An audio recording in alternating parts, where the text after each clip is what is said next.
Lots of noise in politics. People hitting each other with great big sticks. But Nikki Haley stands above the rest. She's been fully put to the test. With Trump, the bully, who is afraid to fight against 5-inch heels with twice his might. And Biden, who's dying to drain our reserves. When voters come out, he'll get his deserves. We need you, Nikki, right now to lead our nation. We need you, Nikki, no doubt. Lead the conversation. We need you, Nikki, right now. 'Cause families are hurting. We need you, Nikki. We need more freedom, more jobs for certain. We need you, Nikki, to stop big pharma, to stop big banking, reverse the karma. We need you, Nikki, to balance the plates, to push big decisions back to the states. Oh, we need you, Nikki, right now to lead our nation. We need you, Nikki, no doubt. Lead the conversation. We need you, Nikki, right now. 'Cause families are hurting. We need you, Nikki. We need more freedom, more jobs for certain. Nikki, we need Nikki right now. We need Nikki, we need Nikki. There's no doubt. We need Nikki. That's right, ladies and gentlemen, we need Nikki. I'm live and alive. It's HasanAbi broadcast coming to you live from kind of partially cloudy, formerly sunny. Earlier it was a little sunny in the beginning of the day. California, Los Angeles, folks, we're live and alive, and I hope all the boys, girls, and MBs are having a fantastic one. Let me tell you one girl that is not having a fantastic one. Her name, Nikki Haley, also known as Nikki SLAYLEY. She unfortunately is leaving democracy behind. That's right. She is dropping out of the race, folks, but we're going to be getting to that in a little bit. This is part of the broadcast where I tell you a little bit about my personal news, and even before then, this is where I tell you it's Wednesday, March 6th, 2024, 11:14 a.m., and I'm actually right on time and ready to go, and I feel phenomenal right now, folks. Ladies and gentlemen, boys, girls, and MBs, I feel incredible. I feel phenomenal. I feel excellent, and that is partially because I worked out this morning. And honestly, there's nothing that gets me going than a good-ass workout.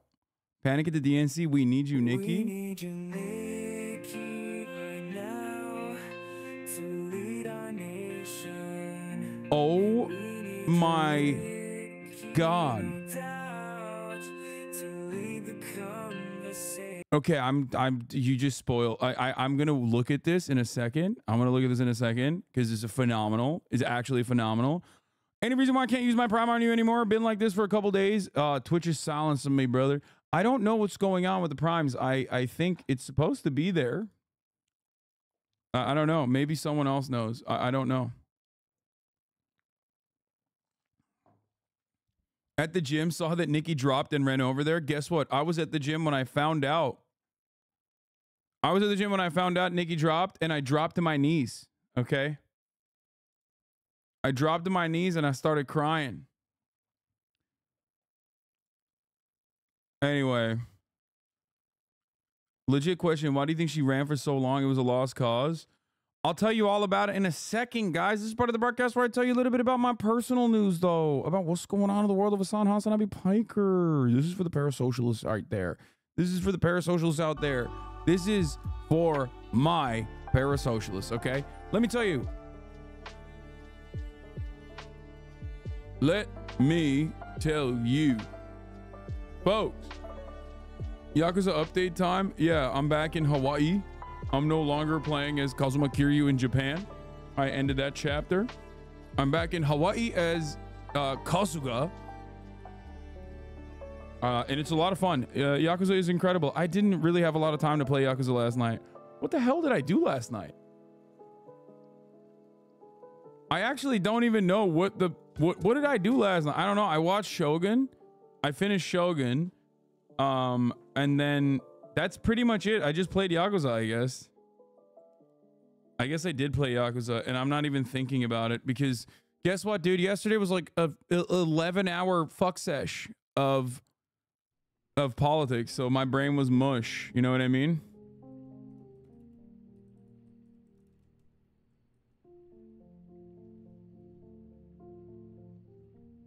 Found out that my dad voted Bernie 2016 primary, wrote in Nikki as his non-Biden vote yesterday to hurt Trump. Nice.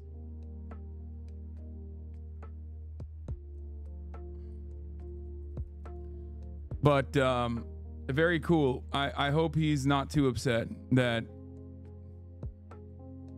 our baby cakes is no longer, you know what I mean? Anyway, before I get into that, again, we're doing it. We're doing the damn thing. We're fucking skipping. We're skipping. This is part of the podcast where I tell you a little bit about my personal news about what's going on in my life. Oh, I did a long ass walk with Kaya. I think that was another thing that I did. And honestly, one of the things I've been doing is when I go on the walks, I just walk for much longer. I've realized when I play on my Steam Deck. So she gets to do a whole ass walk, just like, you know, at least a mile. And I get to play Yakuza on my Steam Deck while I'm, you know, walking around. Walking with the Steam Deck? What? Why not? I'm massive. I'm a big boy. I can do it. Don't worry about it. I'm an iPad kid.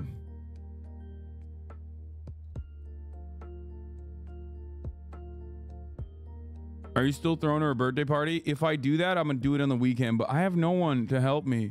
I need someone to help me. I can't do any of that stuff.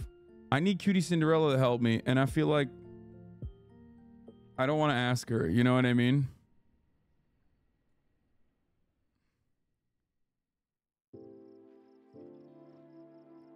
I need Cutie Cinderella to help me, but honestly, I think she hates me, guys. Between you and me, I don't think Cutie likes me. You want to know why I feel that way? Because she freaking played basketball on stream yesterday and I wasn't invited.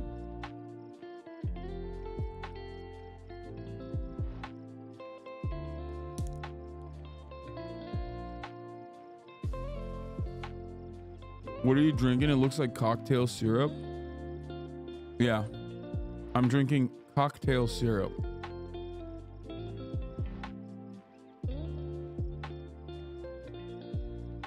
Whatever that means. Anyway, this morning,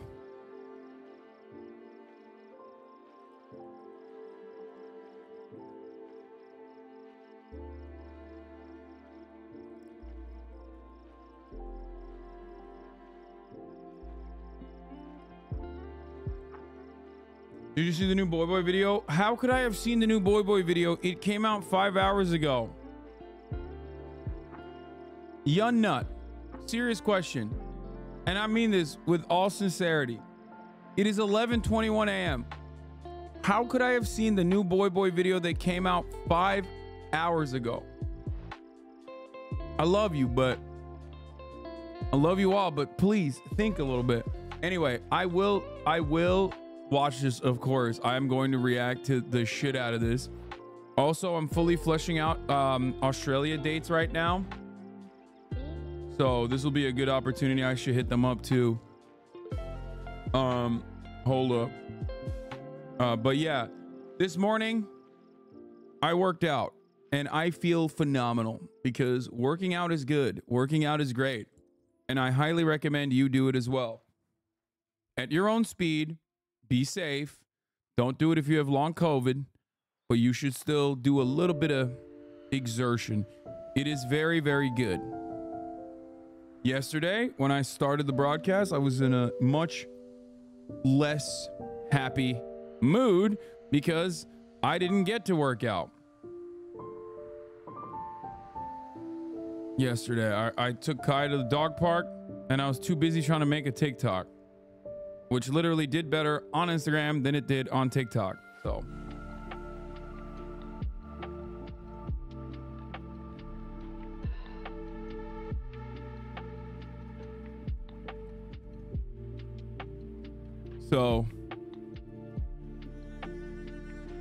yeah.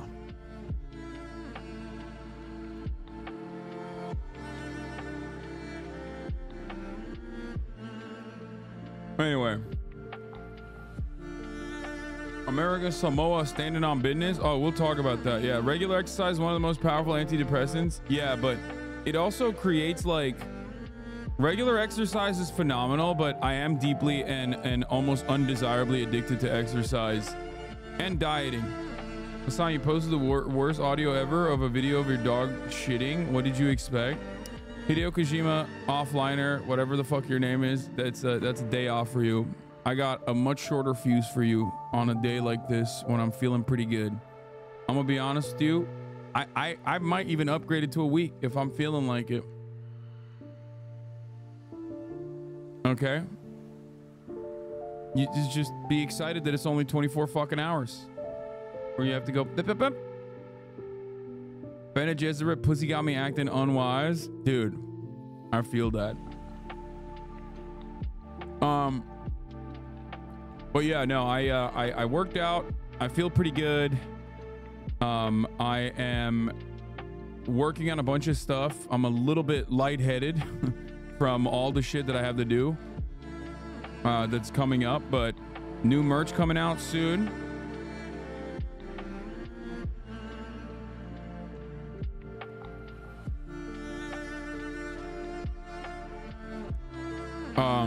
Shogun review from Hideo Kojima. Oh my fucking lord, he did it. Dude, I didn't know this. I was talking to my dad. I have some family stuff going on. I was talking to my dad this morning. He fucking watches Shogun. He's watching Shogun because he watched it when he was young. Apparently in Turkey, Shogun banged back in the day because it's like an older TV show that they remade from or a movie, I guess. I don't know. But he's saying like it's so sick. He was like talking to me about how sick it is. It's an old book as well, obviously, but it turns out it was like a big deal back in the day when he was young. And yeah, he's watching it. Kojima, I'm learning the Kojima scale. Just watch blank, hated it. Positive review under 280 characters, liked it. Positive review long enough for show more, really liked it. Positive review with exclamation points and or emojis, loved it. Shogun, written comment, I recommend it. The Shogun, we were so crazy about 42 years ago. Anjin-san is back. The scale, details, cast, costumes, sets, props, and the VFX are all top notch. And it is no exaggeration to say that this is a Game of Thrones set in 17th century Japan. Oh, he's so right. He's so right. I love when my goat thrives, okay? I love when me and my goat are in agreement, okay? And it happens a lot because who is this person? Hideo Kojima? An auteur, okay? The esteemed Premier Ameribu, the man, the myth, the legend, created one of the greatest story-focused stealth espionage anti-imperialist works of art, the Metal Gear Solid series. Oh my lord. Kojimbo! Kojima-san! Kojima-sama!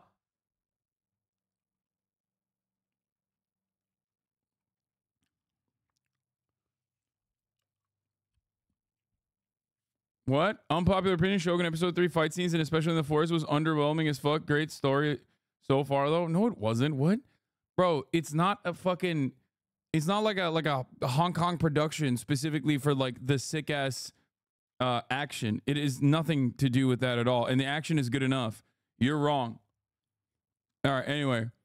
It is more faithful to the original story than to historical fact, but even those who do not know the original story, the original will be captivated by its charm. The presence of Hiroyuki Sanada as Toranaga, who replaces Toshiro Mifune, also plays a role. This is not an imported movie. This drama will be a black ship that will capture the future of the Japanese film industry, loaded with Hollywood's wah harmony.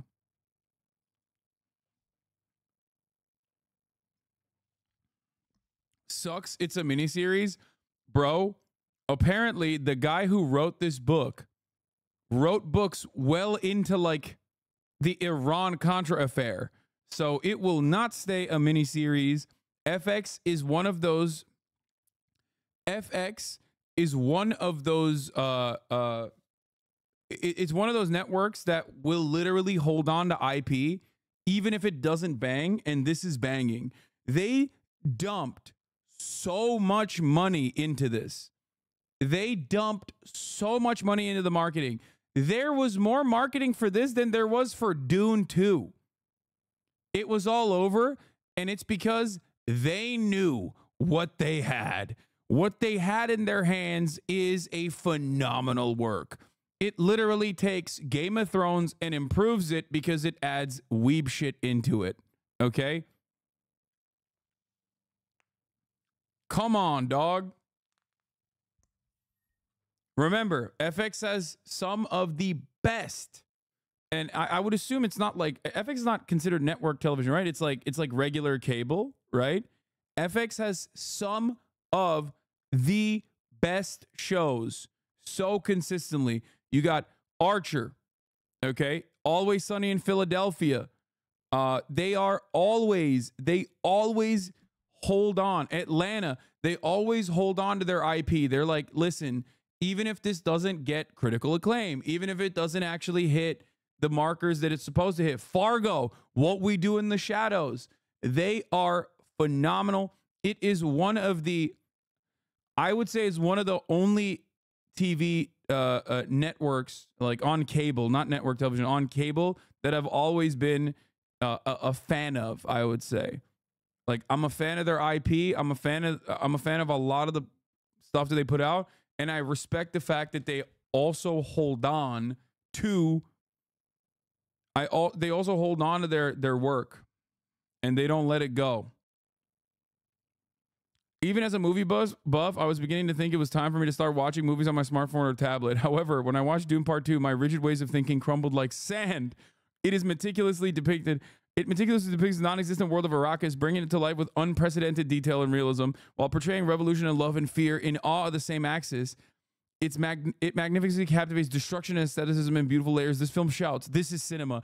He's so right, and provides the spice that we need to live. This masterpiece of Dennis will likely become a resistance that will significantly delay the spread of subscription services. What'd you say? Bye. Hi, bye. Bro hit him with the Dennis, like on a first name basis. Oh my God. FX has literally done shit different since day one. It's been weird to see a network dump money into adult animation dramas and sketch comedies all in the same season. Yeah, they're great.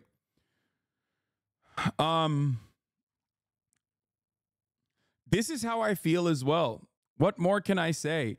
I feel blessed. Okay? I feel blessed. I am filled to the gills with good movie magic, with TV magic. I'm eating so good. I'm porking out like a piggy, okay? I'm oinking, I'm squealing, I'm on my fucking hands and knees every night. Oh, I got my stories. It's so fucking good. It's so good. And I still haven't even gotten a Zone of Interest. And I can't even watch fucking Tokyo Vice.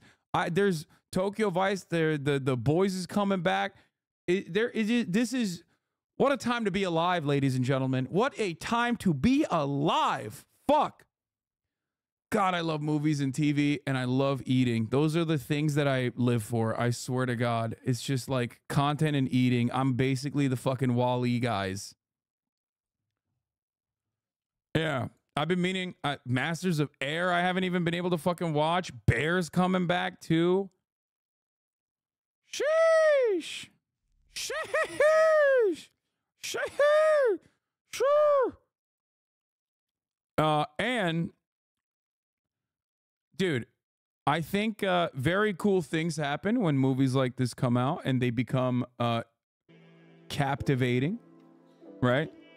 When movies like this come out and it gets people excited, it has the capacity to change the aesthetics, which is very cool because like this implies weeb aesthetics is popping. I foresee weeb aesthetics popping, but more importantly than weeb aesthetics, I think like desert, like the desert vibes, the Bedouin desert aesthetic is going to be big. Okay. You got Mad Max coming out too. Have you seen Madam Web? No, man. No. No. You want to know why? No, because I ain't got no time for that shit, dude. Are you kidding me?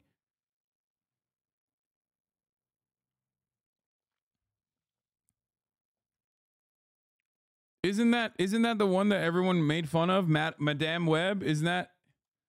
That's the one that like all the people that were in the movie were like, don't watch this movie. It sucks ass. They lied to us and made it seem like it was actually a Marvel production when it wasn't. Like it wasn't even an MCU movie. Listen, as much as I love Sydney Sweeney, I am not sitting through that movie for Sydney Sweeney, okay? I'll go and rewatch the best parts of other stuff that she's appeared in, if you know what I'm saying. Web is peak mid. Yeah, I don't even fucking... I've never been like a big-time MCU person anyway. I also am not the type of person who's like, I like kino, I like cinema, I like film, and that people shouldn't watch MCU. I'm not like that at all. Okay? Movies are for fun. I'm a movie guy. Okay? I am not a film guy. I'm a movie guy. I need you to understand that. Okay? I'm not going to sit here and be like, you have to watch The Lighthouse. Okay? But if you do, I hear it's sick. That's fine. Not very kino pilled of you. I'm not a kino pilled guy at all. I am the most I want to go to the movies and I want to eat popcorn, okay? And I want to watch something that makes me go, God damn, that shit was fire. That's it.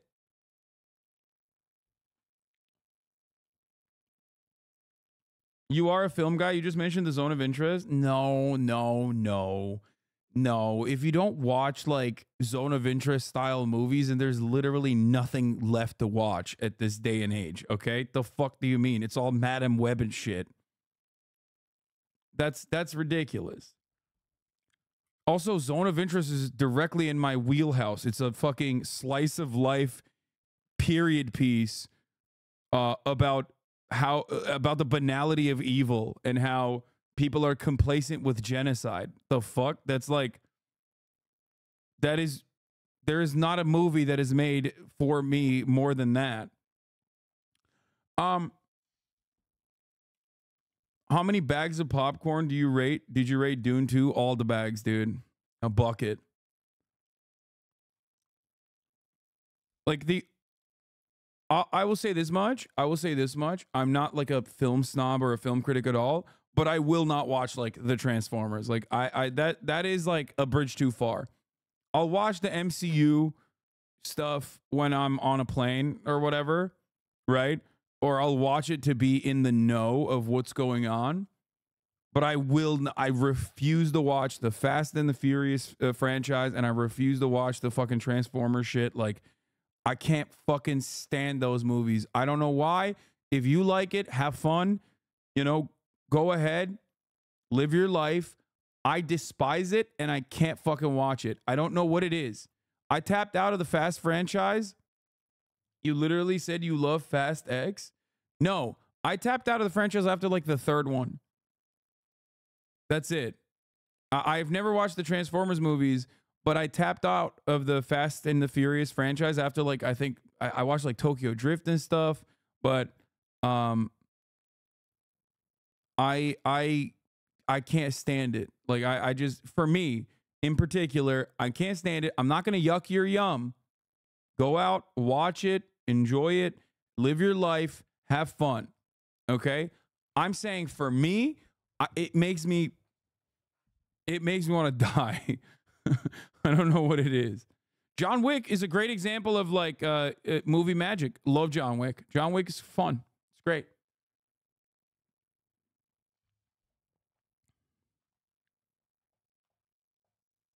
Anyway, you don't like Fast and the Furious? Fuck you, I'm a Republican now. All right, well. Anyway, let's blast off. I didn't even blast off yet. I love you with my entire heart, and I promise this criticism is going to fade. The way you've been talking about Sydney Sweeney and the way you talk about women in general makes me insanely uncomfortable sometimes. I know you advocate for feminism, and I appreciate that, but please stop making misogynistic statements and jokes. You focus way too much on appearance, and it's objectifying. You know better than that.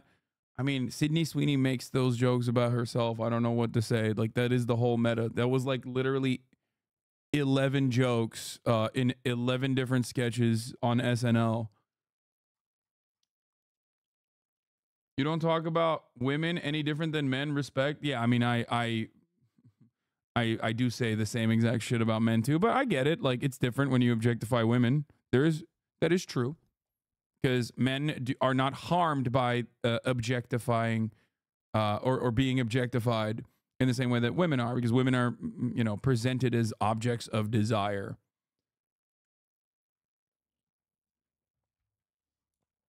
Anyway. Talk about Austin's ass all the time. Dude, speaking of Austin, I'm trying to get him to fucking keep his beard.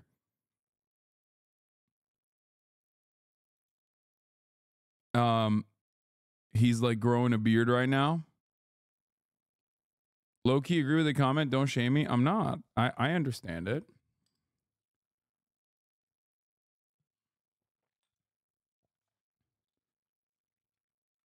John Wick is pure garbage law. I mean, it's not like... It's not revolutionary movie making or anything. It's just fun.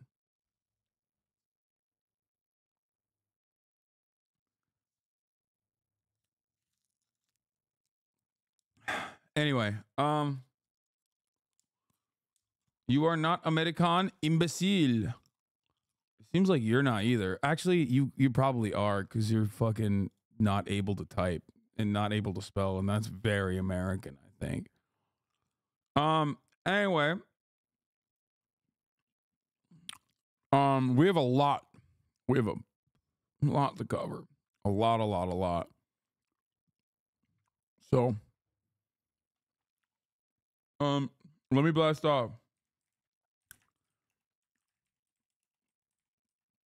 SuperDuper Tuesday analysis with Ettingermentum. Nikki SLAYLEY drops out. I investigate what happened to Ryan Garcia.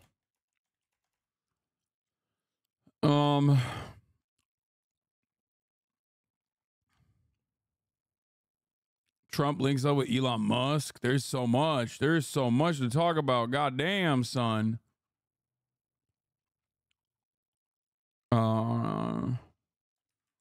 Trump links up with Elon.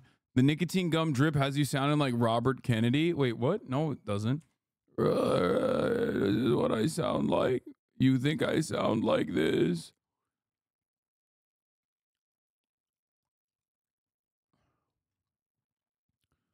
That's crazy. I don't think I sound like that at all.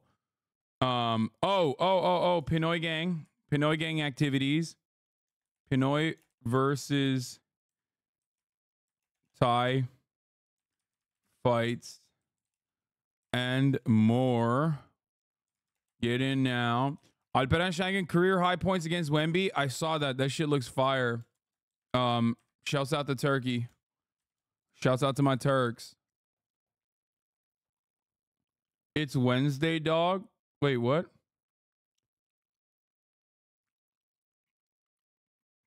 What do you mean? Did I say something that isn't funny? How we needed Nikki and you need nicotine gum? Yes.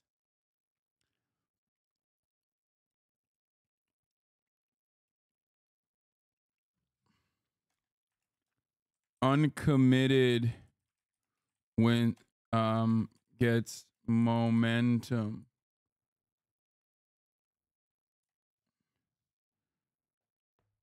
Your title mentions Super Tuesday.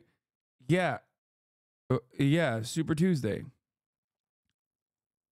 The fuck do you mean? That was yesterday. We're talking about Super Tuesday, which happened yesterday on this Wednesday. Shut up. Bricky, 12. Thank you for the 5 community gift is subs. We are blasting off, ladies and gentlemen. We're on a goddamn rocket ship, okay?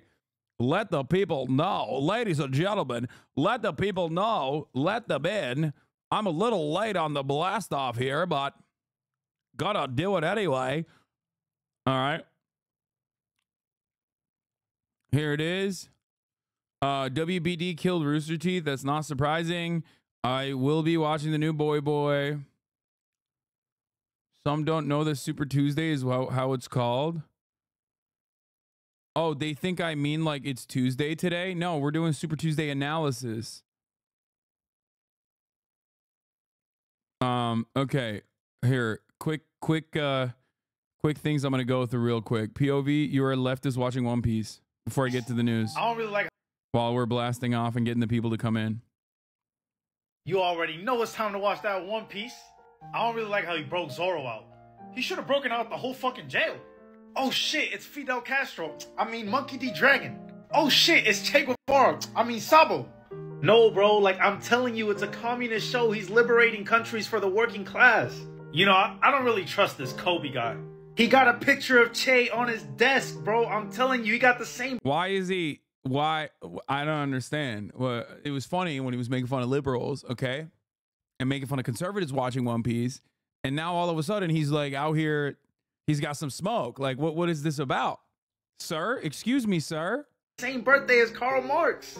I don't really know if I trust Barbie. It's too much of a coincidence for it not to be a big deal, okay? That's all I'm saying. It's too much of a coincidence for it to just be casually a thing that keeps happening over and over again. I'm sorry. Am I crazy? Am I crazy? Or are you crazy for not seeing it? That's all I'm saying. Either you never know. He is a HasanAbi head. This guy is. If he gonna turn on you. Whoa. He just broke all those people out of jail using the help of a bunch of gay and trans people? Hell yeah! I don't know how I feel about Luffy just punching the celestial dragon. I feel like he didn't go far enough. Brother, I'm telling you, look up the name of Dragon's boat. Look that shit up right now.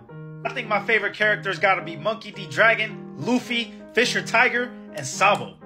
Bro, Sanji is giving people free food, and Chopper is giving people free healthcare. Come on now. I'm also rocking with Ivankov and Bon Clay. Goats. Dude, I watched 2 of this guy's videos. I was going to do an analysis on it, and now my entire fucking desktop thing is this dude's videos. We'll get to that in a little bit, though. This fucking guy who's always like, I have a big secret that you guys need to know about. And you already know. Why is it all they bored guy? I don't know why. TikTok goes, oh, you watched one of his TikToks. You must only want to watch him. That's all you want to watch. They bored. Desktop TikTok is so ass.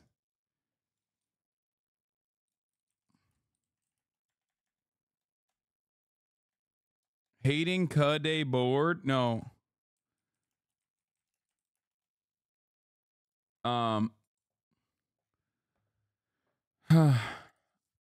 Monte makes a ton of videos about men. Mormon women love him.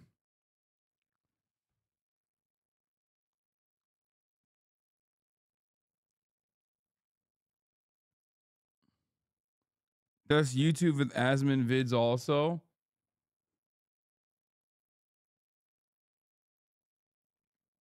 Have you seen this Marjorie Titan Green clip? No, probably not.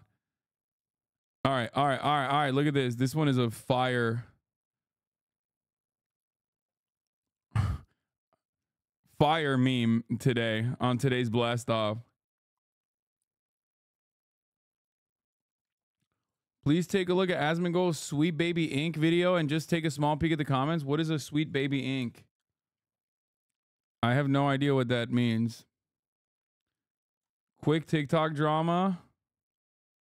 and garlic. This is not only going to add a ton of flavor, but it also adds a ton of volume and fiber to help keep you 400 degrees for 40 fucking minutes, huh, buddy? Fix the fucking video, man. You owe me $8 fucking. This thing came out like burnt little fucking crispy. That is big drama. I like it. Big drama. Cover the real news. Yes, bro. I have the Thais and Filipinos queer war. The LGBT war is gonna happen. I will cover it. Okay? I will cover it. Do not fucking worry. What are you saying right now? You think I'm not gonna cover the fucking Thai-Filipino queer war? We're gonna get to it. Oh, here, this is from last night. Here, two other things I wanted to cover here before we get to the news. One, Cutie Cinderella played basketball yesterday and didn't invite me, which is kind of fucked up. Oh my God. But it's good that she's kind of cooking because we're going to need that on the court when we are destroying the yard. It's all about throwing elbows out there.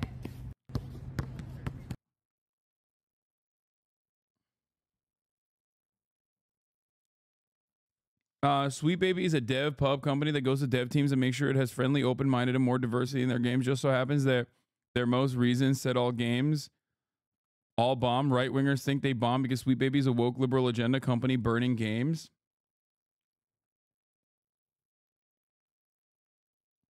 This is all you need to watch on the Sweet Baby Inc. thing. It's gamers doing Gamergate shit to get mad at diversity in games this time. Asman is headlining the charge. The woke consulting firm that ruined all these games. If Samus was revealed today as a woman, they would have called it forced diversity. I don't understand. This whole Sweet Baby thing started as a schizophrenic thing on 4chan. Asman is giving you so much fuel by talking about it. Yeah, Sweet Baby gang is literally what Matt Walsh calls his fan base.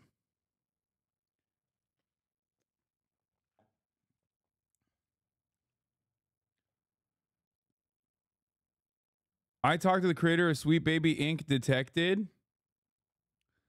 I don't know what the fuck's going on. Do I want to cover this? I don't know what the fuck is happening. Sweet Baby Inc. doesn't do what some gamers think it does. No one company isn't forcing diversity on your all favorite games.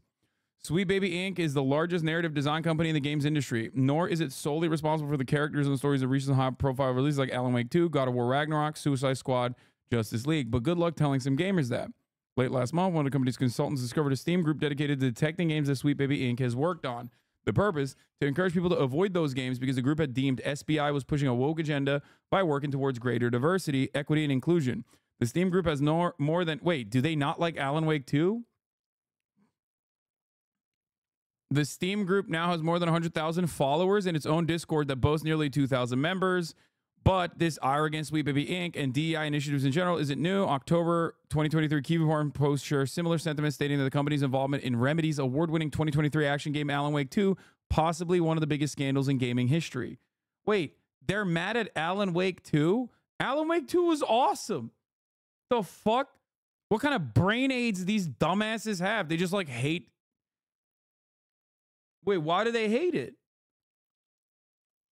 Black woman detective main character. That's why? This is literally a meme. Oh my God, they still are doing the meme. They're literally like, black woman. Oh, this game sucks. That's it? That's actually what's going on? Yo, wait, I thought gamers liked Alan Wake 2. What the fuck? It's like a good game. What, excuse me? Listen, guys. In order to successfully launder the narrative that video games are too woke, you have to get mad at like shitty games and then slap them with the woke sticker, not like a good game and get mad at it, because then people are gonna be like, dude, shut the fuck up. You're gonna come across like an idiot. My point always, when it comes to art or when it comes to movies, when it comes to television, when it comes to video games, is make good fucking games. Make good movies, make good games. I do not give a fuck about anything else. Okay? If you got a diverse set of characters, wallet bangs, fucking awesome. Avatar, not the Netflix adaptation, but the original Avatar is a perfect example of this. Okay? You will never find, nowadays, if it came out now, you'd have these fucking brain dead loser psychopaths probably fuming about how shitty Avatar is because it's fucking woke. They got a bald child. Oh my God, they're doing cancer visibility or whatever the fuck. But when it came out, it was a perfect example. It's woke. It's got great politics overall. It's teaching you not to be a fucking asshole. And simultaneously, it bangs. Okay?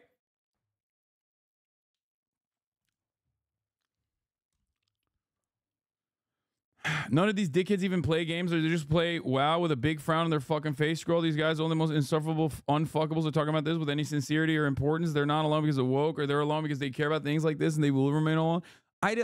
Like, the thing is, a lot of this, like, liberal DEI shit, it usually is just marketing.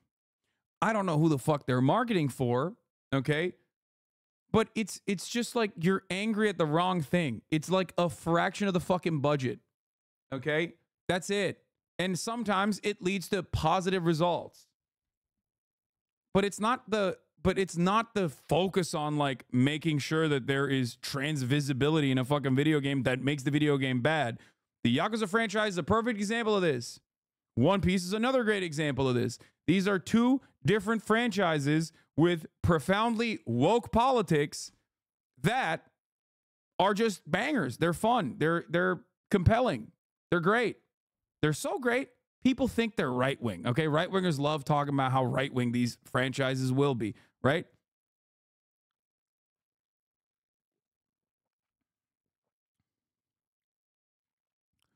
The conversation around Sweet Baby Inc. has ignited a fundamentally misinformed Gamergate-esque firestorm. Its employees have faced rampant harassment as a direct result.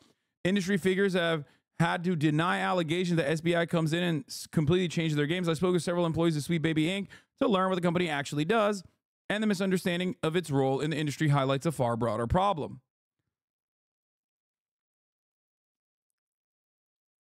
The games industry has had its fair share of struggles lately for massive layoffs and wildly expensive games like Suicide Squad falling short of expectations. According to its loudest members of the Sweet Baby Inc. detected Discord, the company is directly responsible for those failures, not the studios that employ them in the first place, because of the content Sweet Baby allegedly forces into games. Dude, I swear to God, gamers, just like many other people, will literally see capitalism, take out its fucking cock, and slap them in the face and go, you know what this is? It must be black people or trans people doing this to me. You will literally, you could have like the Monopoly man come out and be like, I'm doing this. Like, put the fucking monocle on, okay, and be like, I'm doing this. I'm ruining your favorite activity for money because you're fucking stupid, and I will make more money. That's why I'm going to keep juggling IP over and over again. Oh, you want more loot boxes? Well, guess what? Our profit margins are looking better than ever. That's why we're going to keep doing mergers and acquisitions, baby. Nothing for the art itself. Money. I'm doing it for money. I love capitalism. And they'll be like, they'll look at that and they'll go, gay people did this. I'm so mad at gay people. I'm so fucking mad at the gay people that did this to me and my video games. Meanwhile, the executives literally are like, ha ha ha, we're making more money than ever. What a wonderful day today. I will ruin another franchise. Another beloved franchise I will recycle the IP on. And these fucking idiots will go and play it. How do you look at a fucking live service video game like Suicide Squad and go, oh, it must be the homosexuals that made this bad? It's like, what the fuck is wrong with you? Meanwhile, you got Helldivers. Everybody loves it. Literally the wokest motherfucking, the actual wokest devs out there. But when it's woke, they go, actually, these guys love fascism. It doesn't make any sense.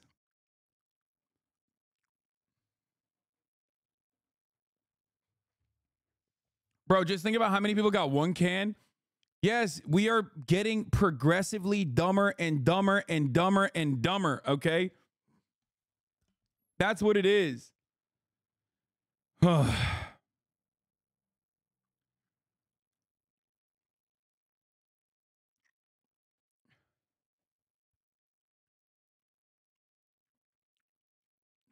Fuck.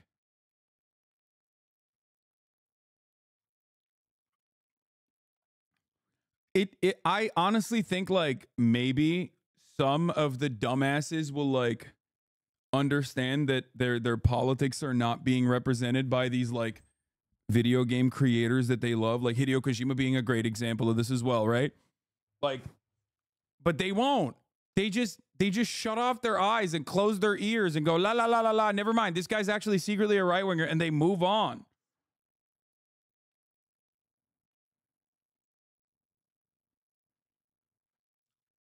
You know?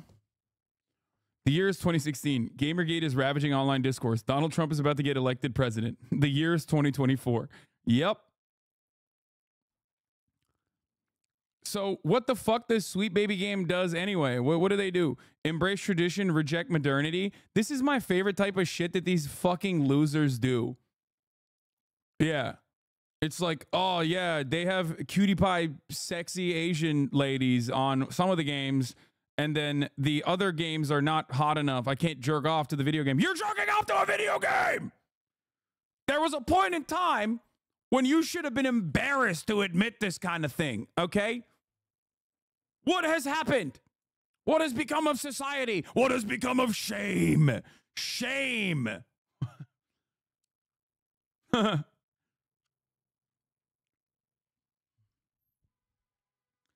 Anyway, even games that are widely considered to be successes are not safe in these conspiracy theories. Alan Wake game director Kyle Rowley took to X to dispel rumors that Sweet Baby was the reason protagonist Saga Anderson was black, a rumor first traced back to the aforementioned October 2023 Kiwi Farm post. I love that this is like a fucking forum with like some of the most mentally ill people, okay, get to genuinely dictate conversations now. Like it is the worst thing you can do.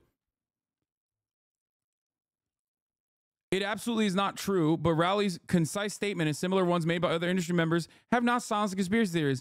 This is the other thing that I see so frequently, which is that there is no charitability for the devs at all, where we basically look at, nowadays, we look at misinformation that aligns with our agenda and we go, that's the truth. And then what do? We go out and we harass the devs. Okay, the devs come back and say, I literally made this game. You are wrong. So in that situation, you're supposed to go, you know what? I'm going to take a step back. Okay? Maybe I was wrong. Maybe, although I have these biases, right? Although I have these biases personally, perhaps I was misled into believing that things were the way they are by these forums and by people championing the misinformation in the forums. Nope, nobody does that. Everybody just goes, ha, I'm right. The dev is wrong. He's lying to me. You're also gay. You're a gay black woman, actually, I've decided. And that's a bad thing, I've also decided. I'm doubling down. What the fuck? What are you doing? What happened to truth? What happened to like actually arriving at a conclusion after finding out more information? We've lost it. There's nothing.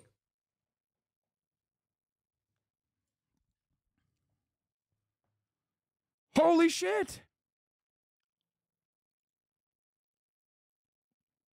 Here are some Discord screen grabs that didn't make it into the piece, but it's more exactly, there are 600 genders, but 2 political positions, mine and Nazi. The opinion of 10,000 men is of no value if none of them knows anything about the subject. Marcus Aurelius. Oh, man. This is so perfect because it literally is just them. But in their fucking hug box, they think this is their enemies, which ironically also goes back to this. Everyone operates this way, okay? I'm sorry. Everyone operates this way. Anyone that acts like they're above this kind of shit is a liar, okay? There are 600 genders, but 2 political positions, mine and Nazi, is literally the reverse of the meme. This meme itself is doing the reverse of the meme. No nuance. No, nothing else. No nuance at all in the field of politics. It's my way or the fucking highway. That's what they are doing. Is that supposed to be you? Is it? That would be pretty funny. I would not be surprised if it is supposed to be me. one of my favorite things is like the most ugly, the ugliest people on the planet literally get together anonymously and keep drawing me as ugly. And it's like, okay.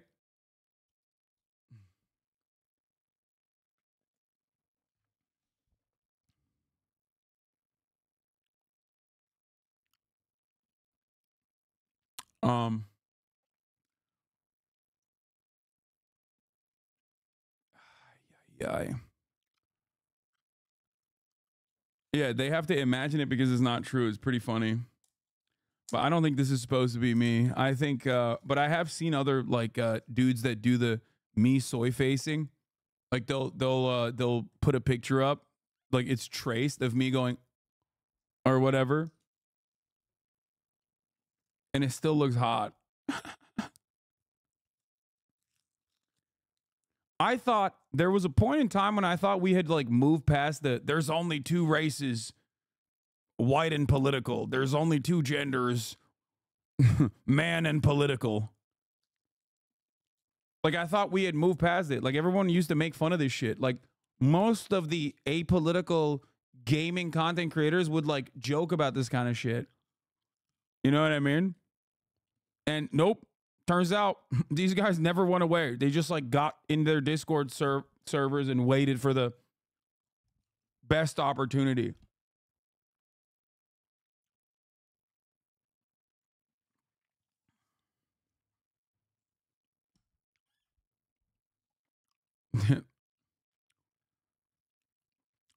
It's gonna happen. We have to recycle the same shit over and over again. Nothing new can happen.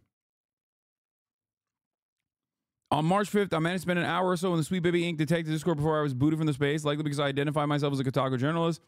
In it, member shared post referencing feminist frequency founder Anita Sarkeesian.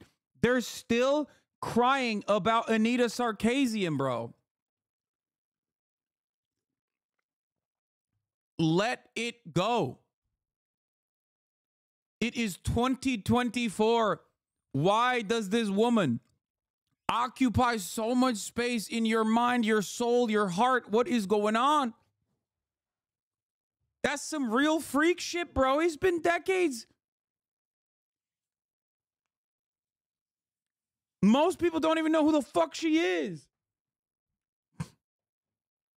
That's crazy. You have, dude, that is the most like 48 years old post I've ever heard. Okay.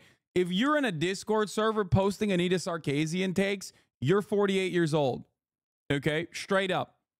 You are now the official dad on 4chan.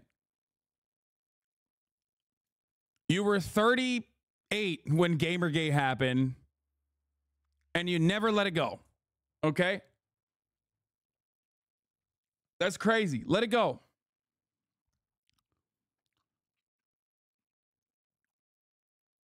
Woman applies feminist philosophy to video games and the internet loses its mind for over 10 years. Yeah, and it's also, yeah, it's mid. Okay, it's mid. And who cares? That should be your take. Your take should be, who gives a fuck? Let people have takes. You don't have to obsess over it, okay? Like, Anita Sarkeesian did not play a role in the gaming industry at all. No matter how hard you try to fucking justify it. Weird news day, huh? Well, first of all, this is news and also politics in general. It's especially news and politics in general for our fucking little subsect of society. This is one of the only fucking spaces in the gaming world that at least like objectively has like a openly left-wing perspective. Hitler has been dead longer, yet you still call people Hitlerian. They pretty much had the same impact. Did you just compare Adolf fucking Hitler to Anita Sarkeesian? There is no way. This has to be a top of the hour ad break bait, right? No way. No way someone is that fucking brain broken. You cannot be serious.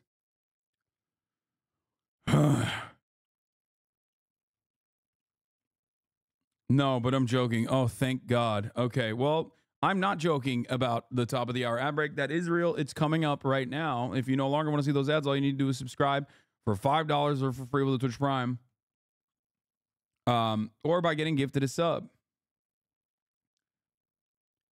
Have you seen this 74 video playlist all about Anita Sarkeesian? Didn't the guy who make this literally no longer fucking believe this shit? I thought this guy Thunderfoot who made this stuff actually is no longer even like mentally ill. Nice, giving him a way out. Who?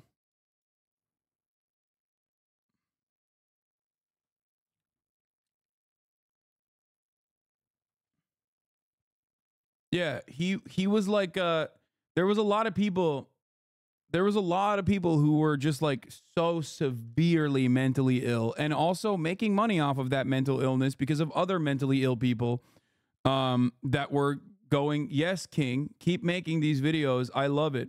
I mean, look at this. This has 1 million views. Feminism versus facts regarding damsel in distress. Incel culture has been a cancer on nerds. Nerds used to be the most accepting of everyone, and now it's all incel bullshit. He's a professional Elon hater now. Respect.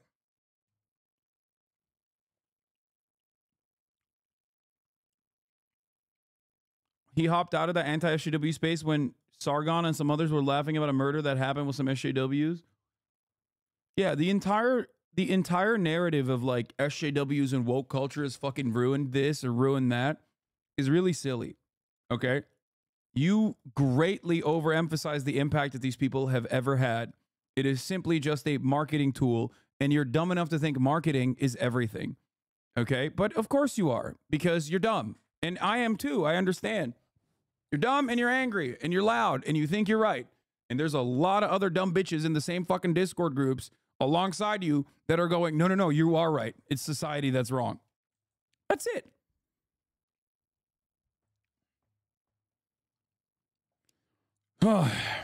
Marcus Aurelius quotes, pictures idealize female bodies in games. One image shows several pictures of protagonist Eve from Korean developer Shift Up's upcoming action game Stellar Blade, juxtaposed against female characters from Overwatch, Forspoken, Life is Strange. Oh, I can't jerk off to Life is Strange. Life is over. I'm going to kill myself. That's great, man. That's a great fucking take. If that's your worldview, holy fuck, dude. Embrace tradition, reject modernity is emblazoned on the collage. You are not even a real fascist. You are talking about masturbating to video game characters, okay? You would be euthanized in Nazi Germany for your moral degeneracy. Please. Why are these fucking people talking about how they need to masturbate to video game characters? Oh my God.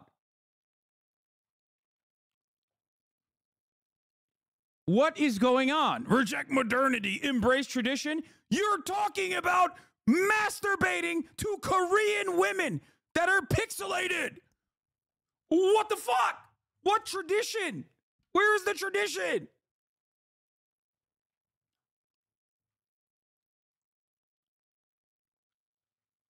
That's right. I'm embracing tradition by dropping sweet loads to this Korean pixelated lady as opposed to the butch one in the American video game. I hate it.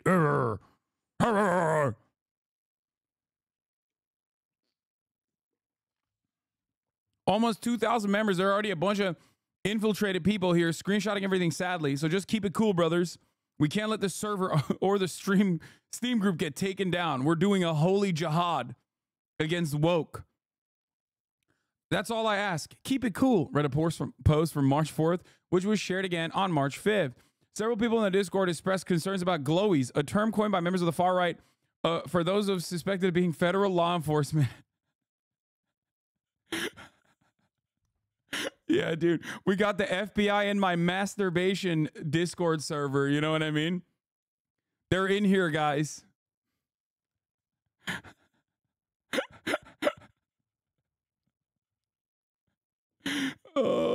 Yeah. Anyway, I'm going to have Ettingermentum on soon to talk about Super Tuesday. I'll have him on at 1 p.m. How about that? That's a good time to do it.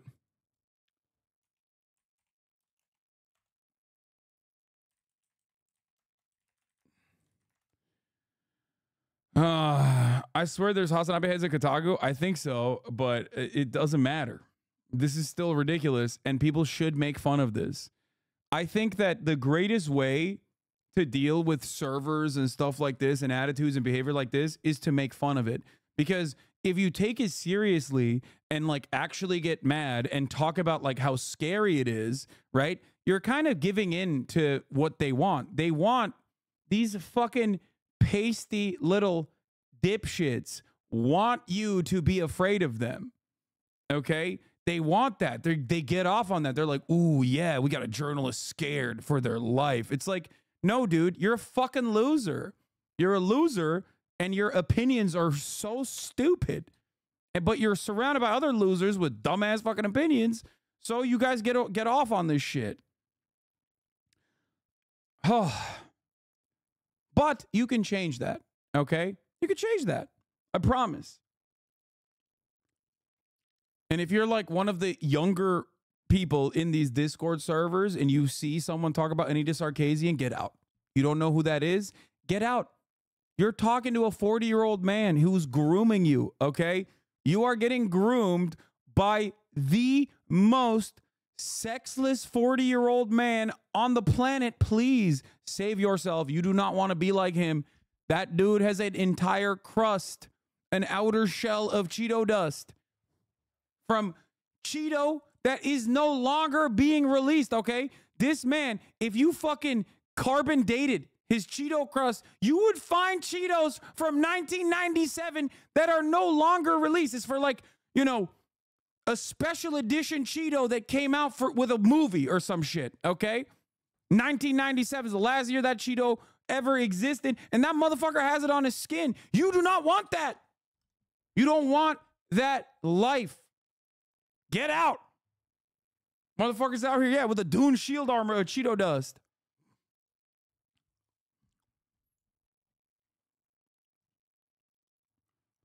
Two members that spoke to me via Discord DM shared similar sentiments about why they believe the Steam page and subsequent Discord are important, because they think they are engaging in what is a holy war.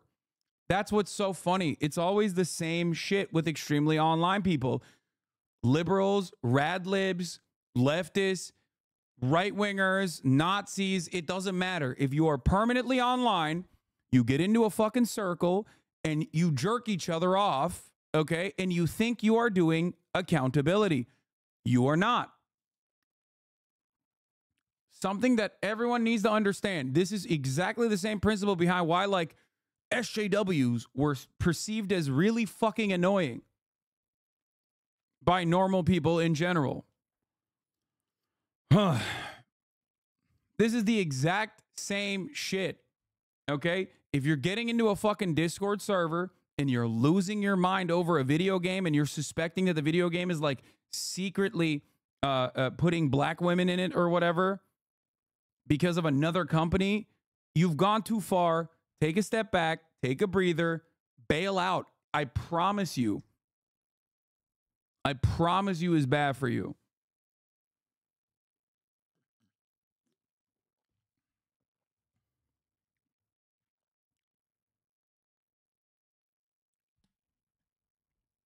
Yeah, the bus driver test comes to mind.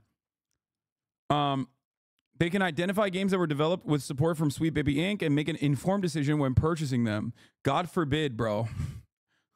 God forbid. Guys, I bought a video game the other day, and then I found out there's a black woman in it. And then I found out, oh, God, Sweet Baby Inc. was responsible for it. Fucking pronouns!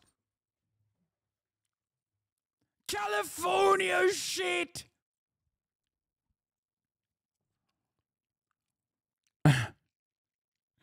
Oh, look, a 31-year-old member of the Discord told me this is the youngest guy they have in the Discord, okay? Sweet Baby Inc. is a symptom of their other ideological worldviews that I believe have taken hold of the Western world, media, and gaming as a whole, a 31-year-old member of the Discord told me. He also insisted without providing evidence that Sweet Baby Inc. adds race and identity group quotas to everything they're involved in. Sweet Baby Inc. is enforcing diversity. It's happening naturally. Though these kinds of social media posts argue that companies like Sweet Baby Inc. somehow force game studios to include diverse characters and storylines, the reality is vastly different. Sweet Baby Inc. is a narrative design company, meaning most of its workers focused on writing stories and dialogue. They are not a DEI consultancy firm. Yeah, okay, get mad at them for this, actually. Are they the reason why we get that fucking hot dog ass Marvel Cinematic Universe? That's a lightsaber, dude, ass fucking dialogue. That's what you should be mad at. Not like they put a secret black person here in the movie or show or video game. I hate that.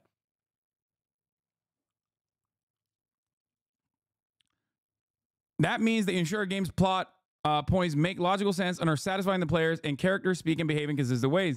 Narrative designers may also provide a final round of polish like a Hollywood script doctor.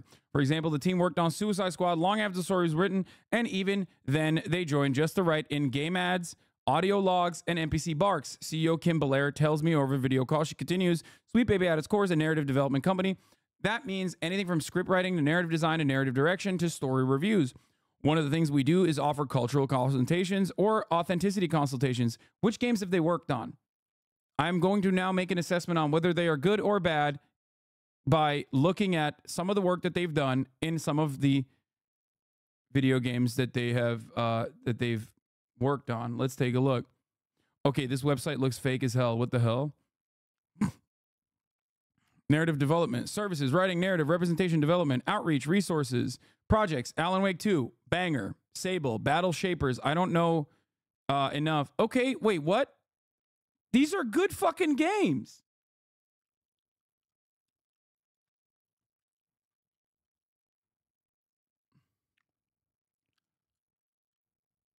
Wait, so what are they mad at?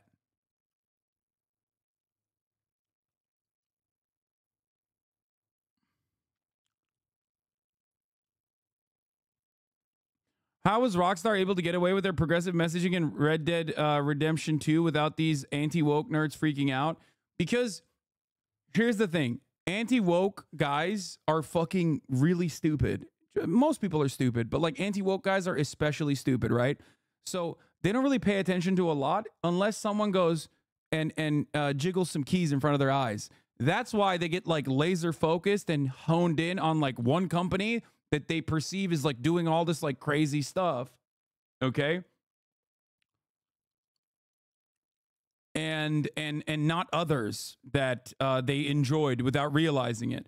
Alan Wake 2 has a black woman as a protagonist and they blame this company for it. Yeah, but it doesn't matter. If the game is good, then the game is fucking good. Same with Ragnarok. Same with God of War Ragnarok. Same with Alan Wake 2. These are good fucking games. You're upset at a good game because there's a black person in it? You're just a racist person then. What the fuck are you talking about? When did this happen? Like, if you're going to pick games to get mad at and say, and make an argument, make a solid argument as to why,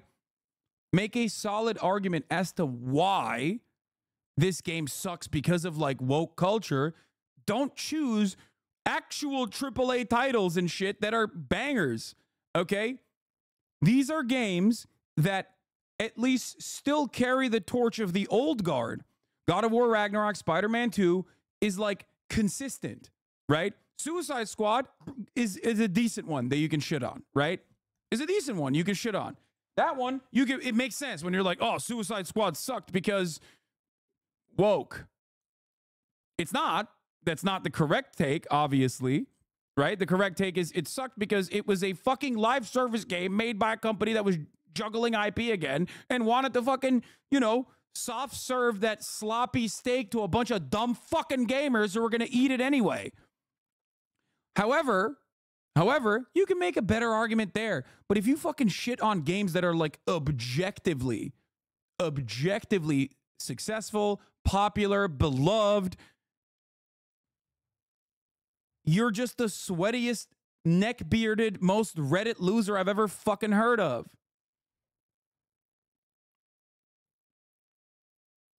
The real boogeyman of online gaming. Modern gaming 2024 has enough problems already. Throwing Sweet Baby Inc. into the mix does nothing but makes things worse. This might be one of the biggest reasons modern gaming writing, dialogue, UI, and UX are all bad. Yeah, dude, that's right. Sweet Baby Inc. is the reason why modern gaming UI user interface is bad. You're so right. Man of gaming has finally been exposed, and unlike the fictional mythical... That's really funny that he's posting Helldivers in here, which is insanely woke. Like, insanely woke in its politics, okay? Never will you ever be able to describe that to a person, though. Like this especially. There's no way. They will never get it, because they're like, I enjoyed it, so it must not be woke. creature adults use to scare kids, Sweet Baby Inc. is real and is actively contributing to the downfall of modern gaming. Several claims have been made over the last few months regarding the consulting firm, Sweet Baby Inc., and how they've been affecting the gaming industry through its heavy involvement in Western game studios development. On paper, Sweet Baby Inc.'s mission is to bring inclusivity and diversity into the games that they work. None of the words right-wingers use in the fake culture war even have meaning anymore. Yeah, it's just, dude, this is a great take. Look, Amy Ham, wokeness is no match for Sydney Sweeney's undeniable beauty. Because we have gotten progressively dumber and dumber as a society, woke doesn't even mean anything. It just means like, I like Sydney Sweeney's tits, which means that's not woke. That's it. That's literally what this article is. And that's a fucking actual publication that wrote the article. That's insane. You're an adult. You should maybe have those opinions in your mind. That's fine. But don't reveal them.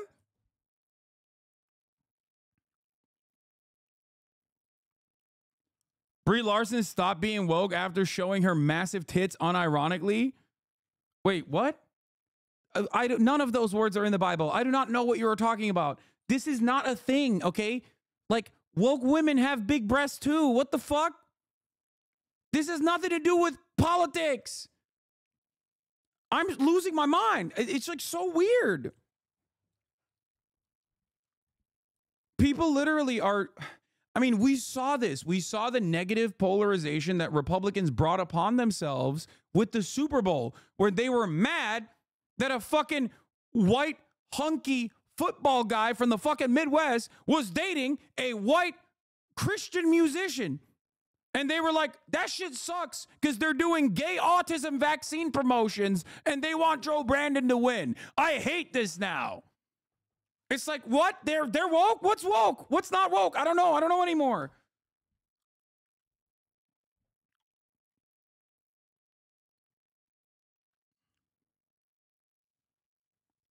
Wokeness is now finished. These two videos are the most viral across TikTok and X this week. Thank you everyone for tonight. This has been such an amazing week. Thank you. Wokeness is now finished, dog. Turns out people love titties.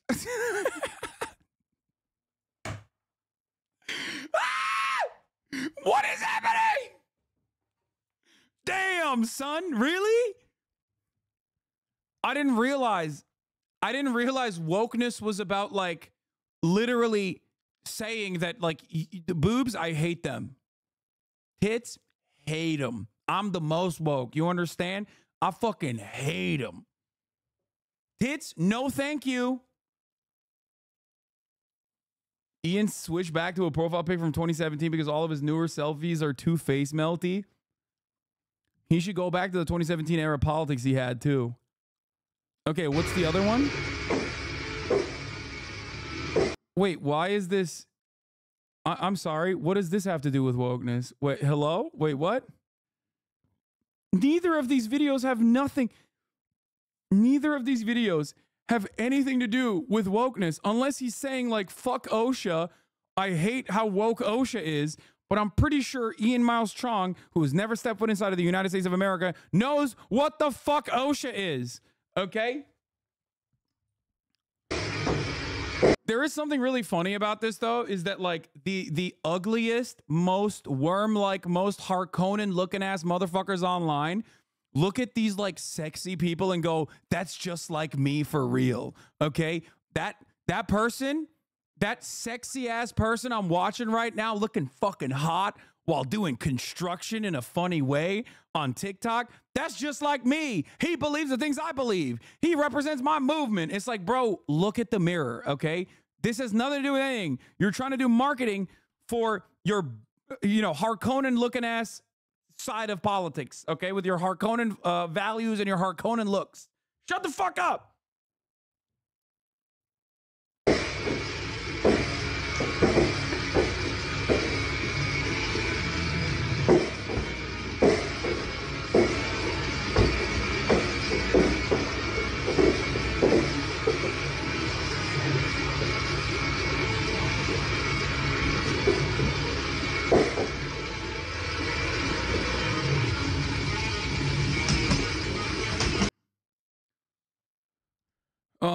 What is this? I'm blocked by this person, it seems, so I don't know what's going on there. What a fucking coward. Games Nosh. The co-founder of Sweet Baby Inc., Kim Belair, proudly explains the method she uses to force bosses at game studios to censor, alter, and diversify game projects that feels problematic, terrify them, aka threaten them with anger and a cancel culture mob. Years. Wait, what? If you're a creative working in AAA, which I did for many, many years, put this stuff up to your higher-ups. And if they don't see the value in what you're asking for when you ask for consultants, when you ask for research, go have a coffee with your marketing team and just terrify them with the possibility of what's going to happen if they don't give you what you want. So what's the problem here? This is from 2019, dog. This is from 2019. Literally right after this clip, she says a joke. I just don't care. I don't care. I don't care. I don't care. I legitimately don't care. I don't care. If you care about this, you do not see the impact of it, okay?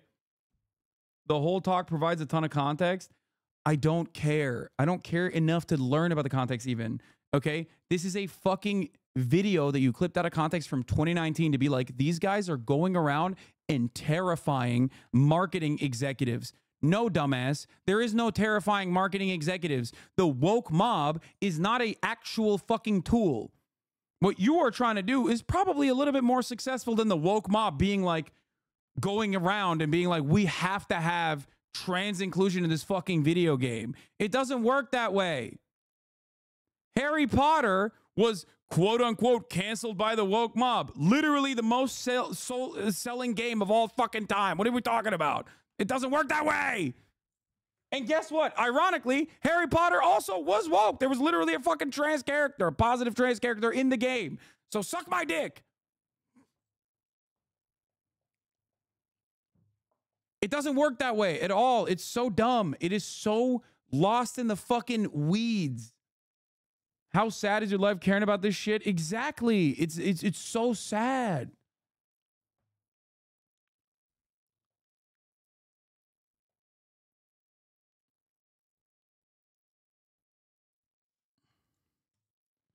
Anyway, what is this? Here's a new definition of woke for you. Woke. Being woke means not doing debates. Oh my God. Well, I guess I'm not woke then because I fucking debate sometimes. But I'm really woke when I'm really woke when I'm not doing debates.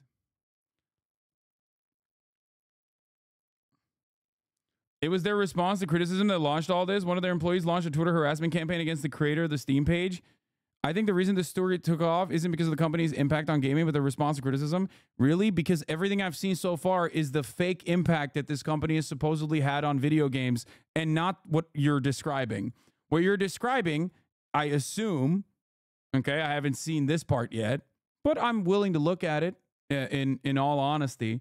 But and look at it in the most charitable lens I can, even though I know this side of the fucking world is really shitty.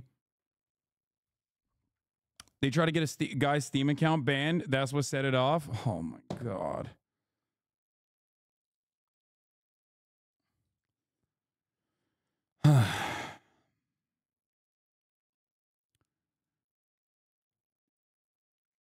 I'm a very simple guy. Look, there's a genocide going on. I don't care either. Okay, good. Anyway, I'm a very simple guy.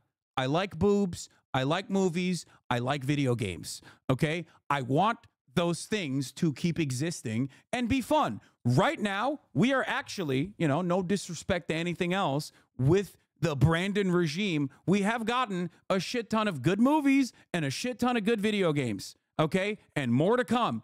Shut the fuck up, gamers. Stop fucking crying. You do not enjoy games. If you are crying about Alan Wake, for example, you just don't like games. That's it. You don't like games, and you're trying to cope with that reality. And probably the reason why you don't like games is because either you've been playing World of Warcraft so long that like nothing, you know, nothing comes near the joy that you arrive at from playing World of Warcraft, or because you're 40 years old and at a certain point you're not going to enjoy them. I am getting there myself. I'm 32 years old. I'm getting older. I still enjoy games. Okay? Please stop fucking complaining about what you think the boogeymen that are in the corners secretly waiting. Okay? I like gaming. I like games. I like story-driven games. I like narrative games. Okay? These are things I enjoy. The idea that you stop liking games because you get older is bullshit law. I think so as well. But still, maybe these guys did. I don't know. I think that like online video games that are super compelling, like World of Warcraft. Why are you crying so much? Ignore him? Who am I ignoring? What am I crying about?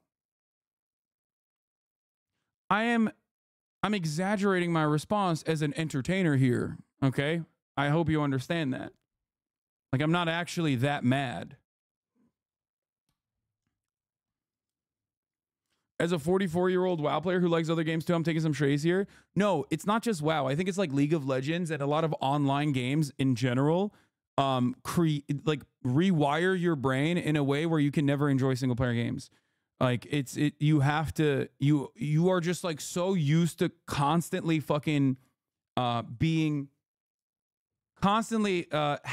the game change, the dynamics change, dynamic shift, and constantly serve you new shit in a way that you are familiar with, that I think it breaks your brain. You need that stimulation, and then you can't recognize that you're not getting that same stimulation from like single player games and stuff. And it happens. It happens without you recognizing it too. Like it's just a thing that happens. I am lucky because I suck at like online competitive games like that. And it makes me very angry because I suck ass at it. Right? Which is why, while I still enjoy the Soulsborne games, I can still derive a shit ton of enjoyment from narrative-focused games like Infinite Wealth 8, right? It got me to play a turn-based game. I used to be a fucking anti-turn-based guy. And Infinite Wealth got me to play turn-based. And it's fucking awesome. Anyway.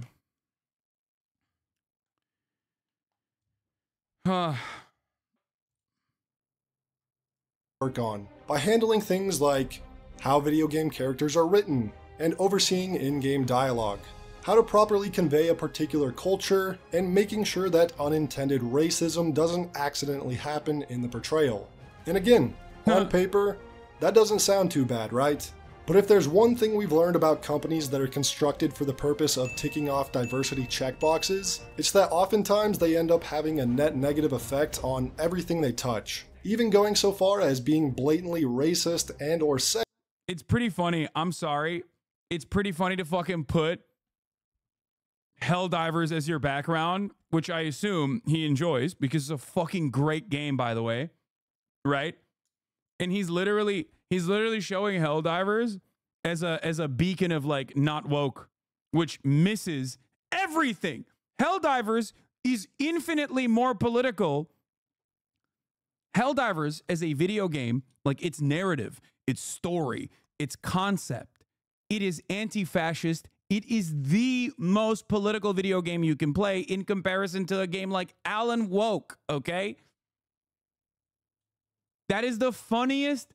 That is the fucking funniest thing you can get mad at while simultaneously missing the mark. It's just like you are demonstrating that you have no media literacy. You have no capacity to value or understand art, which I think video games are, by the way. Sexist themselves. But if the correct checkboxes are ticked, this qualifies companies like Sweet Baby Inc. to receive ESG investment, or environmental, social, and governance funding. In the case of Sweet Baby Inc., companies like BlackRock are its biggest investor. So how does this investment actually work? Well, companies like BlackRock, who is the world's largest asset manager with $10 trillion in assets, allegedly have a scorecard. How do you arrive at anti-capitalist critique and then miss the mark entirely? This is now what the right wing is. They also recognize corporations suck dick. They recognize capitalism sucks ass. And then they literally get so close to the fucking finish line, and only at the finish line do they turn around and go, it's actually sucking dick because of gay people and black people. How did this happen? I'm losing my fucking mind, dude. Yeah, dog, people at BlackRock are getting together and being like, yeah, we got to make these games gay as fuck, dog. That's what they're doing. They're sitting in a fucking room, in a cigar-filled room going, profit margins? No, thank you. What I want to do is make these games woke. Like, think about it. A 57-year-old investment, an analyst that has spent every single waking moment in 80-hour work weeks for the past 40 fucking years, okay, staring at a goddamn terminal, is sitting there now finally at the tippy top of that fucking Mount Everest of capital, going, smoking a cigar, going, that's right, make it gayer. Do you think that's what's going on? You are fucking hallucinating if you think that that's what's going on. This is marketing. It's just marketing. You're getting caught up in marketing. Oftentimes, this is marginal too. It's not even like serious amounts of investment at all.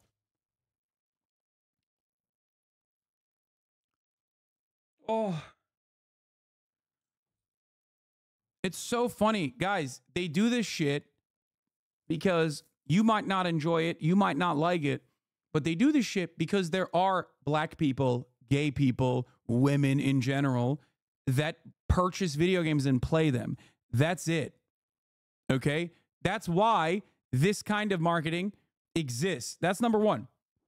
And number two, it's not a bad thing. Who gives a fuck? Why are you losing your mind over it? Are you that big a simpleton that you see like a woman that you can't jerk off to in a video game and you go, that's it, it's over, it's so broken?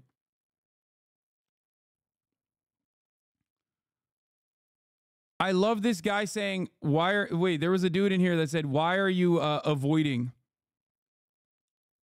Why are you dodging the main point though? Give me the main point right now, dude. Give it to me. Hard and fast. I need to understand what the main point is of this video beyond like, this company, I believe, is making video games super woke, and I fucking hate it. Video games suck now because they're woke. So go ahead, tell me what it is.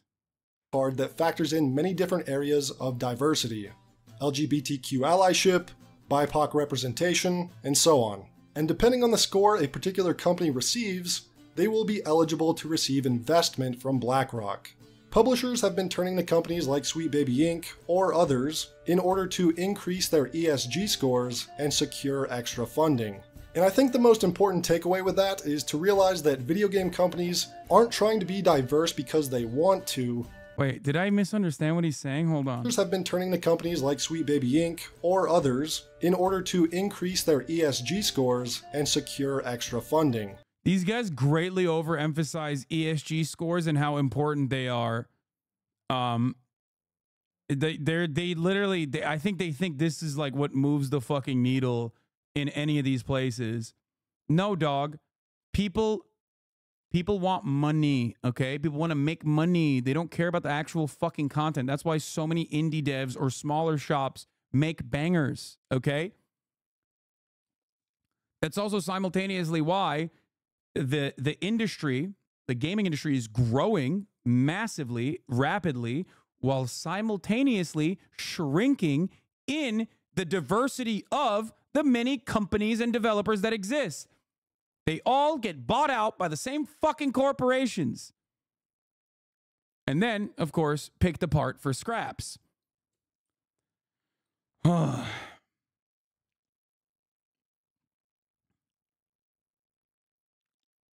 Have you thought about how hard it is for these gamers, though? They've never seen a black person before or a gay person, and seeing them even in pixels deals damage to them. Please understand.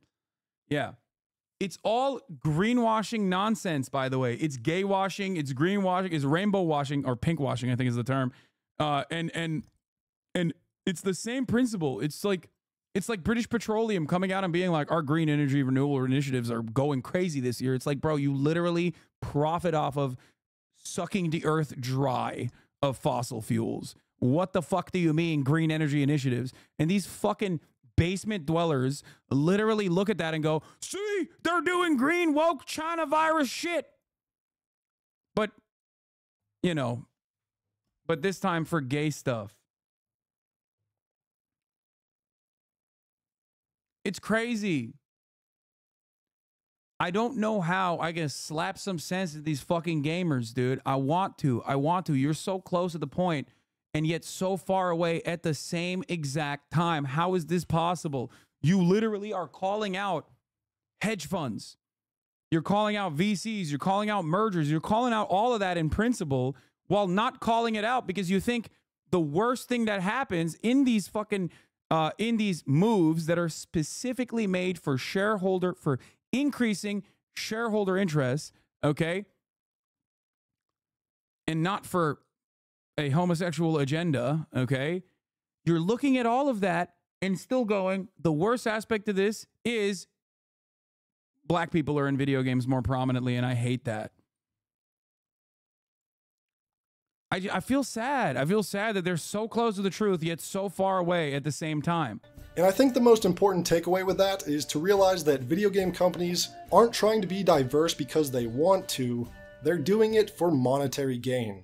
If you pay any attention to online gaming discourse, for years now you've probably heard or noticed. No, he's not even wrong on this point.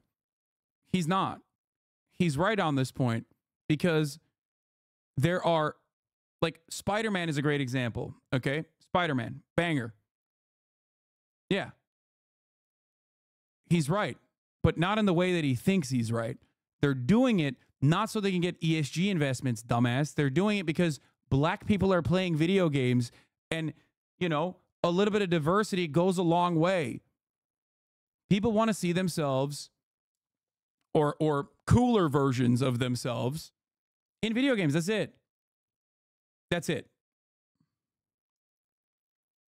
Okay, lol, sure, bud. Tracer's been a lesbian since Overwatch came out. This guy needs to shut the fuck up. Also, Tracer being a lesbian doesn't even, like, do anything to the game at all. And if you're getting mad at that, you're just, like, insane person. Yourself that video games have gone woke. I think most understand what is meant by that statement, but I think that the term woke has been a bit overused and lost a little bit of its meaning in the last couple years. Okay, cool. Having a female protagonist doesn't make a game woke. We've had female protagonists for decades. Having a gay character doesn't make a game woke. Okay. We've also had them for decades. And having a person of color as a protagonist or character also doesn't make a game woke. Okay, again, fair. We've had them for decades. This sort of proves that companies like Sweet Baby Inc. don't really have a reason to exist from a practicality standpoint. Gaming has always had natural diversity ever since its inception. The problem really comes down to companies like Sweet Baby Inc. replacing natural diversity with forced diversity. Wait. Dude, what are you saying? He's literally saying natural diversity when I like the game, forced diversity when I don't like it. And he's pointing to a fictional character that is black that has to be white in his mind. If it takes you out of the Nordic mythology to see a singular black person, if that like fucking ruins your day, you really got to go back to the drawing board. Okay? You really have to desperately take a shower, and then two, take a cold hard look at yourself. What the fuck? You know what also doesn't exist? Ice giants. Decapitated heads that talk in a Scottish accent. These are things that also don't exist, and yet they're in the game. And you like it. You like playing it. Okay? You don't like this because you're like, oh, it takes me out of the immersion. It's like, really? The Ice Giants didn't do it for you? It's this that took you out?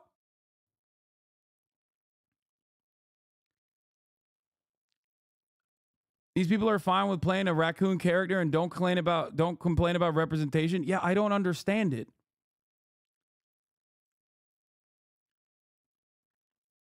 And deliberately radical socio-political themes.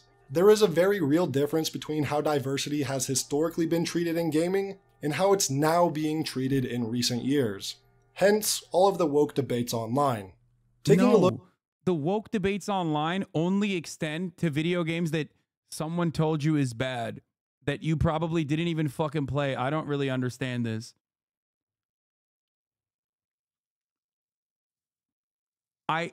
What?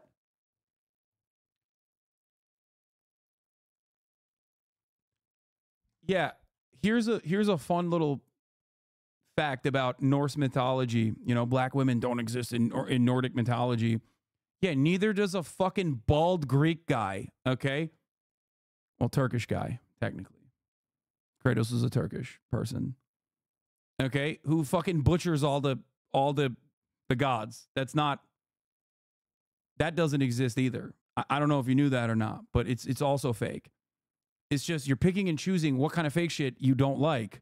And it does seemingly land on the side of fake shit that happens to be black people. I don't get it. Well, I do get it, but come on. Look at Sweet Baby Inc.'s client list, it's easy to see what woke versus naturally diverse looks like. Dog, what do you mean? It's literally every fucking gaming studio. There ain't no way this guy's like, I hate all of these gaming studios. Xbox Game Studios, Ubisoft, EA, Rocksteady, Santa Monica Studio, 2K, Square Enix, the list goes on. 2K, so woke. I hate the forced diversity in 2K games. I'm playing 2K. Where are all the white NBA players, man? What's going on, dude? That shit sucks. I hate it. On and on. If you've played the games they've been hired on for consulting from these studios, then you've likely noticed the many aspects where Sweet Baby Inc. has displayed their influence. Yeah, skipping Valve. When companies like this are hired on by these publishers, they give them a lot of creative control over every aspect of the game. According to their own website, Sweet Baby Inc. works on the writing for cinematics, dialogue. I like that a developer openly stating that no, they made the decision personally to have a black woman as like the leading role in Alan Wake 2 is not enough for these guys.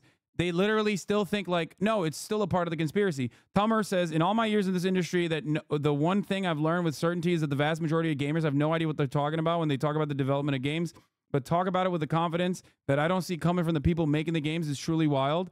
Yeah, exactly. And guess what? They're literally doing that, where they go off on the developers themselves. The developers are forced to like answer and be like, dude, you're insane. This is not correct. Like, you just made this up. And they go, nope, still the conspiracy. Oh, just enjoy things, dude. I'm sorry. I'm literally turning into one of these like apolitical centrist people, like in real time. Just fucking enjoy shit. Just like stop looking for politics and everything. I yell at my community all the fucking time as well. When people come in here and they're like, Dune, white savior much? I'm like, shut the fuck up. Shut up. It's good. Okay. It doesn't matter. And you're wrong anyway, but it doesn't matter. Even if you were right, I don't care. Okay. Just be fucking normal. Just enjoy things. What the fuck? But One Piece is political. It is, but it doesn't matter. Even if it wasn't, I would still probably enjoy it. I don't enjoy things because it's political. I enjoy things, and sometimes it's cool if the politics align with my worldview. Do you understand? I feel like I'm losing my mind a little bit. Is everyone crazy or am I crazy? Just enjoy shit. That is normal, okay? I feel like that's the normal take. It's just like, you go, you get a bucket of popcorn, you watch a fucking movie, okay?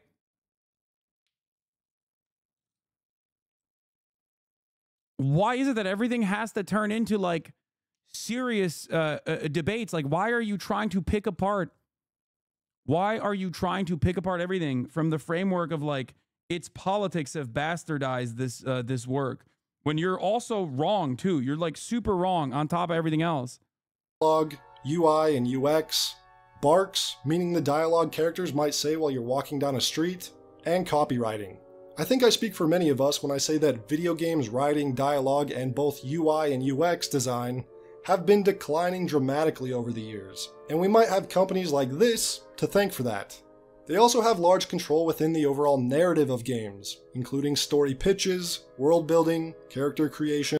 Yeah, so why does he not have does he have the same smoke for Baldur's Gate? Does he not like Baldur's Gate either? Is that what he's saying? That's a video game with like great dialogue. Is that even true? I don't think so. I don't think it's true at all. The reason why a lot of there's a lot of animosity towards games in general from a lot of quote unquote fake fucking gamers is because there are a lot of shit AAA titles out there, quadruple A titles, whatever the fuck you want to call it. Okay. And they are juggling IP, recycling IP, and just like serving you the same sloppy steak every fucking damn season because it's cheap. It has a built-in audience. And these massive companies want to make more money. That's why they do these microtransactions. That's why they do live service games. Okay? But this company has worked with this company's basically worked with, it seems, every fucking major company. And there's a lot of bangers in that list that he conveniently fucking ignored. Yeah, why do they not call Baldur's Gate 3 woke and unplayable? Because it's a fucking good-ass game.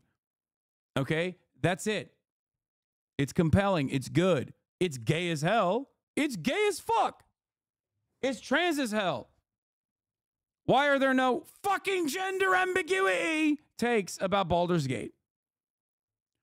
Why don't they have that take for Cyberpunk? These are great games, okay? It's all a matter, everything online, whether it be Reactgate, whether it be video games are woke or anti-woke, it's all about whether you personally like it or not. If I like it, it's not fucking woke. If I don't like it, it's woke, and that's why it was ruined. That's it. There is no better example of this than these Redditors literally writing for Helldivers. Helldivers is basically built as like the reverse Call of Duty. It has the opposite politics of Call of Duty while giving you even more fun Call of Duty. More fun than Call of Duty, in my opinion. Right? It is a direct rip of Starship Troopers, the movie, not the book. It is making fun of imperialism. It is making fun of fascism. And yet, because it's good, people don't want to fucking reckon with its politics. They don't want to recognize its politics, which is fine. I love when people enjoy shit. Okay? I love that. It's great. But the reason why people don't see the actual politics of shit like that is because they enjoy it. And when they don't enjoy something, they go, oh, it's woke because it's black and gay. And that's why it was ruined. Narrative design, story feedback tweaks, and more. Again, need I comment on the sad current state of video game narratives? And lastly, and probably most relevant, is their paragraph on representation. So let's just read the whole thing. We believe that representation is key to connecting players and audiences, and we offer a few ways to help your— Kind of like you and Dune, though? What do you mean? Me and Dune, I like Dune as a standalone work, but beyond that, you do not understand the politics of Dune in general. That's why I yell at people when they come in and they just like watch Dune 1 and Dune 2 and don't understand the over-encompassing politics of both the movies and the books itself, and go, no, this is fucked up. your team and project gain the perspective needed to make it happen. We're part of an inclusive and knowledgeable community of diverse consultants, able to cover a wide range of cultural and sensitivity topics. Our approach leads with the creation of joy in marginalized players, and seeks to be additive rather than strictly corrective. We do cultural consultation, sensitivity, and inclusivity reading, risk and opportunity assessment, and more. In these short paragraphs, I'm not even kidding. I think these are the type of people who think like, well, it's called the Democratic People's Republic of Korea, so it's a beacon of democracy. Like this is the same energy. You look at a mission statement for marketing materials, and you literally go, oh, that's it. They're doing it because it corresponds to my personal biases. Okay? Like nothing that in this mission statement also was like, nothing in this mission statement, it was even remotely shitty or scary in general. You only look at this and think it's scary if you already have a lot of baggage, cultural baggage that causes you to react this way to the most basic ass fucking mission statement. Risk and like, look at this. We're a part of an inclusive and knowledgeable community of diverse consultants able to cover a wide range of cultural and sensitivity topics. Our approaches leads with the creation of joy in marginalized players. Here's the greatest lie anyone's ever fucking told. Okay? That at the top of the hour, there isn't a 3-minute ad break. Inclusivity be damned. If you're not included in the subscriber category, you will see a 3-minute ad break right now at the top of the hour. If you no longer want to be a part of that, then all you need to do is subscribe for $5 or for free with a Twitch Prime.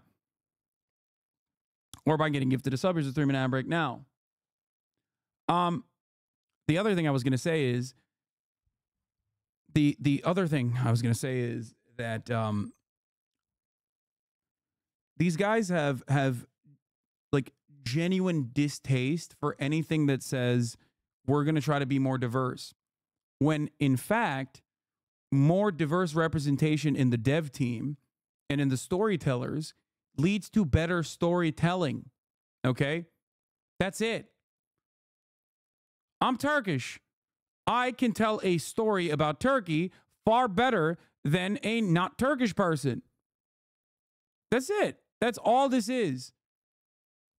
So if you are writing about a culture and you have already chosen to include said culture and cultural references, it's probably going to be better for the storytelling for it to have some minor changes made by people who are from that background. That's it. That's all this is. Prime subs are not broken. It's just they're in a different place, I guess. Opportunity assessment, and more. In ways in which they will go paragraphs describing their mission statement, they've conveyed to me personally the ways in which they will go out of their way to overcorrect and overreact to any and all things that could possibly be offensive to anyone, leading to a heightened overfocus on how to solve problems that might not have even been there in the first place. They're at the point where they've been almost inventing problems to solve in order to be hired to solve them. It's a smart business move that leads to disastrous outcomes. The simple act of video Denzel Washington described it perfectly here. So why did he need a black director? Could a white director not have? It's not color. It's culture. Explain the difference, because I think we're Steven Spielberg did. I'm gonna go pee. Martin Scorsese did Goodfellas, right? Steven Spielberg could direct Goodfellas. Martin Scorsese probably could have done a good job with Schindler's List, but they're cultural differences. You know, I know, you know, we all know what it is when a hot comb hits your hair on a Sunday morning, what it smells like. That's a cultural difference, not just a color difference. Right. So it's the culture. You know about a hot comb? Scenario? No, she don't know about no hot comb. Because that's, you don't know. old school. You don't know nothing about. Dax. See how everybody laugh? That's a cultural difference. That's not a race difference. That's just that motion. That's all I gotta say, right? I know what a hot comb is. Okay. All right. The space that we're in, culture versus race, and how important it is. You know, where we are right now as a culture, as an American family. You're producing a film that's culturally germane to a particular time and a particular people. You know, even the Martin Luther King, JFK, Jesus trilogy, you know, triumvirate that was on the wall. We didn't have that on our wall, but our next door neighbor did.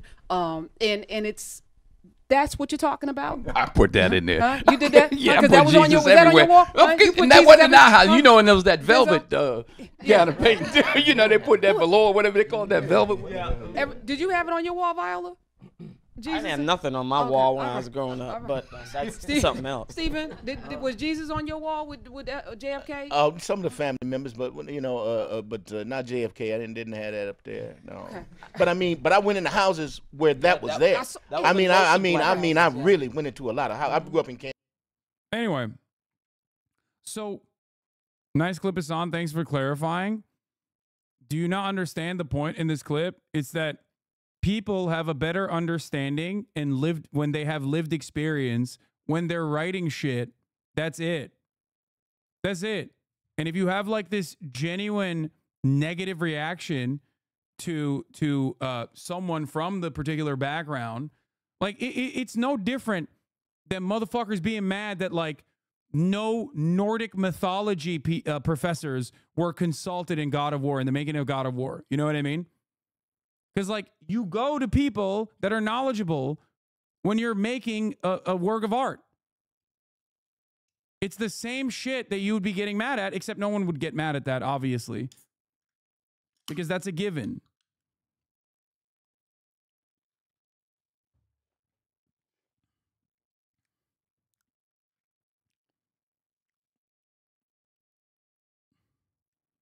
The other aspect of this is that we have a real problem with the same stories being told over and over and over again. So diversity in this regard literally fucking helps move away from the same old bullshit. Do you understand? Diversity breaks through the monotony of like playing the same fucking shit over and over again. He even pointed to like Assassin's Creed as a good example. Now, Assassin's Creed as a franchise has become bastardized, right? Because of the same reworking of the same concepts over and over again, beating them to fucking death, right? Having said that,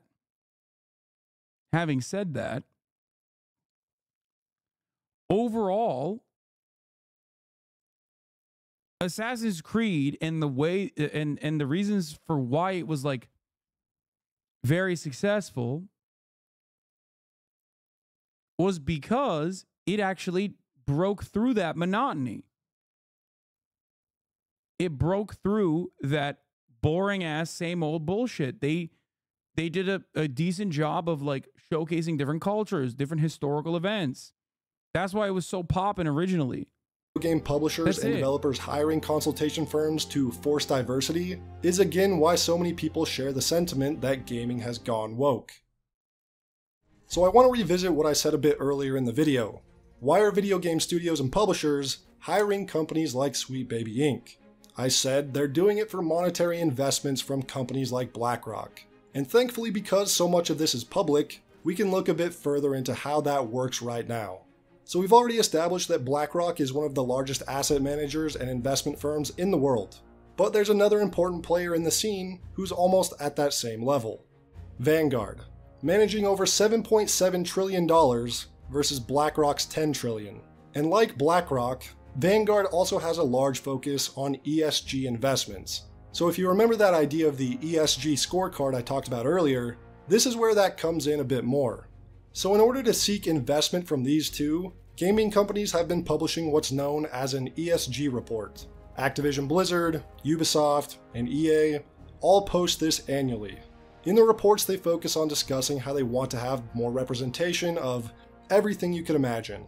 The hopes is that BlackRock and Vanguard will take notice and reach out to them and offer them large sums of money to invest into them. And so oh no, bro, do you see where this video is headed?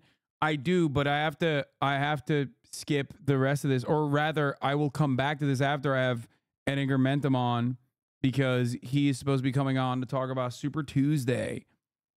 Actually, I mean, I'll see before he comes on. I'll keep covering it until the moment Far that it's he's been here. working. For example, if we take a look at EA, we see that the two largest shareholders of the company are both BlackRock and Vanguard. Take-Two Interactive, again, largest shareholders, BlackRock and Vanguard. Microsoft and Warner Brothers, same exact story. All four of these companies are all clients of Sweet Baby Inc. I think you get the point.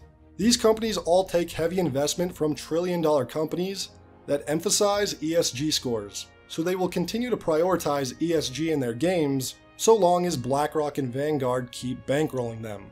This again isn't being done because BlackRock, Vanguard, or any of these video game publishers are trying to be morally or ethically right.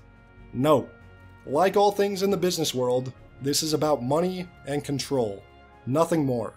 Looking good on paper and actually being good are two very, very different things. A lot of this Sweet Baby Inc., BlackRock, and Vanguard stuff has been going on behind the scenes for a while now, and while it's been public information, it hasn't been discussed more seriously until these last few months, maybe 6 months or so.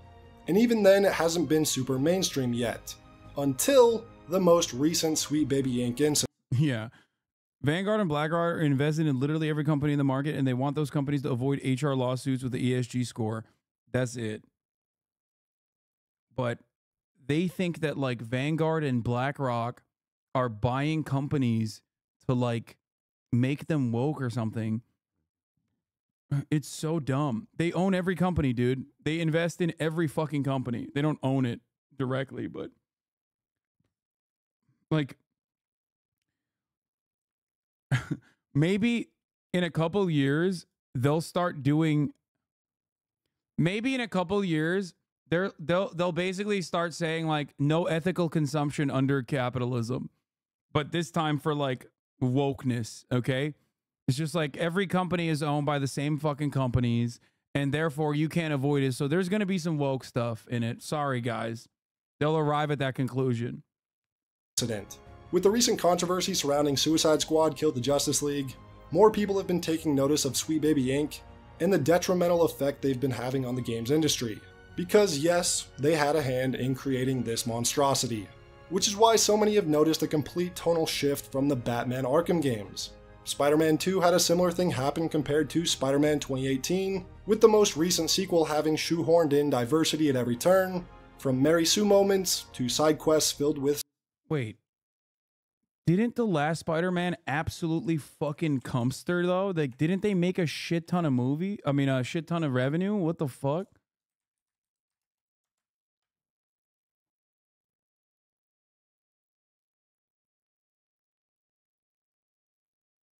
I don't even understand. They sold 2.5 million lifetime units generated by Marvel Spider-Man 2 worldwide as of February 2024. Bro, also forced diversity. Dog, the main character is literally black. He's like, half the game is in Harlem. What the fuck do you mean forced diversity? This man's like, why did they gentrify Harlem more?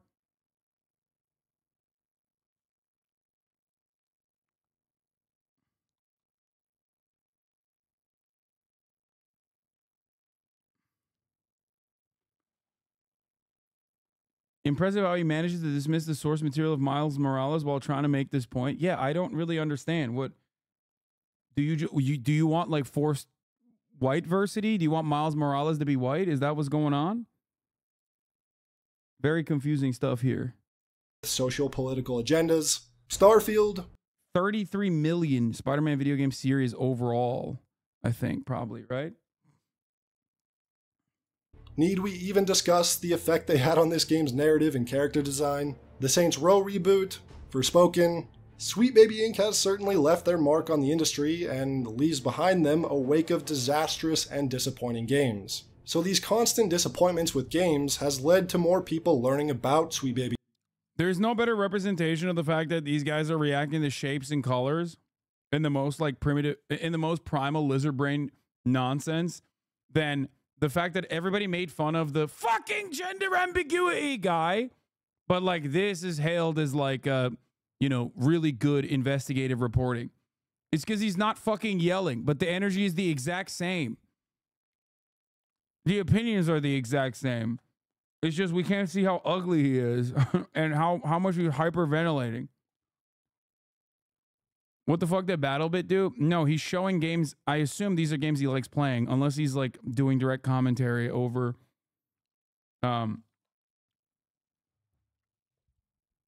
unless he's doing like direct commentary about the game that he's talking about, like with the Force Diversity in Spider-Man 2. He's just showing games that he likes playing, you know, non-political games. Inc. Which then finally brings us to the Sweet Baby Inc. Detected group being created on Steam, which is essentially just a group that lists any and all games that have been involved with Sweet Baby Inc. It started off as a relatively small, which is all games, pretty much, it seems, group, but has now exploded into over 100,000 followers, all thanks to Sweet Baby. Because gamers are fucking losers, dog. That's it. There's a lot of fucking losers in this beautiful space that we're all in, that we occupy, okay? That's it. That's the real reason. Baby Inc. themselves. When people started sharing this group around online for those who might want to join, the people at Sweet Baby Inc. thought that the group's existence is harmful and are actively trying to get it removed, and even trying to strong-arm Steam into banning the user that created the group. A narrative designer at Sweet Baby Inc. made a few posts on Twitter targeting the group and its creator with hopes of him losing access to his account, which would also include his game library. Trying to make your followers... Yeah, they should, bro, they should keep that energy for BlackRock, honestly. Like, yeah, get mad at BlackRock. Take down the financial system, okay? Take down finance capitalism. I'm with you, brother. Take it one step further. Fuck this Sweet Baby Inc. shit, okay? Go after BlackRock and Vanguard, you know? Mass harass and report someone is against Twitter's TOS and YouTube's, which is why I'm reminding you right now, do not go and harass anyone at Sweet Baby Inc. because then you'd be stooping to their level, and you should have more self-respect than that. Yeah, gamers famously don't do that. Brother, the entire 100-person backed thing is literally about what this person did. Like, you're talking about this guy, Chris Kindred, saying that they're being bad for doing this, while simultaneously, that is what this fucking Steam community is doing. The fuck do you mean? You've already stooped to their level. You're at their level. This person thought that they could fight fire with fire. Twitter targeting the group and its creator with hopes of him. But you can't fucking say, I'm calling out this behavior while simultaneously making an entire video about it. The fuck? Losing access to his account, which would also include his game library. Trying to make your followers mass harass and report someone is against Twitter. Yeah, dude, it's a vector of harassment. That's what these groups are made for. What the fuck is Kiwi Farms if not to try to get trans people to kill themselves and to just like harass, dox, swat a bunch of fucking people around the planet that you have decided are like villains because they're streamers or because you just can't stop watching them, myself included. You just can't stop watching these fucking people and it just makes you so mad. You're like, oh, just stop watching. Zoe Quinn have also been the topic of some more drama. Zoe Quinn, if you don't know, was a frenzied Gamergate feminist that made false accusations about a game developer that led to him ending himself over the false accusations. Meanwhile, Zoe profited off donations and pretended to be the victim. Well, in 2014... I have no idea what this is about. What is happening? Is this is like... it's been 10 fucking years. Get over Zoe Quinn. It's been 10 fucking years. I have no idea what the fuck the Zoe Quinn shit is. Even I don't know that. And oh my god, it's OG Gamergate shit. Oh my lord. Oh, holy moly. Oh my god, dude. Dude.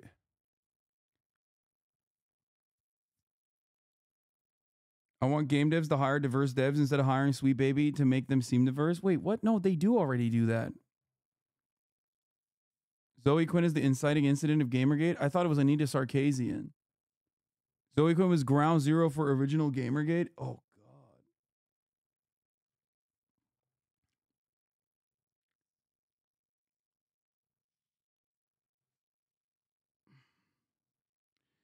Valve is not a publicly traded company, yet they still work with them. How does this fit in his ESG narrative? It doesn't. That's why he didn't mention Valve. Also, he likes Valve, most likely. That's the whole point. It's ironic because it seems like Sweet Baby Inc., much like fucking BlackRock and Vanguard invests in every company, literally every company. Sweet Baby Inc. seemingly works with every fucking game developer. So you're going to have a lot of games that they worked on that you enjoyed that you will never bring up because it is not convenient for your argument. That's it. I have no idea who that is, which is probably a good thing. Yeah, I know. The Zoe Quinn shit, even I don't know about. And I thought I was the lore master. Zoe Quinn was the ethics and game journalism path. Anita was the balding rage path. I only know the Anita one. Zoe Quinn and this Sweet Baby Inc. employee Lego Butts DDoSed a website called the Fine Young Capitalists. But why? Well, the Fine Young Capitalists were running a game jam with the goals of encouraging women to join the gaming industry, producing a game, and donating it to charity. They had taken ideas from women about games they'd like to make, produced 5 pitches, and also produced concept art. The woman who had their idea selected would be given the role of producer and receive 8% of the proceeds. The Fine Young Capitalists' own production staff will then produce the game over 6 months with the female winner as the producer. And then, most of that money made on the game would go to charity. But on February 28th, 2014, the Fine Young Capitalists were then doxxed. Is he talking about... Is this Gamergate shit? I'm not... I don't care about any of this, okay? If you're relitigating Gamergate 10 years after the fact, please reconsider everything that has happened that led you to do that, okay?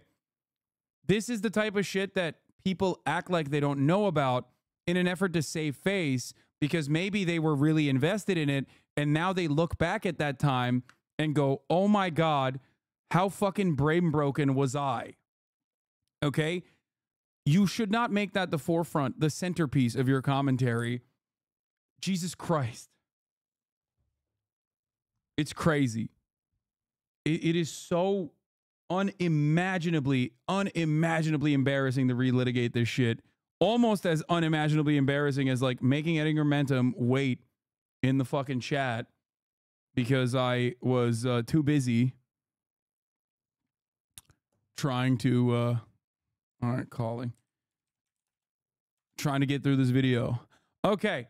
We are moving away from this. Maybe we might come back to it.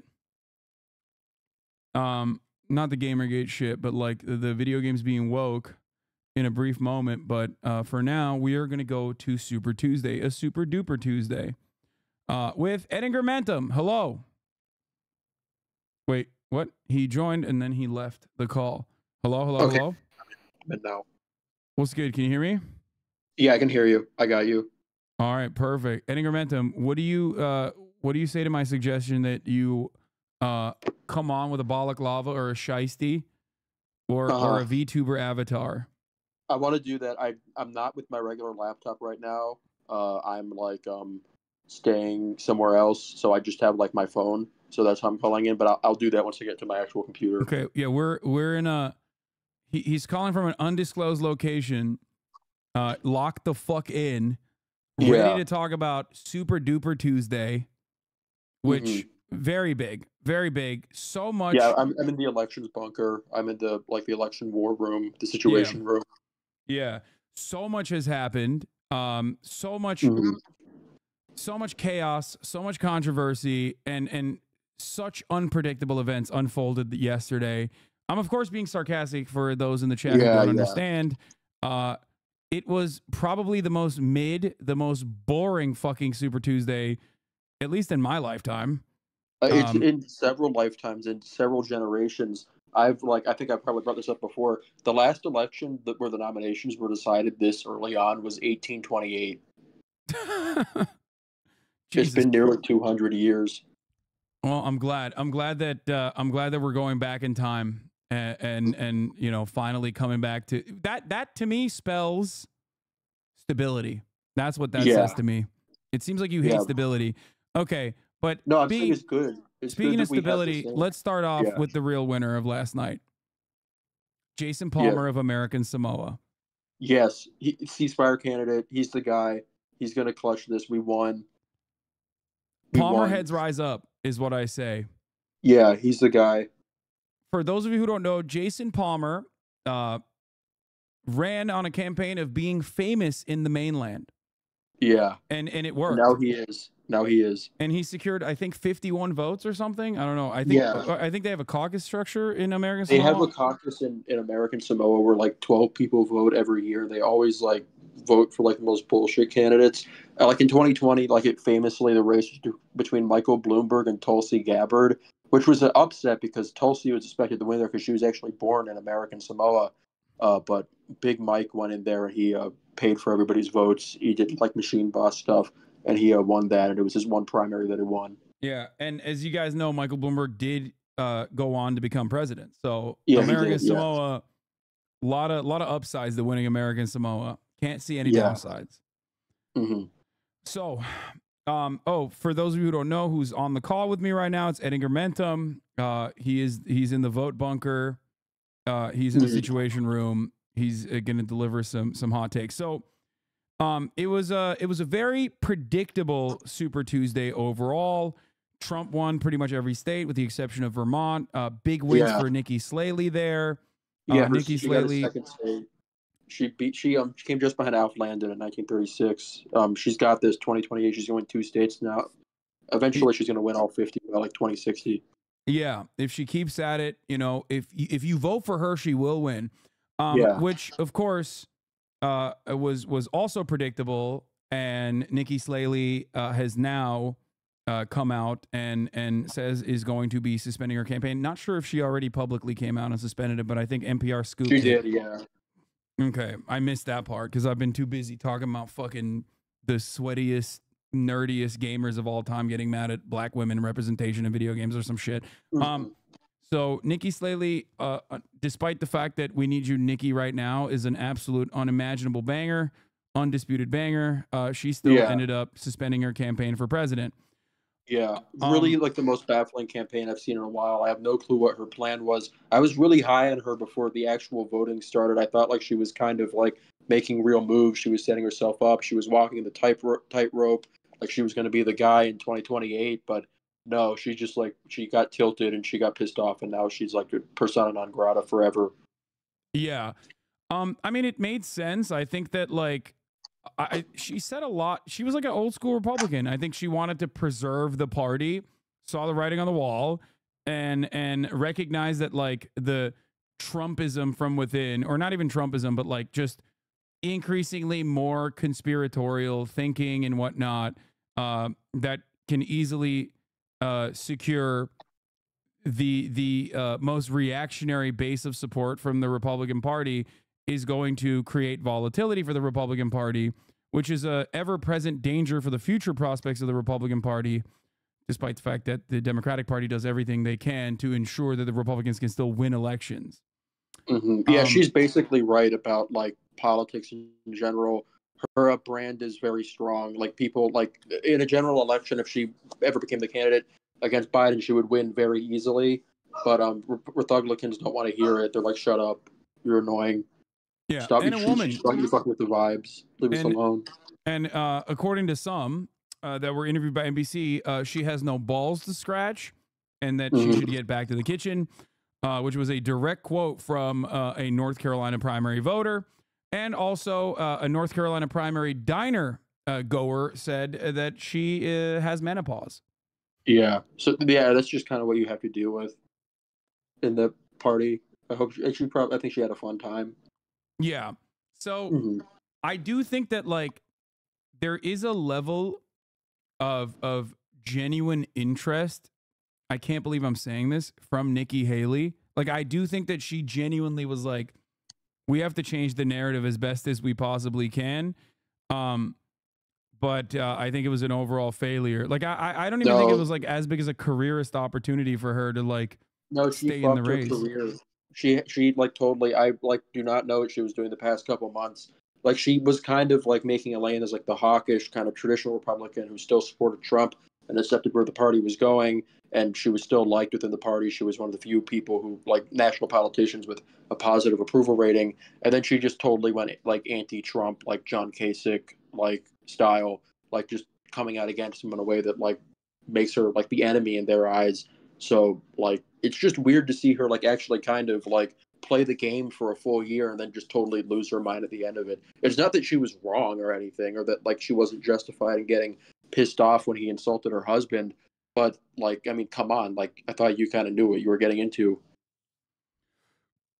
Yeah, absolutely. There was a last ditch effort from the Koch brothers or Koch brother and some of the other party like institutionalists in the Republican Party to move away from Rhino Ron DeSantis to Nikki Haley, but obviously that didn't lead to any promising results because the Republican Party is totally captured by Donald Trump. Why wouldn't it be? Yeah.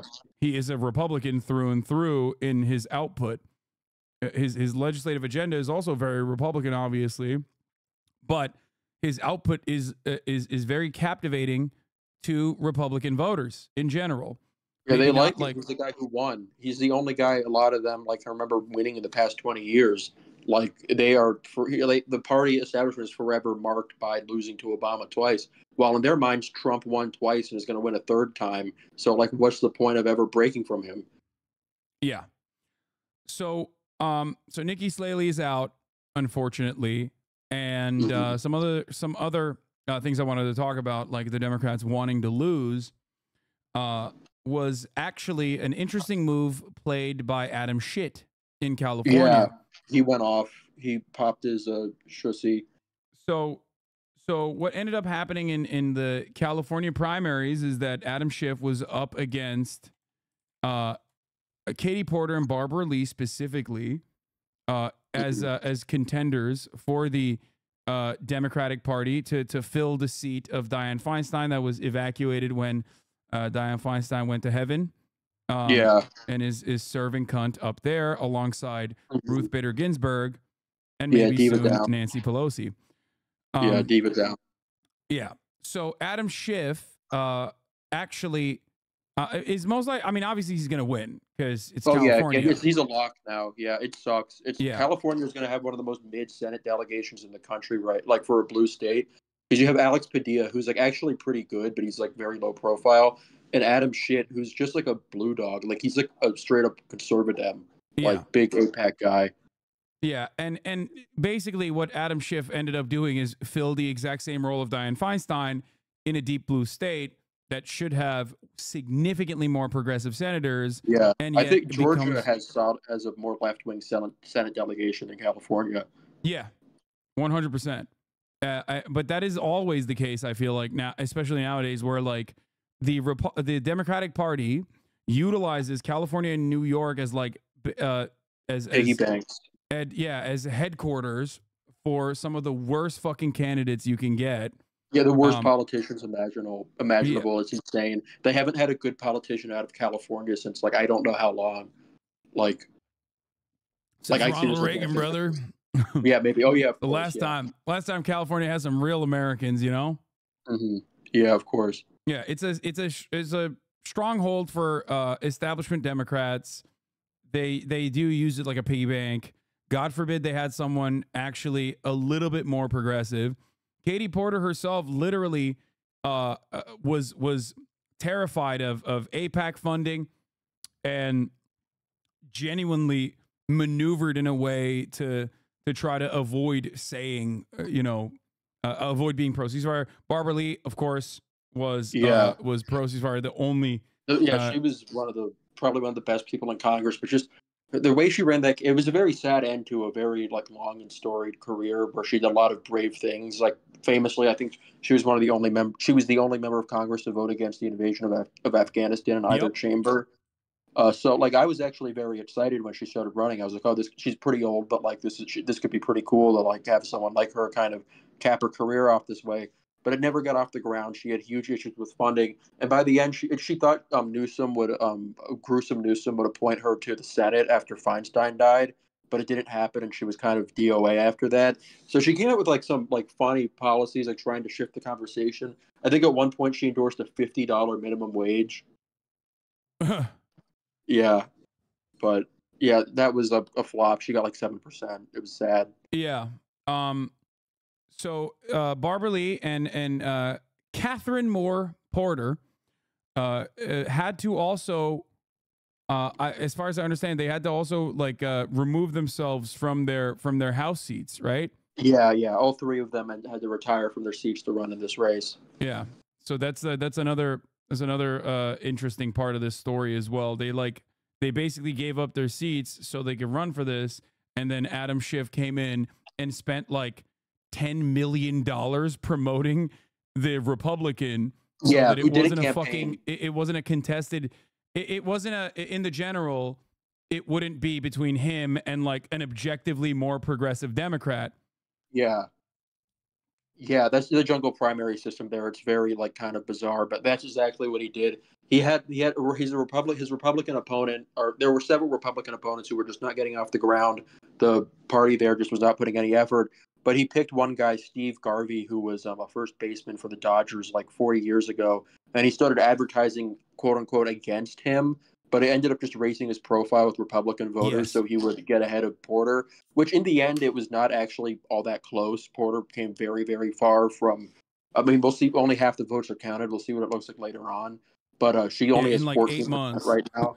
Yeah, she's like 18 points behind. It wasn't even like a contest.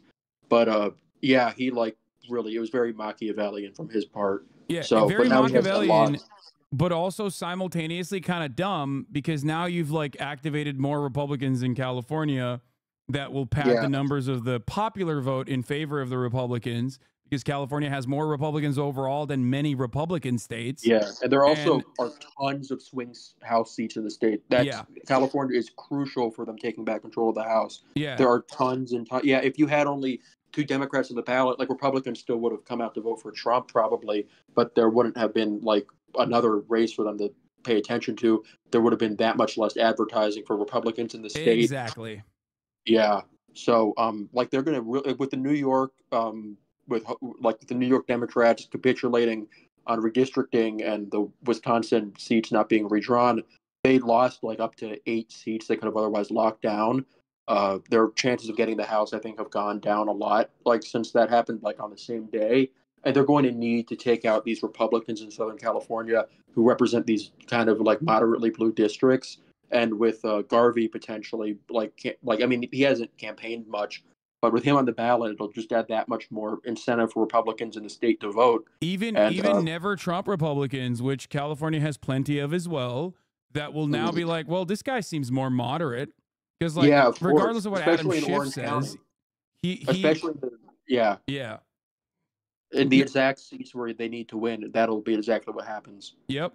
Which is once again Democrats maneuvering or moving in a way that harms them in the long run, absolutely destroys or makes their chances of like like you said, winning the House all that less likely by spending tens of millions of dollars specifically promoting a guy who literally did not campaign himself. Steve Garvey did not campaign at all, for the record. He did not campaign at all. And Schiff's campaign spent more than $12 million on ads, contrasting him with Garvey, which increased his profile. Yeah. It's like the shitty version of when they like promote the really far right Republicans in competitive House seats, which actually does work and is pretty smart. But this only was for the benefit of one guy who's like a really terrible politician. Well, he's an impeachment merchant. It works until Donald Trump. Yeah. He's an impeachment merchant. He's a fraud. He's a blue dog. Like it's pretty lame. I don't think he'll be like a Manchin type, but it's certainly not like the best you would want, because he's going to have that seat for like 30 years now. Yeah. Dude, Garvey has no chance. No, we're not talking about Garvey winning. We already said that Adam Schiff is a lock in California, where like only a quarter of the electorate is Republican. We're saying that on the Senate, Adam Schiff is locked in 100%. Yeah, he's senator-elect. But he's going to create more. He objectively will bring in more down ballot voters that are Republican, that will go out to vote for him, that will then vote for Republicans in other districts. Yeah, just to get a sense of how close these races can be, there was one race in 2020 in Southern California that was a seat in Los Angeles County, the California's 25th district. It was decided by 300 votes. Like, the margins for these seats are extremely small. Like, really anything can tip the balance. And for the past 2 Congresses, we've had majorities into like 5 seats large. they really cannot like afford to drop any of these seats because they've already done poorly in them for the past 2 cycles. Yep. So that wasn't great for California's future. But one thing that I did want to talk about that I don't hear a lot of noise from mainstream media, at least up until, I mean, certainly a lot more noise was heard in the Michigan primaries, but not a lot, not as much now. The uncommitted vote. Yeah, that's what I've thought about that a lot since last night. It's very kind of weird. There's a lot of stuff that like I didn't expect in both directions. But yeah, there were some states that were better than others. Just I could just kind of do a lightning round of some areas if you'd like. Yeah, let's do it. Yeah, so generally I think Biden, like across the board, besides Minnesota, which is the huge exception, I like these results were not good for Biden. He didn't crack 90% in any states. I know he did in Tennessee and Alabama, but he cracked under 90% in most states, which is not good for him. That's like underrunning what Obama did. But geographically, it wasn't super clear. He did better in New England than I thought he would be. I kind of expected that to be a more kind of non-committed area, but he did pretty well, like in Vermont, Maine, Massachusetts. Like it wasn't terrible. He did better than in Michigan and all those states. I was surprised by how poorly he did in the South, because in South Carolina he got 95% of the vote, and I sort of expected that to be the case in Alabama, Arkansas, or even Virginia. But in Virginia and North Carolina, there were actually like pretty significant like numbers of people voting uncommitted. In North Carolina, it got 13%. In Virginia, which I would have thought would have been a very strong state for Biden, because it's one of the states that's like Raytheon Acres, like very kind of centrist, like a lot of like Romney Biden voters. Biden got under like 90% of the vote, and Marianne Williamson hit 8%, which was like funny to me. Like they were just rocking with her hard over there. Texas there wasn't really much of a sign of like an anti-war vote in Texas, but he did terribly on the border. It validates a lot of the poor numbers with Hispanics that we've been seeing. Latinos for Trump are real. The West Coast and mountain states haven't finished counting yet, but he did do a bit better in Colorado than I thought. But the big story that really shocked me and was like really stood out from everything else was Minnesota. Yep. That was huge, completely like head and shoulders above everything else. Numbers I would not have expected. Biden nearly went under 70% there. That it's insane. Like I can't think of any precedent for this. And it was clearly about Gaza. Like you could see like the precincts, there was a direct correlation between how young a precinct was, how many young voters it had, and how uncommitted it was. So in a lot of states where things weren't very clear for whatever reasons, there wasn't a clear geographic pattern, the number of uncommitted votes were small. There was a very, very clear constituency here in Minnesota specifically, which is weird. Maybe like the protest vote here is localized entirely to the upper Midwest. Maybe like being around Muslims, because there's a lot of Somali immigrants in Minnesota, just like Arab immigrants in Michigan, makes voters there more sympathetic towards like Muslims overseas. But it really, really stood out. It was a very bad result for Biden. He looked like this is not numbers an incumbent should get. Hennepin got 25.5% to Biden's 63.5%. Yeah, Hennepin it was County. under 2/3 of the vote in like the most important county in the state for Democrats. That's where Minneapolis is. It's like the Ilhan Omar area. Yeah. I got to say, I need to fill out the Ilhan Omar apology form, because like this does look like it's kind of her territory that was very strong here, more so than any other place we've seen so far. So like, I guess like they put in the work like in the Twin Cities, like that really like stood out more than anything else, because even in Michigan, there wasn't a clear geographic pattern to where the uncommitted did the best. It kind of did the best in urban areas, but it wasn't a huge difference. Here, like you can clearly see that uncommitted did the best in the Twin Cities. It was a very, very immediately noticeable. And like they did well enough to win statewide delegates. It's nuts. I want to pause here for a brief moment and reiterate something very important in our analysis of these numbers.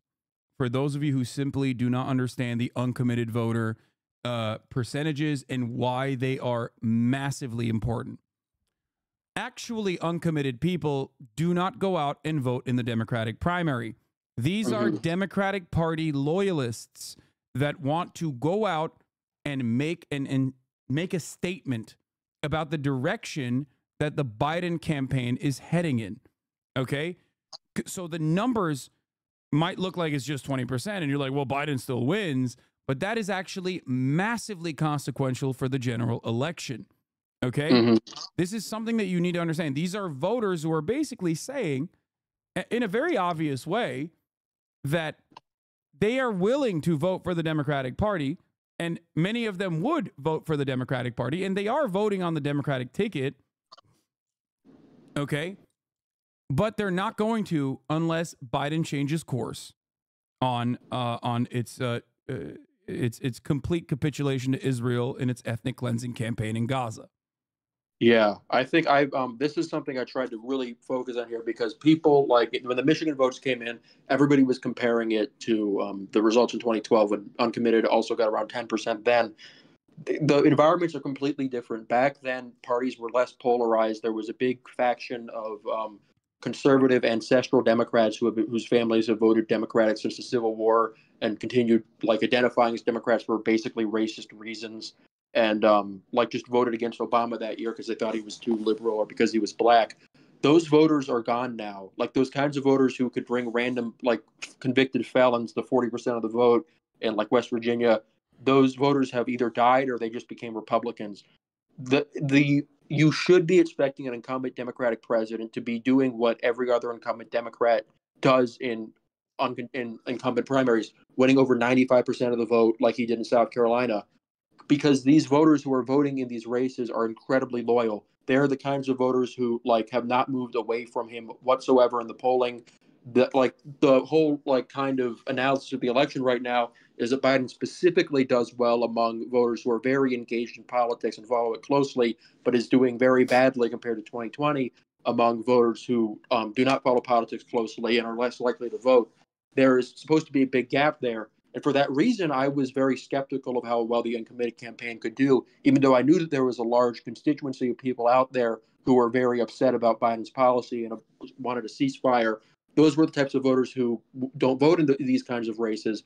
Like, I think the comparison that I made in an article I wrote about Michigan is like, it's like the political equivalent of Fort Knox suffering a massive breach to a group of people that had only been organizing for 3 weeks. Yes. Not only is it bad enough by itself, but it projects a terrible sign for Biden's ability to hold on to more lightly defended, i.e. less loyal voters. So if he's doing this badly, that's the most significant part.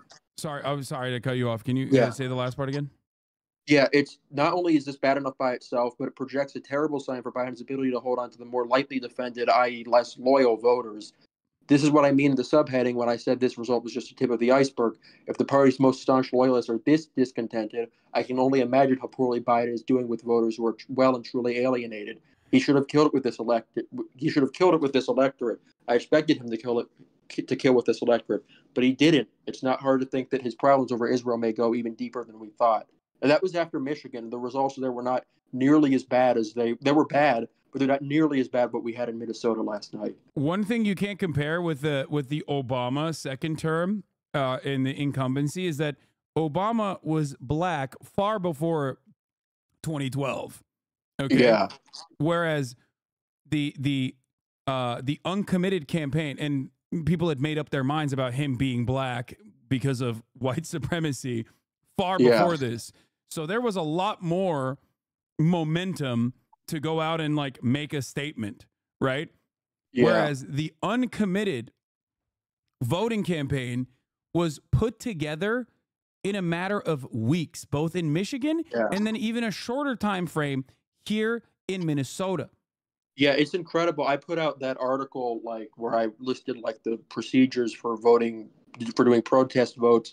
Like this had started, so nobody even had a map of like what this was. Like everybody just ended up using the map that I made because nobody had done it before. This was like a completely kind of bolt from the blue thing. I can only really imagine what could have happened if they started organizing this a couple months earlier. I am a little kind of, yeah, it's a little rough. I mean, we have some states going up that like they have more like of a runway to do this. Wisconsin should be a really big one. Washington. They're also giving attention. Those are both states with uncommitted options and a lot of attention going towards them right now. So those are both worth keeping track of. But like this is you're right. This is the kind of result that is usually the result of like decades old political currents and discontent and like deep-seated things that like took centuries to develop. It is not like something you see over a conflict that started like 5 months ago and like people have been organizing around it for only like 3 weeks. It took people years, like decades, to organize around Vietnam. Like this is extremely rapid. Yeah. No, absolutely.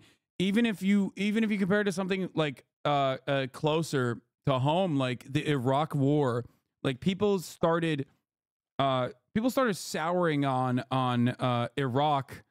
Like it took years for people to sour on Iraq. Obviously, there's other factors here at play here.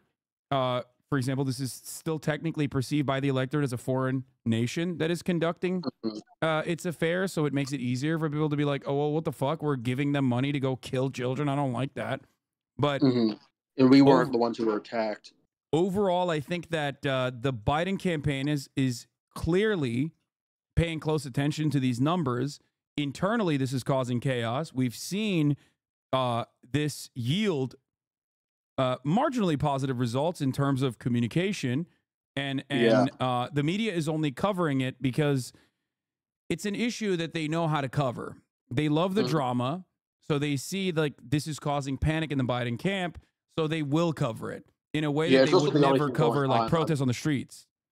It's the only thing going on the Democratic side. You can quantify it. You can write like an analysis of it. Like it's kind of like a lifeline for people who write about elections. And honestly, I'm including myself in this. Like this is very, very like there's not a ton going on right now. The polls have been very stagnant. So to a degree, I think that like there might be some like kind of incentive to talk about this maybe more than they might have otherwise. But even in that case, like these numbers are like very stunning. The Minnesota one specifically. The other ones you can kind of give or take, but like these are just very bad for Biden. He nearly got a lower percentage of the vote than Trump did, who was running in a contested primary. Yeah. I think the calculation that some people are making is that like uncommitted plus Dean Phillips plus Marianne Williamson doesn't come near like the anti-Trump voters in the Republican Party, and they should be worried about that. Yeah, not well, realizing that like a lot of those people are still going to vote for fucking Trump. Trump isn't a good candidate either. That's the point. Yeah. Like the whole reason that you nominated Biden was because he was supposed to be a really good candidate. Saying that he's at the same level as Trump isn't a defense of him. It means that he's failing at like the one thing he was supposed to do, as we know that he is. Yeah. Like this was supposed to be, you're not supposed to be making those comparisons at all. This is supposed to be the advantage of incumbency. He is not an in-power president. He doesn't have he has the party behind him, but he's not like an incumbent. Like it's different races. It's apples to oranges. The fact that like it even merits a comparison in the first place is a sign of how poorly Biden is doing, like, and how much people are alienated by his like campaign and policies and tactics. Yeah. I'm gonna share my screen with you so you can see what I'm looking at. Real quick, 1 second. Okay. Here. Here's the, ladies and gentlemen, the median voter. This is the Nikki voter that Biden is dropping some of the very important demographics that he needs to fucking win, that he used to win in 2020. Younger voters, Hispanic voters in states like Nevada, states like Arizona.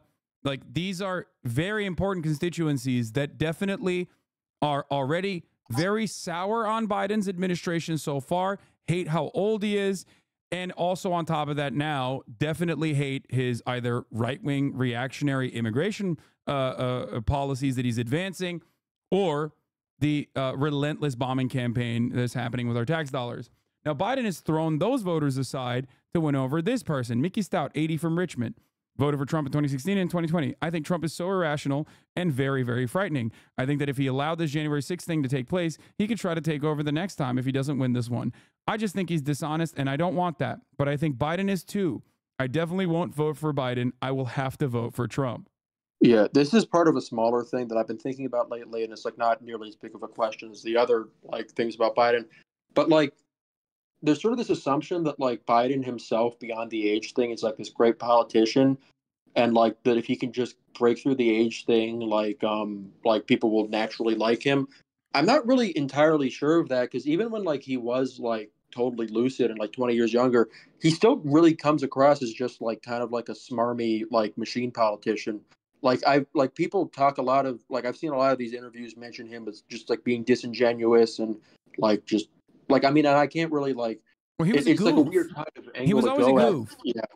Like Yeah. there was never a moment like the reason why he had to drop out the first time he ran for president was because of plagiarism. People called him Yeah. an idiot, like openly in broad daylight.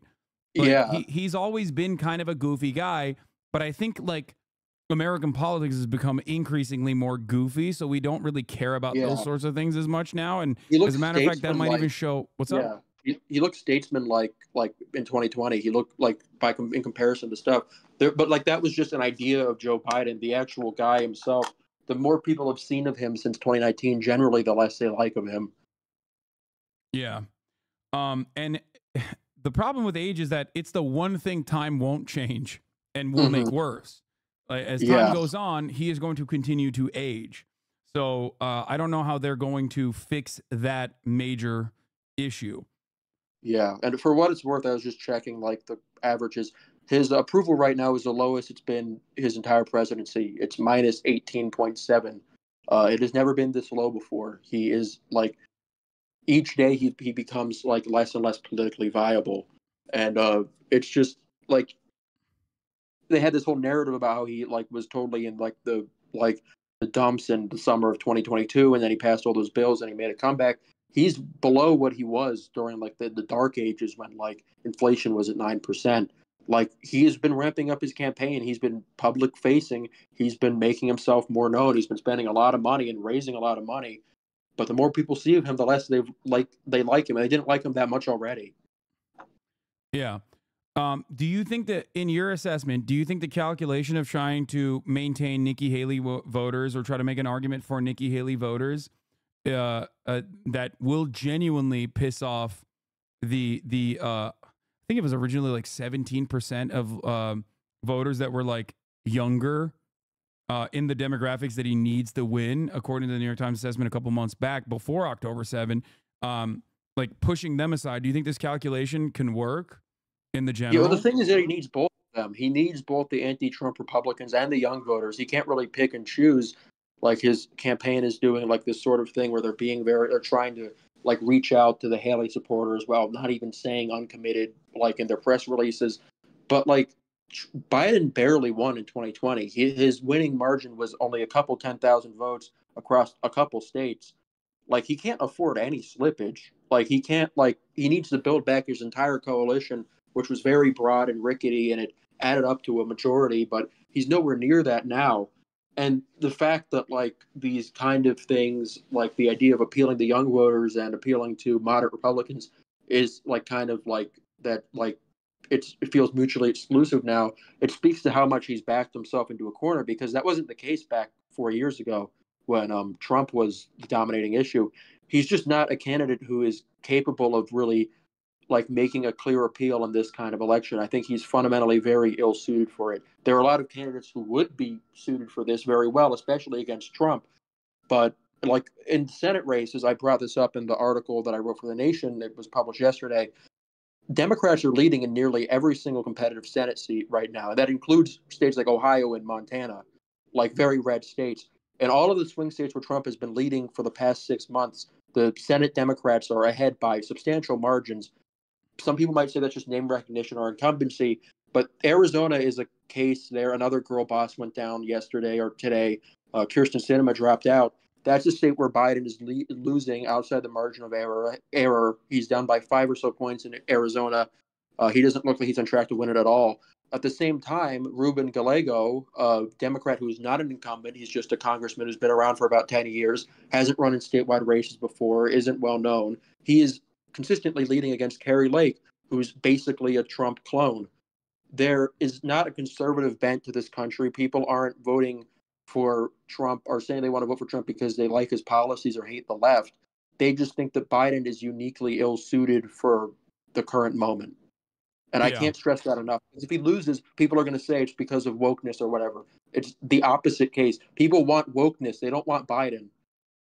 Yeah, no, Biden's if it was anyone but Biden, this administration, obviously with like if the last 5 months of this administration didn't go down the way it did, right now, any other candidate that isn't like visibly 800 years old would be crushing, I think. Yeah. And I still think even with negative real wage growth that people experience throughout the administration, there are a lot of positives that you could be promoting, whether it be a pro-labor stint, like a pro-labor attitude, whether it be Build Back Better, the IRA, you know what I mean? Like there are definitely achievements that you can point to that you don't have to present even as like bipartisan for the sake of bipartisanship.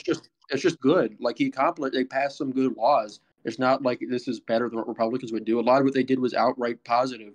I think that their economic policies were good. We do have the best recovery in the world of comparable economies in the world right now. That's not really up for dispute.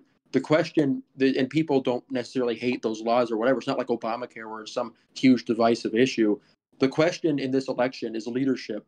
I think people are extremely tired from the culture wars and the constant back and forth, like war and fighting. They are willing to accept pretty much any policies that sound good for them, like lower taxes. Sure, that's good. More social spending. Sure, why not try that? Let's see if it works. But they want to at least feel like there's a direction forward and someone capable at the wheel. I think the Biden people do understand the idea of creating a clear kind of philosophy. I don't hate that idea necessarily, but they should realize that the vessel they're trying to do for it is completely inadequate. Yeah. There was a chatter in here that was talking about no incumbent ever winning re-election, being sub 40% approval rating. Yeah. And Biden has been there for the past 5 months. Since October 7th. Yeah. He's been there. It's I mean, the situation looks dire, but it doesn't seem like the Democratic Party and the people that have Biden's ear are remotely interested in making assessments and changing course.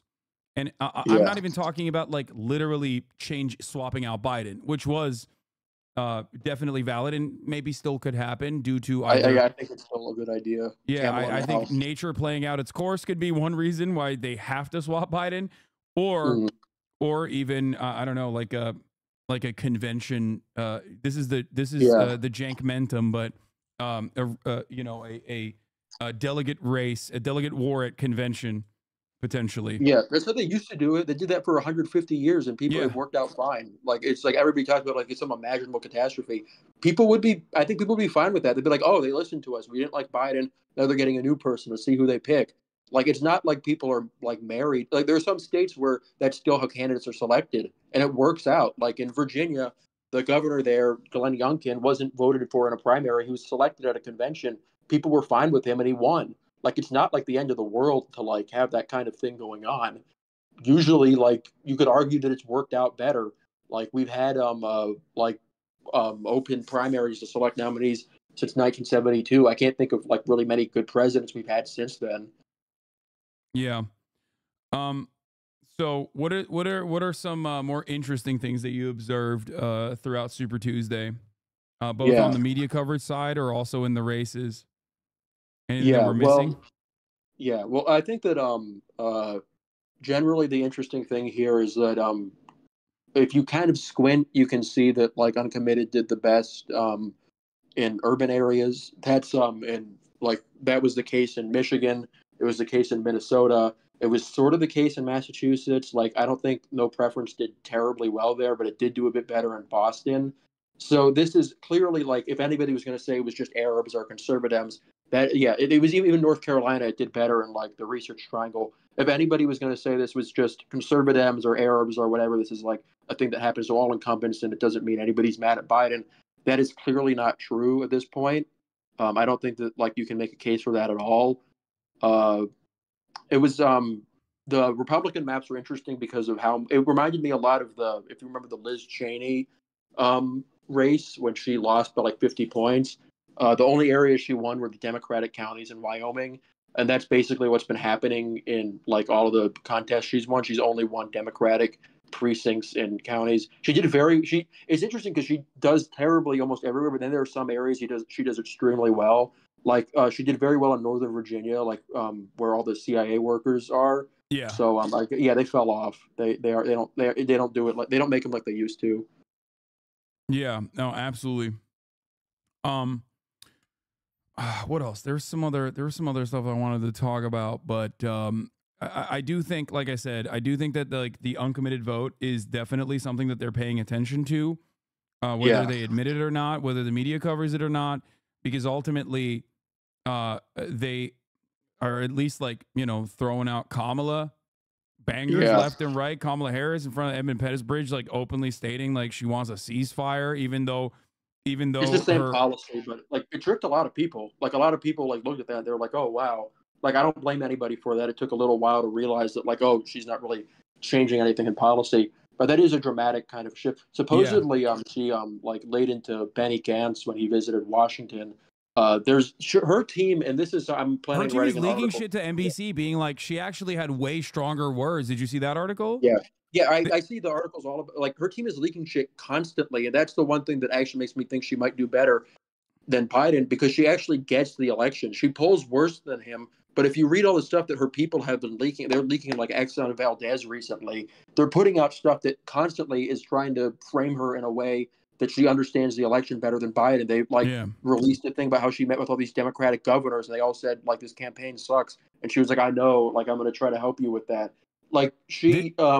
This is the Kamala Harris of the media presented as more progressive in her voting track record than Bernie Sanders. We're getting that Kamala back. We're talking 2018 Kamala Harris, baby. Yeah, Medicare for all, Kamala. She supported Medicare for all again. She's supporting reparations. We won. She's a secret Marxist sleeper agent from her dad. Her dad Donald Sterling Harris. Yeah, his name is Donald Sterling. His middle name is Sterling. Yeah. Oh, that rocks. Yeah. So I don't know. I mean, I don't know what it would look like if Kamala Harris was leading the charge here. Yeah, she's gonna save us. She's gonna save trust, inshallah. But I don't know. Maybe if we got more Kamala, maybe if she got off the downers and were put on uppers, they're if they taking gave her her some of Joe Brandon's stock, she could be a very different Kamala Harris. The idea of her locking in and suddenly being really compelling and smart and well spoken is so funny to me, because she's been so terrible for 6 years. Yeah. No, I mean it was obvious from the jump that she was put up there to be on the shittiest duties. She was doing side quests in fucking the Caribbean islands. They told her to solve immigration and pass voting rights bills. It's like they were setting her up to fail. Yeah. Yeah, I mean, even with Pete Buttigieg, everything tracks with Biden being an incredibly petty person. He is. Oh my God, I think that's the core of understanding this race. Our kind of assumption is that he's 80 years old, he's totally out of it. Everybody else just running the administration.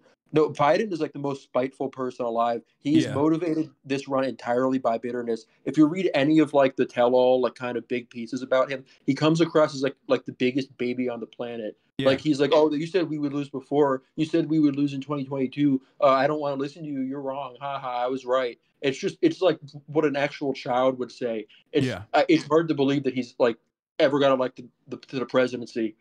And I think if you read, I think he hates Hillary Clinton, and I suspect he doesn't even like Obama as much for urging him not to run in 2016 when he could have objectively defeated Donald Trump. He would have killed it. He would have won by 20 points. Yeah.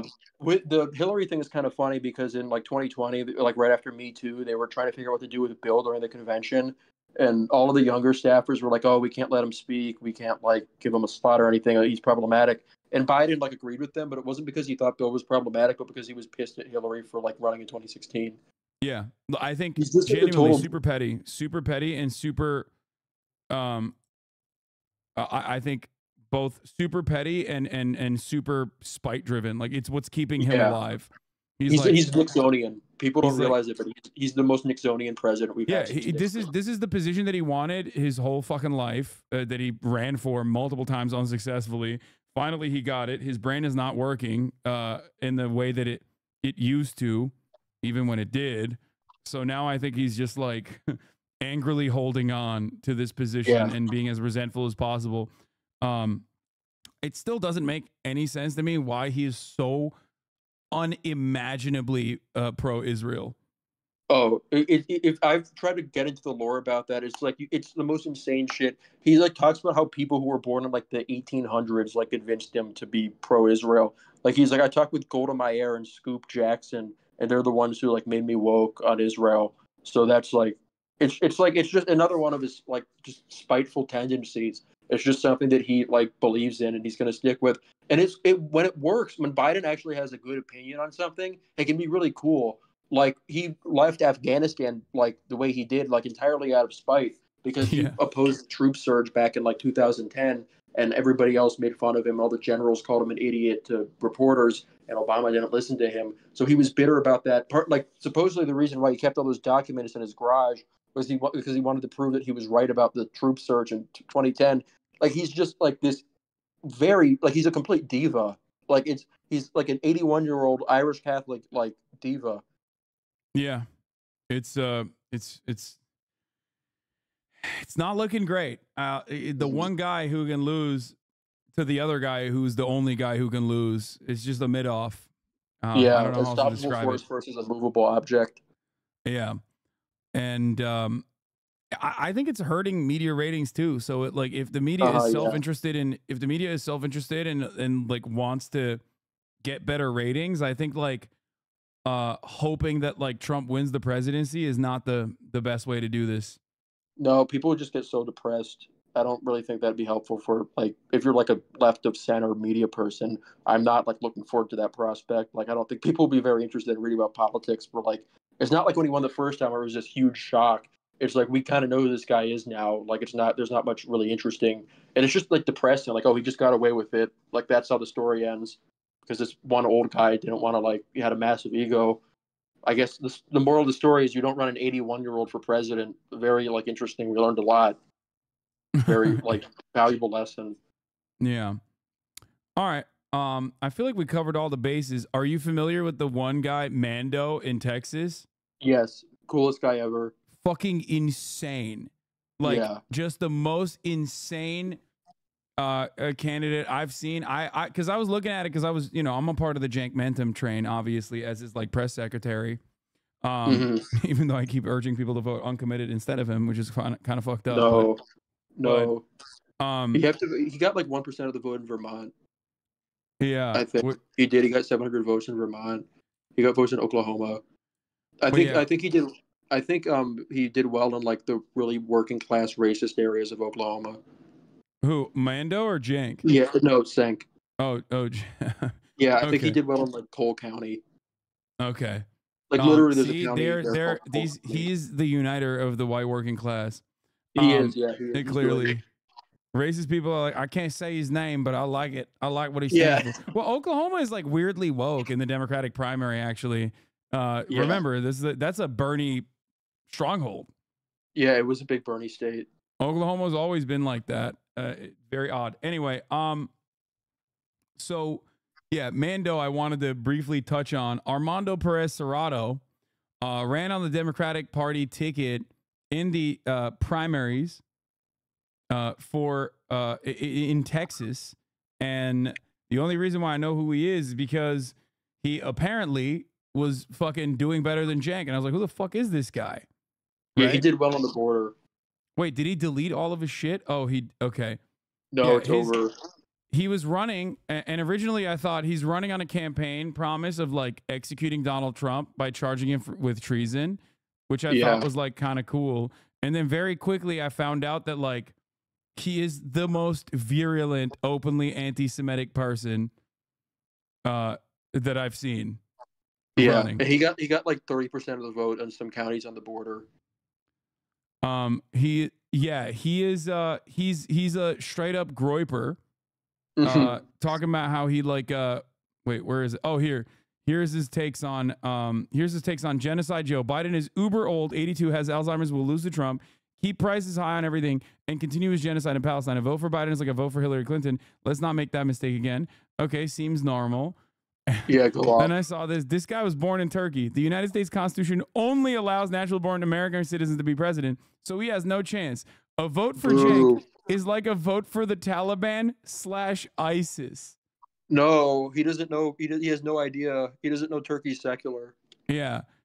Then this part is where it starts to get a little bit more spicy. She dropped out of the presidential race a month ago. Now she says she's back to her publicity stunt to sell more books. Okay, valid, fine. She is another Jew that wants to control you. No, what no, the fuck? And then you look at like all of the people that he has tabs for here, like Adam Schiff. Adam Schiff is Jewish and responsible for genocide in Gaza. No. Like Nancy Pelosi. Nancy Pelosi is responsible for genocide in Gaza. Okay, true. Chuck Schumer is Jewish and responsible for genocide in Gaza. No. My problematic fave. Bernie Sanders is Jewish and responsible for genocide in Gaza.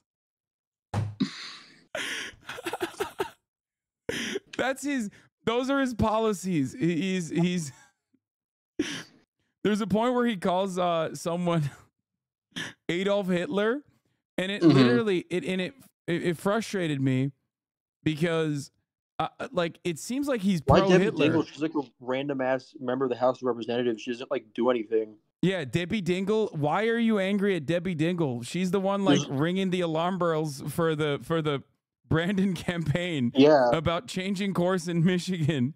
Yeah, exactly. Yeah, I don't really understand why he has smoke for Debbie Dingle. I like that he put Hillary Clinton on there as well, which is like, what? She's not running. Like, she's like walking around in the woods, man. Yeah, anyways, I was looking at the Oklahoma results, and Cenk's best county was Cole County. Yeah, Oklahoma, very woke. Oklahoma Democratic primary, pretty woke. Look at the black community section. Oh, God, I don't even want to know if I... Wait, he has an affirmative action plan? Wait, what? Yo, but it's for gay people. Wait. This is the median voter, dog. This guy. He's gonna decide the election. This is the most insane candidate I've ever encountered that has like actually gotten a decent percentage of votes. He has a Spanish website. Bill Nelson didn't. He was a senator. He wants to increase Social Security by 50%. He wants to create a national monument. He wants to build renewable hydrogen plants. Image Pacho Villa Mexican Revolution. Thank you, Mando. Yeah, Mando. He's just wilding out.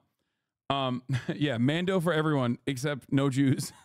He seems like Trump. And he posted a picture. Oh, the Mandalorian. That's clever.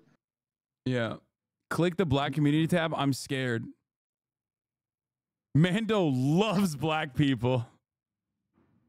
He will, will execute the mass shooter, just one of them.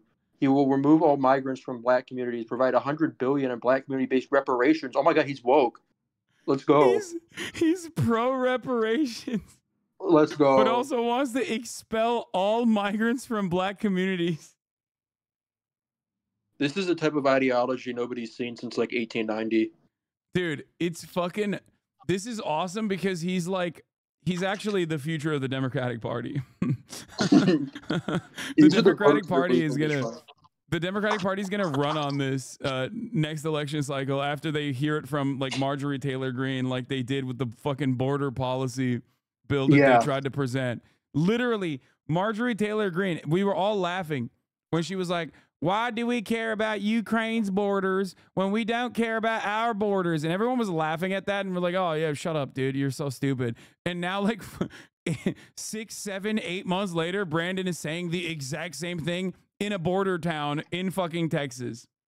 Yeah. Anyway. Well, we need this guy. Where can people find you? All of the people who voted for this guy are going to vote for Trump in November. Every single one of them. Yeah. Absolutely. Where can people find you at Ettingermentum? Thank you so much for coming on. Ettingermentum, www.ettingermentum.news. I'm also on a Twitter. You've probably seen me there. I also have a Twitch channel under this name, so if you guys are interested, you can check that out. Oh, Hitler quoting candidate won in North Carolina Republican gubernatorial primary. Mark Robinson. Oh yeah, that guy's and nuts. also Brandon Herrera. I forgot to mention. Fuck, that's one of ours. A YouTuber. Who's that? Oh. Brandon Herrera is a gun YouTuber, a gun tuber, who moderate Republican Tony Gonzalez fails to clinch GOP nomination and is forced into a runoff against gun tuber Brandon fucking Herrera. Let's go. Did we just win? Yeah. No, he's a psycho. He's an absolute psychopath. No, he's one of our guys. Yeah, well, I mean, yeah, I ride for all the YouTubers. I don't care. I don't care what their politics are. If they're an influencer, I'm with you. Exactly. Yeah. He is most famous for making he loves the AK platform, so at least that's like a good take. But he made a 50 cal AK. Was it good? I don't know. I've never watched it. I've just heard the legends. Yeah, he's creating Fallout New Vegas in real life. Yeah. Another thing I wanted to talk about. Oh shit. Also, is that like Texas is insane. I guess before I forget. Oh yeah, there are a bunch of like local feuds there going on, like with their insane psychotic attorney general. Yes. Who was nearly impeached. Exactly what I want to talk about. So Ken Paxton, very controversial, very corrupt. There was a whole impeachment process that occurred in Texas. For those of you who don't remember, Ken Paxton, super pro Trump attorney general. And literally, like, there is this incredibly vindictive, like, anyone who came after Paxton got basically shanked. Yeah. As far as I understand, in the state of Texas. Yeah, it's so cool because it wasn't even like an ideological thing. It was just him being like corrupt. Like, it wasn't like he was too conservative and they kicked him out. He was just he just accepted bribes. Yeah, and the Republicans that actually voted to impeach him got fucking cooked by people who are pro-Paxton and pro-Trump. Yeah, and voters he wasn't went out. even like any more pro-Trump than any of the other guys. He was just a criminal. Yeah. They just assumed like, oh, they said he did crime, so he must be like one of us. Yeah, that's what the Texas Republican Party is looking at right now. So, I think the Democrats probably look at things like that and salivate at the prospect of like, oh, thank God these like insanely reactionary Republicans are actually cooking each other, so that we can make an argument even more in the general to say, look, see, these are the Trump Republicans. They're crazy. Vote for us instead. But once again, I think this like... Look, that does work. It worked in 2022. They won by landslide margins in tons of swing states. Like, it does work. People don't like these guys. Like, it's not like it's some sort of complicated thing. Like, people are sick of them. They think that they're corrupt. They think that they're extreme. They think that they can't govern.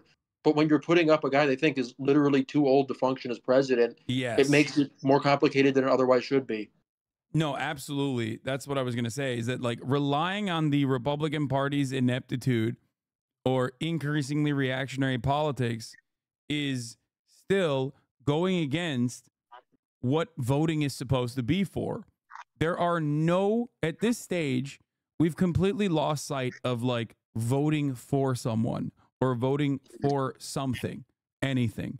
And at now the national level, for sure. Yeah, everyone just votes defensively. It's just defensive voting all the way down.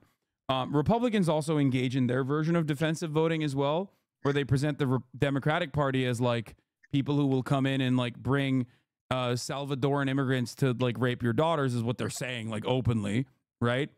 And you can only put a stop to this if you vote for us. But there's still certain things that the Republican Party owns, right? Racism, Second Amendment, like gun rights. You can have all the coolest guns. You can have an entire arsenal. We will never take that away from you.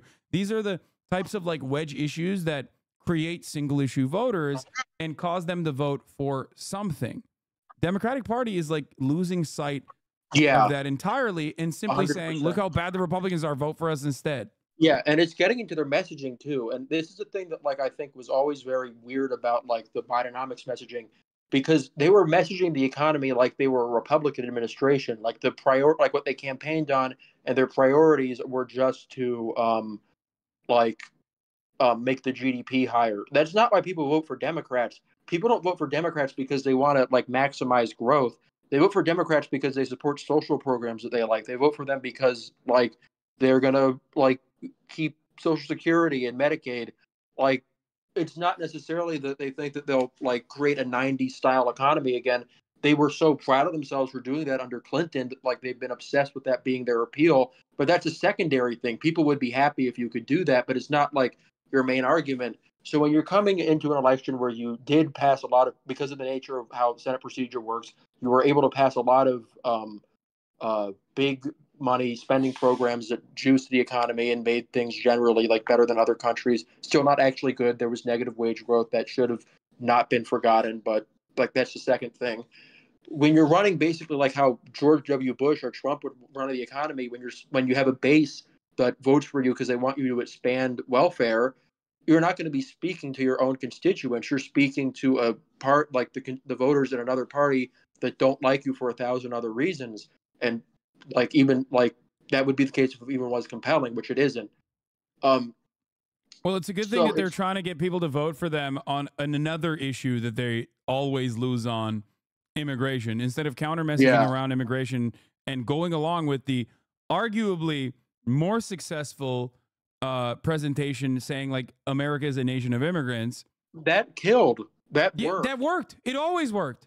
That's what Trump, like people hated the shit Trump did. They hated the wall. They like that we are a unique, we're not like Europe. We have a different understanding of these kinds of things.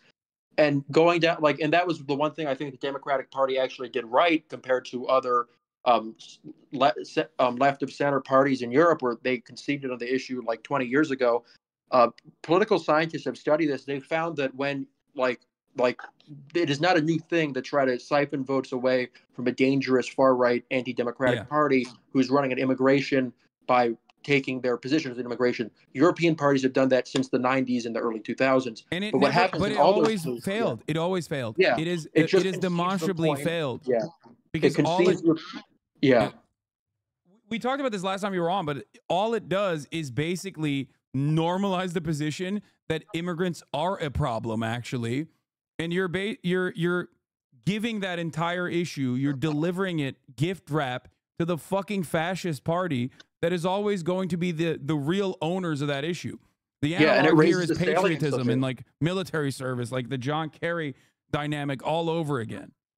I know it's one of your faves, but the issue, it makes the issue environment better for Republicans. It's baffling. Like if you look at the two big things the Biden campaign has done over the past year, and it's been about a year since they launched the campaign. It was to make a major campaign on the economy and make a major campaign on immigration. It's the exact opposite of how you should actually be utilizing the power of the presidency, which is you can't really convince people in the way politics works now. You can't really like change their minds to agree with you and become liberals. What you can do is that you can manipulate the media environment so people are thinking more about the issues that they side with you on. That would involve like campaigning more, like making abortion a larger issue in people's minds. It would involve making like Social Security or Medicare a larger question. The other, like the question of Trump's criminality, you could even probably be doing more on that. Just making that in the news more, using the bully pulpit to make that a more salient thing. But when you're asking people to judge you on the immigration and the economy, your two worst issues by far, you're asking to lose. Yeah, 100%. So stupid. When the campaign should be hyper focusing on the campaign should be doing things like that happened on accident either or that like it was a Trump miscalculation when Trump came out, or it was leaked to the press, I guess, that Trump's new abortion bill at the federal level was going to be like either presented as like protecting abortion or further restricting it at the federal level a month ago, if you remember. It was the 16-week ban. Yeah. Yeah, which is a ban. The ban is huge. That is basically a gift wrapped basket full of goodies for the Democratic Party. Yeah, and the biggest issue for abortion in 2022 was that some states people didn't see it as an issue because it's been delegated to the states. I live in a liberal state like California or New York, so it's not my problem. I got my bag. This is doing this for you. You're saying, no, even if you live in a state like New York or California, Trump is coming after you with this. He's trying to change your laws. He's trying to dictate how things are done for you. And while this wouldn't like get rid of any abortion bans, it would get rid of abortion protection laws. It nationalized an issue that previously their best strategy could have been to localize it. Yeah. I mean, I don't think they had any good strategies on this at all, but this is the worst way they could have done it. Yeah, that along with the IVF thing was like two major gifts to the Democratic Party. And I think that like their hyper focus on right wing, like capitulating to right wing framing on immigration, unironically just neutralized that talking point in the media immediately. Because everyone's talking about the dueling border bills or whatever. But not bill, but like dueling border proposals. They act like they don't believe in their own policies. They act like they don't think that they're actually right about the things that they support. Like they don't like get Biden out there and like they assume they treat Biden like the more people see of him, the more they'll hate him. They treat their own policies on the border like they can't even argue for them. They can't argue for the economy on the basis of what they campaigned on. They have to pretend that they're better at what Trump was trying to do than Trump. It's like this, like there's this idea that like moderates like are always more like adept and smarter at politics. But when you get to the point where like you're so lost in the sauce of appealing to people that you just start arguing against yourself, that's gonna hurt you more than just sticking to your beliefs and looking like a honest person. Yeah, absolutely.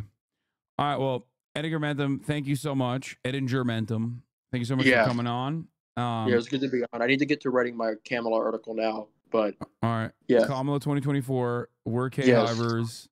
Yeah, the pivot, coconut tree gang, rise up.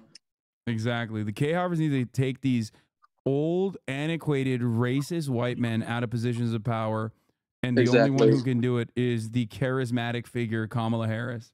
Yeah, Black Girl Magic 2024. All right. Have a good one. Yeah, see you, man. All right, bye. That was Ettingermentum, like the mods have posted. Twitter.com/Ettingermentum. Ettingermentum.news for his Substack.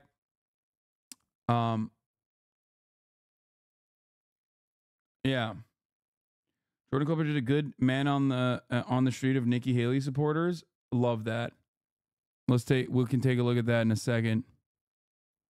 What is this? Boomers when slightly inconvenienced? I have a question. Palestinian children need to be killed. How many? How many? I have a question. You sit down. How many Palestinian children need to be killed? God damn, dude. He's like, this is his last push. This man is on the verge of death, dog. That's crazy that he's using his last ounce of juice on this young fucking potential Democratic Party voter. All right. Let's get to the major issue here. Nikki SLAYLEY. I'm going to go take a little pee-pee, okay? I'm going to do a little tinkle while this runs. And we start with Super Tuesday. And it's not because I'm scared of seeing the truth that Nikki Haley has finally gone down. The breaking news, Nikki Haley ending her 2024 run. The rematch now set, a race between a president and the former president he defeated. Donald Trump crushed Nikki Haley. He won 14 of 15 contests across the country. President Biden swept his races as well, but there were some surprises and big warning signs for both candidates. Let's go back to Rachel Scott in Mar-a-Lago. Good morning, Rachel. George, good morning. Nikki Haley has made it official. She is suspending her bid for the White House in 2024, but no endorsement for the former president, Donald Trump. And she's making it clear he has a lot of work to do to earn the support of her voters. This morning, former South Carolina Governor Nikki Haley is ending her 2024 campaign. The time has now come to suspend my campaign. I said I wanted Americans to have their voices heard. I have done that. I have no regrets. It is now up to Donald Trump to earn the votes of those in our party and beyond it who did not support him. It comes after Donald Trump swept nearly all 15 states on Super Tuesday. The former president, now the presumptive Republican nominee. The stage set for a long general election rematch with President Biden. November 5th is going to go down as the single most important day in the history of our country. Millions of voters casting their ballots, with more than a third of the GOP delegates up for grabs. Nikki Haley barely even made a dent, only winning Vermont and not even holding a campaign event. The former president didn't mention her once in his remarks. And we want to have unity, and we're going to have unity, and it's going to happen. The full video of those boomers screaming is even crazier. Gillibrand, how can you say that you represent New Yorkers when 70% of this country demands a ceasefire in Gaza, when 45% of New Yorkers demand a ceasefire? God damn, that number is devastating. Only 45% in New York? Jesus Christ, dude.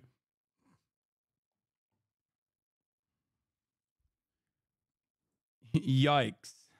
When 53% of New Yorkers do not want to send Israeli funding or military aid anymore. Senator Gillibrand, you received $366,000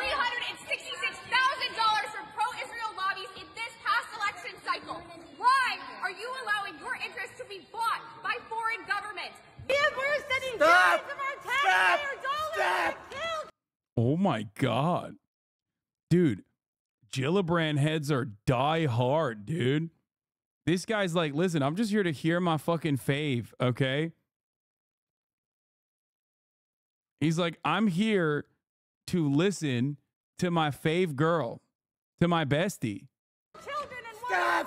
30,000 people have been murdered. You have the money to correct these historic wrongs. If you took the money that you had given to Israel, the $15 billion you gave. Dude, this is awesome. This is fucking awesome. This is so funny. Look at all these fucking old ass monsters, dude. Let me tell you, those motherfuckers vote and they vote extra hard, okay? To Israel of our taxpayer money. I don't understand why these guys just don't fucking die. Like, I don't get it. Like, what are you alive for, man? To vote. That's it. They literally are like, they're taking it in fucking 4-year increments. They're like, nope. Got to stay alive for another one of these, okay? Gonna make sure I fuck everyone else's lives up, okay? Lying to the people, saying there is a peace process when Israel is the one that has been consistently declining a ceasefire. 25-year-old Aaron Bushnell gave up his life, immolating his last words were free Palestine. And this is what you do to political opponents. My family members are being murdered. Let her speak. Last week, 3 more of my family members have been murdered in Gaza. She's not answering, though. She's not answering.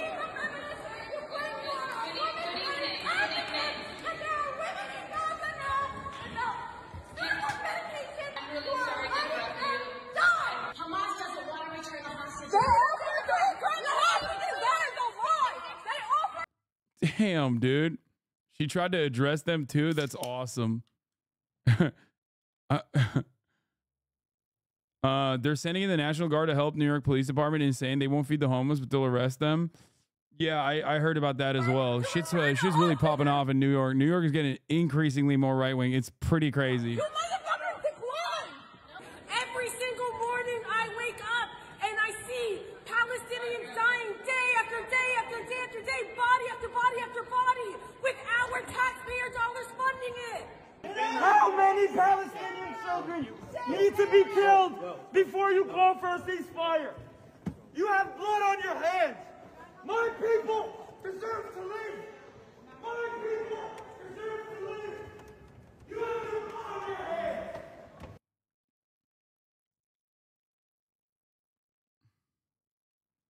Last night in Pittsburgh, 240 people came to speak about a ceasefire resolution, 2-1 pro ceasefire. County council voted no to their faces and then had cops bully them. Woo. That's crazy. The modern Democratic Party in one image. It's pretty good.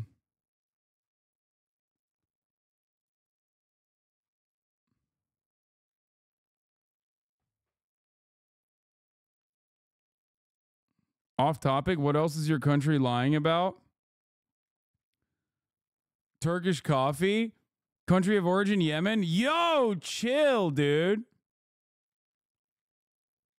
Fucking, dude, why are you... I'm moving away from this slander, okay?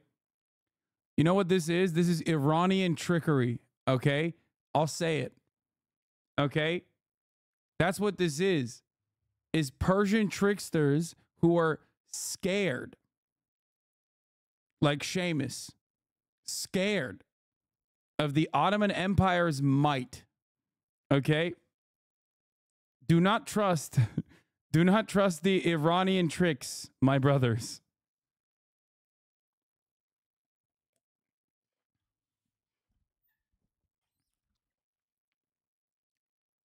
Persian tricksters sounds like something the English dude on Shogun would say. Yeah. Iranians are to Turks what Koreans are to the Chinese.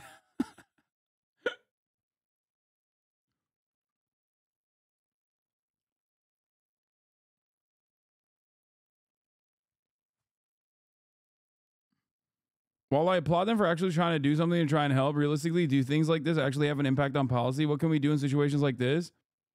Aside from disturbing public events, is organizing something like a fundraiser a useful alternative? No. This is supposed to happen alongside the other thing. The fuck? No. It's all about pressure. Consistently fucking disrupting public events that our public servants are, where our public servants are engaging in like propaganda is a very good thing. This is supposed to be a full-scale effort. Okay? This is supposed to work alongside the other thing that you mentioned, fundraisers, voting uncommitted, disrupting public events, doing mass protests. All of that is good. All of that.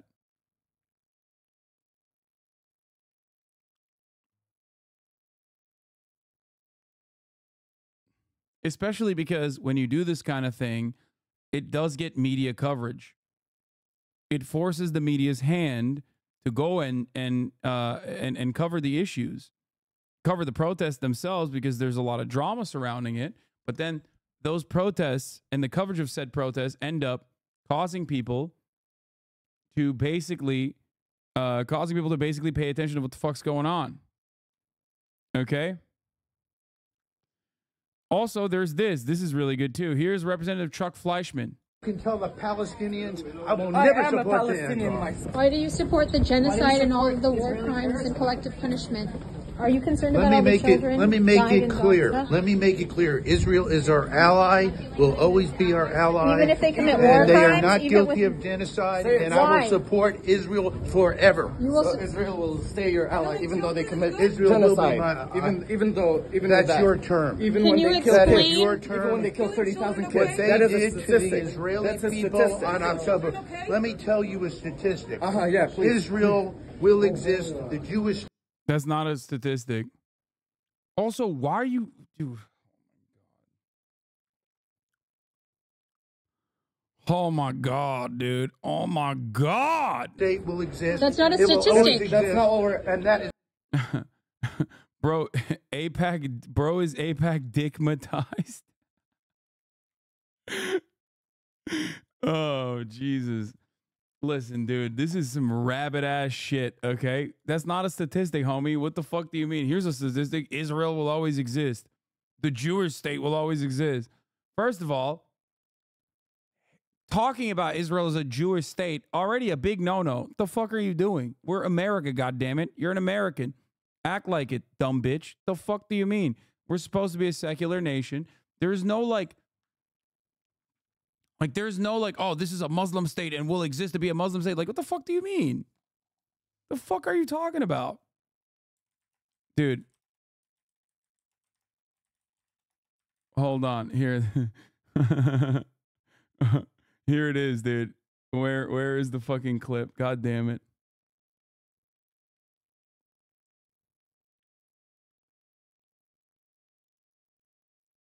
Oh, God damn it. I can't find it. Shit. My favorite Trump clip. Congresswoman and people died. That Americans speak a foreign country, have an allegiance to a foreign country. Omar wrote that Israel has hypnotized the world. Omar. Fuck, I can't clip it perfectly. That Israel has hypnotized the world. May Allah awaken the people and help them to see the evil doings of Israel.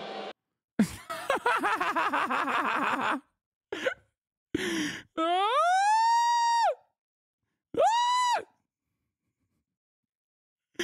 This is my favorite clip. It's so good. The people. Wait, like right here? Allah awaken the people and help them to see the evil doings of Israel and the United States.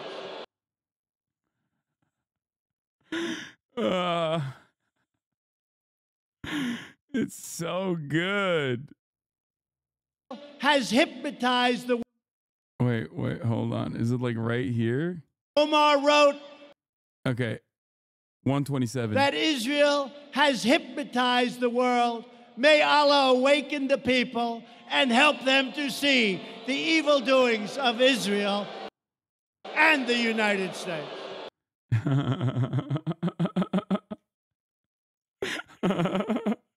Inshallah, my friend. Inshallah, one day. Oh. Gotta do the Dune version of Trump doing this. May Allah awaken the people and help them to see the evil doings of Israel and the United States. May Allah awaken. This is the Mahdi. He's real. May Allah awaken the people and help them to see the evil doings of Israel and the United States.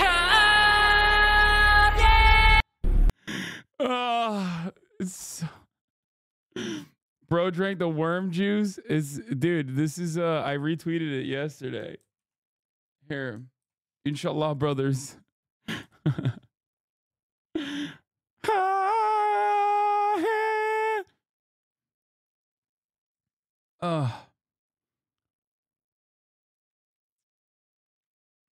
Anyway. Okay.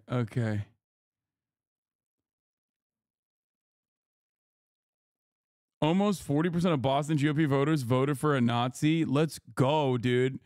Boston voters reject mass GOP candidate called out for her hateful rhetoric. That's an interesting framing.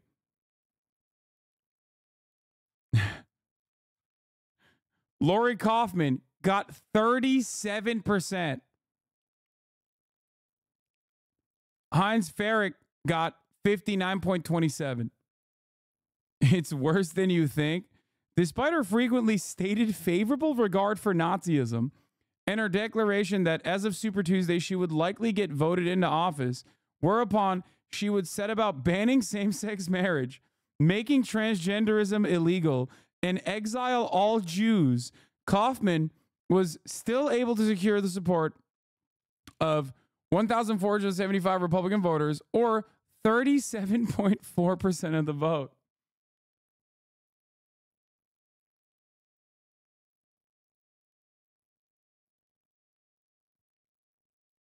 Candidate for Massachusetts Republican State Committee, 1st Suffolk. It is in God's hands, always has been, always will be.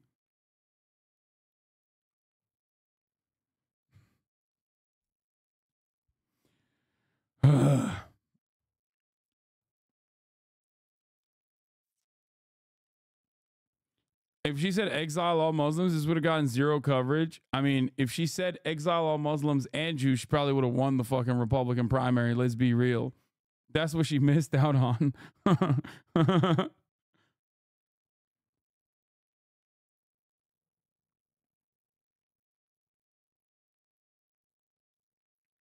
Another one. Oh my God. Oh, good to hear your steadfastness. Your enemy won't hesitate in killing you to prevent you from fighting them. You know what happened to him. Mood.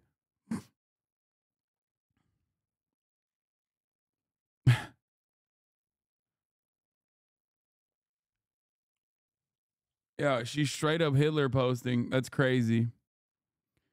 That's crazy. Oh my God. Dude, American politics is so nutty. Speaking of quoting Hitler quoting candidate wins North Carolina Republican gubernatorial primary. Mark Robinson, who has a history of making inflammatory comments, will face Democrat Josh Stein in what's expected to be a close race in November. Mark Robinson, North Carolina's lieutenant governor who has a history of making inflammatory comments, has said he would abolish abortion rights, has won state's Republican nomination for governor. Robinson, North Carolina's first black lieutenant governor, will face Democrat Josh Stein, the state's attorney general, in what's expected to be a close and hotly contested race in November. Robinson and Stein are attempting to succeed the current Democratic governor, Roy Cooper, who is term limited. Because Republicans already control North Carolina's legislature, a Robinson victory would give them a trifecta and unilateral control over policymaking in a critical battleground state. Issues like the right to abortion would be at stake. Robinson said last month that he would absolutely protect life from conception. We got it down to 12 weeks, he said. The next goal is to get it down to 6 and to just keep moving from down there. A former factory worker, Robinson launched his political career when his 2018 speech on gun laws to his hometown council went viral. During that speech, Robinson said he represented average Americans who feel targeted and whose safety feels threatened by attempts to restrict firearms access. The attention following the speech earned him a spot as a conservative commentator and a National Rifle Association board member, and he used his new fame to launch his successful bid for lieutenant governor. He has a history of controversial statements. He described COVID-19 as a globalist conspiracy to destroy Donald Trump. In 2021, he criticized efforts to teach LGBTQ issues in sex education, referring to transgender and homosexual people as filth. He also said people who are gay are equivalent to what the cows leave behind, as well as maggots and flies. This is my favorite type of person who will be like, we have to kill every gay person, but won't say shit. Like the word shit. Okay? It's like, oh, that would be a bridge too far. Typical average Southerner, okay? He implied at a campaign event last month that transgender women should be arrested if they use women's restrooms. He once described the movie Black Panther as created by an agnostic Jew and put the film by a satanic Marxist. He then said it was only created to pull the shekels out of your... Okay. Dude, that's Hitlerian. In 2014, he quoted Hitler on Facebook in a statement about racial pride. He defended the post in a speech last July, saying quoting the Nazi leader doesn't equate to supporting him.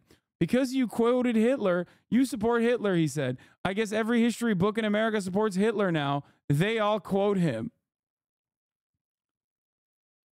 I know the word is a Yiddish slur for black people. That's why I didn't read it, which is wild.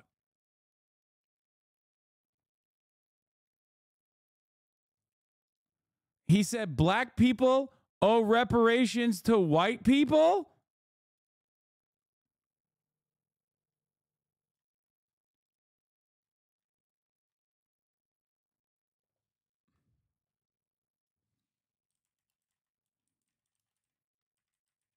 I have to see what his takes are on.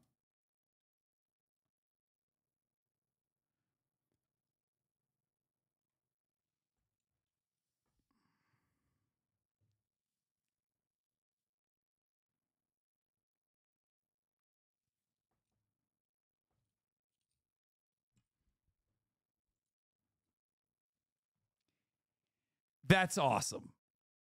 This is just like this perfectly, this title, this headline perfectly captures Israel support in America, like almost entirely. Okay. When we talk about like Christian Zionism, which is the dominant Zionism in the United States of America. Okay. People that hyper focus on like Jewish people supporting Israel lose sight of the actual very valid and very sizable constituency of anti-Semitic Christian Zionists. Okay? Like, it's so... Because, like, as far as support for Israel goes in the American Jewish population, okay, the demographics work itself out in almost identical percentages to the rest of the demographics, like to the rest of the American public. Younger Jews less in support of Israel than older Jews, in the same exact way that younger like Christians and younger Muslims. Well, maybe with Muslims is a little bit higher, but overall, it is almost identical to the average. Okay? This is the reason why I think a lot of people lose sight of the conversation and think that this is like a Jewish issue. It is not. Okay?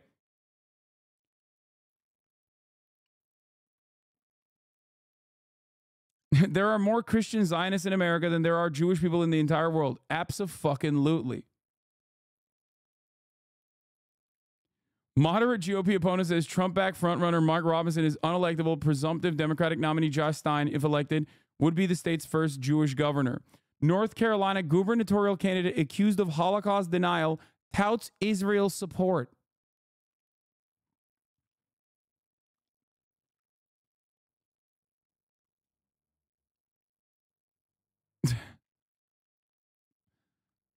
This race will be the embodiment of this meme. Bland normie dem.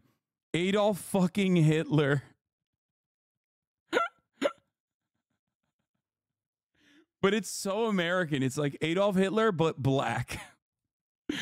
And it's so sick. Now check out what the New York Times put for their initial sub-headline on who is Mark Robinson. There needs to be a New York Times headline generator where you could plug in terms like Holocaust denier and it spits back phrases like fiery outsider eager to dive into the culture war. Who is Mark Robinson? The Republican nominee for North Carolina governor. Subtitle reads, Mr. Robinson formerly entered politics in 2019 when he began his run for lieutenant governor. He has since earned a reputation as a fiery outsider eager to dive into the culture war. What is the culture war? Oh, World War II, as a matter of fact, it seems. You know, not on the side of the Allied forces either, mind you, but on the side of the Nazis. He said, I'm doing World War II, but not on the side of America.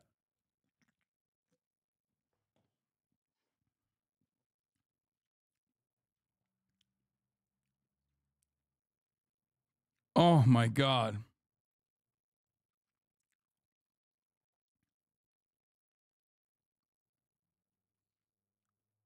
Yeah, he said, because you quoted Hitler, you support Hitler. He said, I guess every history book in America supports Hitler now. They all quote him. Oh.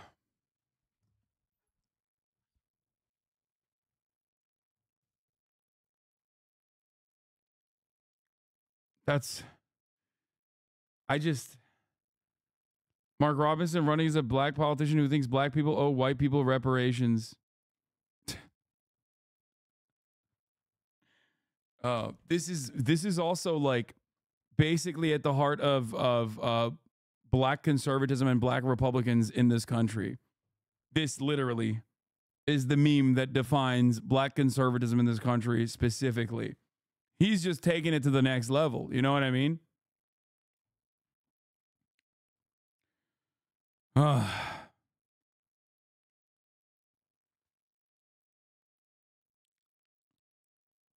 Incredible stuff happening in the universe. Anyway, let's get back to this guy. For God has absolutely nothing to do with what we're saying. And I will always support genocide, sir. That's not a statistic. That's not what we're, and that is for God has absolutely nothing to do with what we're saying. And I will always support genocide, sir. I will always support Israel, and you can tell the Palestinians I will never support them. I am a Palestinian myself. Then I will tell you, I will never support you. I will tell you to your face. And you want my cousins Goodbye to to die. Palestine.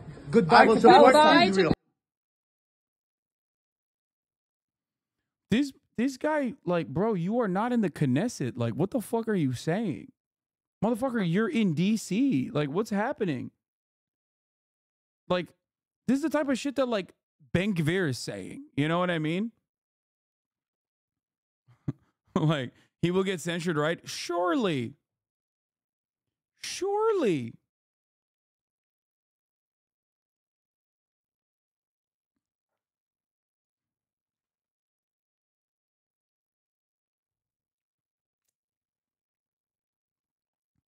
He said he loves genocide, dude. Is just, you know. Goodbye, Palestine.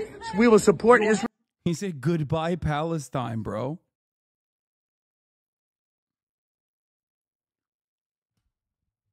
treason. Where's that energy? You know what I mean? Arrest them, bro. Throw them in the brig. That's treason. What's happening? Like, it is indecent and unimaginably bigoted to like bring up dual loyalty, okay? This guy is like, no, you don't understand. I don't have dual loyalty. I have single loyalty. What the fuck are we doing? Okay, well, you're no longer eligible then. Like, what are you talking about? The fuck?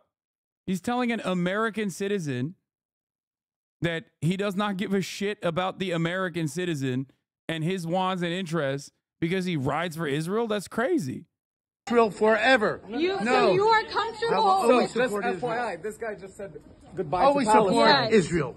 So you just said goodbye to Palestine. So you are Goodbye. saying you are comfortable with the murder of thousands of children. The Jewish people will never You are suffer not again answering the question. under Palestinian. Yeah, under the oppressive thumb of Palestinian babies, okay? You understand me? We must slaughter them more. Terrorism under Hamas, under Hezbollah. What about Israel will be secure 30,000 forever. innocent God civilians? bless Israel forever. Thank you for We want to wipe Palestine off the earth, yeah? God bless Israel forever. Holy fuck. Oh my God.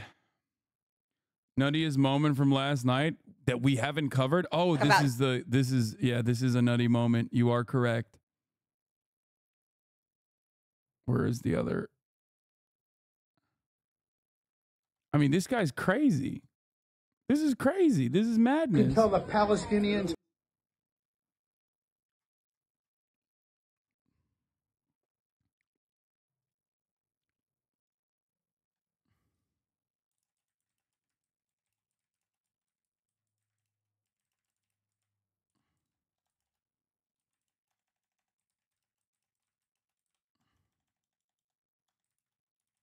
Like how we censured.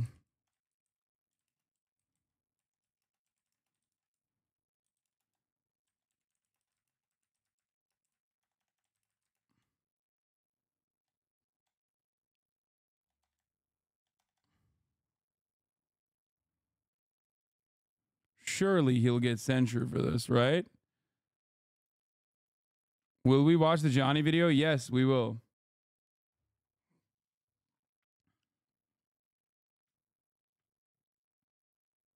American prostitute politicians acting tough is the cringiest thing on the planet. Yeah. Yes, we will watch BoyBoy sneaking into the CIA facility. Don't you worry. Do not worry. All right. Here's Margarine Taylor. You to go talk about Jewish space lasers, and really, why don't you fuck off? How about that? Thanks. Thank you very much. Marjorie, thank you so much. The news agents in from London. What do you think the message should be to Nikki Haley tonight? Well, we've been encouraging her to drop out and support President Trump, and I think tonight is. Oh, another one of these. Oh, dude. This is my favorite. This is my favorite biker jacket because it literally says "Born to Ride President Trump." Have you guys seen those jackets? It just straight up says "Born to Ride President Trump." Like they want to fuck Trump openly. It's the clear message that President Trump is the clear front runner. He's the winner in our Republican primary, and it's time for Nikki Haley to drop out and support him. Do you think President Trump, Mr. Trump, is closer to picking his VP, and should you be on that list? Oh, you know, that's the question everyone asks. And no, I don't think Nikki Haley should be on the list. But of course, President Trump will choose who he wants for VP. Would you like to be on that list? He's got a long list. I support President Trump in any way he'd ask me. But I can assure you it won't be Nikki Haley. And can you tell me why so? It's always funny because you said Emily Matlis is a Tory racist and a conspiracy theorist herself against Corbyn. Yeah, except I love when like English Tories encounter. I love when English Tories encounter like an American Republican, and then immediately they come across like mainstream liberals. And the American Republican outcompetes them in the fucking QAnon conspiracy category by wider margins than you've ever imagined. So many people. It happened with it literally happened. It happens with Piers Morgan all the time, and it happened with Ben Shapiro against Andrew Neil. Like, you have dudes who are monsters in England coming across our hogs and being like, "You are out of your mind, sir."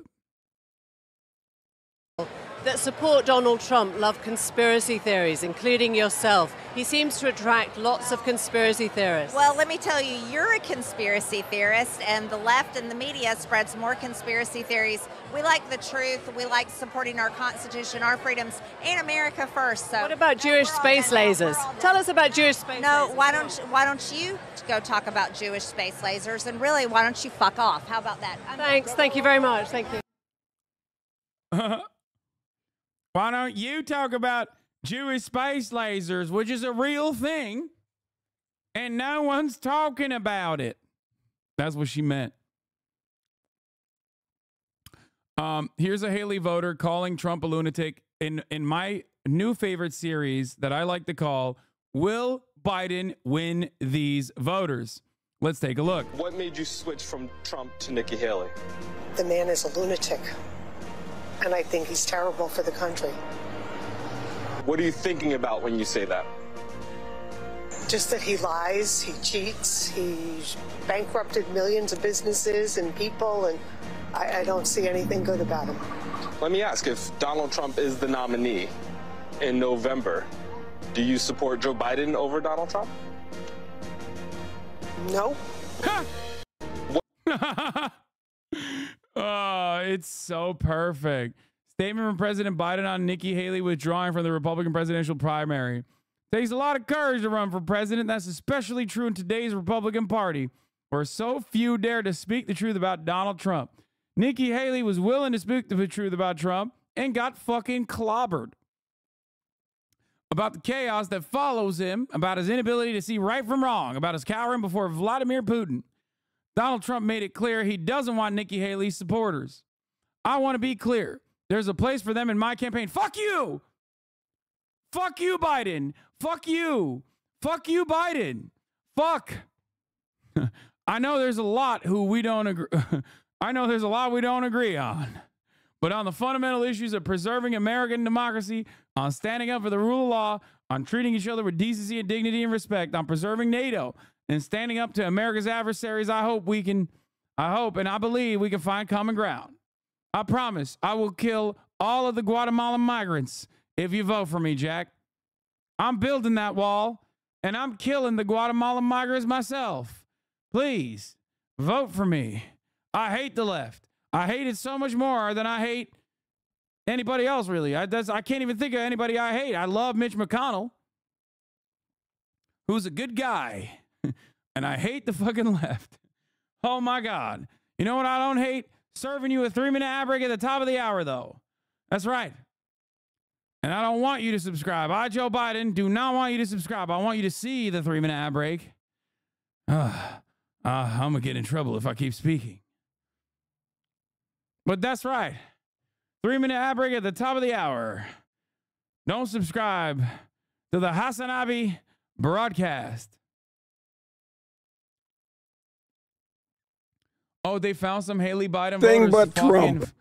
Thank God, dude. Thank God we got that. Oh, my God. The Biden momentum.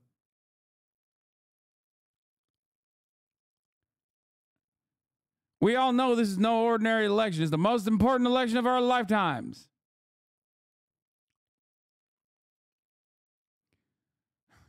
And the stake of America couldn't be higher, Jack. I know that Democrats and Republicans and independents disagree on many issues and hold strong convictions, which is why I've capitulated to all the issues on the right-wing framing. That's a good thing. That's what America stands for. But I also know this. What unites Democrats and Republicans and independents is a love for America.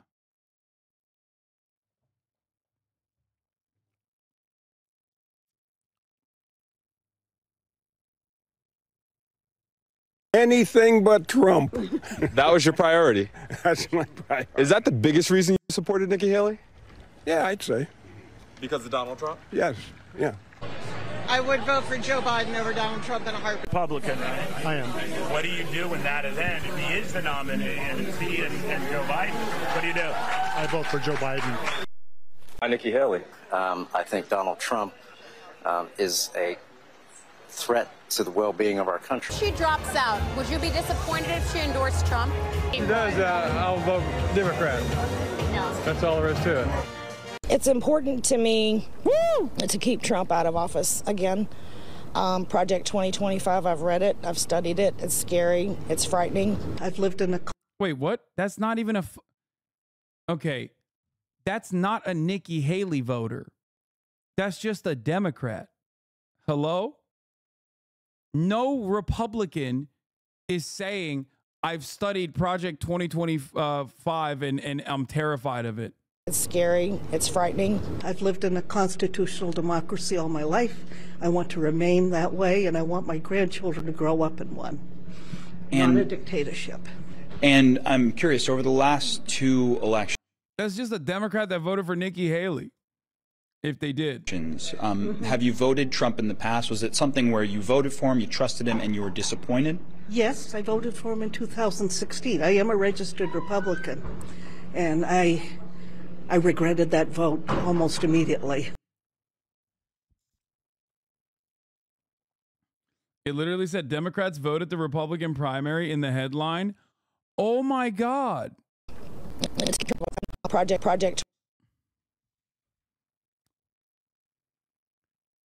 didn't even see that. Oh, yeah. Nikki Haley is done. Trump goes after Haley as she drops out. Is the message that the Trump campaign put out after Nikki Haley's announcement. It said it was a hard-fought race, but now it's time for us to unite as a party and defeat Joe Biden. Donald Trump, the person, his own message was, shall we say, off message. CNN's Kristen Holmes is in Palm Beach, Florida. Kristen, this is sort of rinse and repeat. There's the campaign, and then there's the candidate. Wait, Brian Mast did even worse than the Republican we just saw? Oh, my God. So I'm just saying, are the unborn innocent? I'm not here to talk about abortion. You know there are thousands of innocent people being killed in unborn Gaza every single day. You know that. They're not. And yet you don't care about them because you know what? They're not. He's just going no deaths, actually. A position that I haven't even heard from the most aggressive ultra-Zionists in the Israeli Knesset. He's like, nah, 0 deaths in Gaza. You don't care about the Palestinians. Pardon? Do you think the IDF is discriminating in who they kill? No, they're very, very specific about who they try to kill. Even Biden said indiscriminate bombing. It's why they warn people to get out of a building before they go there. It's why they warn people to leave. So you think combatants can't be at a mosque? They can't be at a hospital? You probably buy into the Al Aliyah hospital bombing that was somehow Israel. You guys are out there. Dog, they've bombed every hospital, including Al Ahli. What are you saying? Reddit commenter starter pack responses. Yeah, he even has like the him and Crenshaw would make one hell of a pirate movie. Oh my God. I have an important question. Where is there a safe place to be? Where is there a safe place to be? Where can people go for safety? I'm not sure. No one. When Israel takes a precision-guided munition and puts it into a specific place, they put it into a specific place. That is, they're not dumb. They're specifically aimed. They admit it. Oh, fuck. I can't stand these motherfuckers, and neither can he, to be honest. They're not a dumb bomb would be like carpet bombing from the sky. You can't have killed 25,000. They've already killed 25,000 people. That is not precision bombing. Wait a minute. Are you saying there are not What's it like going through life this naive? What's it like going through life this naive? I actually go through life caring about humanity everywhere in the world, and you don't. Yeah, he's like, bro, all of those children that Israel fucking murdered, like massacred, slaughtered, that was actually deliberate, but also somehow simultaneously not a bad thing and a good thing. And also they're fake. They didn't die. You know, you are naive because you think there is a military solution to this. The Israelis have been trying the military solution. There is none. You know why? Because there's 75 years of oppression, and you have to deal with the oppression because there will always be a resistance. Ay, ay, ay, ay, ay, ay, ay.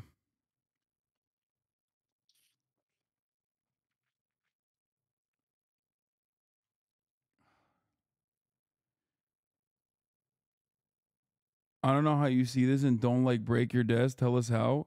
Because what do you mean? I've heard this a million. That guy, Brian Mass, basically was like every gray name encounter that I have probably around 200 times a day.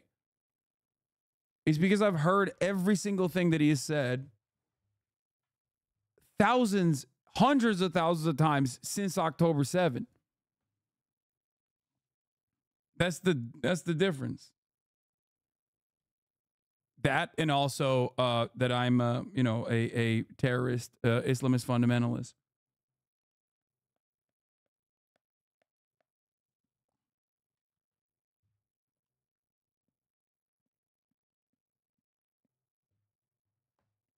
Got him. Clip it.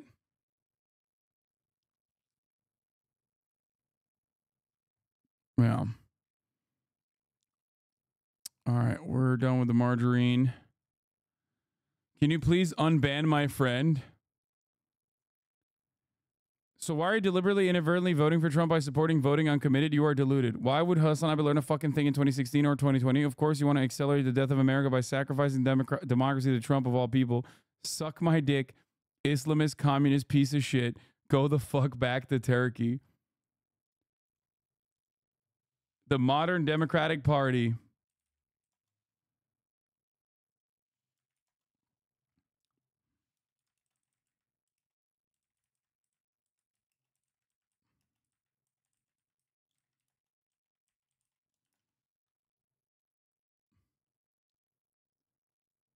I'm posting that on Twitter.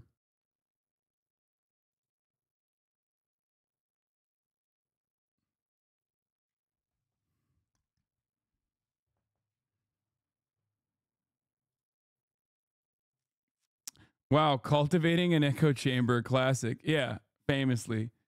Which the irony, of course, is that I'm simply saying that if Democrats want to win, I'm not in this conversation that I was having. I wasn't even saying like, don't vote for Joe Biden or anything. I was simply stating that if Democrats want to win, they have to do certain things. How are people so comfortable talking like this? What do you mean? There's no punishment. Why would anybody not talk like this? There's no fucking punishment for that kind of behavior. As a matter of fact, you get praised. It's like 50% of the criticism that I receive literally devolves into you're an Islamist fundamentalist terrorist piece of shit. That's literally where a lot of that anger and hate stems from.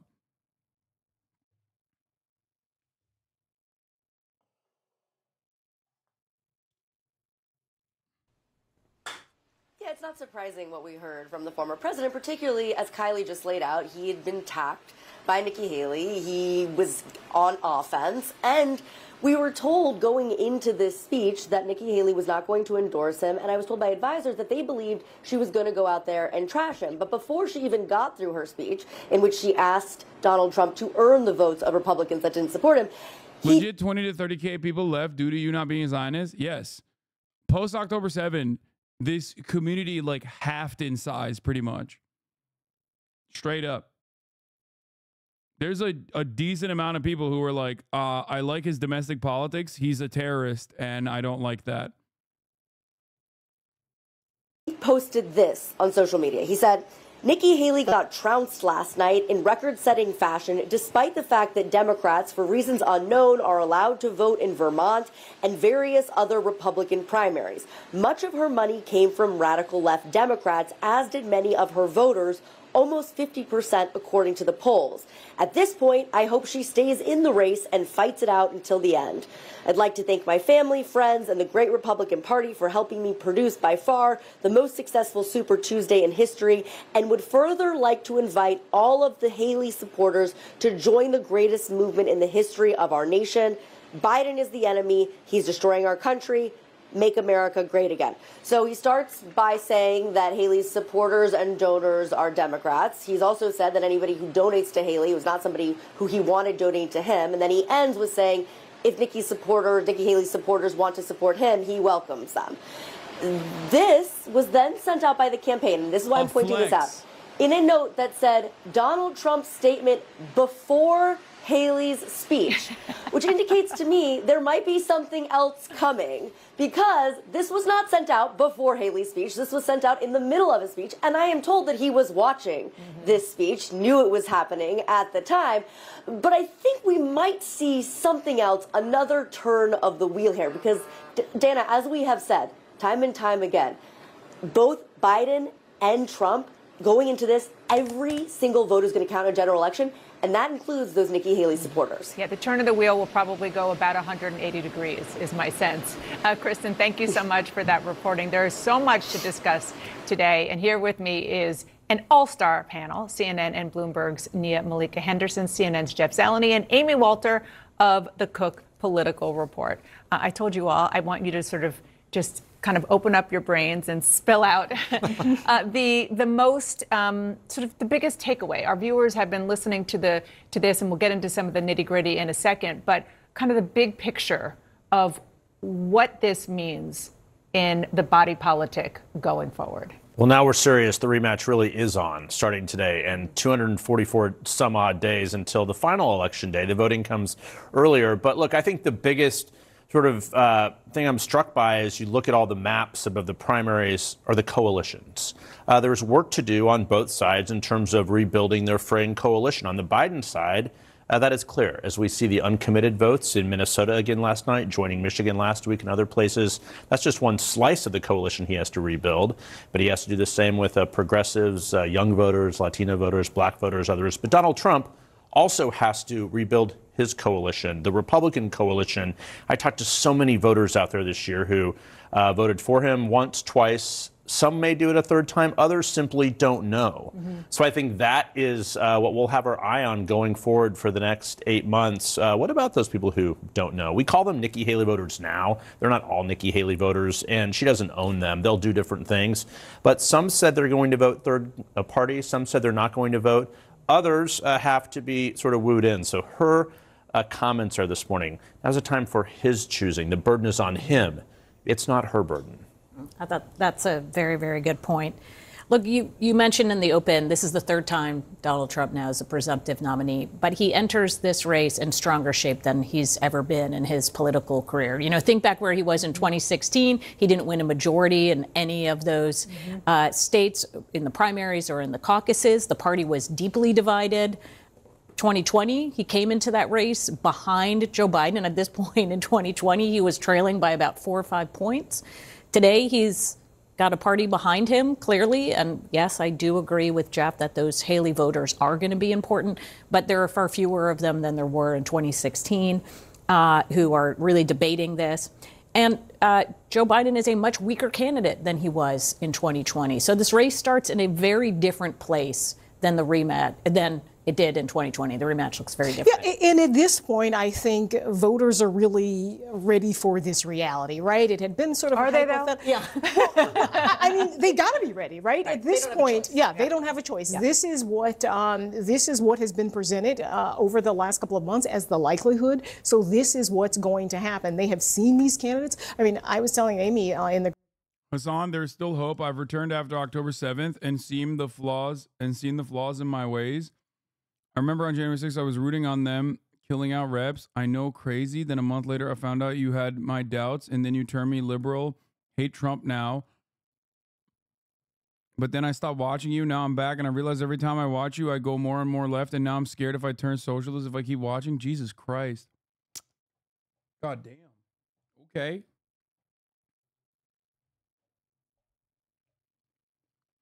Why is that scary? It shouldn't be scary. It's good. Be open-minded. This is why I do what I do. He's trolling you and being sarcastic. You can't tell, Lamau. There are a lot of people who have done that.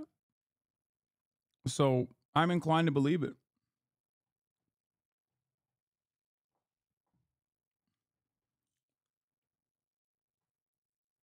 Many people in this community are former Republicans, former alt-right people, people who believed in fucking Gamergate shit.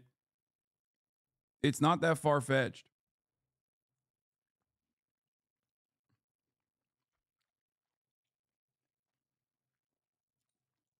You are quite literally surrounded by people in this chat that unironically, uncritically consumed right-wing content.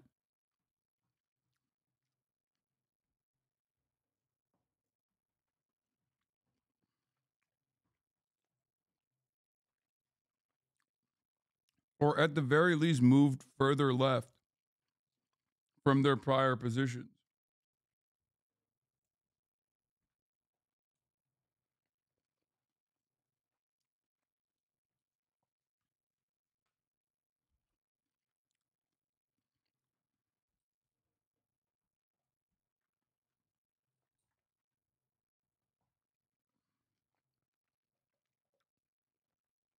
The green room, it feels like we've been covering this, certainly Donald Trump, since 2015. So this is going to be one of the most expensive presidential campaign that we've ever seen. And I think one big question is, are we sort of in the middle of a great resorting of the parties, right? This great sort of realignment where more downscale sort of working class voters are more likely to vote Republican, and that's across demographics, and then a sort of sorting to the Democratic side of more upscale voters, suburban white voters, college-educated voters, and those are sort of, I think, the Nikki Haley voters, and we'll see what happens with that. But this is going to be a down and dirty race. So much money is going to be flooded. These, a handful of states, right? These swing states, and we'll see if Donald Trump can flip them or if Biden will keep them in his column. One of the factors, one of the many factors, but maybe one of the most important factors that Donald Trump is facing this time around that he wasn't in the other two races is criminal charges. Absolutely. And court case after court case that he's facing. And it was striking in the exit polls that we saw last night. These are questions that were asked of Nikki Haley's voters, specifically about whether or not they're satisfied. They would be satisfied as Trump is the nominee. Only 19% said yes. Believe Trump is fit to serve if convicted. 17%. Now, that might look like a pretty low percentage, but if you think about what that could mean in, let's just take North Carolina and Virginia, particularly Virginia, for example. Well, I think North Carolina is probably the better example. If those people don't show up for Donald Trump, Joe Biden could win a state like North Carolina. Sure, he could. I think a couple caveats in there. Could he be convicted? I mean, we have no idea if any of these court cases are ever going to get to that point.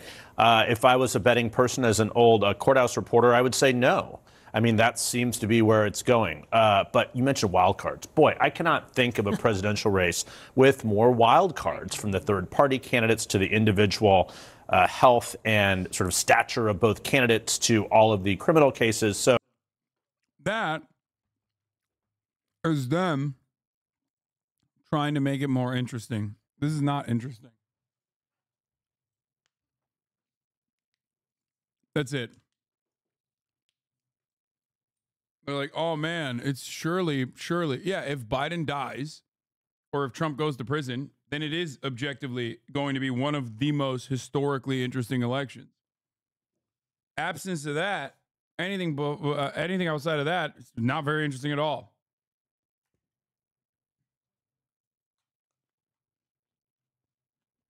So we're going to reset, have to take our breath, and see how this shapes out. But I do think it's an important opening here for the Biden campaign, and they're going to try and seize upon it. I mean, they have a lot of vulnerabilities, but their biggest task above all, of course, is to try and make this not about Joe Biden, but to make it about Donald Trump, about his negatives. and there's a lot that helps them in that respect. But again, the criminal charges has helped Donald Trump consolidate the Republican base, unlike we've ever seen in his 2 other races, right? As Amy was pointing out. And it's a very different frame in a general. No, it hasn't. Not even remotely. No, what consolidates the base for Trump is that he was the president. What are they saying? It objectively has not consolidated the base for Trump. What accompanied Donald Trump's arrest, or not arrest, but like his indictments, was that people started seeing Trump more on television.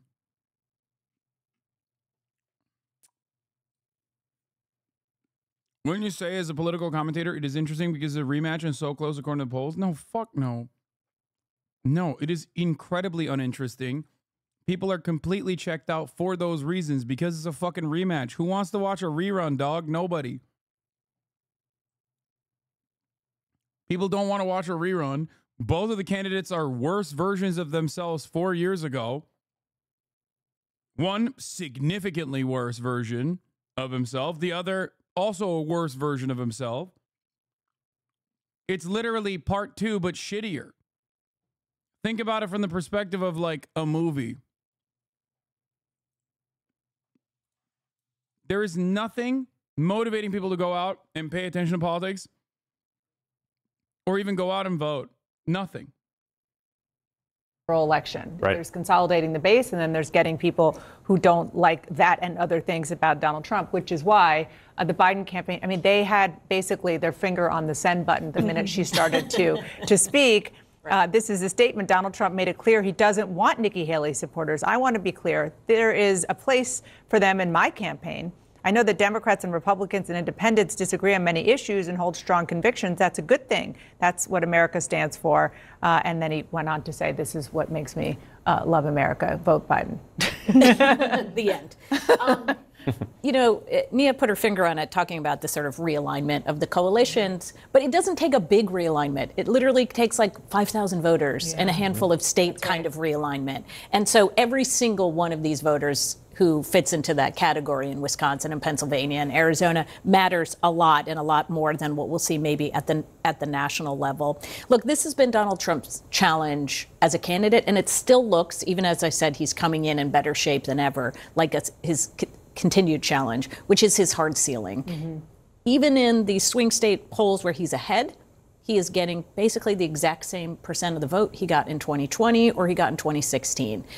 He has never been interested in expanding his coalition. But again, if you're going to win, but they're in trying. Some of these states, this time around, they say they're trying. Well, African-American votes. Yeah, listen, well, that's right. It won't be the Haley type voters. Right. It will be a different type voter. And I think part of Donald Trump's problem is the way he treats Nikki Haley reminds these Haley voters of why they don't like Donald Trump. It's about his character. And that's one of the reasons why she said, listen, it's a time of your choosing Donald Trump. Are you going to choose to behave differently going forward? Doubtful. We are inching closer to a general election rematch between Donald Trump and Joe Biden. Now, in terms of fundraising, the Democrats currently have a financial advantage over the Republicans. Joe Biden started the year with $46 million on hand compared to Trump's $33 million. Here's some news, though. Perhaps that imbalance will not last for long. Check out this scoop from the New York Times tonight. You see the headline there. Donald Trump seeking cash infusion meets with Elon Musk. New York Times awesome. First of all, one of the funniest people to go to for cash is Elon Musk, who is famously devoid of it, as he is operating the sinking ship of Twitter. So that's like, I guess a lot of people mistake net worth for like liquid cash.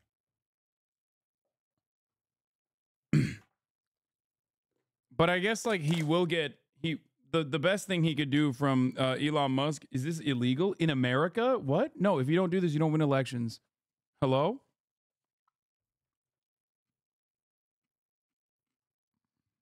What do you mean? First of all, nothing is illegal if we're talking about Donald Trump. That's number one. Number two, Chatter, I don't know if you know this, but there is currently literally a Supreme Court case that's looking at whether anything Trump can do as president or when he was president can be considered illegal, okay? As there are active court cases on his many dealings as president.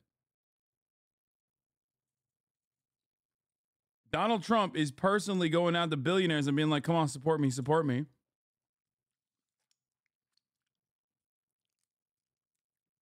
But it's the funniest one to go to.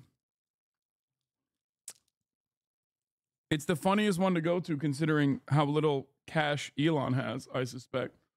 Reporting that Donald Trump met with Elon Musk and also a few other wealthy Republican donors seeking a cash infusion to support his campaign. That was within the last few days. That was reportedly over the weekend. By the way, directly going into legal funds. Like, this would just straight up almost entirely be spent on his many legal proceedings, lawyers, court fees, trial awards.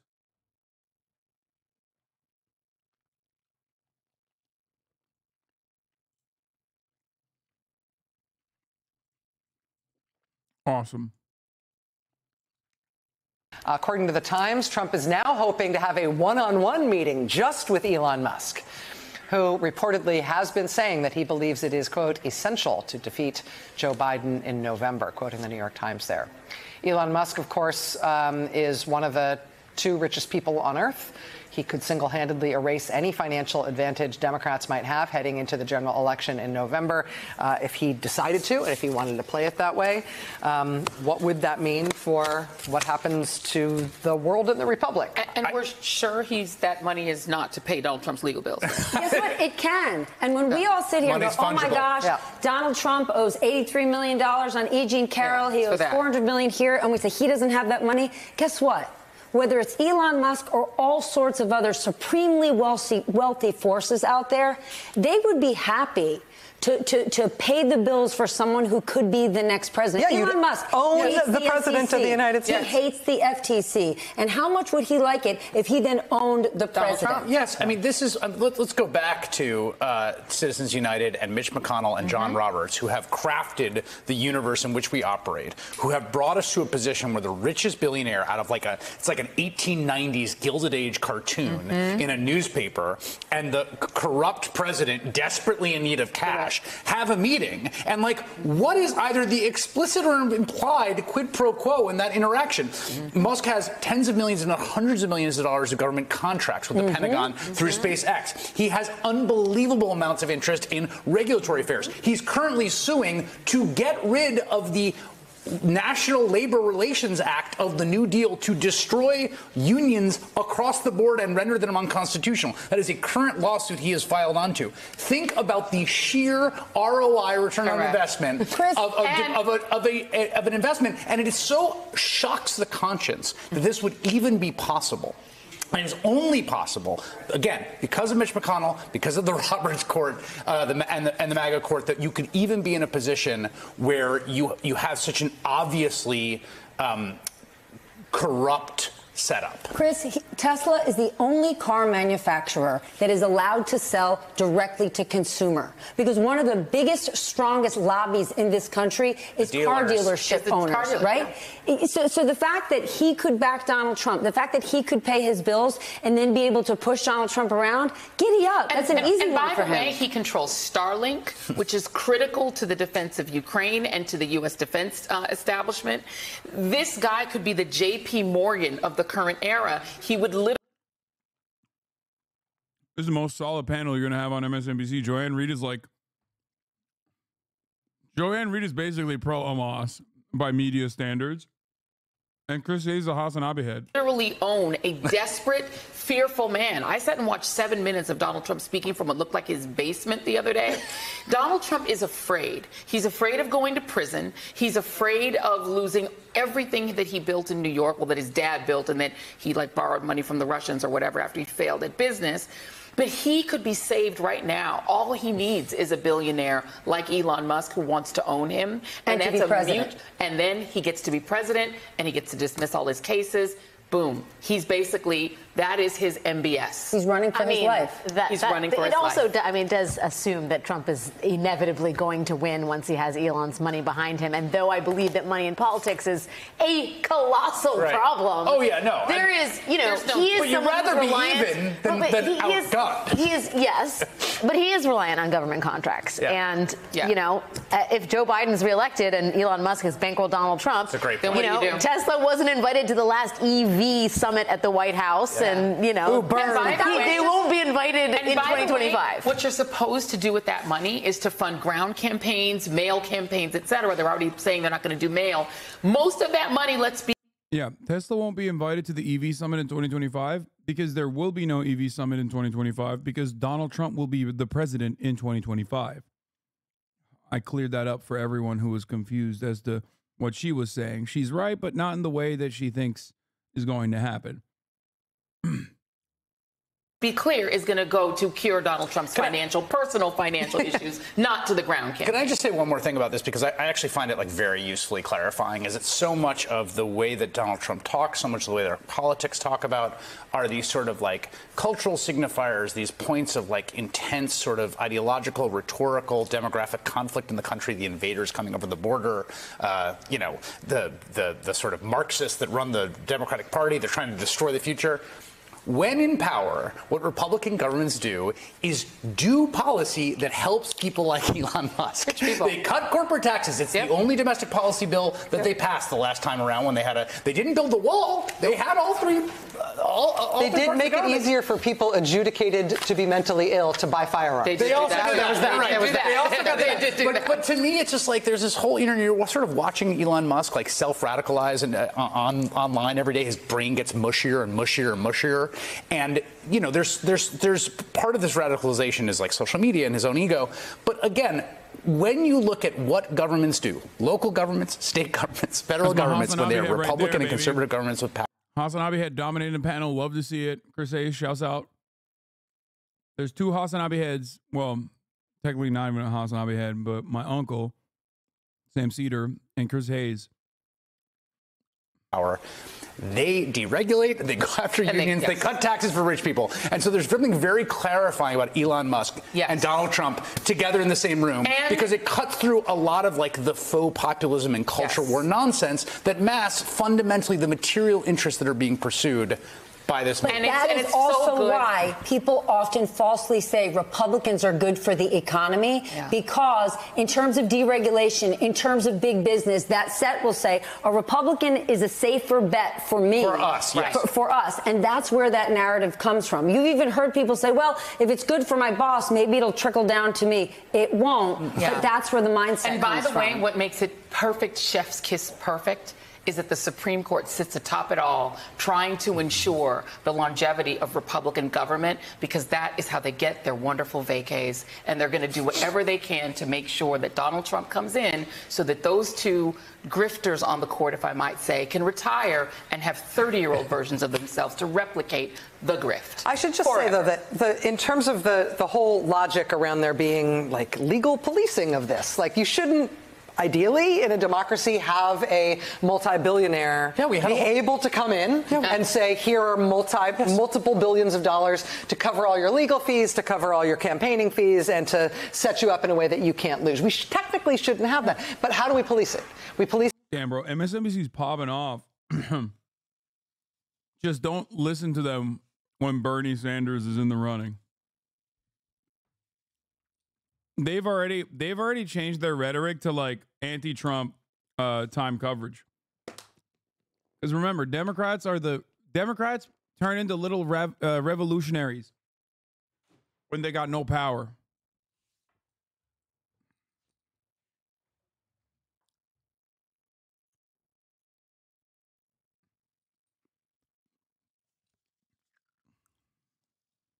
This is telling. MSNBC is like, nope, we're doing coverage like it's 2017.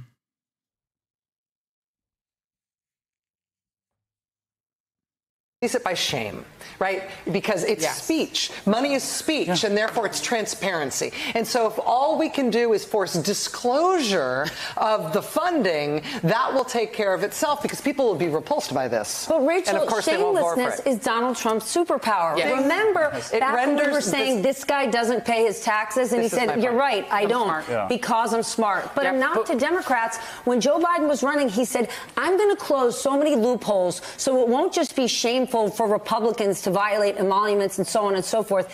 And they haven't. And if we end up with a Donald Trump again, like, it's no holds barred. MBS, come on over for a barbecue. I'm just going to say that this is there is this idea when you study countries that used to be democracies that slid out of democracy and became authoritarian instead.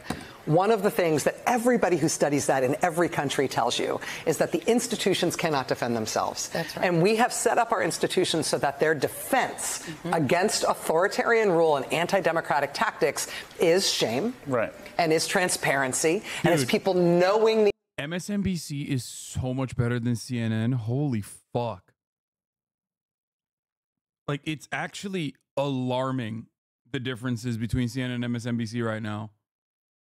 It is shocking. As someone who is a major media watcher, I consume this stuff every single day, and so do you, by way of me consuming it on stream. And like CNN's deliberate right-wing heel turn has been awful for their ratings. Like, their right-wing shift is so bad. You don't watch MSNBC? Yes, I do.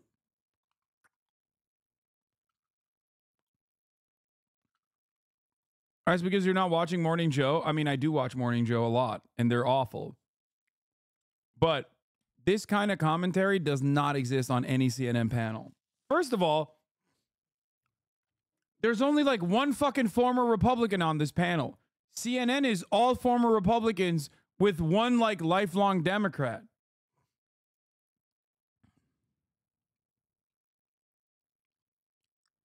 In the 10 p.m. Eastern hour, when all major networks aired Super Tuesday coverage, Fox News scored the highest ratings. Its hold on the pro-Trump audience is as strong as ever.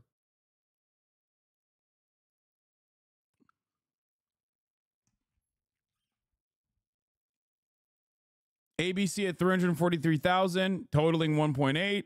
CNN at 900,000 total. Worst across the board. Out of all of the major networks. Look at this.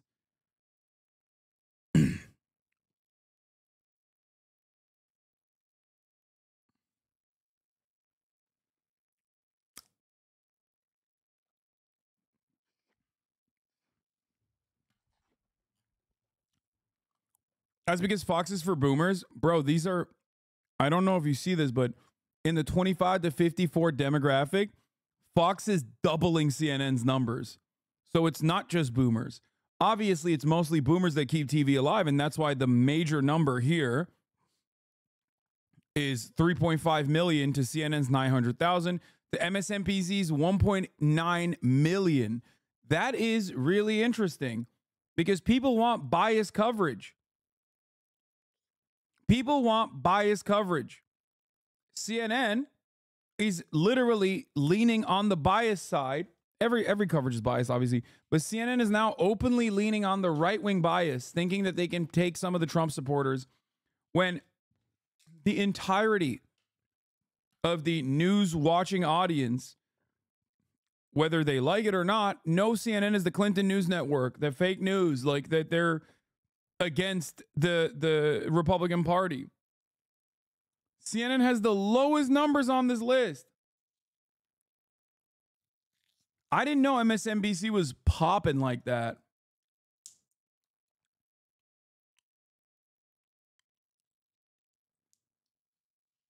I'm going to quote tweet this.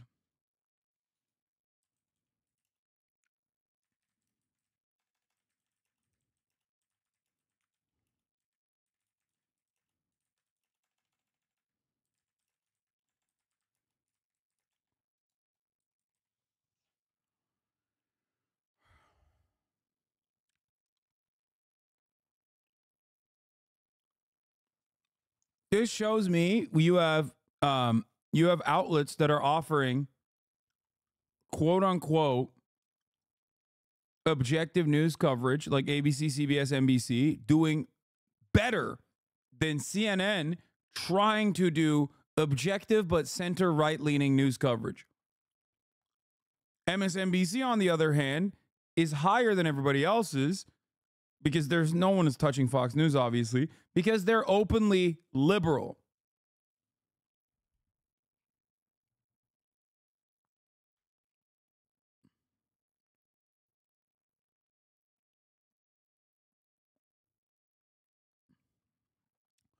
I bet even OAN and Newsmax beating CNN? No. No. The information and being able to react accordingly. That, if that is all we've got, then our institutions will not defend our democracy. If we let things play out along these lines, our democracy will fall and we will become a country that doesn't have elections anymore. And so we're in a situation right now where we can't count on the existing structures to just do this on autopilot. There's only one way out of this. You have to pick one. You have to pick Donald Trump or you have to pick Joe Biden. Yes. There isn't a magic other answer. Nope. There's no institution, there's no court, there's no criminal prosecution. There's also no there is no truth right now, institution. because there people is don't no, hear it. There's no magic in the media. There's people having to figure out which one of those candidates they want and what it means for the future of this country. Yeah. And then going out and doing the work to make sure that that candidate wins. It means not only voting, it means literally doing what you can to make one of those two candidates win. And if you're not working for one... You think CNN would prefer a Trump win or a coverage pivot to regain viewership on TV? I think all of the media is looking, perhaps falsely, at a Trump victory for improved ratings, and they're wrong. Especially in the lead up, they're going to get fucking cleaned on the election because it's so boring. And there is no indication that CNN will see a major boost in their ratings when Trump is the president. I'm sure they'll see a boost. She just described democracy, then talked about the choice between only two people. Yeah. One of them, you are by default working for the and other by the way, one. you know that's what? It's all we've got. What the Biden campaign folks said, they're sending out two words tonight: cementing reality. And what you just said is what they're saying. That they're saying what tonight was about was cementing the reality that it's Biden or Trump. Oh, by the way, Senate Republican leader Mitch McConnell has officially endorsed Donald Trump in the presidential race.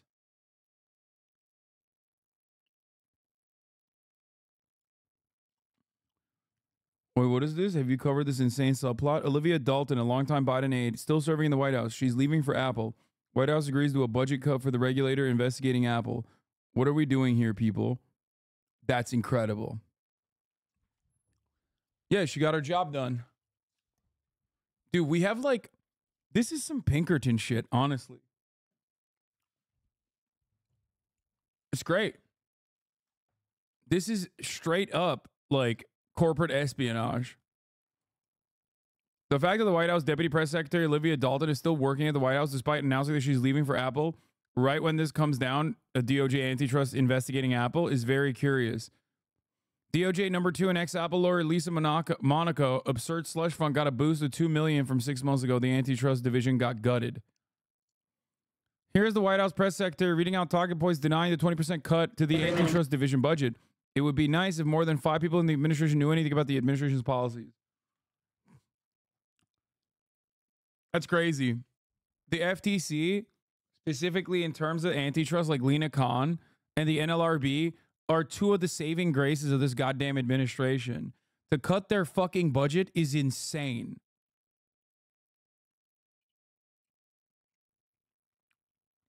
Biden once again proving, no, I am the evil. Lesser evil. Well, I didn't say vote for Donald Trump. I am the evil, Jack. That's awesome. Cool stuff happening, dude, in the world, in the universe.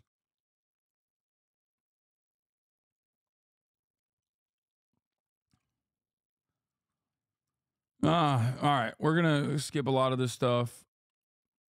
And we're going to move on to friend of the show, Jonathan Harold Harris. Shouts out to Jason Palmer one more time. And then we have the BoyBoy video. And then we're going to talk about, we're going to talk about Thais and Filipinos too. And we're going to talk about Ryan Garcia before I forget. I think I'm going to table the DORITO thing. What's this person's political leaning? Dude, I don't fucking know.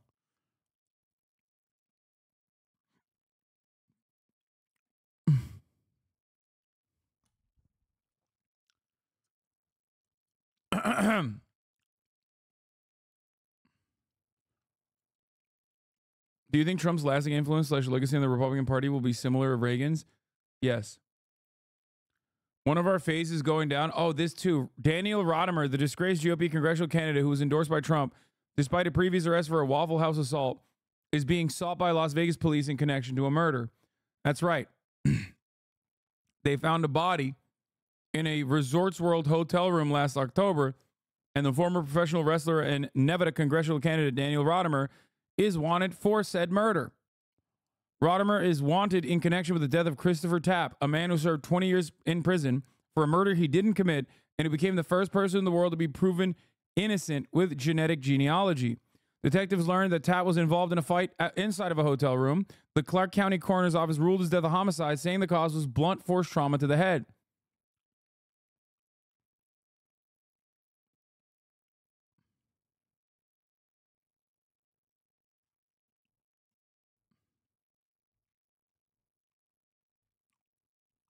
No, the guy whose shirt says innocent was found innocent. The first person, as a matter of fact, who was found innocent, proven innocent with genetic genealogy. They fucking framed him, or they threw him in jail, threw him in prison for 20 fucking years for a murder he didn't commit. Only he killed 2 people. No, he didn't, dude. What the fuck?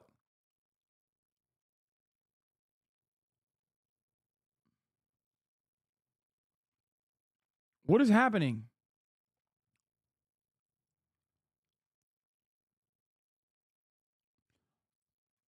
This is the person. It was for a rape and murder. On the morning of June 13th, 1996, Angie Dodge was raped and stabbed to death in her apartment in Idaho Falls, Idaho. She was 18 years old, and her body was found after she didn't show up for work.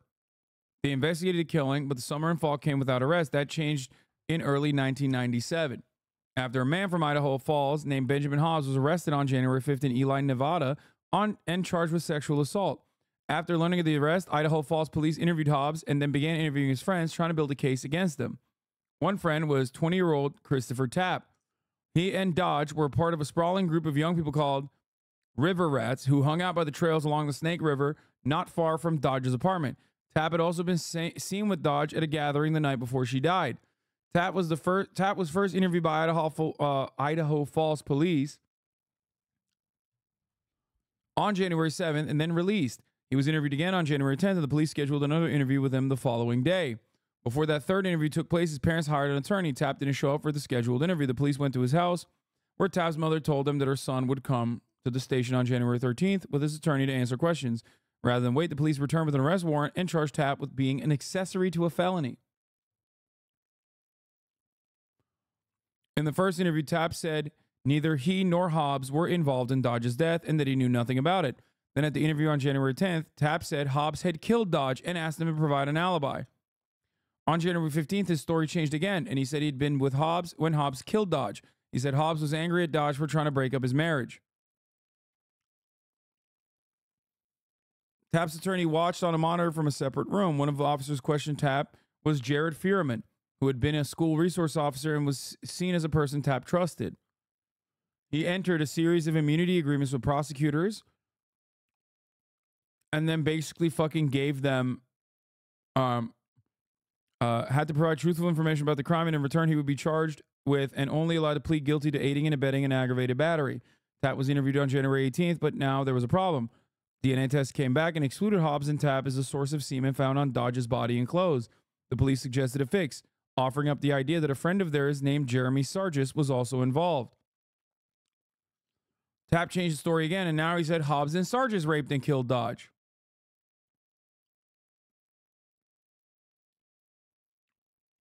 They were just looking to pin the crime on anybody.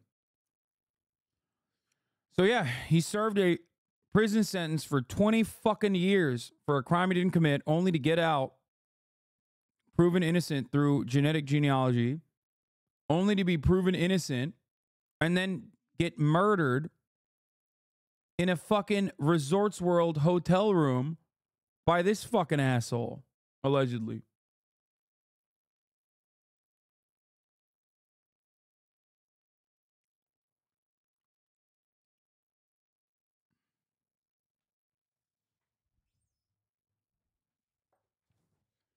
I worked at the Innocence Project. He was a leader in the exoneree community and a kind man.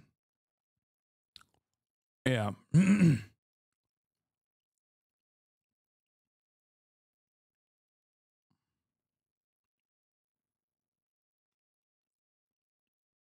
So, wait, what?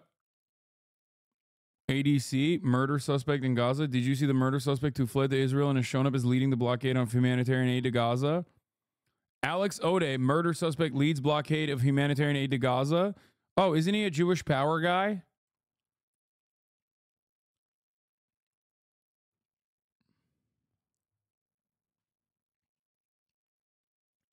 The guy who is Alex Ode's murder suspect. Andy Green, also known as Baruch Ben Yosef, a U.S. citizen and a suspect in the 1985 assassination of ADC's West Coast Regional Director Alex Ode, is leading Israeli protests blocking humanitarian aid into Gaza. Yeah. There's a reason why a lot of pedophiles flee to Israel, and seemingly this one alleged murderer. It's because Israel, despite being a U.S. state, has no extradition policy to the United States of America. Just another example of the one-sided allegiance that we have. That's what I always say. It's like literally the most important.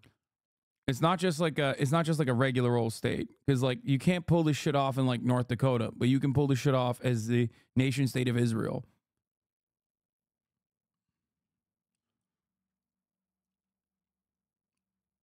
Cool stuff. Anyway, I don't know if there's anything else to cover on the fucking sweet baby shit. Seems like they just do narrative, and people are just fucking getting real sweaty and real angry over that. Do your tax dollars pay for Israeli healthcare? No. Your tax dollars do pay for Israeli weapons, though, so that Israel doesn't have to fund their own weapons. And I think the argument that people make is that because Israel doesn't have to fund their own defense, because we're paying for it, we're paying for a decent chunk of it, that it inadvertently opens up more allocations in their own budget to give, to pay their health care. You know what I mean? Like if you get a gifted sub, for example, you've basically paid for a coffee or something. You know what I mean? Because at the top of the hour, there is a 3-minute ad break. And if you don't pay for a $5 a month subscription or a free one in the form of a Twitch Prime, you're going to have to see the 3-minute ad breaks, and nobody wants to do that. So then sometimes people give subs. And when people gift subs at the top of the hour, you're basically getting one for free. Just as you would if you subscribe with a Twitch Prime. Here's the 3-minute ad break now.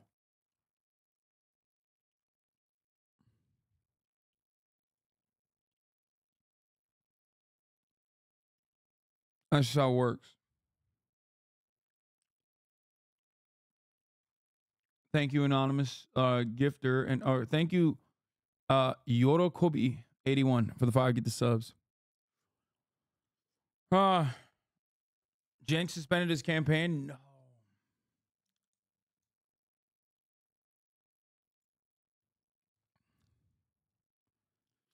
Cenk just suspended his campaign on TYT law. No, one after the other, dude. What the fuck? Say it ain't so. D-Pipes, thank you for the 5 get the subs. Don't care, still voting Cenk.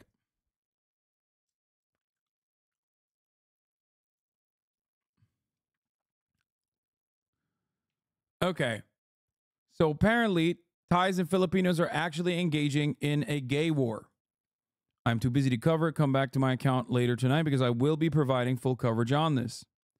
The PINOY trans community has been buzzing with this news. They were shook, and most isn't siding with the PINOYs.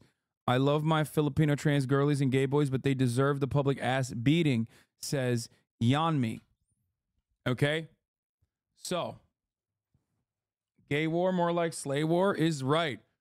Turns out, allegedly in Bangkok, a fight between Thai and Filipino transgenders allegedly broke out.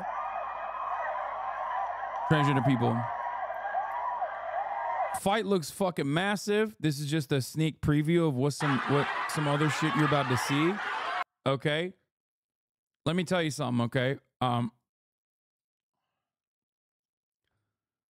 As much as I love my swagapinos, I don't know. What are they fighting for? Who's gayer? Like, who's more queer? And honestly, I don't know, but Thailand is the most queer motherfucking place on the planet. So it's like, you're joking? Oh, yeah, I am joking when I say the fight is not about who's more queer. Like, they are beating the shit out of the fucking cops and everything, like, who got smushed up in the middle of it all. All right, so here's how it works. Let me establish some context. And by the way, English is my first language, so please expect proper pronunciation. I'm tweeting from my hotel room and I'm jet lagged. So, on 04/03/2024, police were called into Soi 11 Sukhumvit at 5 a.m. because a fight had broken out. 20 Filipino trans women allegedly ganged up on 4 Thai trans women, with one Thai woman being physically assaulted and robbed. So it was the Filipinas that originally started it, it seems. Words quickly spread as the Filipino group had uploaded content of themselves mocking and assaulting a Thai trans woman. This sparked outrage on Thai social media. By 3:30 a.m. the next day, a mob of 100 mostly Thai trans women were at the Filipino group's hotel, and they were pissed. In this video, a woman from the mob explains how 20 Filipino individuals had jumped a well-known Thai woman who had been working in the Sukhumvit area for many years. She explained that people are angry because these new Filipino girls are basically moving mad. Let's take a look. สาเหตุคือกระเทยฟิลิปปินส์นะคะประมาณ20 คนรุมตบน้องๆสาวเพศ2ที่ทำงานอยู่ในซอยนี้ตั้งนานแล้วแต่ว่าหลายๆคนที่ Bro, you can't say swagapinos if you take up sides against them. Listen, Pinoy gang till I die, okay? You know this. But sometimes, you know, even Pinoy gang is going to take a step too far, okay? By the time the police showed up, the Thai mob outside the hotel had doubled inside. The crowd was heard shouting Thailand and get out at the Filipino group. People were pissed. A crowd of couple hundred quickly grew to 2,000 over a span of a few hours. It was pure chaos, and the police had no way of controlling the tension despite their best efforts. Here's a video of the crowds.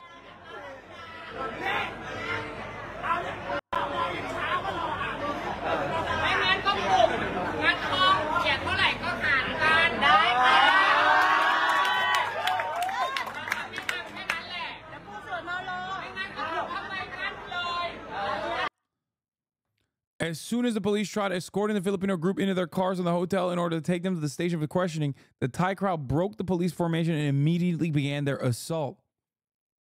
God damn, son. Bro, you got... Oh, look at this, bro. Look at these tactics. They got like marauder tactics. I'm telling you, that is like... That's not something I've seen since like the medieval era. That is a fucking siege tower, bro. That's crazy. Look at the form. Woo!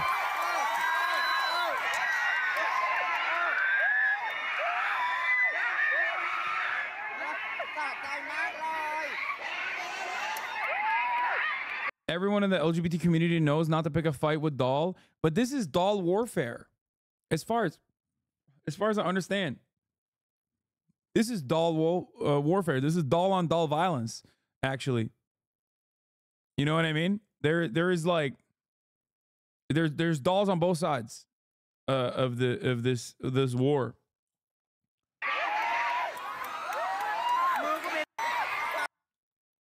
IRL discourse settling.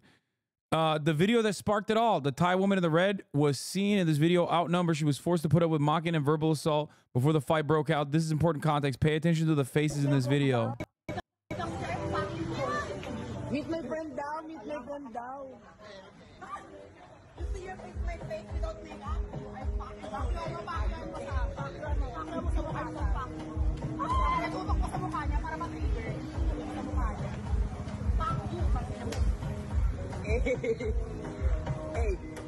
Hey,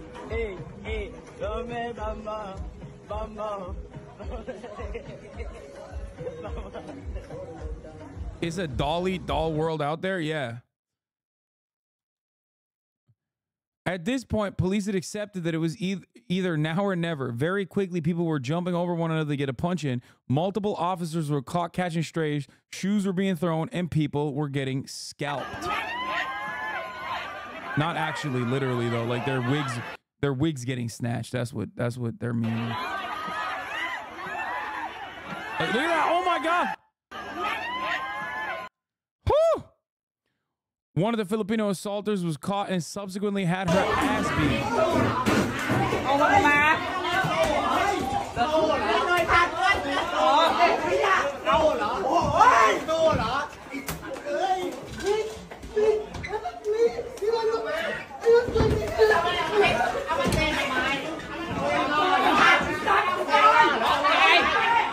Cops had to do a PSA after because someone took their body cam and a gun mag. Oh my God. Damn, she got the shoe off. God damn.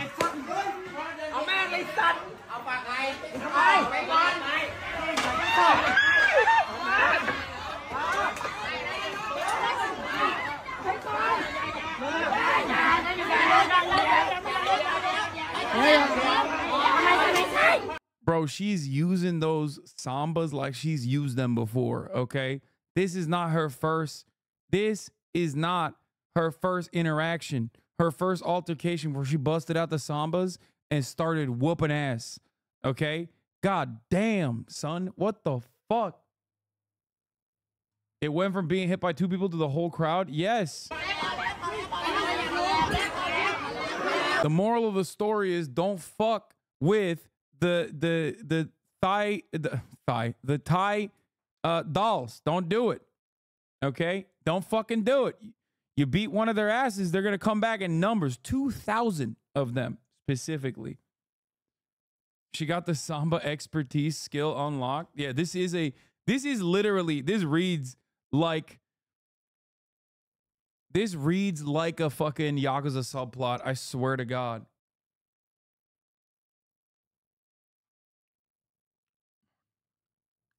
In Thailand, they said it was 3,500.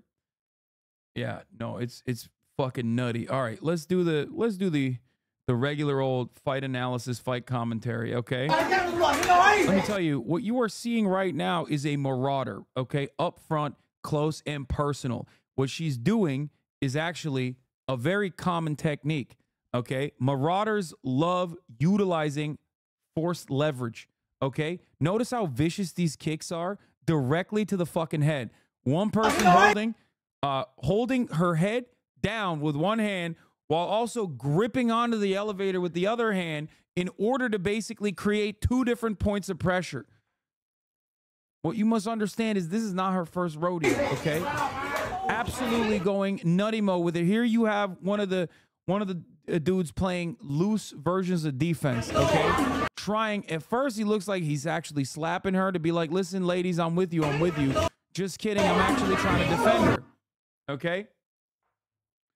Now, this should not be taken lightly because obviously a lot of these ladies are experts in Muay Thai, okay? They are. And automatically, it's a class passive that comes along with being from Thailand, okay? You have +3 proficiency in Muay Thai automatically. That's how it works. That's your spawn point. That's one of the class passives that you get, okay? If you actually end up leaning in the Muay Thai as the skill proficiency, that leads to much larger returns down the line, especially in late game. if you have at least an extended period of focusing on Muay Thai as a class skill, your class proficiency goes 10x. Okay, 10x. Think about that. And you really see that here. You really see it. You're noticing that, like, lady in the orange, the Marauder, all the way from the back, still going super hard. There's obviously many different classes here at play. Okay. You have skill users, weapons proficiency, handbag, unlocked. That's another skill. That comes with the territory. If you're a doll, you get the handbag proficiency. One of the actually unique class passives I hadn't seen before, and this is genuinely different, okay, is the Samba. You'll see it in a second when it comes out. That's right. All right, so he's trying to do this weak-ass fucking area of... He has, like... This is a paladin. He has a shield up. It's not working, obviously, because you can't tank too much damage, right? There's no way you can get this level of damage and basically try to maintain crowd control. It's not going to happen, okay? You have no healer in the pocket. You're screwed. You need a healer desperately, okay? He's basically out at that point, and now he's putting his body in the direction of the hits. But unfortunately, he's taking a lot of critical hits to the back and also to the head. Okay? As you can see here, he's desperately going, where's the healer? Where's the healer? I'm getting too much DPS. Please, someone kite these guys. Okay? Classic. He's looking for someone to pull aggro. It's not going to work out for him because they're overwhelmed. This is a raid he could not fucking deal with. Okay? Notice how the Marauder's back. Still interested in doing DPS. Still has more smoke. Big kicks coming in. And here it is. This is a weapons proficiency that I had not seen in a very long time. This is someone who's dual wielding Adidas Sambas. Okay, these are all crit hits here. Look at that. Boom, right to the fucking head. Locks it back, cocks it again, boom, right to the head. That's crit damage. That's crit damage 3 times in a fucking row. Very precise. This is a hunter, okay? Hunter class utilizing, normally hunter classes go for like a taser or go for something with like range, right? That's what your expectation is. But the real trick here is that the hunter class actually, a dex build like this will actually, if you focus on hand-to-hand combat or short-range weaponry in the form of Adidas Sambas, you are going to get phenomenal crit hits off of that. And she's doing it. That's a triple time critical hit directly to the fucking face. Okay? This person is tapped out. They're like at 10% health at this point. Okay? Oh, there you go. There's another, there's a mage right there. Do you see that? Right on the other side of the camera, there's a mage. A mage spawn chain lightning right there. You saw that? You only see it's only for a brief moment. You'll see it in a second here. Just pay attention right here. There you go. You see that little stuff like falling on top of her? That was someone casting lightning. Okay? Very, very difficult to get out of. Okay? You're done. You're so done. You're so cooked. She's still coming for it. Look, see? Dex build is not using long-range weaponry as you would normally expect a hunter to do so, but therefore, a lot more agility, lot more stamina, okay? She's preserving a lot of stamina by not utilizing these like big bows that you normally would need a lot of stamina for. Therefore, she can keep pumping those crits. Look, another one. That's a straight to the back. There is no counter to that. That's a back attack, even in Yakuza, okay? You're getting like 2x, 3x returns. And she can be persistent.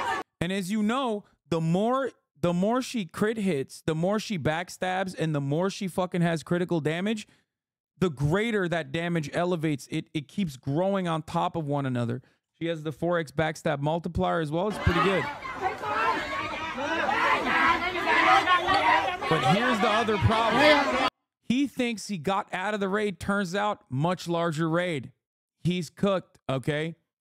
The NPC that in this escort mission is done, okay? This is where you lose the NPC because you got to the phase 2 of the boss fight when you couldn't even clear phase 1, okay? You have all that aggro that you drew from inside of the hotel lobby, and now you're in a fucking area where so many spawns are just converging on you.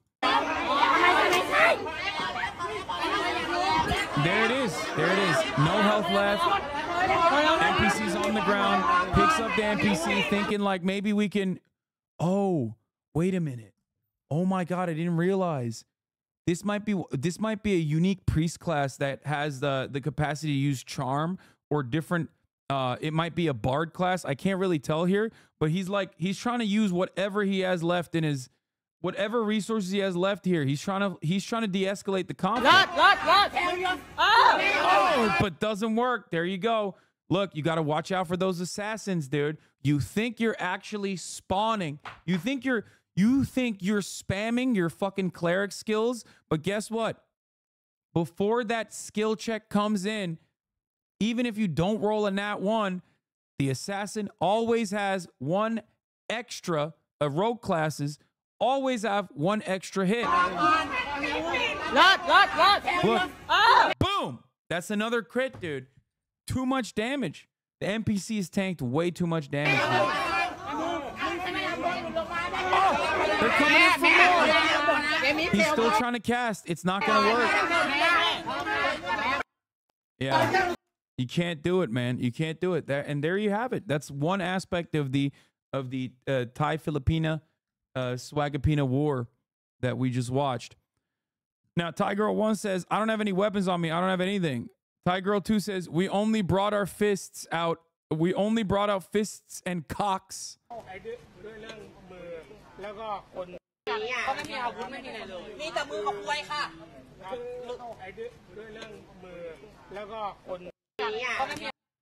That's so fire. Apparently, the Filipino group in Sukhumvit were known to be particularly nasty and unpleasant. This uncle tells us that when they would walk past Thai trans women, they would stick up their feet at the Thai women, equivalent of raising a middle finger at someone. That's crazy. That's kind of wild because, like, that's a much harder thing to do, bro. That's a much harder thing to do than just, like, fucking flipping someone off. Okay? Police is seen escorting one of the Filipino into a police station. Some Thais were already there to scold this person. One person is heard saying, "You have some nerve to bow like this at us, bitch. Why are you running? Why are you running?"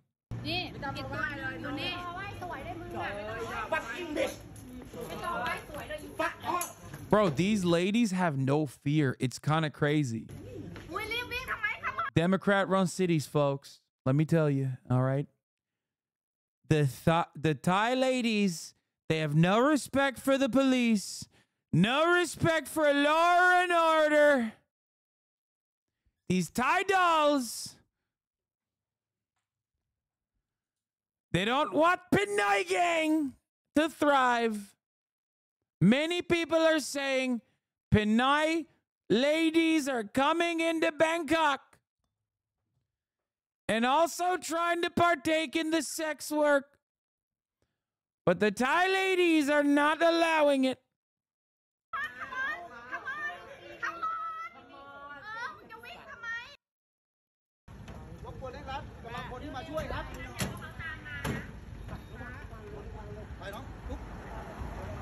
That's crazy. They had to bring like the Thai SWAT team. Oh my gosh, she is so busted up. God damn, she got an ass whooping, dude.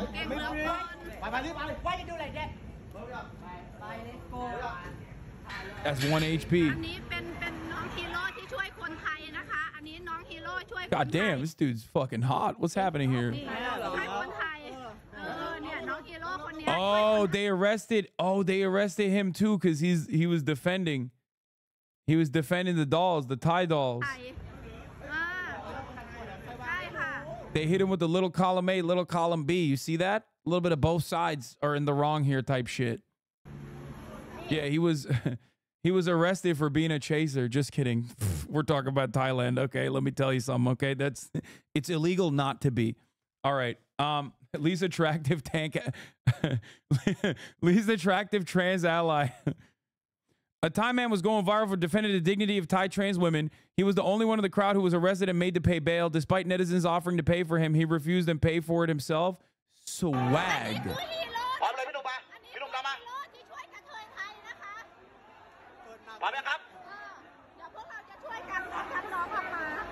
What a fucking Chad, dude.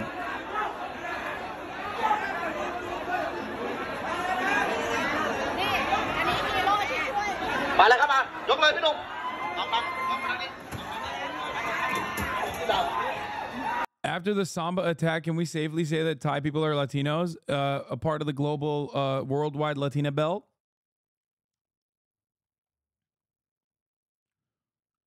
Respect. This dude's about to get the most gawk you've ever seen in your entire fucking life, okay? Primo. Thai people are calling him younger brother champ. He was seen being celebrated upon his release some hours later. Bro, they let him take it. They didn't even give him a shirt. They sources on the ground are telling me that they offered him a shirt and he said, "Fuck no, look at me."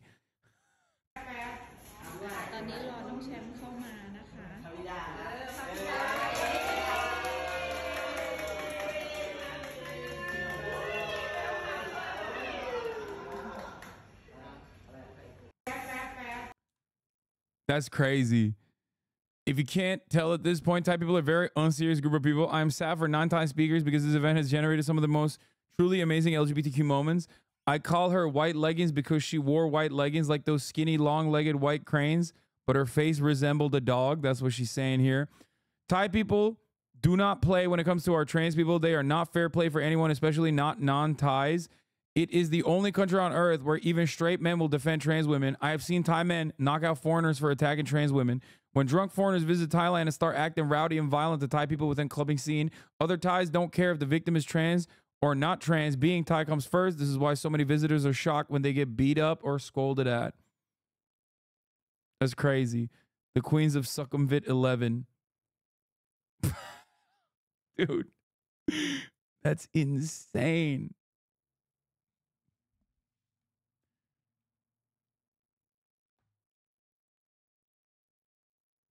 The way she ran up and took her trainers off. Here's another angle. Here's another angle of the hunter class that I was talking about. Look. Dude, that's crazy. Yo, she was ready, dude. She was like, oh, I got one on me. Don't worry.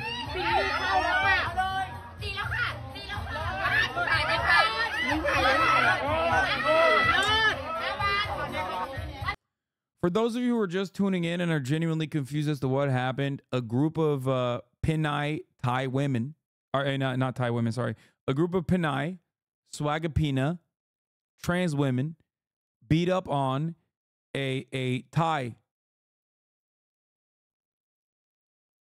trans woman.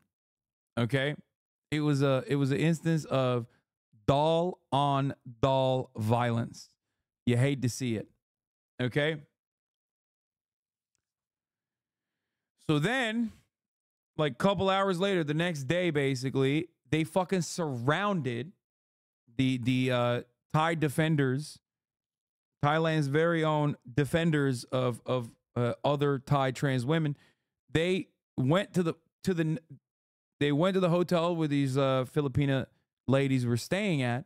There were apparently 3,000 people, according to some on the ground reporters, waiting outside. Cops tried to fucking take them out and arrest them, the Filipina ladies, okay? And they fucking failed.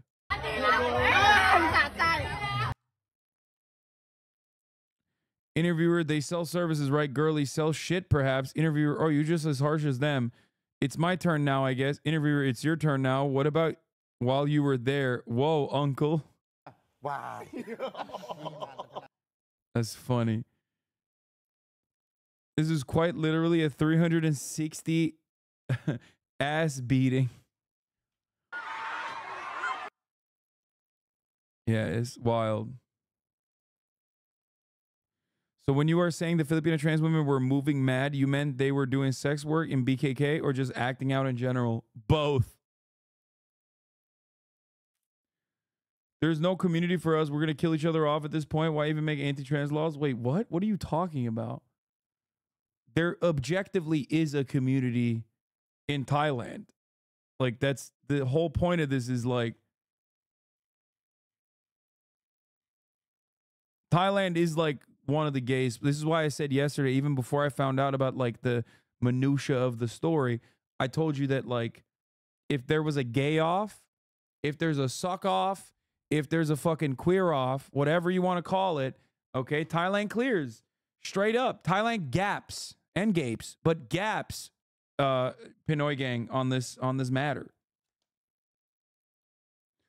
One of the only places that was not as severely impacted by the ridiculous homophobia of colonial occupation.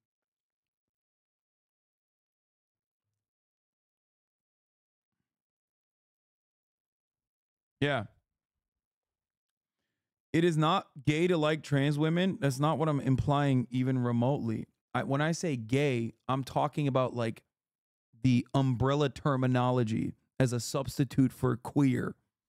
Okay? Thailand in general is very queer positive, very pro-queer. I even gave you the historical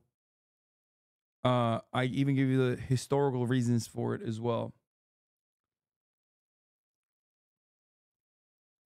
Anyway. But yeah, fun little story. There is the transphobic shitty jokes that Bangkok is filled with chicks with dicks. I mean, that in and of itself is entirely dependent on your energy. You know what I mean? Because like, I'm pretty sure the ladies there would call themselves chicks with dicks. Yeah, like that's not... I said it. I just said gawk. What do you think gawk is? It's girl cock.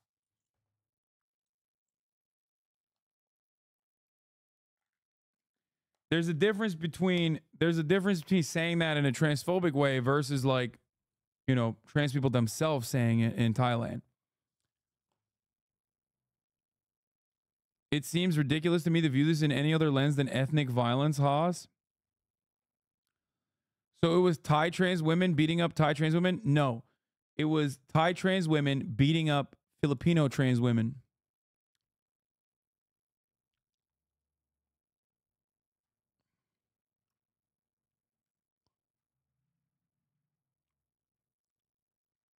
Chat, does the song support trans people?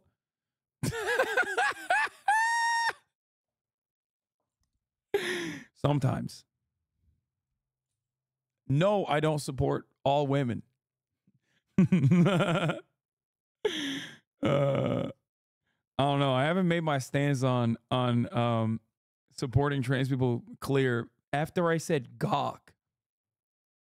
What fucking normal transphobic straight guy knows what a fucking gawk is? Big dog, what do you think? I'm a trans-inclusive misogynist, yes. A trans-inclusive radical misogynist. Bad take on women's history, Mom.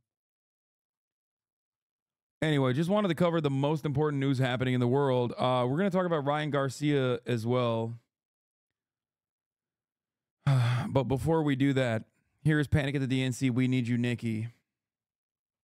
We need you, Nikki, right now to lead our nation. We need you, Nikki, no doubt. That's right. Lead the conversation. So sad today. Nikki Haley, I wanna close my eyes and only see Nikki Haley. She'll be by my side as we defund the police. Muad'Dib Haley will take billionaires away from all their money.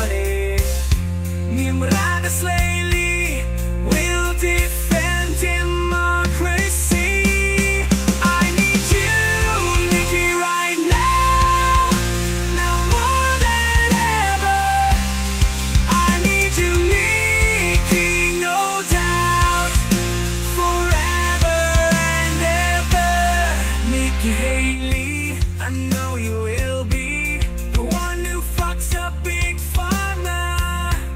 And Nikki Haley will all bend the knee if she ends our military industrial complex. I need you, Nikki, right now. Now more than ever. I need you, Nikki, no doubt. Forever and ever. We need you, Nikki. We need you, Nikki. We need you, Nikki. Right now.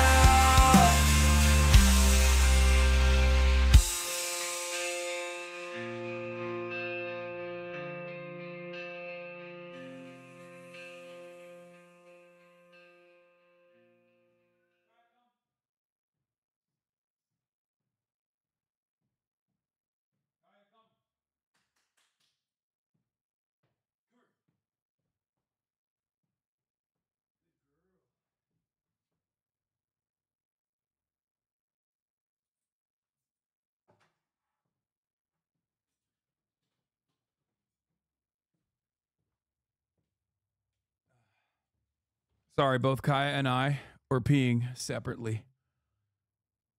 What in the hell was that? That was the promise that never happened. Well, I'm so. The promise that never came. It pisses me off. You still look hot as an emo. Wait. This is so niche. We are all so weird.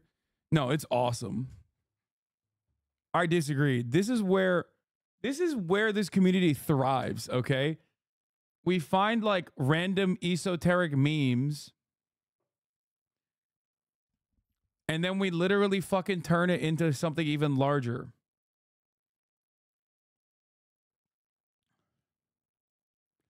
Will Neff said you...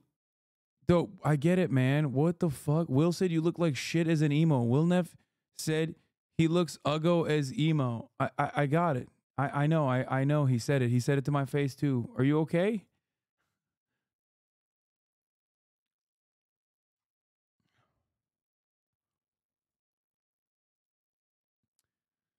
All right.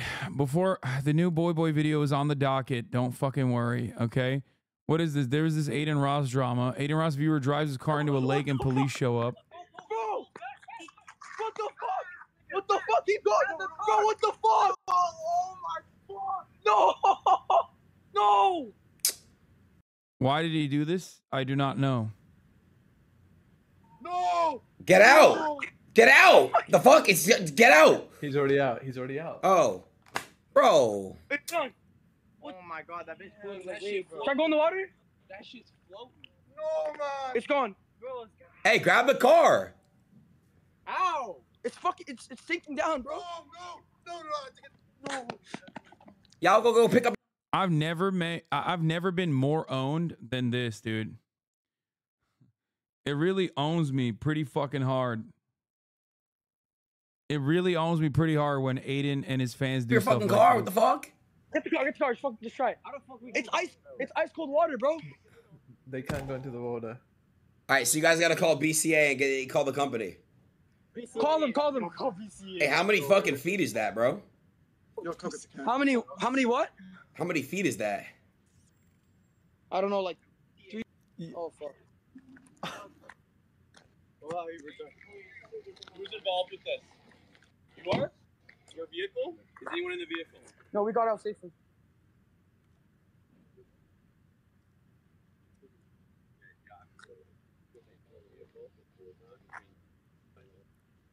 This is how you combat woke liberalism, okay? This is one car at a time. I'm telling you. Anyway, speaking of combating woke liberalism, Ryan Garcia.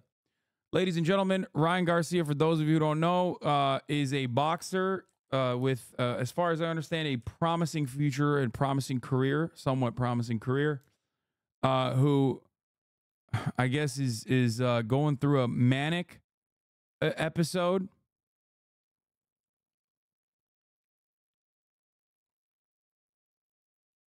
And during the some of the Ryan Garcia stuff, during yesterday's manic episode, he posted a sequence of wild stuff. Here, let's take a look at this. Like Ryan Garcia's CTE is set in a little bit early. Early onset CTE from Gervonta Davis punching his goddamn fucking head off, punching his fucking lights out. He said, I know pain is sad as a betrayal and sickness, death, hurt, confusion, and just you feeling you can't imagine that God is real and he is, and he loves you, and glory to the Most High, the King of King Jesus, Yeshua. And yeah, I mean, he was like speaking in tongues and stuff. All praise Yeshua. I'm speaking in tongues. Don't worry. Those who are prophets know. Those who are priests know. Imagine you fucking punch somebody's face off and then like 3 months later they're posting shit like this. I'd feel kind of bad almost. Like, damn. Now I got bro in schizophrenia mode. You're gonna flame me in schizo mode. That wasn't funny. Real shit though, somebody needs to help him. Like, I don't understand how this happens. How do people get so fucking rich, so fucking famous, and have... Well, it's because they're surrounded by sycophants. And not only that, but also there's a lot of insane people. Like, obviously, Ryan Garcia is like, shit is fake. He's just promoting his fight. He posted a bunch of insane stuff. This text from a deleted tweet, March 3rd, Sunday, 2024. We slit RG throat and threw him in a basket. Nobody will find him. Blah, blah, blah, blah, blah, blah. Satan sitting at the top now, 666. Now, he posted like a sequence of unhinged shit. Okay, he posted a sequence of unhinged stuff, including that they auction off kids, that he was kidnapped by the Illuminati, and that the Illuminati were showing him like, you know, the Illuminati were like molesting children and basically showing him the molestation. And the crazy part is this. The crazy part isn't just that like this dude went on like this, the most insane right-wing, like very obvious manic episode. And I don't know why so many motherfucking people that go manic also go right-wing manic. But of course, everybody was eating good immediately. As soon as this happens, Andrew Tate and every goddamn grifter on Twitter jumps on this and is like, on God, King, tell us more. Where the fuck is it? Fuck anymore. Hey, bro. All right, talk to us. Bro, I don't give a fuck, bro. They held me down and they made me watch little kids get raped. I don't give a fuck anymore. Where? Just a real who's who of some of the best people out there. You know what I mean? Just a real fuck fest of some of the greatest people that you can find online. Why would he lie about this? Bro.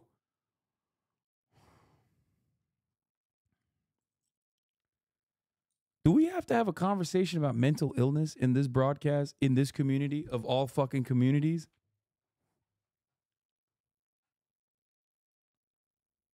Like, is the meta here just to like make a lie so fucking massive that like instead of normal people going, yeah, that's definitely not real, what the fuck, this dude is going through an episode, you just turn around and say like, oh, it must be real, because after all, who would tell a lie this big?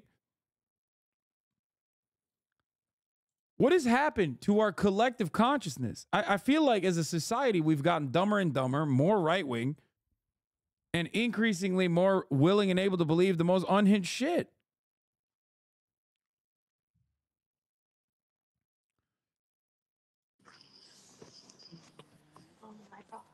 Bro, they fucking took me to the fucking woods, bro, and they fucking tied. I'm not fucking joking, bro. I have fucking proof, bro. I don't give a fuck. Bro, I fucking will show you every fucking video you could ever fucking believe. Bohemian Grove is real. They fucking tied me down and they made me fucking watch, dog. I absolutely don't give a fuck anymore. Yes, I fucking lost it. They're raping little kids. He doesn't want to take us all, so let's go. Come on, Ryan. He doesn't want to take us. Come on, fuck this guy. Bro, fuck this dude, dude. Who? Bro, You do know you know the higher elites, bro. You already know who they are, bro. No, you know what? You know the path Andrew, you're going down is dangerous, my friend. That's I what don't I'm give worried a about. fuck. I don't give a fuck. They can't touch me. I'm a god. Well, that's the first point of contention because I care about you a lot, and I can assure you from. Yeah, I care about you a lot, which is why I immediately hosted a session titled Tate X Ryan Garcia, as you are very clearly going through a mental health episode to win as much clout as possible off of this. It's wild that he's like talking about how they're trafficking children to a dude who's currently, you know, in a heated legal battle for trafficking people. My own personal experience that they can touch you, which is the Bro, worst part no, about they it. can't, bro. All right, so come touch me, you fucking bitch. You have proof of these things. You have proof of this on your phone? Yes, of course I do. Hasan, you're literally witnessing the great filter for civilizations in action we're done for. Yeah, no, server wipe incoming is what this feels What like. are you talking about? If Alex could get a fucking video from the Bohemian Grove of He said they can't touch me. I'm a god. Immediately, okay? If you know anyone who's bipolar, like this isn't, you know, just a very common telltale sign that someone is having a manic episode, okay? Of course I could. At least I can say from my own personal experiences. Well, I have to be careful what I say because I'm in the middle of a judicial process right now. You want me to get you out of it? I can help you. Bro, my door gets kicked in if I say what I'm thinking. Okay, well, I can. It's like so fucking gross. This dude is literally like openly using this other dude's very public mania for his own devices, for his own gross personal interest.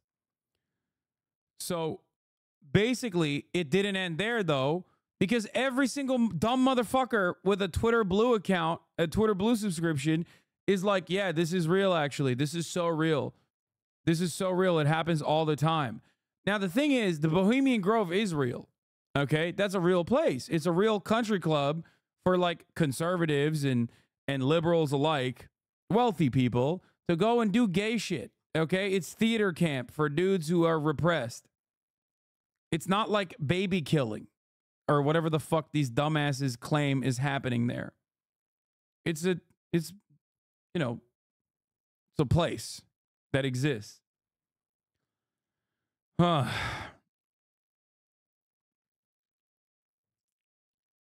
You're just protecting the podophilic elite, Hasan. Yes, famously.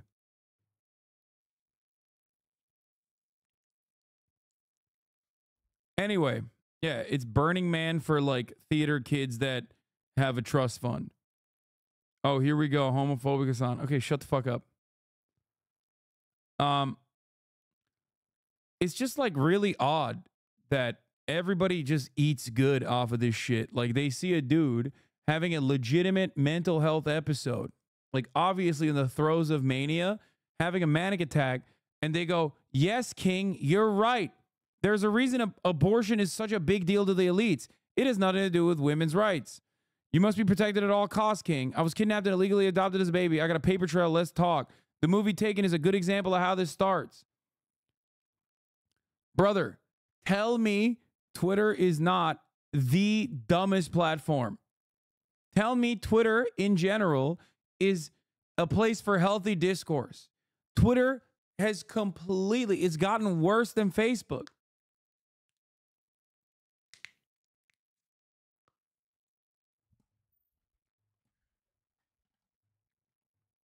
It's basically 4chan with no safeguards. Oh.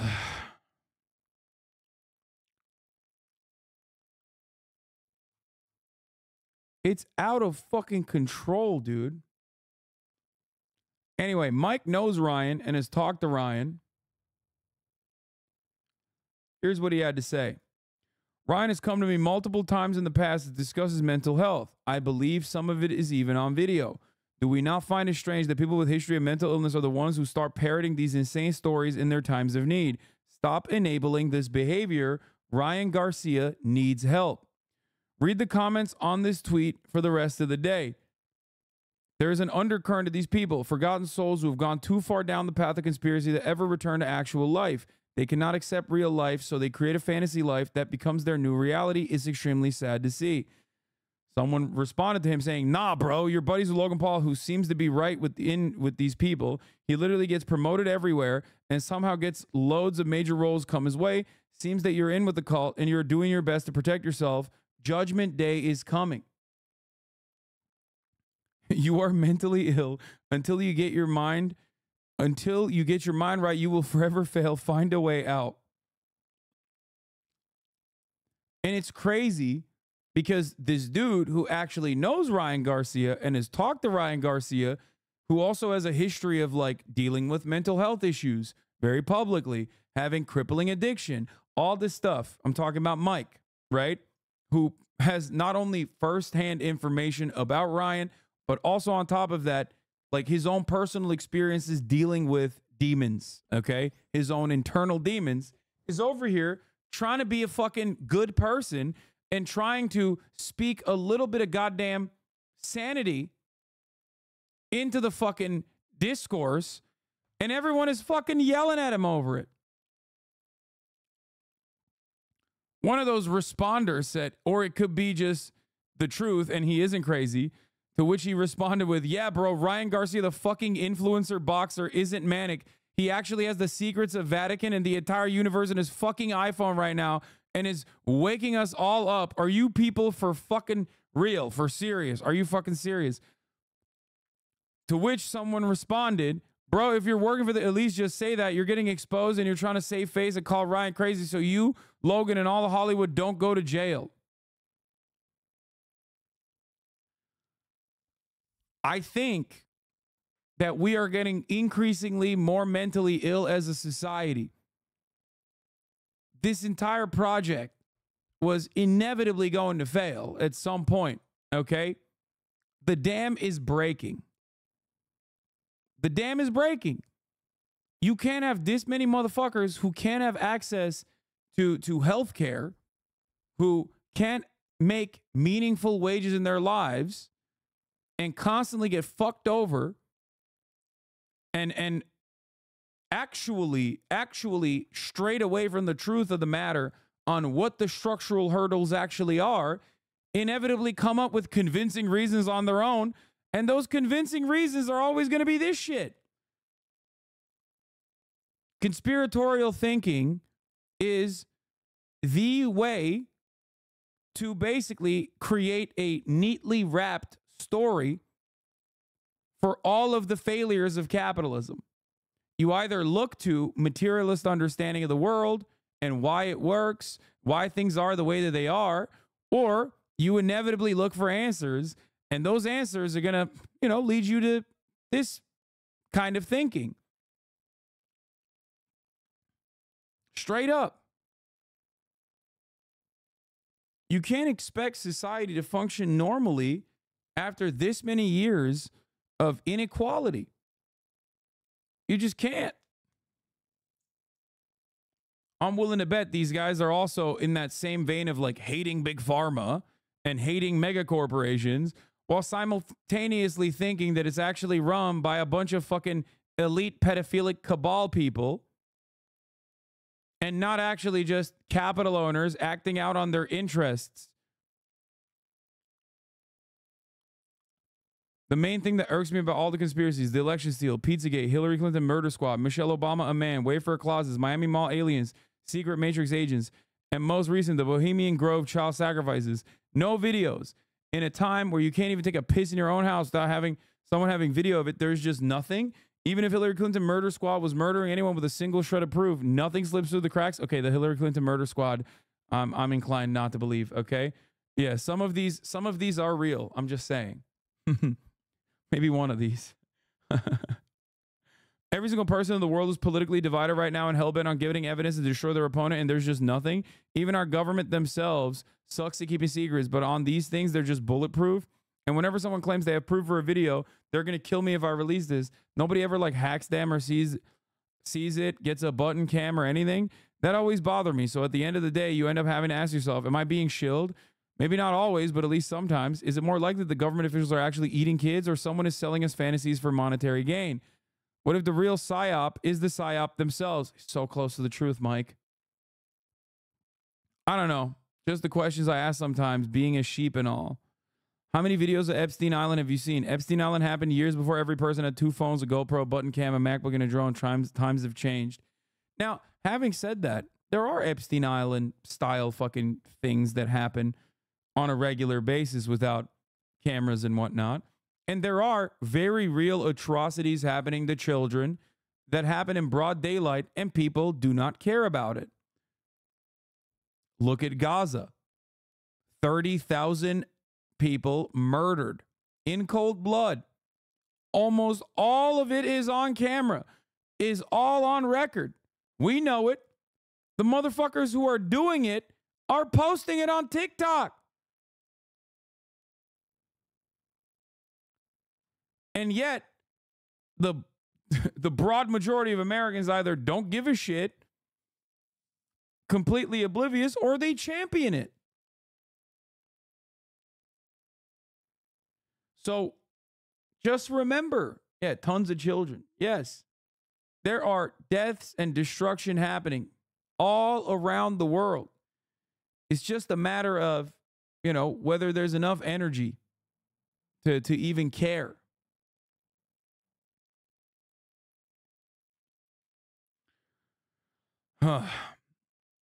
And a lot of the very real atrocities that people experience never have like a genuine, all the very real atrocities that people experience, like very public events like 9/11, JFK's assassination, things like that, oftentimes by mainstream media are just kind of cast aside. So it makes people even crazier. Hasan, you are only saying that because you're a part of it too. Yes, famously, the deep state pedophile cabal is always people like myself talking about the motherfucking actual deep state pedophile cabal of capital owners and not just like a specific group of people acting out on evil interests. Jeffrey Epstein's murder, which still is presented as a suicide. Okay, that's another one. That's another great example of something that is like super high profile that people saw, people paid attention to, that was just cast aside. So my point is, when you have situations like that, world-shaking events, or even big things that people pay attention to that have no real answers for it, it only makes people feel like they are more reaffirmed in their commitment to finding the conspiratorial underpinnings.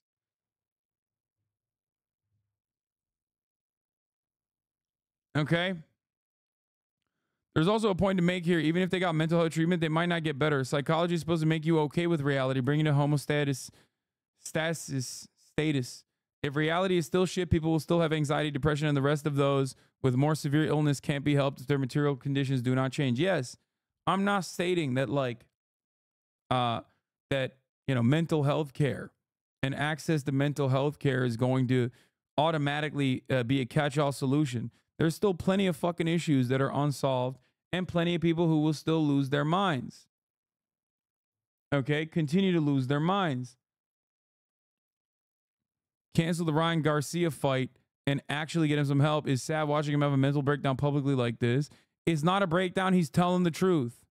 KSI's been to the forest, confirmed.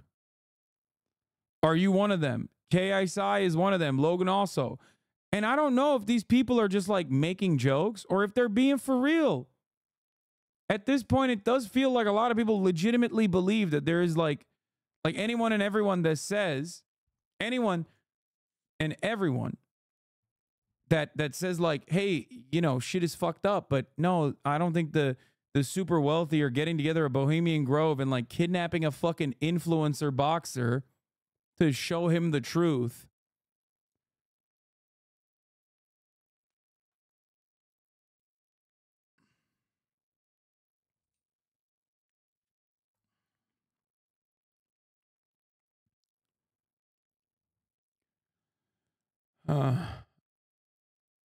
Here's the latest and greatest from Happy Punch.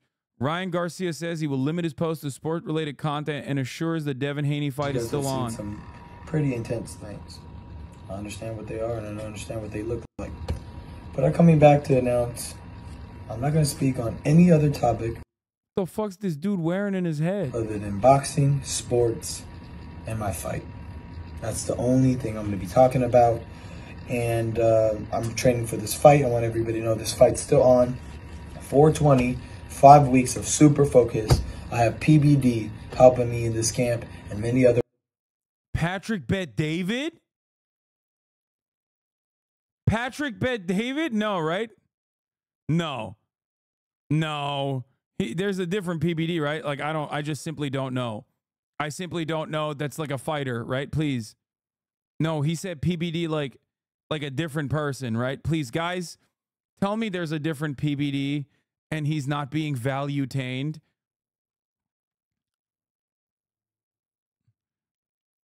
Bro, please, please. Oh my God, is it actually? Okay, I'm gonna let you do that. I grab his ball and I throw it across the fence. I said, you go get your ball, I'll go get my ball. We call it even. He said, nope, we need it now. I said, oh my God, it's Patrick Bet David. He's actually talking about Patrick. Oh my God. No, that's.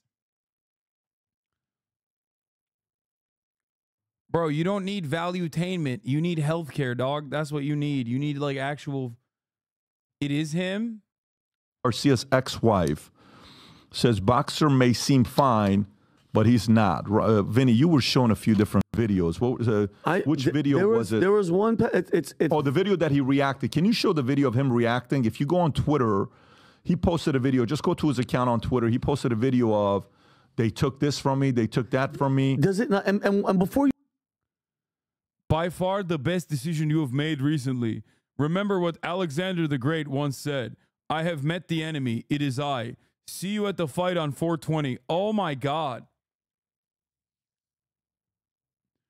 I will not be speaking or tweeting or writing anything other than my fight, boxing, and sports. All topics of discussion will be after my fight. You have my word. I'm locked in. See you on 420. Bro, why are people saying this is a good decision? It's not about him not tweeting, man. He needs help. What the fuck are these people saying?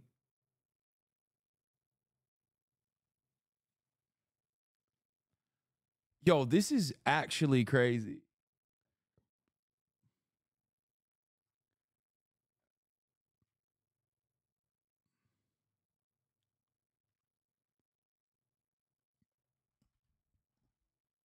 How can he say he was forced to watch that stuff and then say it's okay now, bro? Yeah, what am I supposed to assume here? Okay? Am I supposed to assume that this man both simultaneously saw deep state pedophile cabal kidnap him, force him to watch like child sexual abuse that was occurring in front of his eyes, and then he's just going to go back to fighting? Like what? Hello?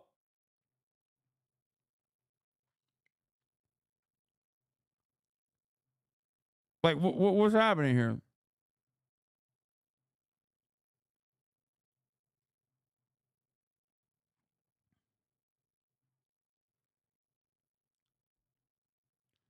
Yeah, they also let him record it too. You see it, doesn't it, guys? I've seen him like you've seen Ryan Garcia. He's he's vocal, he's energetic. He looks. First of all, I don't know. Did he take it down, Rob? Oh, Gola Lore. Are you on his account? I am. He's been tweeting a lot the past. You'll see him. He's in a jacket, right? Yeah. And by the way, I don't know where he's sitting, but look how off this is. He just came back online, basically. Go back, play it. Look at him. Hey guys, it's me, Ryan. I'm coming on here to explain what's going on. I'm not in possession of my phone. I can't get access to my Instagram. My cards are locked. And I'm just being real. Yeah, he don't need PBD. He needs BPD meds. Absolutely. I'm being real taken advantage. And I personally wanted just to send out a video to the people that love me and my fans and family that's concerned. that I'm okay. I'm not dead. I believe in Jesus. All those are lies. And, you know, I've... Not BPD, sorry, you're right. Jail. BP. They're blocking my cards. I can't access my money.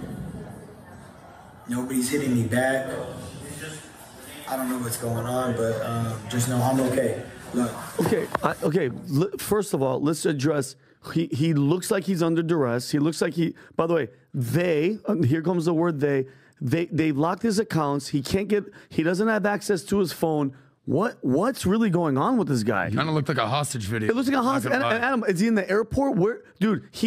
Or it kind of looks like someone who is bipolar. Okay, basically being forced to fight in this fight when he very clearly is not capable of making decisions for himself at this moment.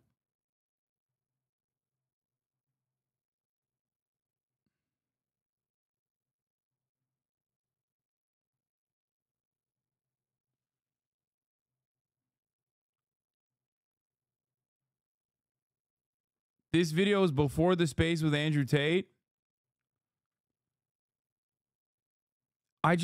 Dude.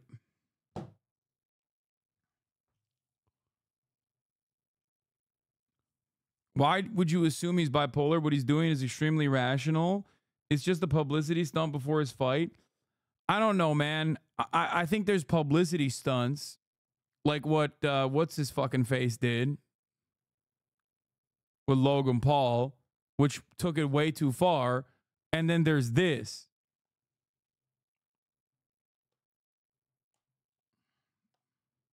This goes far beyond.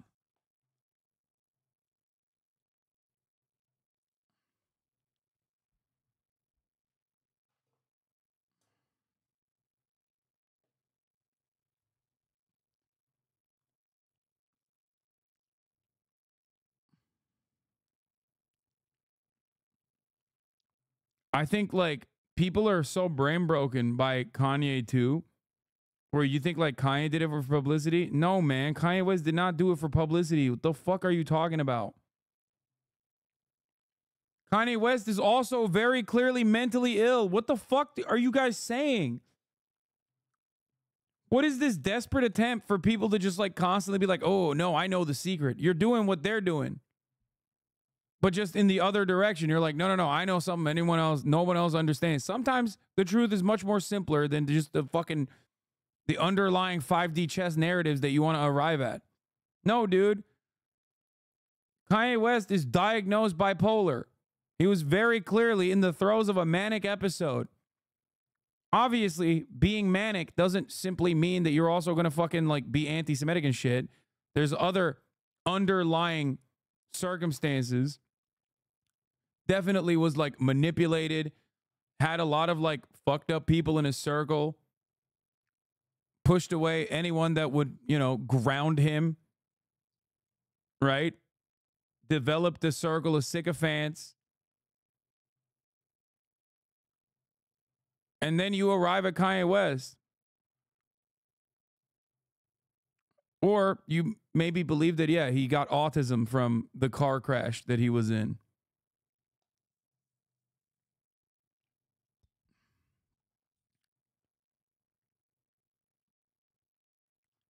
Jesus Christ, dude. The Mania does sell PPV tickets. W Oscar. Yeah, dude. Everyone is always like, everyone always acts like there's got to be another underlying, like, sane reason.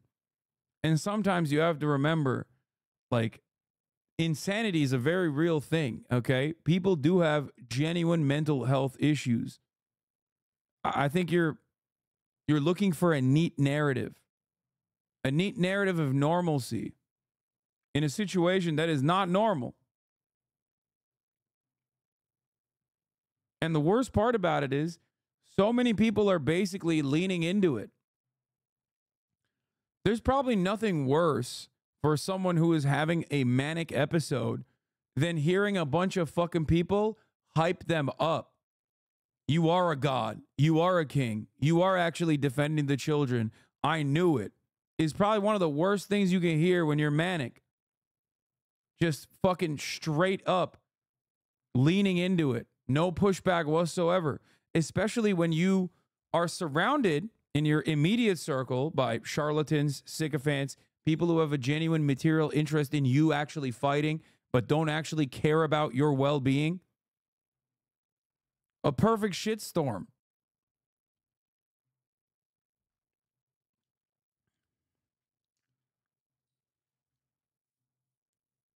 It's crazy, man. It's actually nuts.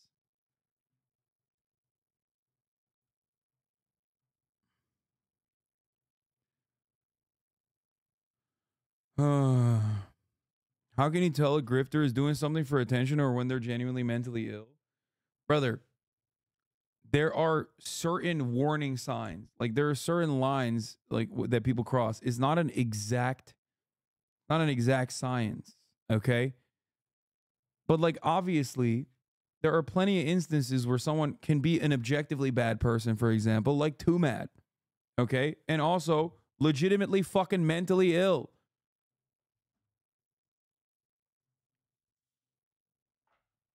Too Mad is another very recent example of someone who was like very clearly someone in the throes of mental illness that for material interests kept leaning into it and people kept fanning that flame and that let him down drug abuse and an eventual overdose.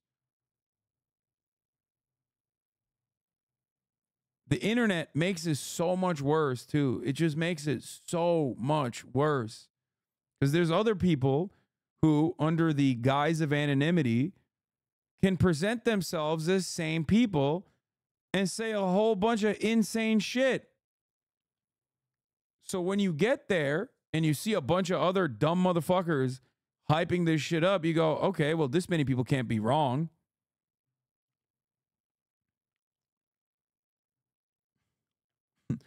This many people can't be wrong. They're all saying it. I said this years ago. Okay. I said this years ago where back in the day, okay, this type of stuff still existed in society. You would just see the dude on a soapbox outside of the fucking train station screaming about this exact same shit that Ryan Garcia is talking about or what Alex Jones is talking about. But when you take out the contextual analysis, because you can't do that online, you can't immediately see the markers of someone being that person. You can't see their clothes. You don't know how they smell. You don't see the vibes at all. You just see an anonymous account posting a text. You just take out one of the defense mechanisms, okay?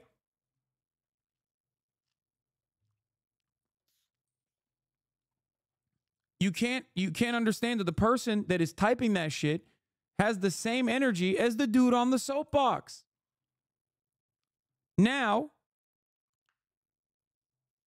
take that guy on the soapbox times 10,000. Give him a fucking $8 a month subscription to Twitter instead of a $5 a month subscription to the HasanAbi broadcast where they can avoid the top of the hour, where there's a 3-minute ad break. And you got the situation unfolding right in front of our fucking eyes. However, at the top of the hour, there is a 3-minute ad break. And if you no longer want to see those ads, all you need to do is subscribe for $5 or for free. Here's the 3-minute ad break now. But do you get what I'm saying? Online, we do not have the same level of assessment that we normally would in public. So all of a sudden, yeah, the Eric Andre sketch screaming El Ron Hoya Bembe on the streets, like all of a sudden that guy, maybe he's not acting. Maybe he is for real. After all, there's a lot of other people that also are saying the same shit. We're social animals.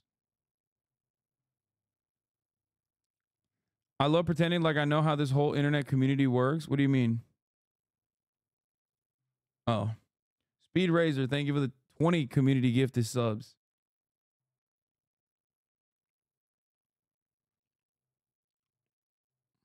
I have PBD helping me in this camp and many other warriors. So I thank you guys for the support, and I'll see you guys on 420. On online, we encourage destructive behaviors because of the degree of separation between the audience and the creator or celebrity. That's one part of it too. But seriously, if he was actually bipolar, he wouldn't go in with the fight like he did right now. You have no idea what you're talking about. What do you mean? Ultimately, we do not know if he's bipolar or he's acting unhinged, and in the end, the result is the same. I don't remember a history of him being unhinged, but I do know that he has the fight coming up and is expected for a boxer to act outlandish on purpose to sell tickets. That's why Logan Paul and the Irish fucker was really popular. That's why influencer boxing pops off too.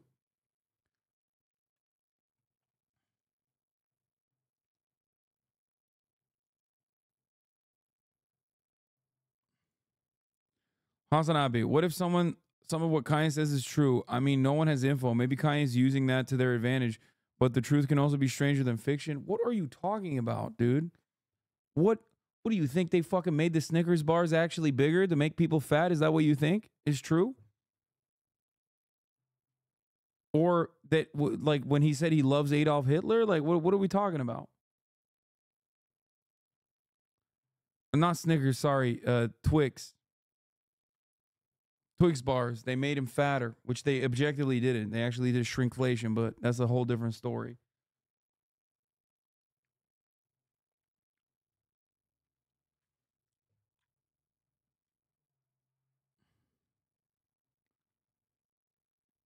It is weird that you keep running defense for billionaires. Man, shut up, dude.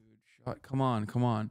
Like, look, see, one context here for me is that this is a 20-month subscriber, okay?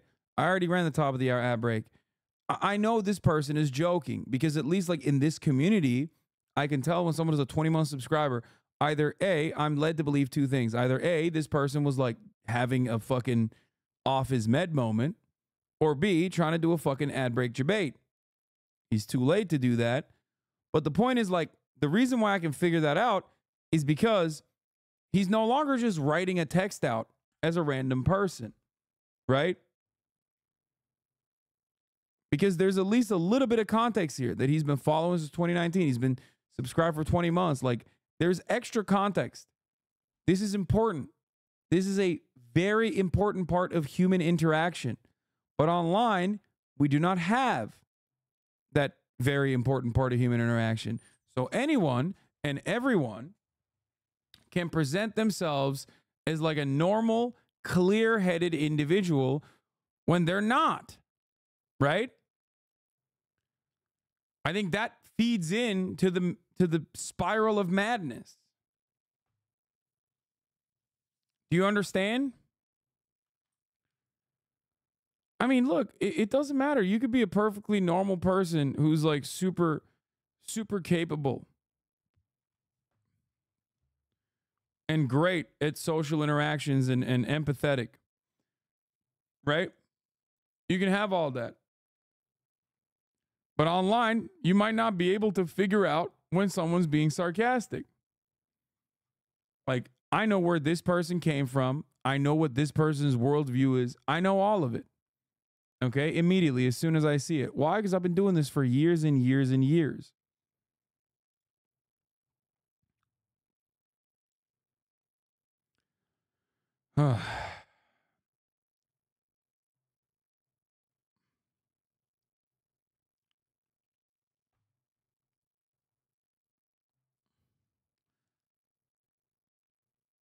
My point is, if you can't even figure out what that person's background is, like the person that's like replying to your tweets, the person that you're engaging with online, socially,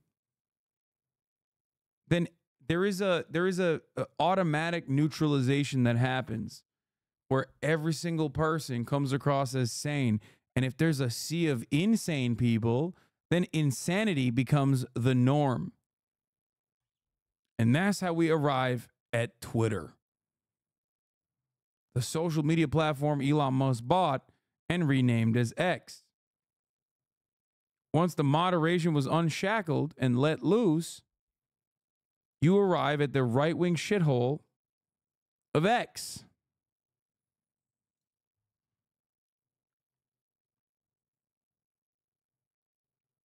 He looks shook as hell. I mean, Tate talks about the Matrix and stuff. Has he been speaking about the Matrix or the system or what is going? And besides drugs, and I've heard rumors about all that stuff, but something's odd because the first video that we showed, it's a mass hysteria machine. In the podcast prep, and we showed up with Sean O'Malley. He's in a room, cryptic, running. Oh my god!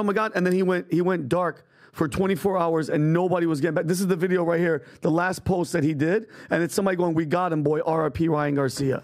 Oh fuck! No, hold on. I don't know nothing. Yeah, it is, bro. Fucking start getting, bro. Dip. He's running, and then it goes and it cuts out. I don't know about that. And then, so Rob, can you play the other clip with Devin Haney? Check your text, Rob. If you can play the other clip with Devin Haney in the press conference with De La Hoya.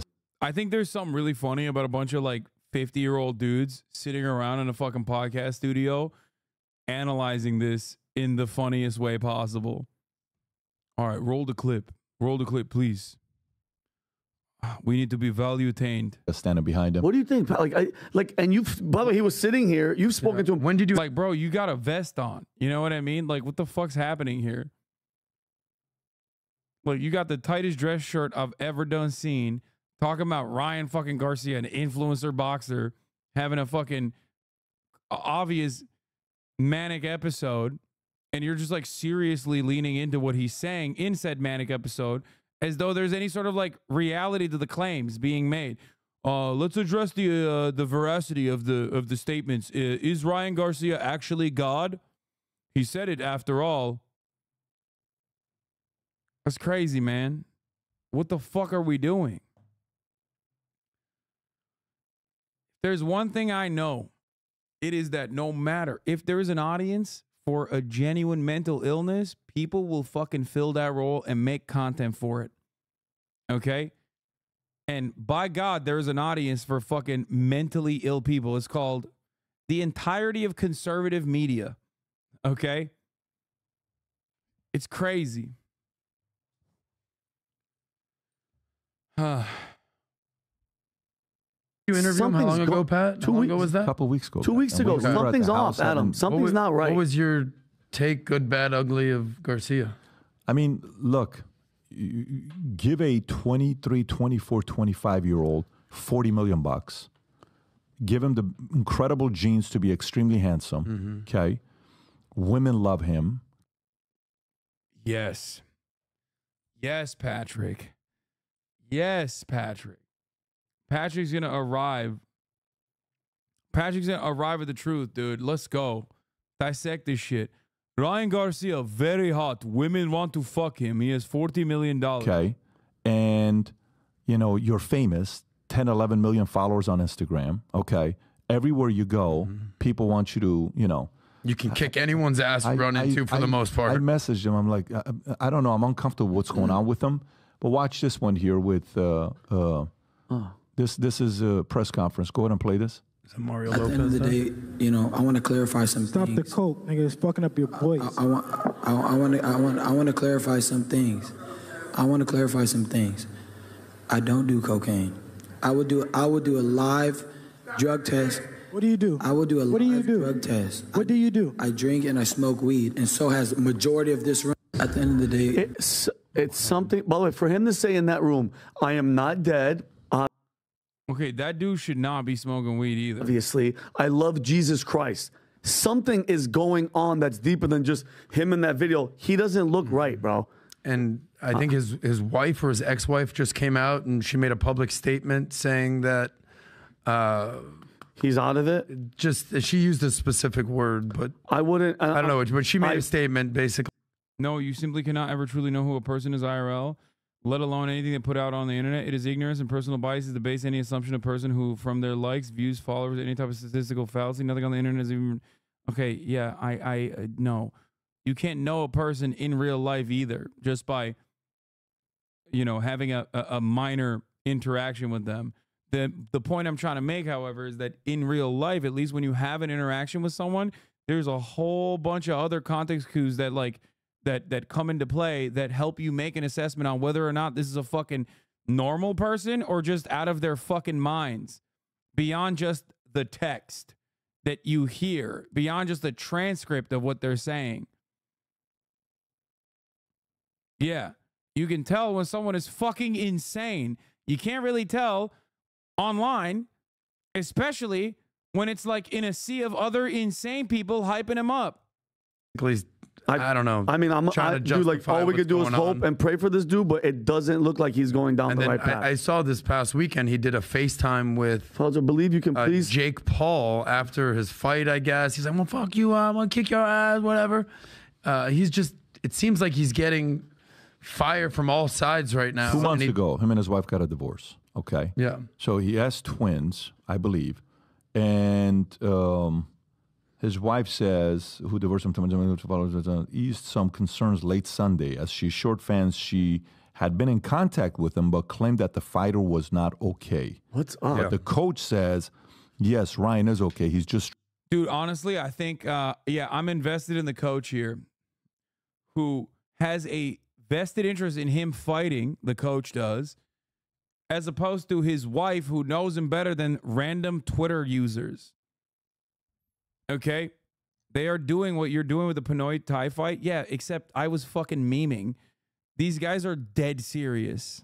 Trolling the wrong way. Bro got printouts for this, okay? He got literal printouts for this. These are like 50-year-old men with like real estate licenses sitting around wearing skin-tight shirts, talking about an influencer boxer who may or may not have arrived at the truth of like an international sex trafficking conspiracy. Okay? Fuck me, dude. I've been institutionalized. I think you're spot on with a mass hysteria machine take. When you compare certain talking points to certain events during the Western feudal era, it becomes obvious that people are not different than serfs being hand-fed religious propaganda, since the church is the only rich and influential institutions that would ever tell them they care for them. The coach wrote on a response to the fan asking if Garcia was okay. So, look, a part of this is everything with what's going on here, 80% of it's on him. But the 20% that's not on him is the people that are around him. You know, my friend Steve, Afo, these guys, when we would go out to dinner, you've met these guys. Yeah. And Armand, one of the things Those are the guys. One of the things that, specifically Steve, one of the things that they had is Steve would call out all his friends. Very natural state that it was. And then, but they would also call him out when things were off. And, you know, you're kind of going through that mode. And what eventually happens to a man is when you know you're making a bad decision and you know it's not good, the people that you used to call out, that want to call you out and have a private conversation with you, you don't want to talk to them because you know you're doing something wrong. Like, what is this guy? What is this thing? What the fuck's going on? This dude looks like a former pastor or some shit. What's he doing? Shaking his head. Who is this fucking guy? Is that Steve? Motherfucking accountant ass over here. What the hell? Go in this spiral of self-sabotage and you're just destroying yourself. What you need the most is to be around the people that are not afraid to tell you the truth, to say, hey, what the hell are you doing? And I said this yesterday with Sean O'Malley. A part of this, if Mayweather is claiming that he's in his ear, this behavior's changed the closer he got to Mayweather. So Mayweather almost needs to come out publicly and say something and say, hey, this is not what I support. Because this is not Mayweather. Mayweather didn't do stuff like this. No way. De La Hoya, different story. Yeah. Mayweather, no. So, you know, it's whoever's in your ear, whatever example you got, whoever's giving you the feedback, whatever direction you're being fed, those people have to have a come to Jesus type of a meeting here, because this fight with Devin Haney that's on 420, that's what, 5 weeks from now or 6 weeks from now? Do you know there's a high likelihood that that fight may not even happen? I agree. If this keeps going this way, don't be surprised if anytime this week or next week the fight's been canceled. Damn. I'm going even deeper, but God forbid something bad happens to him just in general, bro. Like that, this is, something is really, really off. I had a friend that behaved like this, and it's very hard what you have to do with that friend. When a friend's going through something like this, you have to take him to rehab. Okay, they're at least seeing it, except, okay, that's fine. But he tweeted out like, thank God you are fighting. Stop tweeting and get back to work type shit. So what is it? Does he have like untreated mental illness? Or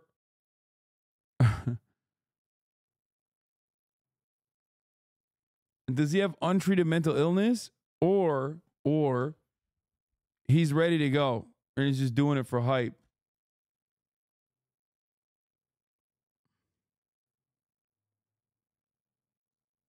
Non-negotiable list for camp. Number 1, train 6 days a week. Number 2, 1 form of recovery every day. Number 3, no smoking at all and no edibles.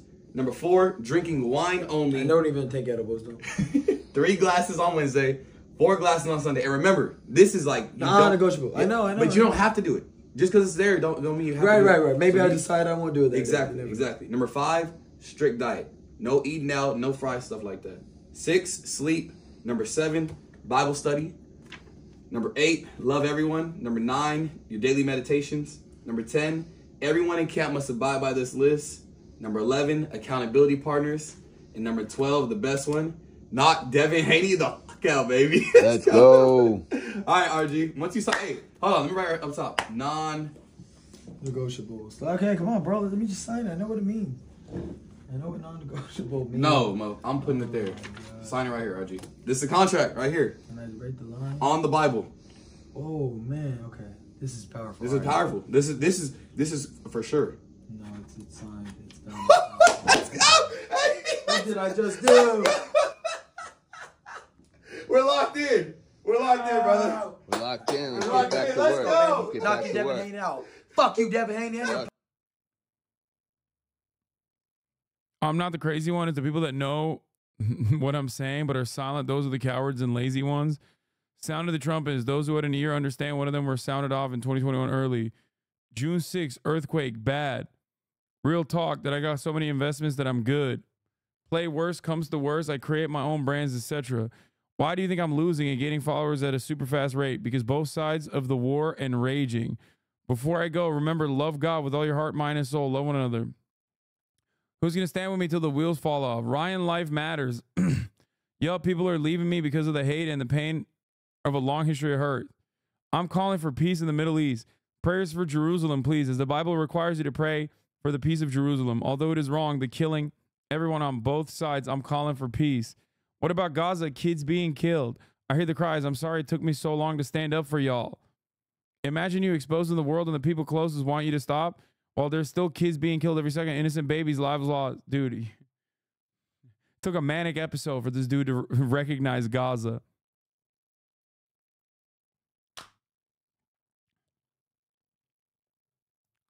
They actually have files of Jesus, the Ark of the Covenant, the giants, the clones, the aliens, files on everything. They are the ones that let me in. Played they ass.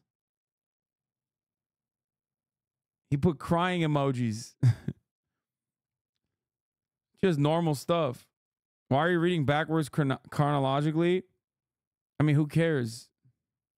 It doesn't matter. You think it makes more sense if I read it from bottom up?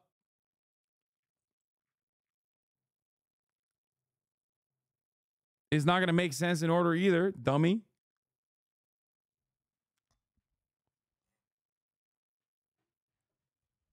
Chatter's like, bro, you are... Chatter's like, bro, you are taking him out of context. Bohemian Grove, a short discussion on X between Ryan Garcia and Andrew Tate is going viral. Garcia claims to be held captive, forced to watch sick exploitation of children.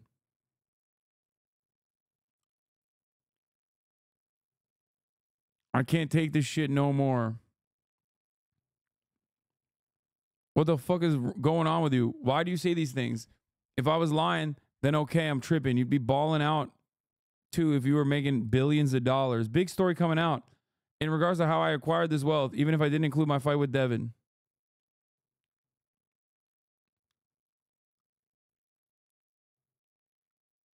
He cleared things up. Have I said one lie, though? I'm going to prove I'm not tripping. Ryan, life matters. Can we get that trending?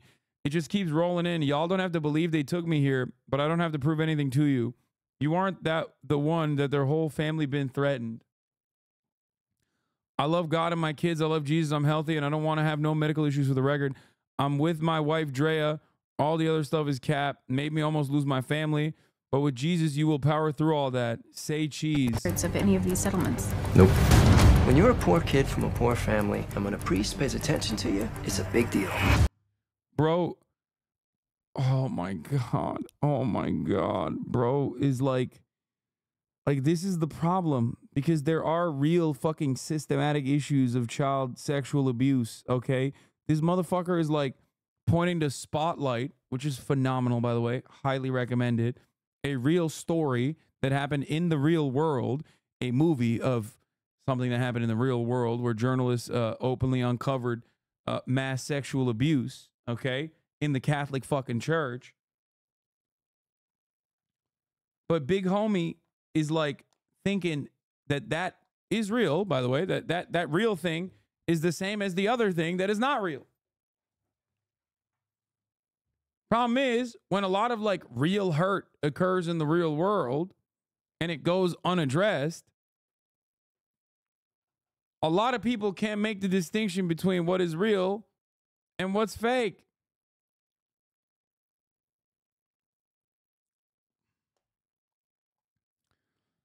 I changing the Pope name to Poop. How many more kids will y'all allow this to happen?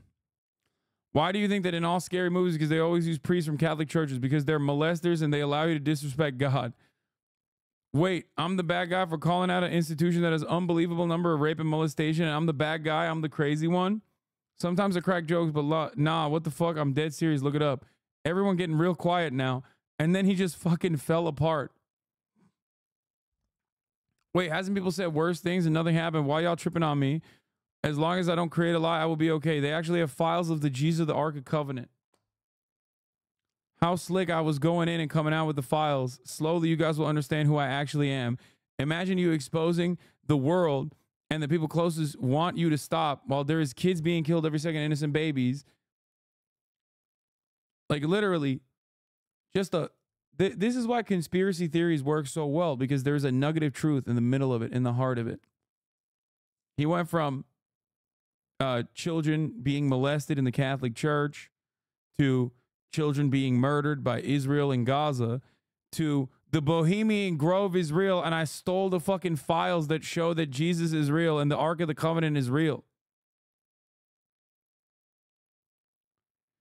Naomi Klein's doppelganger does a good job of breaking down that conflation of conspiracy and truth you're speaking of. You mean Naomi Klein? Does a good job. Unless you mean Naomi Wolf, who is a conspiracy theorist. Ryan, life matters. Before I go, and then the rest of it, you know, we saw the crazy stuff. Stop scrolling.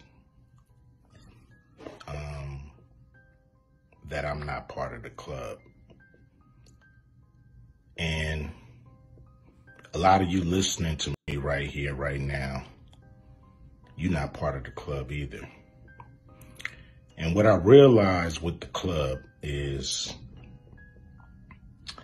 Stop scrolling. Ice Cube, I'm not in the H-Wood Club, but I ain't going anywhere. What makes them so mad is when you don't want to be a part of their fucking club. That pisses them off. What club am I talking about? I'm talking about the club of... Oh, Naomi Klein's book is called Doppelganger. Sorry, you're right. I forgot. I thought you were saying Naomi Klein's Doppelganger, and I was thinking of Naomi Wolf, who does kind of look like Naomi Klein, who is a psychotic conspiracy theorist. Gatekeepers that we all got to deal with. You know who they are.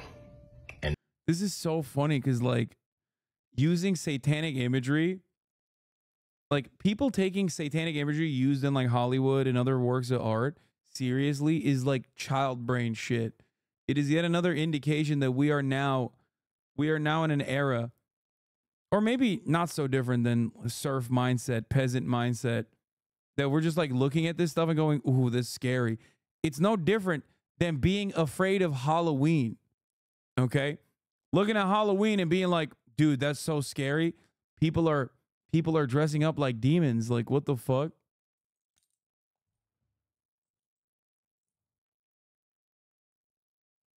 It's just like,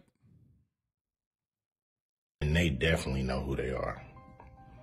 A lot of people would be like, what? Who? Come on, man, stop playing. So ever since I put out the contract with Black America, you know they've been fucking with me. Here and there, this and that. But it's cool, you know. I expect that. You know, I've been working with, you know, on the big three for a long time. And you know how they've been fucking with me with that. I done made it. I think the club he's talking about is like liberalism. I suspect he's talking about his like promotion or concessions with Trump caused liberals in Hollywood to like it's either he's saying some fucking anti-Semitic shit, which could very well be the case, or he's talking about like how people in Hollywood like got mad at him for fucking doing the contract to Black America, which was like I think he was talking about like liberals or some shit. They saw Are We There Yet and immediately wanted him in. You know, plain, simple, and clear. What they've been doing, you know, the NBA been fucking with us. Now, a lot of people might say, like, well, but Cube, you want to work with the NBA. Really, I don't give a fuck about working with the NBA.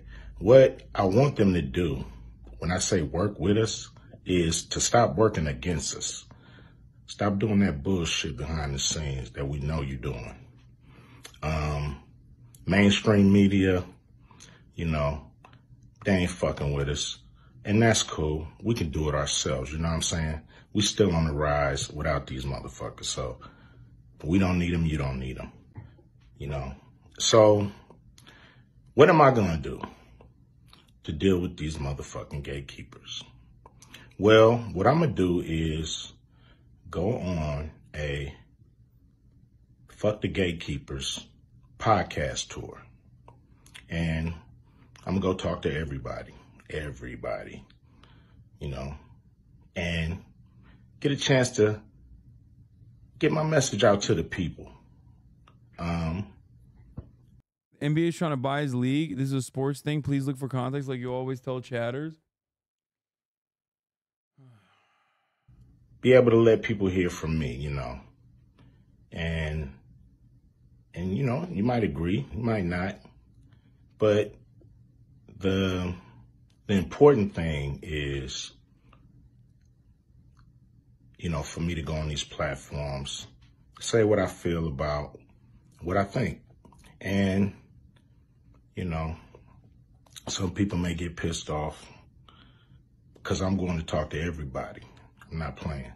And I think he might be talking about Big Three and the NBA buying it potentially, while also simultaneously being an anti-Semite otherwise. But I think that what is going on here is that they clipped him talking about NBA buying his 3-on-3 basketball league thing that he does.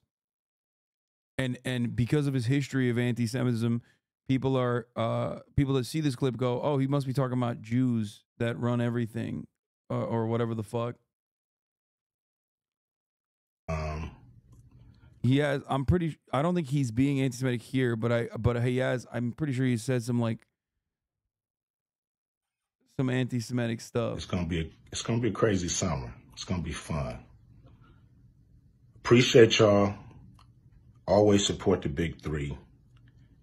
Hopefully I'm doing stuff that you guys dig. You know, I'm not doing this for me. I'm doing this for people that's bored as fuck in the summer with summer sports and want something cool like the Big Three. So here we are. Appreciate you.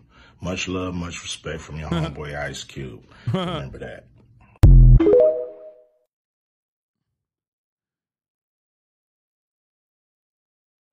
What? Most troubling of all, the rapper and actor was accused in May 2015 of ordering his entourage to beat up a rabbi. Wait, what?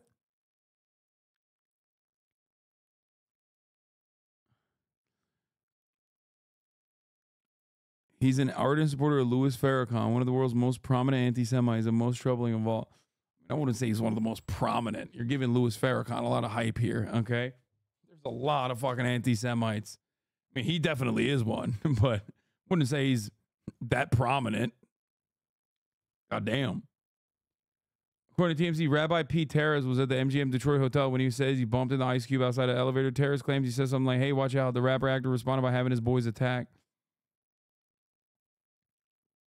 The rabbi subsequently claimed he filed a $2 million lawsuit against the rapper for assault and battery. Daily Beast could not independently confirm TMZ's report of a suit being filed.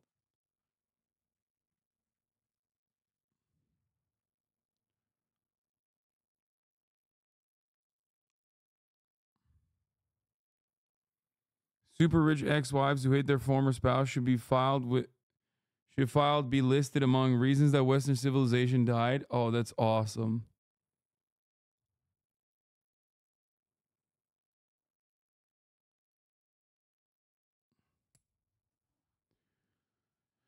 Sinead O'Connor on Art and Faith is such a great interview. She talks about her view of the church and the sexual abuse within it. She has done some super interviews. Yeah.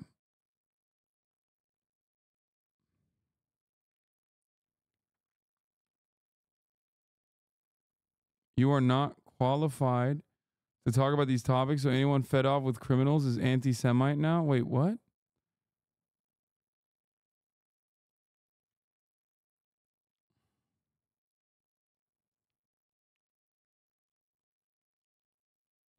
Musk is talking about Bezos' ex-wife here. All right, let's watch some fucking YouTube videos. I'm done with this fucking manic shit. Why U.S. sells weapons to 103 countries. Friend of the show. Our GOAT. Donald Harris. We've been busy mapping where weapons flow in this world, especially those that originate in the United States. And this is part 2 of a series on the arms trade. If you watched part 1, you'll already know that there's a long history of businessmen getting rich off of war. But I wanted to see what the weapons trade looks like today, using data. So after months of working on this, we finally got a map that looks nice. It looks pretty. The thicker the lines, the more weapons flow. So in this video, I want to go deep into these lines to show you what they can teach us about how the United... If one more person sends me my friend BoyBoy's latest video on the CIA, which is already fucking here, okay? I'm going to lose it. I'm going to lose my fucking mind. Dude, I promise you. I swear to fucking Christ. Okay? I swear to Allah. I swear to Christ. I swear to the Prophet Muhammad. Okay? I know that there's a BoyBoy CIA video. Okay? I don't know how to communicate this to you. Okay? I love you all. I know you get really excited. You're like, dude, you gotta watch this. I know. And it's sick. It's so cool that you guys see a cool video and you're like, oh God, I can't wait for Hasan to watch this. Okay? It fills my heart with joy. But you know what doesn't fill my heart with joy?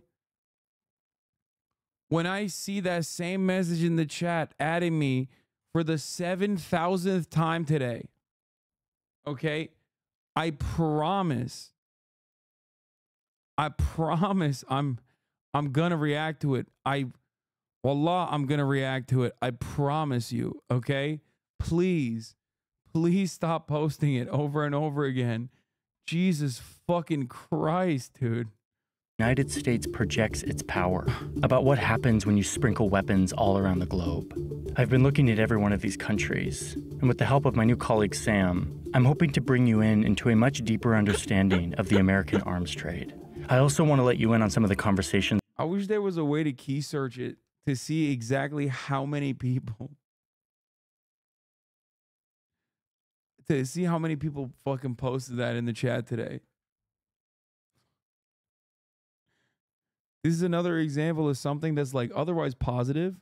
Okay. This is another example of something that's like otherwise positive, something that's like actually good for the stream. You know what I mean? If I hadn't seen it. Versus like after the 7,000th time I've seen it, I'm like, oh my God. I've been having with experts in this field, which for me was very helpful in decoding all of this. Hello, hello. I'm Jeff Abramson. I'm a senior fellow at the Center for International Policy. And I also lead something called the Forum on the Arms Trade, which is really where my passion is. I'm Bill Hartog. I'm currently a senior research fellow at the Quincy Institute for Responsible Statecraft. I've been working on arms trade issues since the 90s. Why do we sell weapons to other countries in the first place? I mean, at the most basic level, it is to promote peace and security. When we talk about the currency of international relationships, sometimes weapons become that currency. And what we desperately need is alternate currencies. Well, there's the textbook reasons and real reasons. You know, the Pentagon would tell you it promotes stability, it helps allies defend themselves. So there's this kind of strategic argument, but it's really about if you believe the U.S. should be able to go anywhere, fight any battle, beat any adversary. It's kind of premised in a fairly militarized view of foreign policy. The United States sold weapons to 103 countries, and that's major weapons. Generally, whenever the United States provides weapons to another country, they have to agree on how to use them, and they're not supposed to use them to violate human rights. But it's hard to see the leverage that the United States can use with that government. Chatter, I will put you in the Associated Press building. Do you understand me? That we just saw. If you fucking ask me to watch a short Sinead O'Connor interview one more fucking time, I will put you in the Associated Press building in Gaza, okay? Stop. One last thing I want to do before we dive fully in is give you a theoretical point in IR, international relations. Understanding this will help us understand this map much better. It's this concept of balance of power. The big paradox in international relations is that countries will naturally get into conflict with each other unless they calculate that it is unwise to do so, that they actually don't have a chance of winning or gaining anything. So countries are always building up their weapons so that they have just enough so that their enemy will not attack them, but not too much to where they will provoke some kind of escalation and their enemy will start to get into a race to have more weapons. Every country is making this calculation all of the time, this balance of power with their rivals in their region. And weapons systems and capabilities tend to be... There's only one view of international relations theory, man. What the fuck? Yeah, obviously. But he's not going to... He's not... This is why I said he's not going to do a materialist analysis here. The ingredients that are used for that calculation, for that balance of power. When the US government approves a bunch of weapons being sent to some country, in all of their press releases, they always say the same thing, which is that this sale will not alter the balance of power in the region. An imbalance of power is what leads to escalating conflict and instability. What an irony that the promotion of peace and security is sell killing machines to other countries. There are people who believe this creates better peace and security. At the moment of the transfer, it seems like a good idea. It feels like you've got to provide them. No, it doesn't. It doesn't. It doesn't. It doesn't. There is no fucking good reason, okay? The real reason is money. Military contractors are making money. They're making money on the front end with subsidies, okay? And then they're making money on the back end after selling those weapons. And then they go back to the government and say, well, our resources are diminished. You know, our coffer's empty. We no longer have these weapons because we sent the refurbished ones to Ukraine. Then they turn around and they demand more money. Rinse and repeat, and the GDP grows. That's it. And one of the best parts about it is that more weapons being shipped out require even larger weapons, even bigger weapons, even more weapons. That's it. And that is a necessity. That's a necessity. Constant conflict has to occur. Constant conflict has to occur so that we can continue exploiting the global south, places where the conflict does actually occur. And sometimes that culture of war comes back and knocks on our door, okay? These violent means do sometimes have violent ends. The chickens do come home to roost, 9/11. But guess what? 9/11 also feeds into the profit margins of the military-industrial complex. Because that means we need more weapons now. Dude, they hit us home. More weapons, more weapons, more weapons. Bigger weapons, better guns.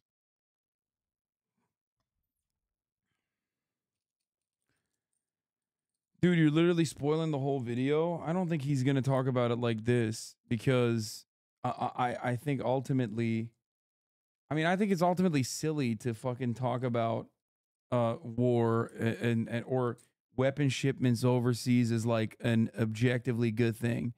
There's no one, I don't think a single fucking person, legitimately believes that.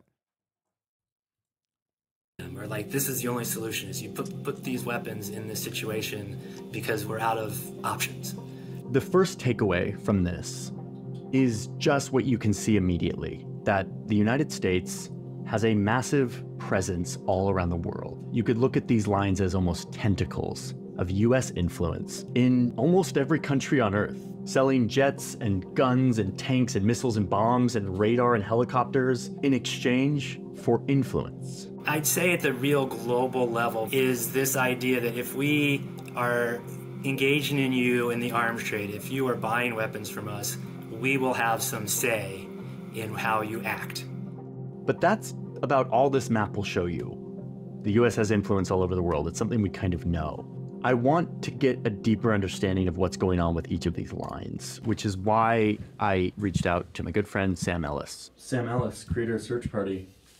Do you have time to help me out? Yeah, let's do it. Let's do it. Sam specializes in taking something that's complicated and giving us a better insight into it, helping us learn from it using design and visual language. So Sam's down here and we're gonna figure out how to decode this map. There's a place that collects all of that's them. our guy. What we are trying to do here is we want to understand the why. Because this map doesn't say why. It doesn't say, like, what is the U.S.'s motive in this. It's often securing the loyalty of a regime somewhere, and weapons are the currency for securing loyalty. The U.S. sometimes wants stability in the region, and it achieves that sometimes by wanting stability in terms of, we picked you as a government, we would like you to stay in power. One of the reasons we sell is so that we don't have to be the world policeman everywhere all the time, doing all the work. We can have people we basically outsource it to. You know, what I'd like this map system to somehow convey is that what the US buys with the currency of weapons varies. And I think it would be really interesting to zoom in to some of these case studies and somehow show what the US is buying. Yeah. So stability, it's allies. Ally, stability, resources, relationship. And we put all the categories on, and then you zoom into the different combinations. Let's zoom into Saudi Arabia. They have all four. Why do they have all? This literally feels like first year IR majors is covering why we can't just bomb Iran. Yeah, I mean, in some respects, it's like fun and cool to see people who otherwise have not been educated on this matter. Not the guys in the video, just the people watching. Get like basic international relations in a more digestible format with like cool maps and a bunch of like former Mormons sitting around looking like hipsters.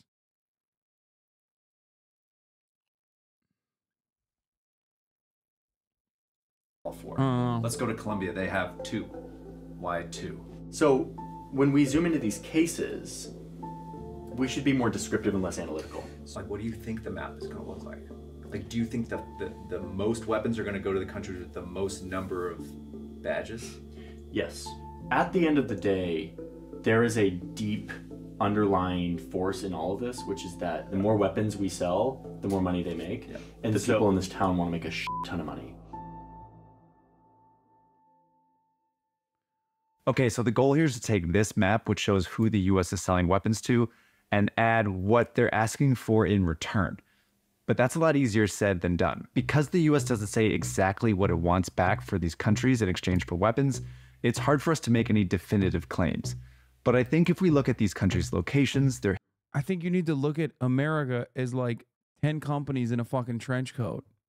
And then a lot of this stuff will magically make a lot more sense. Okay? because the American government doesn't operate with a higher purpose. It operates with a very simple purpose, and that is to, one, maintain global capitalism, and two, do it while earning a tidy profit for our mega corporations. The weapons manufacturers and the defense industry that's it. That's like the two primary industries. History and their relationship with the US, we can surmise that the US is asking for basically 5 main things: stability, alliances, friendship, help against an enemy or a rival, and vital resources. So we looked at the more than 100 countries that the US sells weapons to and tried to estimate what they could give the US in return. And then we mapped it.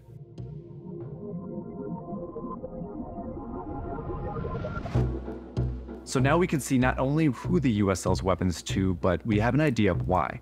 And although this is based on subjective estimations by us, it's still useful to see that American weapons come with expectations, namely that these countries will help the US project its influence and its power all over the globe. So if we think of weapons as a currency, then the most common thing it's buying is friendship. Weapons are one of the most effective ways for the US to get other governments on its side. And so it's a goal of almost every weapons deal. But some countries have more to... Bro, there's nothing more Ameribrained. And I'm thinking about this from the framework of like domestic politics, where you talk about weapons as a commodity, where you barter friendship on the other side of said commodity. Like, no wonder we're the most fucking gadded up country on the planet. Okay?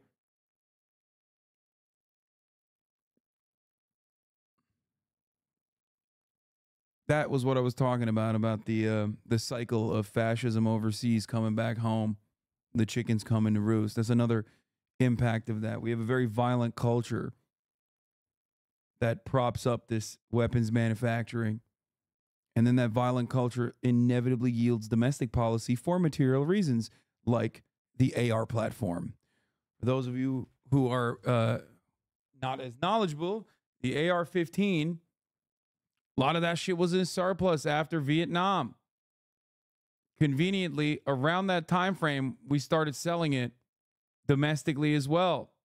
And inevitably, in the last couple of decades, that became a symbol of Americanness.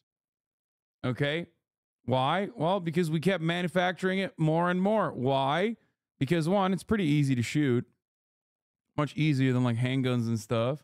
But also, it has a shit ton. AR-15 during Vietnam. No, the AR platform originated off of isn't it the M16? I think it was the M16.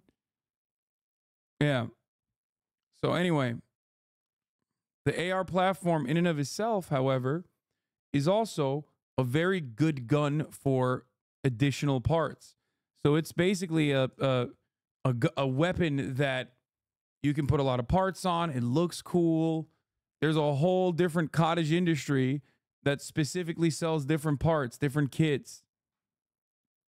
Even more fucking money in for aftermarket shit, peripherals. Different grips. Perfect. Offer than others. If we zoom to Europe, you'll see that the US is also buying stronger allies. The US is in the NATO alliance with most of these countries, so the US sells them weapons as a way to make their defenses as strong as possible and to prepare them for the possibility that they may have to fight a war together. The US considers many countries allies, but we only included countries that the US is obligated to defend because it's signed a treaty. Ukraine is an example of a country that the US sells lots of weapons to, but isn't in the NATO alliance. Instead, the US is asking for Ukraine to counter an enemy. We've defined 4 countries as the main enemies or rivals of the US. The US often sells weapons to their neighbors as a way to fight a war against them, or... Dog, be for real, man. North Korea?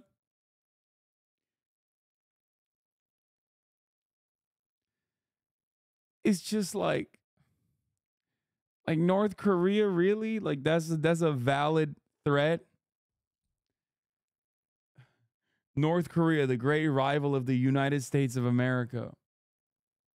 Yeah, M16 is very modular and easier to take apart than Korean World War II era rifles, along with smaller rounds compared to the 30-06. You can have 4 rounds of 5.56 for the same weight. Okay, dude, gun perverts. Deter them from starting a new one. Russia invaded Ukraine in 2014, and so the U.S. is selling Ukraine It's like saying one of your rivals is a fucking kid. Yeah, what are we? We are the most Israel country, bro. Israel is so us. You know, their biggest rivals are like Palestinian babies. So, very America. weapons, and in exchange, the U.S. is stopping Russia from conquering it and other countries in the region. In the Middle East, the U.S. sells weapons to a number of countries as a way to counter its other enemy, Iran. The primary example is Israel, who gets a huge number of weapons from the U.S. But the U.S. also sells weapons to countries that control vital resources that it needs. In the case of Saudi Arabia and the Gulf states, that's oil. The only power the Democratic People's Republic of Korea is that they don't see ads at the top of the hour, unlike you motherfuckers. But if you want to also live the glories of being a part of the Iacha Republic, you know, Cholima on the wing type shit, all you need to do is subscribe for $5 or for free. Iacha! Yeah, the Jusha lives on. Here's the 3-minute break now. But a vital resource can also mean a strategic passageway, like the Suez Canal in Egypt, where a lot of the world's shipping goes through. By selling them weapons, the U.S. is asking these countries to protect and give it access to these resources. In Africa, the U.S. sells weapons to many governments, not just to secure resources, but also to try and make them more stable. War and coups have made many regions in Africa volatile and unpredictable. And the U.S. hopes that by selling weapons to these governments, it can help them stay in power and maintain the status quo. It's important to understand that these labels often overlap, like in East Asia. China, a major U.S. rival, is pushing to assert its control over this region, and the U.S. is responding by selling weapons to countries standing in its way. Some are allies. Some control vital resources, like Taiwan's semiconductor industry. Then there are many that the U.S. feels it needs to strengthen so that China can't destabilize the region. So now we can see not only where these weapons flow, but why. The definitions are based on some subjective categories that we came up with, but even still, it's useful to see that American weapons come with expectations that these countries will help the U.S. project influence and power all over the globe. Okay, thank you, Sam. Man, I'm glad Sam came into this story. He is the master of taking complex systems and breaking them down to get a deeper understanding of really rich data. Search Party is the channel I started with Sam last year, and it is awesome. It is similar to what we do here, but with a very different journalistic approach. You should go subscribe because it's really good stuff. So for the final chapter of this video, I'm going... Ethical reacts aside, did bro really say we give weapons to Africa to ensure regional stability and ensure that regime change does not happen? Like, we're just going to glance over that as though historically this has been a good thing? Not just in Africa, but like, you know, my man, what you're describing, if left alone, implies that like the Iran-Contra scheme that we set up was an objective good. Okay? Like how are you... I can't tell if they're trying to say this is what America claims and we don't agree with it, or if they straight up are just like lapping up the propaganda. Because the thing is, we do that and it's not a good thing. And it objectively is like stability at what cost? Stability at a very bad cost. It's also ironic because those weapons sometimes do end up in the wrong, by American standards, wrong hands.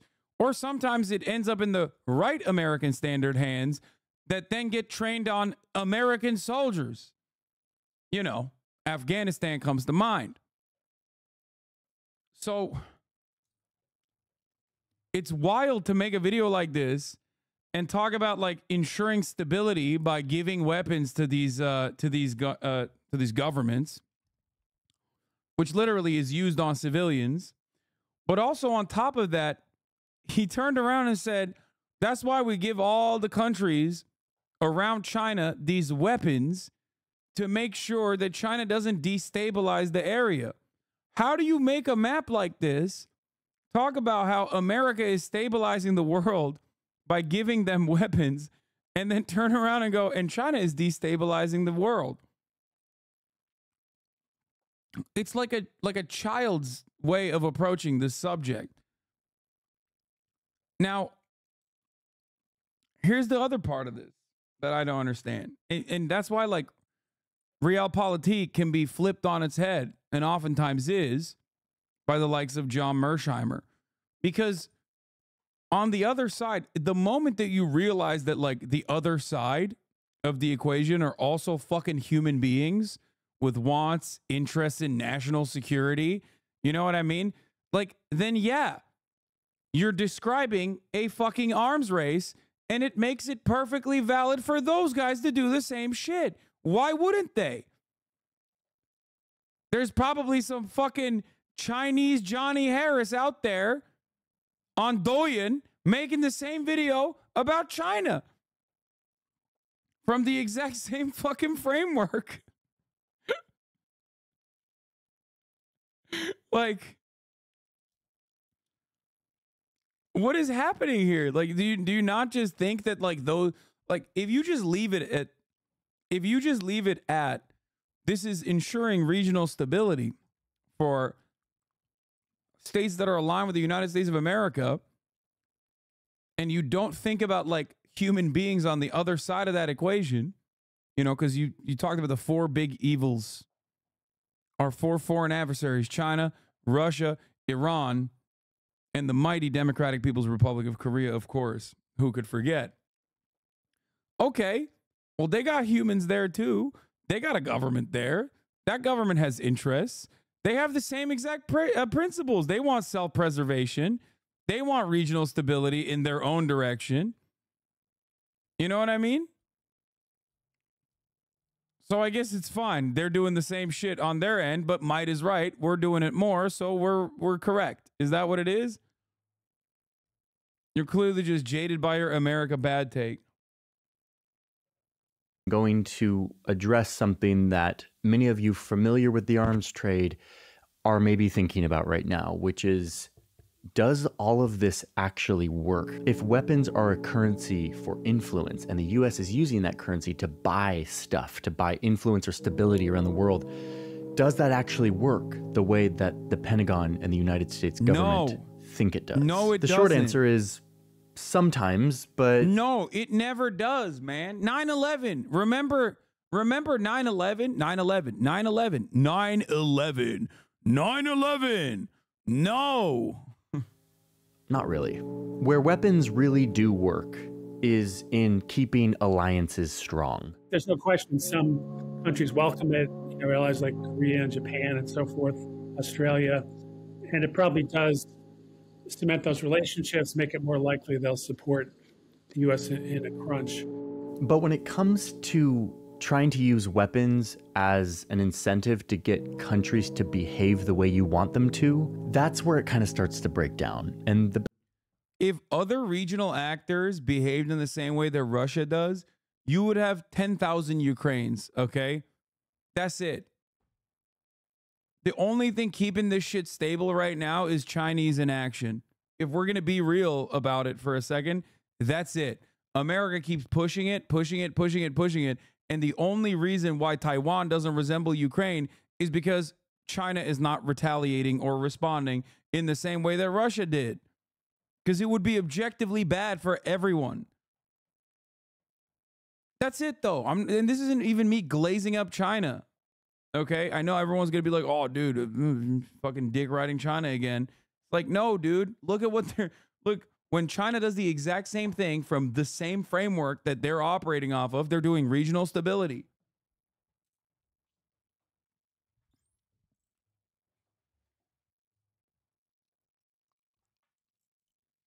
It's just, it's so dumb. That's the only thing stopping. It's not like these guys are like, oh yeah, we would absolutely be totally on board with like lending a hand if push came to shove on the Japanese front. And it's like, Would you be better off as a consequence of that? Would you? Would Japan be better off? Would the Philippines be better off? No.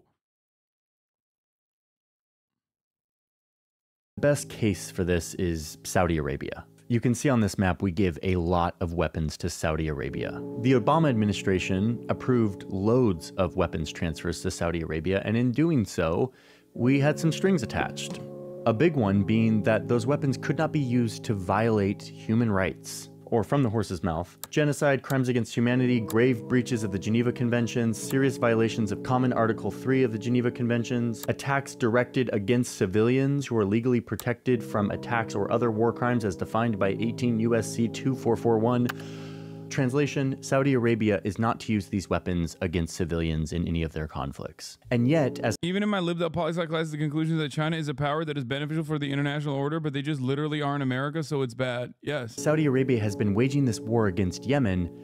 They've done exactly that. It wasn't a war, it was a genocide. Come on, you just said it.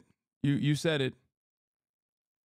Using American weapons. They've bombed hospitals, weddings, and even a school bus. And we know that this is American weapons because investigators and journalists have looked at the wreckage of these attacks.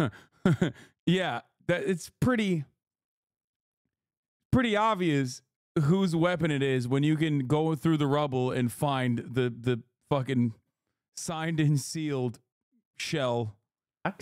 And looked at the actual serial numbers, concluding that these are American weapons, that they flow through these lines. Although Saudi Arabia was bombs, most people in Yemen view it as an American war. Because it is. Arms to Because it Saudi is. Arabia Because it is. Slaughter people. Because Yemen, it is. but there was sort Because of it is. Because it is an American war. Because we are doing it. Because we're giving the go-ahead. We're giving the weapons. We're turning a blind eye. We're defending them politically. We are the keepers of the international rule-based order. Okay? However, we make the rules and we give the orders. That's just how it works. this notion of, well, they're an oil supplier, they're a bulwark against Iran, and those so-called larger strategic Same with fucking Israel. interests overrode the human rights imperatives. America's involvement in Saudi Arabia also goes beyond just like supplying them with weapons. We also engage in refueling operations for their fucking their jets, their fighter jets that are our fighter jets that we sold them. We also give them the precision guiding for their missile systems. We do everything. Shout out to Bellingcat, the open source investigative journalism project that helped uncover a lot of this stuff. So Saudi Arabia isn't obeying the conditions that we put on these weapons. And Congress tried to pass a resolution that said, why are the Saudis stopped it now? No, China, literally. China facilitated a cessation of hostilities between Saudi Arabia and Iran like a couple months prior to October 7. Yeah. Literally, that is true. That is objectively true. Look it up. Literally look it up. I'm not dick riding China. Just look it up. The American response to that was, oh, it's their problem now. Said that they were going to cut off some of this military aid that we were giving to Saudi Arabia. The problem is a lot of the power to approve these weapon sales rests with the executive, the president. So President Trump actually vetoed this resolution. And even under the Biden administration, even though there was a brief pause, the weapons have kept flowing, making it very clear that this leverage that the US thinks it has because it's the provider of all of these weapons is actually kind of reversed. Turns out Saudi Arabia has a lot more leverage than we thought. You know, the idea is that the United States just kind of captured. Bro, Trump said it best. Don't hate the player, hate the game, but he straight up said it. At a time when the media was significantly more contentious about arms trafficking that we were doing to Saudi Arabia, as there was a fucking genocide that Saudi Arabia was waging with our weapons in the immediate aftermath of the Jamal Khashoggi execution by the Saudi government in an Istanbul Saudi embassy. Okay? People were like, why the fuck are you still sending weapons to Saudi Arabia? Trump turned around and said, you have $10 billion? They're buying $10 billion worth of weapons. Do you got $10 billion? If they don't buy it from us, they're going to buy it from Russia. You got $10 billion? I'll give it to you right now. Are you the one buying $10 billion worth of weapons? He said it. He straight up fucking said it.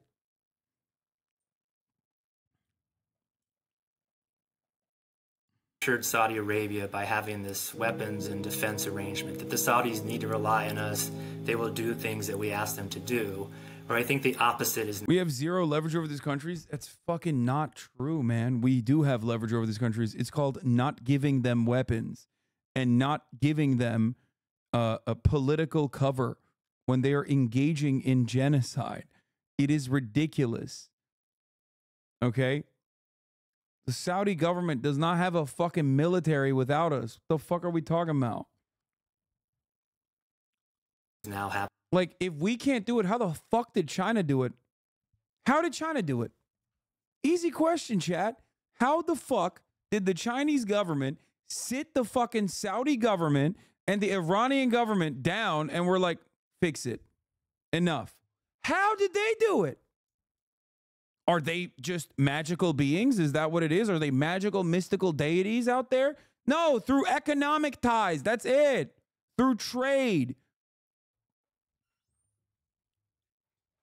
So it seems like even if you're not giving him a steady flow of fucking weapons, you can still make it happen. As a superpower, you can make it happen. So now tell me, if China can do it, how the fuck can't we do it? You're really going to sit here and tell me we're worse than China? That's goddamn un-American. Happening. But Saudi Arabia has been able to turn the tides and say, hey, if you don't provide this, we'll find an alternate partner. The relationship has been perverted. Centrist Normie, so you support Russia and China arming the world? 10 billion versus moral compass? What moral compass? No, I mean, this guy's joking, right? I assume. What do you mean? Moral compass? Did you just listen to what I had to say about Donald Trump and then straight up agree with Donald Trump? Is that what's going on?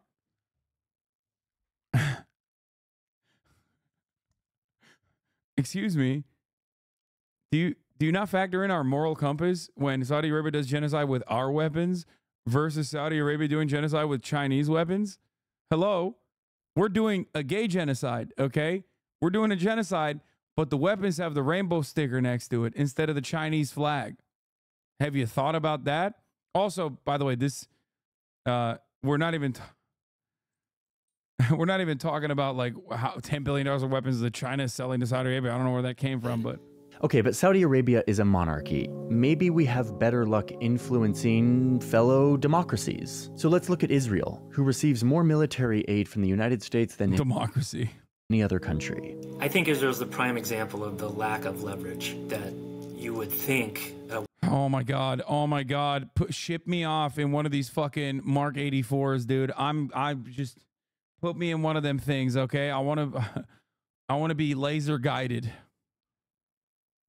My man said we have no leverage with Israel. That is insane. That is insane. Okay. If we have no leverage with Israel, stop giving him weapons tomorrow. If we have no leverage with Israel, stop giving him weapons and also stop offering political cover. Why is there a multi-billion-dollar dedicated, not multi-billion, but like hundreds of millions of dollars in fucking in lobbying happening by AIPAC and Democratic Majority for Israel and many other groups if America just simply has no leverage? Why is the Israeli government trying so fucking hard to ensure a steady flow of weapons then?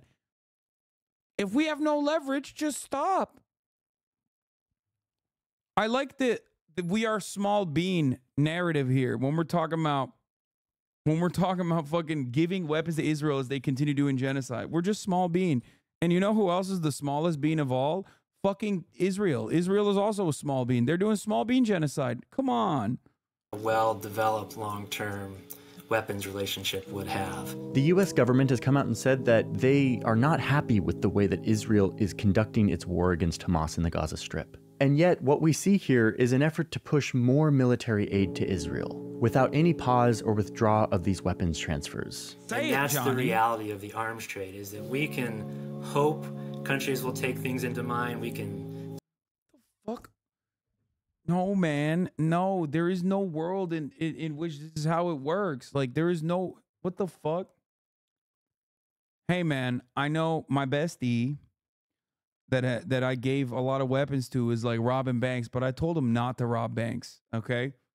I'm still going to give him weapons, like more weapons. He said he's out of ammo. I'm going to give him some more ammo. And I'm going to defend him robbing the banks and be like, he didn't mean it. He really needs the money. But I'm still going to give him more arms, obviously. Duh. Fuck you mean? He just said he won't use it to rob the banks while he's robbing a bank. I know he called me from inside the bank, and it seemed muffled, like he had a balaclava on. You know, it seemed like he was robbing the bank while he said he wasn't going to be robbing a bank. But I told him not to. You know, what can I do? My hands are fucking tied, dog. Also, he should be able to rob the bank. Israel has a right to rob the bank. I mean, not Israel. My friend has a right to rob the banks, but also don't kill as many civilians next time you rob the bank.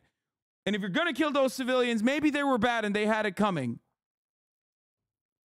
Did you know 98% of bank tellers are terrorists?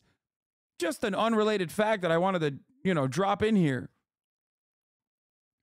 Tell them we want to do things, but ultimately they end up making local decisions for their local needs. There's a lot more cases just like this. Like the Philippines, where the Duterte regime... Bro, we're talking about guns. We're talking about guns. We're talking about guns. What could be a local need for weapons? We are talking about weapons. What is the local need for weapons? Hello? Excuse me. What is going on here? I am losing my fucking mind. They're literally talking about weapons like they're fucking sending grain, dude. What the fuck? There's only one purpose for weapons, you dumb Ameribrain dipshits. It's to kill, okay? What the fuck? Holy fuck. Americans are so lost, dude. Has used American weapons to carry out a brutal war on drugs, murdering and jailing civilians in the process. What's confusing about this is that, in some sense, the weapons are working for U.S. interests. We sell them these weapons, we give them these weapons, we buy their support in deterring our enemy. But in the process, these weapons that we use as our currency are used for other things that have nothing to do with deterring our enemy. And sometimes it gets really out of control, like we give a lot of weapons to Turkey, a NATO ally. Turkey will then transfer that to its proxies in Syria, who will use them to fight against American-backed rebels. Now, ask yourself, Johnny, ask yourself this question. If you arrived at this as a YouTuber who seemingly, for the first time ever, encountered International Relations 101 as a course, do you think the American government doesn't know that? Do you think it's a major secret for them? They're like, oh, fuck, I just watched this video from my favorite YouTuber, Jonald Harris, and I realized, damn, son, we're giving weapons to the NATO ally Turkey, which then are used against American assets and also American soldiers. Dude, what? Fuck, dude. Oh, fuck. We did it again, dude. Fuck. Oh, I hate that, dude. Shit. I got to bring in Lloyd in here. Lloyd Austin. Come in here, dog. I know you got ass cancer. Come in here. You got to watch this fucking video. Jonald Harris, he done did it again. He fucking found it. Oh, shit, dude. My fucking bad. I can't believe that this happened again and again. Afghanistan, and again, Iraq, and again, every Latin American country, and again, and again, and again, and again, and again, and again, and again, and again. Oh, man. I just fucking hate this, dog. Surely it won't happen in Ukraine, so that's a different story. Anyway, let's continue. That are also using U.S. weapons. So American weapons are being used on both sides of a conflict. It just feels a little bit like deja vu from the book that was written 100 years ago, stating that this was a problem, and it still kind of is. The other big issue with using weapons as your main currency for influence around the world is that weapons don't just go away. Back in the 80s, the CIA transferred a bunch of weapons to rebel fighters in Afghanistan who were fighting against the Soviets. Decades later, those same weapons were being used by those fighters and their descendants to fight against Americans who were then invading Afghanistan. Damn, Same thing happened in Libya. We gave a bunch of weapons. Dude, it was a big mistake. Once again, dude, you know, how do we keep doing this? Man, sure seems strange to me. Almost like it's a streamlined process. Weapons there, and they leaked out and ended up in the hands of militants and insurgents in Syria and South Sudan. So if weapons are this currency that don't actually give us leverage and that can create more danger than stability, why do we keep making them and sending them to over 100 countries? There's a lot of answers to that question, but one of them has to do with money. There's a lot of money in making weapons. There always has been since the Industrial Revolution. Lots of these weapons are made all over our country, intentionally creating a network of jobs that no congressman ever wants to vote down. If a congressman votes to make fewer weapons, they could be voting against a factory or production facility in their district. Add to that some of our lawmakers own shares in these companies. If these companies make money, they make money. And yet they're the ones approving the money that goes to these corporations.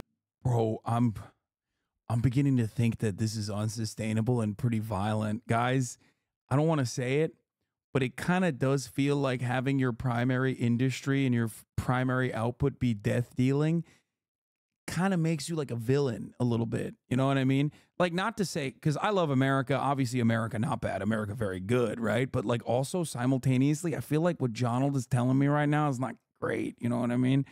Fuck, dude. I don't know what's happening here. I just, fuck. No, but we had to do it. You know, regional stability. A massive conflict of interest that we've reported on before in a previous video on insider trading. What you get is this military-industrial complex, a permanent economic business machine that is incentivized to make more and more weapons, both to prepare for war and provide national security, but also to keep people rich and to keep the constituents of lawmakers happy. So, in short, one of the reasons the map looks like this is to keep a bunch of private corporations nice and rich.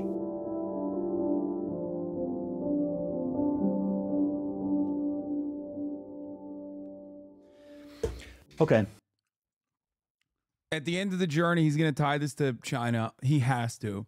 There's no way he lets it hang like this. He has to be like, and we have to do it because of China and Russia and the bad guys. There's no fucking way. Well, that is the end of a journey for now. It started with an old book that really piqued my interest and brought me in. Johnny Harris, this is my message to you. Read the works of Vladimir Ilyich Lenin, okay? Just peek into it a little bit. Crack open a bad boy. I'm sure there's a dusty-ass version that you can find at your local Portland bookstore, okay? Fair trade, organically grown, touched by fucking communists. I'm just saying, if you're that malleable from one book, Johnny Harris reads the Jakarta Method, everything changes. Big game changer for him. He's like, I was so wrong about all the times that I said things about NATO. Like, everything that I've been advocating for, I was in the end, I was wrong. To a history that I didn't know about. And through this process, I feel like I've been able to draw a linkage between this history and how it works today. How for-profit... No, Parenti doesn't fit the bill. It has to be old and dusty, okay? Like, no, I'm not suggesting Chomsky. I'm not suggesting Parenti. I'm not suggesting any of that, okay? Vladimir Lenin. Very old, very dusty book, okay? Like, it will look so sick in his hands with a shit ton of Post-it notes attached to it, okay? Corporations are still motivated to expand their business by making more and more killing machines. Now, weapons are a stabilizing force in our world. That is true, and that is an irony of stability in the world. You have to have weapons have some kind of stability for now. Weapons also are political leverage that the US uses to keep the world somewhat stable. And yet, there's a lot to scrutinize and critique about the way that it's done. We're dealing with weapons. This is dangerous stuff. We should be able... How can you not love him? He's so serious. He's like, we're dealing with weapons here. This is dangerous stuff. He's awesome. He's such a lib, so like deep down inside, he's like, weapons are kind of scary, but also it's a necessity for stability. It's like, do you feel stable? In America, do you feel stable and safe? Okay. I don't. I feel like there's too many goddamn weapons everywhere. Okay. Doesn't really invoke stability.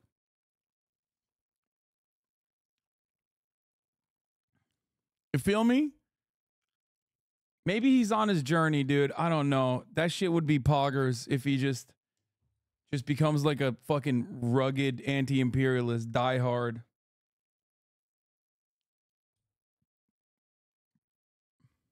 To properly criticize it and critique it. But instead, our ability to do that is hindered by the conflict of interest and the incentives that are brought on by these for-profit corporations. Bro, if weapons give so much regional stability, why don't we just give a shit ton of weapons to China? You know what I mean? Like, this is what I don't understand. It's like, why are we singling out 4 countries that we don't give weapons to? Here, let's give them some friendship weapons. You know what I mean? Like a bouquet. Yeah, dude. Arm China, arm Russia, arm the DPRK.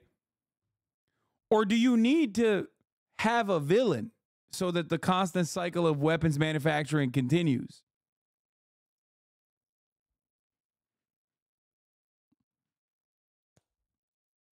We do to Taiwan? Yeah, that doesn't... No, that's not what I'm talking about. This is the opposite of what I'm talking about. I'm talking about mainland China. I don't understand. I am listening to Donald Harris at face value. This is my most trusted resource. This is my journalistic Joseph Smith, okay? He is my North Star. He is my beacon. He is Muad'Dib. You said, Donald, that weapons are done... They give weapons to these countries for stability and friendship. I think we should be giving China some J-damn fucking Mark 84s like pronto, some friendship weapons. That's what I want. I want friendship. Can we give friendship weapons to Russia? Maybe they'll cut it out. Maybe they'll stop bombing Ukraine if they get that friendship weapon. Also, Palestinians. But that part I do unironically agree with. We should be arming the Palestinian population. We should be doing that. They need an Iron Dome more than Israel right now, okay? We need to give Palestine an Iron Dome right now. This very moment. Tomorrow, we got to give them an Iron Dome. Both sides, baby. Fund both sides, come out on top. And their relationship to our lawmakers. To me, this is what's wrong about the system. It perverts our ability to actually look into it, to actually scrutinize it properly, and to actually make the best decision for the safety and stability of our world. The weapons industry got out of control in the early 1900s and ended up contributing to the worst devastation the world had ever seen, which woke us up to actually being able to criticize this and trying to change it. A lot of those same conflicts of interest that keep war permanent and enriching still exist today. And my hope is that it doesn't take another devastating conflict for us to wake up. Covering war and conflict is something I'm not going to stop doing. My goat, dude. Please keep doing it. I fucking love it when you do it, dog. All right, we're skipping. All right. So last month, we were on a flight with fellow Aussie YouTuber Friendly Geordies. Just a completely normal domestic flight, just the regular old takeoff and you got the landing, you know, nothing out of the ordinary. I mean, until we were, pulled off the plane by federal police. If you are on board, just make your way forward to the front of the cabin. Yeah, that's awesome. How many cups do you think? Hello. I wouldn't mind us getting out, guys. Yeah, fine. I just wanted to have a chat to you in relation to an incident where you guys were up at Point Gap. The remote Pine Gap Spy Station, a collection of domes in the desert, a place very few Australians know much about at all. The most powerful American intelligence facility outside of the United States. No, close the gate, close it. No, stop. Powerful domes! This is by far the scariest video we've ever made. It's so funny. These motherfuckers went to North Korea, okay? Think about that. These motherfuckers went to North Korea, dog, okay? And he's saying this is by far the scariest video they've ever filmed. He went to North Korea. Teamed up with friendly Geordies to sneak into Pine Gap, which is one of the CIA's most important spy bases. But before we get into that, the most obvious question is, what is this giant American base doing on the other side of the world in the middle of Australia? Well, first off, it shouldn't be controversial to say the CIA wants to control the world, right? Like, surely there's no one out there who thinks they're not doing that. They've got the most... Excuse me, I just watched Donald Harold, and honestly, I don't think that, okay? Sorry, I'm hopped up on liberalism right now, and I don't think that they do want that. Maybe they want regional stability. Have you thought about that? No, you haven't. You don't think about anything, okay? Fucking Australians, dude. Oh, the CIA, why do they have bases in my country? Oh, why do they look like golf balls? Why do they make golf balls in Australia? Or, oh, it's for regional stability. Duh. Advanced yeah, they're called friendship bases. Thank you. They're spying for friendship, dude. You don't understand. Lights in the world, and they're sucking up everyone's information, which, you know, good on you. But they've got a big problem, right? And I'll explain it to you over there. All right, so let's pretend this globe here is planet Earth, and then this can of toxic industrial lubricant is a satellite. So these satellites are flying all around Earth, just booming their signals down. But the issue with the Americans, right, is that they've got spy bases here. They can only access satellites up here. They've got no access to the ones down here. But if they were to build a satellite base in a foreign country like Australia, suddenly they've got access to all the satellite signals coming down here. Pretty clever, right? So if they wanted to, you know, send a missile into a wedding in, let's say, in Iraq, or if they wanted to, you know, eavesdrop on conversation. If they wanted to eavesdrop on conversations down in Madagascar, they just do it through Pine Gap. Now, thanks to some average-looking whistleblowers like Edward Snowden and much hotter ones like Christopher Boyce, we have access to all these leaked documents exposing the inner workings of Pine Gap. Now get this. The base is codenamed Rainfall, and it's part of a top-secret international spy infrastructure called Five Eyes. These CIA guys are literally out here laughing as Bond villains. It's so embarrassing to read. But thanks to these documents, we know all about Pine Gap. We know about their capabilities and how important they are to the US, but you don't... Bro, he had... Dude. They have fucking papers that they're highlighting. This is Donald Harris. You really need to read these. Like, I mean, unless you're a YouTuber and you want to look smart, like these leaks are redundant. See, the American government is so nice. Okay, thank God he's not doing the reading. Okay, he's not like Donald. So proud of its surveillance. Just kidding. Oh, I don't think he reads them either. He just highlights them. Of the whole world that their CIA agents just brag about it at every opportunity anyway. The Pine Gap satellites are the most sophisticated pieces of military hardware ever created by the United States government. They are very, very effective at intercepting signals, and the person on the other side, of course, can hear that person as clearly as you can hear me speaking in front of you today. So who's using that communication signal? Is it Saddam Hussein talking to his generals, or is it mom and dad talking to their kids? Now, you may think it's weird that a CIA agent is admitting to a room full of people that he actively spies on their conversations with their kids. But rest assured, the kind of people who attend CIA lectures are the kind of people whose grandkids stopped speaking to them years ago. And will probably forget everything in this lecture in an hour once their bingo game starts. Has anybody here been involved in weapons testing? A few hands up. Now, just to be clear for all the nerds out there, this guy right here is technically an NSA agent, not a CIA agent. But for the rest of this video, when I say CIA, I mean CIA, DIA, NSA, NRO, and every other US intelligence institution. I feel like I'm in the laundry aisle whenever I talk about the US government's monstrous global surveillance apparatus. You know, for the rest of this video, Ultra Oxy, Free and Gentle, Original, Downey, it's all the CIA. We're talking about US spy bases here. But Pine Gap wasn't always this hub for global surveillance. For 75,000 years, this place... Dude, I gotta say, this video is a fucking incredible 10/10 video so far.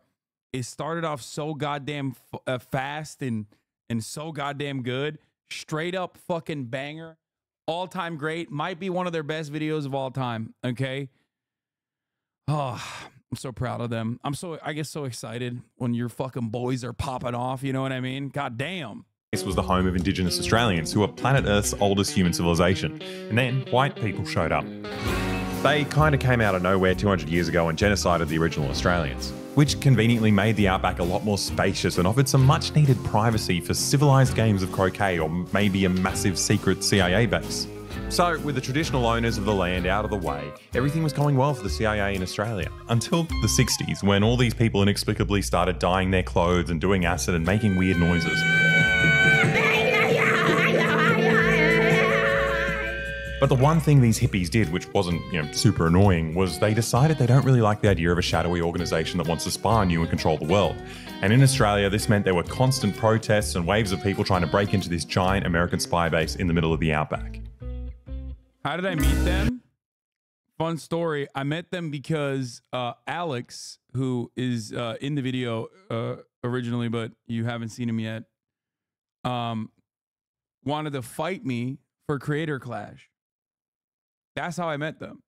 I had watched Alexa's videos in the past and actually was a fan, but I did not know that one, they were besties. Two, that they had actually been the haircut video guys that I had watched in the past as well. And immediately I was like, wow, there's socialists in Australia? I didn't realize that was allowed. I didn't even know. I did not know that there were such things. I was genuinely shocked. Immediately, I was like, these guys are awesome. But let's be real. No one cares what thousands of hippies have to say. I'm Aussie and hadn't heard of either of them until you mentioned Alex wanting to fight you. The real issue for the CIA came in the 70s when we elected a new leader, a guy called Gough Whitlam. Now, he was super unique. Firstly, because his name's Gough. Like, what the fuck is that? I've never met a guy called Gough. You've definitely never met a guy called Gough. Wikipedia doesn't show any other mentions of another person with the first name Gough. It's just a crazy, made-up name that'll never, ever exist ever again. But the other thing that made him unique is that he wanted an independent Australia that wasn't going to be bullied by foreign superpowers. He pulled Australian troops out of Vietnam, and the Americans were like, what the fuck are you doing, Gough? I thought we had something special. Remember that time we got all those children and burnt them alive? Well, you're turning your back on all these fun times we had. And like a classic toxic boyfriend, the CIA started bugging Australian Parliament and surveilling Gough's party. And when Gough found out, he responded by perfectly normal stuff. Also, excuse me, Richard Nixon was just a fan of that sort of thing. He bugged himself, okay? You can't get mad at the guy for doing that. He did it to himself. Literally led to him basically, you know the story. I mean, come on. That's his thing. He does it so much. It's fucked up. It's fucked up. It's his culture. It's his culture. People hate a consistent king, okay? People are out here hating on a consistent king.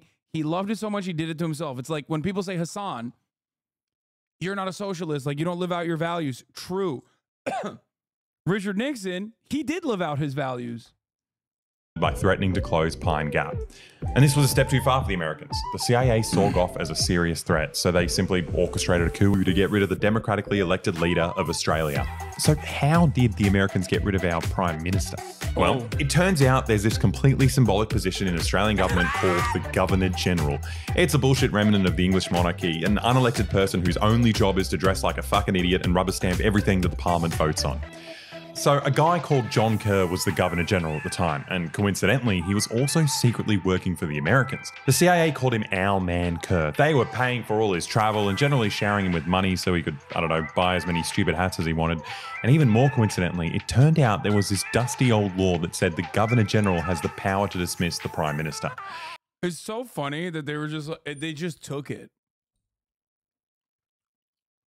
Like, they just took that. Like, imagine being so cooked. Dude, I love how cooked the Commonwealth nations are. It's so funny. Also, America literally is at this point using England as a fuck doll. Like America using the British monarchy, the remnants of the British monarchy to their advantage. You're double cucked. Like, think about it. There's a whole day for it, man. I thought Anzacs, you know? I thought that was like the whole thing. You hated the monarchy because they forced you to go and fucking die in Gallipoli under Turkish fire. What the fuck? Now you're getting double dicked down. And it's not even the fucking British monarchy. All of a sudden, now it's America directing the British monarchy to fuck you. That's exactly what he did. I mean, this has never ever happened before. The CIA essentially terminated the democratically elected leader of Australia. The Prime Minister, Mr. Whitlam, has been sacked.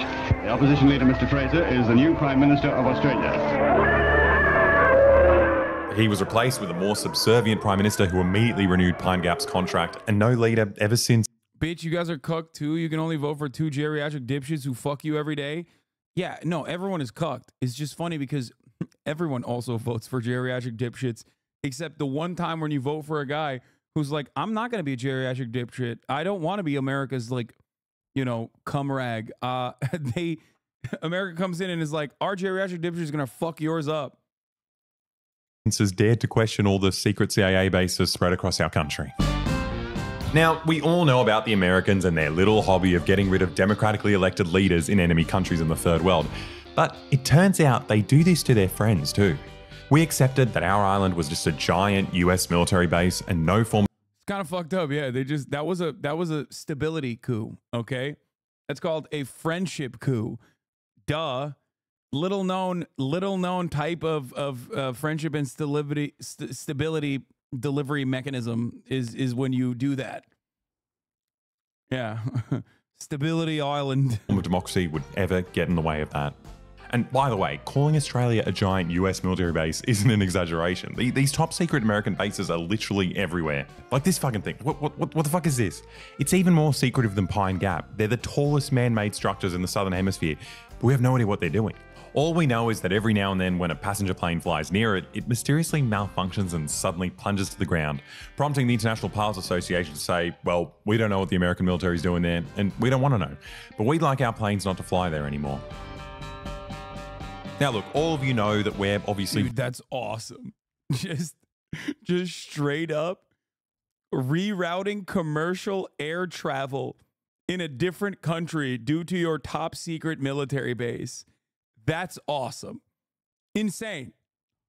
Just, dude, it's so funny when people are like, excuse me, Hasan, I can't believe you're saying America bad.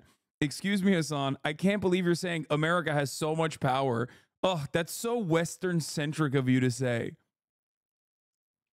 And like, we're doing shit like this that I didn't even fucking know of. Oh, that's so sick. That's very so patriotic, stupid. true blue Australians. And unlike this like weak and cowardly and pathetic International Pilots Association who choose to just ignore the problem, we think we deserve to know what's going on in our own country, right? So, you know, obviously we don't have any experience sneaking into a CIA base, let alone the most important one. So we decided to speak to a lovely lady called Donna, a member of a group called Christians Against All Terrorism, who somehow managed to sneak into the base back in 2006. So how did you actually get in? Dude, this is my favorite type of person, by the way. Yo, we had so much more of this type of lady back in the day who would just like, and we still kind of do, but like the police have found new legal torture methods to like apprehend them and not kill them, but like give them permanent disabilities. But like, it's my favorite type of person, like old ladies who, I mean, she probably wasn't old back then, but old ladies who, like Greenpeace activists that will like chain themselves to a nuclear base and shit. They're the best.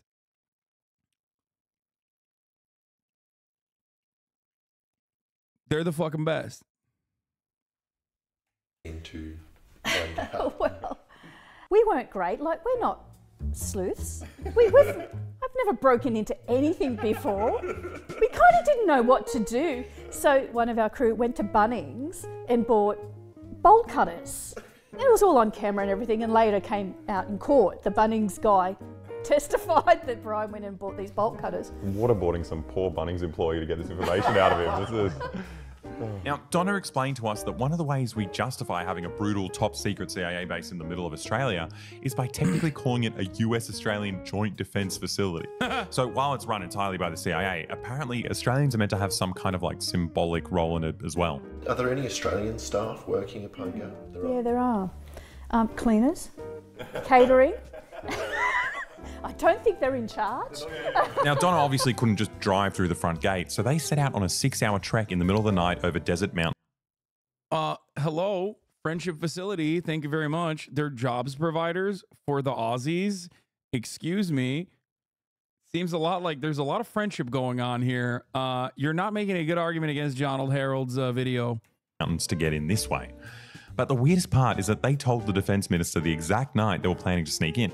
They said that they were Aussie citizens who were concerned about war crimes and they wanted to do a citizen's inspection of this foreign facility on Australian soil. But for some reason, no one took them seriously. We fell over, we hit fences, we bumped into trees, like walking in the dark. There were cows who started mooing at us, like, shh, shh, shh, you know. When I thought, oh, this is just ridiculous, like, this is pretty crazy. And then I saw lights. And it really strikes you. Then I walked closer and I could see the base and I could see little people walking around. And I thought, far out. They've hired little people. Far out. I'm not crazy, like that's crazy. Yeah. That is crazy. I am right to be here. It's fucking 3 o'clock in the morning. There's people walking around this American spy base in the middle of the desert. What are they doing at 3 or 4 in the morning? And then we heard this, drop the bolt cutters. On both sides, there was AFP with guns. Get on the ground, get on the ground. I was like, you know what? I've been walking for 6 hours. I said, if I get on the ground, I am not getting up again. I said, I am so sore.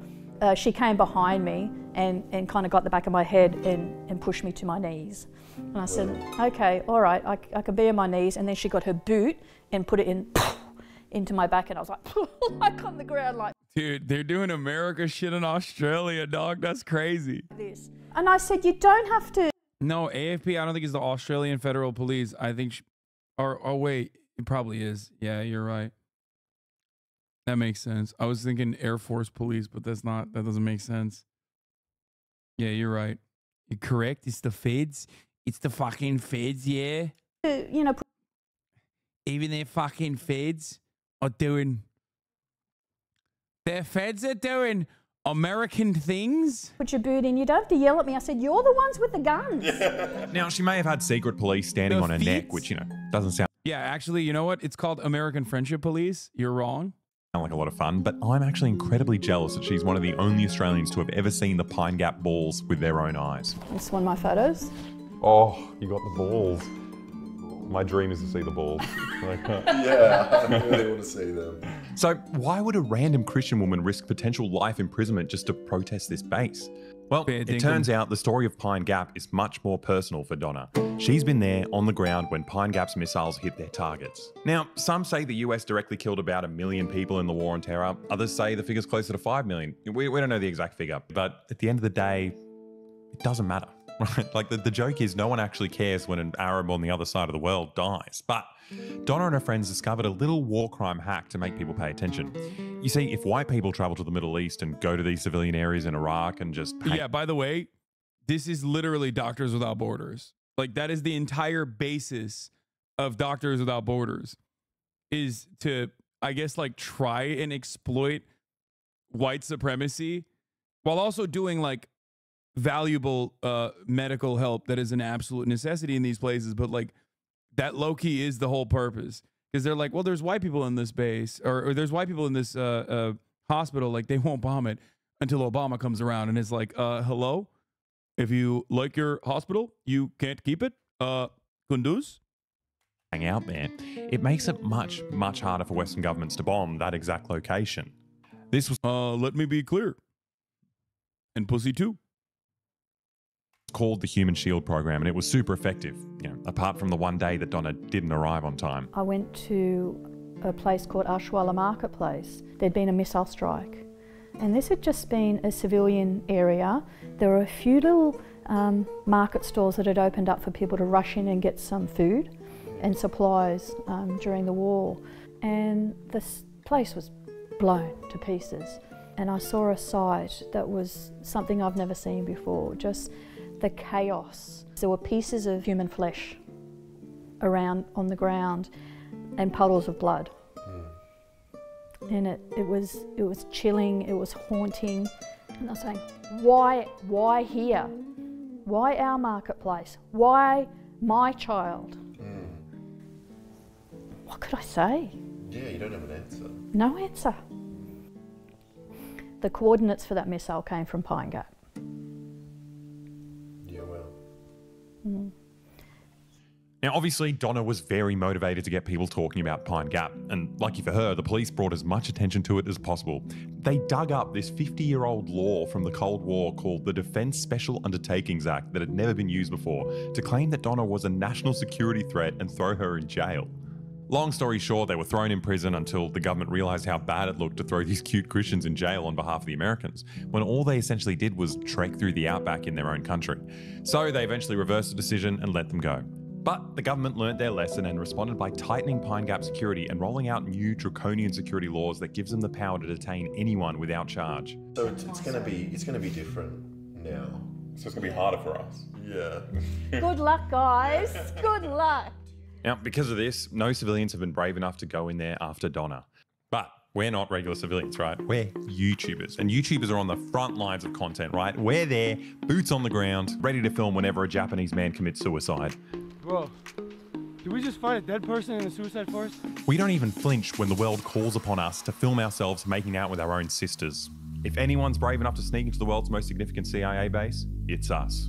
Now, these stories of Pine Gap guiding missiles into Iraqi weddings may sound like old news, but don't worry, Pine Gap's still as busy as ever. Right now, while Israel is on a rampant campaign to flatten Gaza so they can have more room to film their thirst traps, Pine Gap is in charge of providing targeting and analysis for their missiles, making sure that they hit the right hospitals and refugee camps and churches. Because of Pine Gap, Australia is directly responsible for the death of 28,000 Palestinian civilians so far. And we're not even at war with Palestine. I mean, like, while that's like super illegal, it does kind of make sense, right? I mean, Pine Gap is, a big military base built on stolen Indigenous land. It's only right for them to continue the proud tradition of wiping out Indigenous populations across the world. Facts. By the top of the hour, wiping out those who are not subscribed. That's right. At the top of the hour, there's a 3-minute ad break. If you no longer want to see those ads, all you need to do is subscribe for $5 Australian dollars, or for free with the Twitch Prime. By connecting your Amazon Prime account to your Twitch account, you get 1 free Prime subscription a month.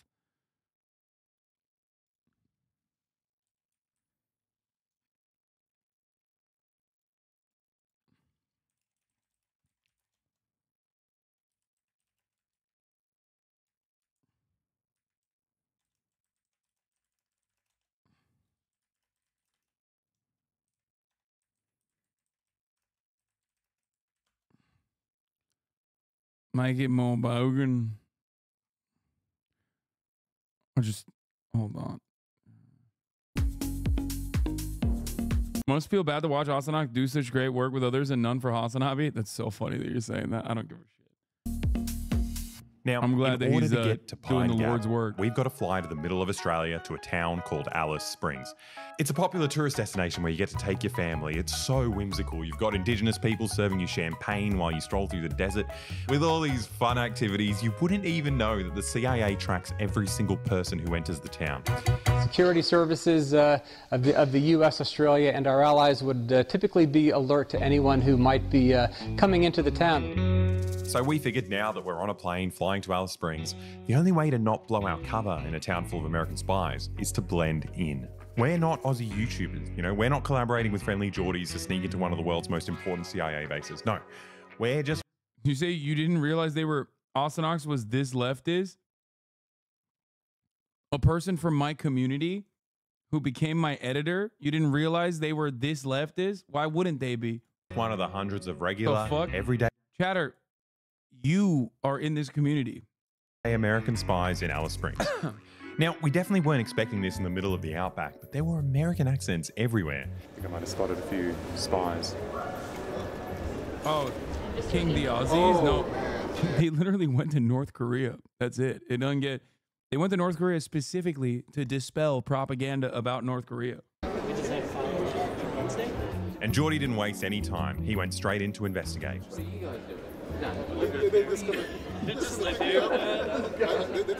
Now, they may have pulled some fancy CIA mind tricks and managed to convince Geordie they weren't spies, but the rest of us weren't so easy to fool. So conspiratorial. They're Americans who live in Alice Springs. You guys are sitting there like, I have a way he has with an him. American accent. He's a spy. He's different. Where did they say they work? These are the mines, dude. No. Yeah, they're working on mining right. Look, we just have to agree to disagree about these men we encountered at the airport. But whatever, Geordie's probably got bigger problems to focus on, like the fact that his house got firebombed and he's receiving death threats from the mob because of his political YouTube videos.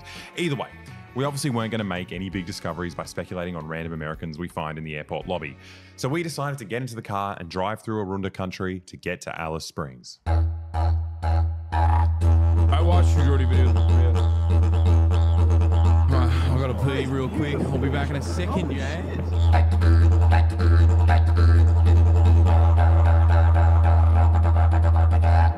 The fuck are the Americans doing out here? In all honesty, we're a bit lost out here, so we thought the best first stop would be the Tourism Information Centre. Are there any tours of Pine Gap? Are there any viewing spots? Because I know Mount Gillen, you could see it. No, you can't. No, this is a very strong When you road. fly, you drive onto that road, it tells you to guards out stop. there with machine guns. Yeah. So if you attempt to go into Pine Gap, you'll be quite. We don't want to go in. Polite, it doesn't matter. Yeah. You'll be politely asked to leave. There's nothing to see there. They only apparently have gardens there, you know. So. It turns out getting into the base isn't as simple as we thought, and our spy disguises weren't working very well either. Why have you got the same ties on? Yeah. Wearing suits, you stand out like. They're not particularly comfortable. If we want to sneak in successfully, we'll need to study the American spies in their natural habitat. And if you watch as many spy movies as we do, you'd know that the best place to find spies is at the casino. Luckily, there's a massive one just outside of town. This place is so American. Now, this casino was not at all what we expected. There was country music everywhere. It felt like they had airlifted Texas and dropped it in the middle of Australia. Now, obviously, we did what we had. Dude, that is so... That's...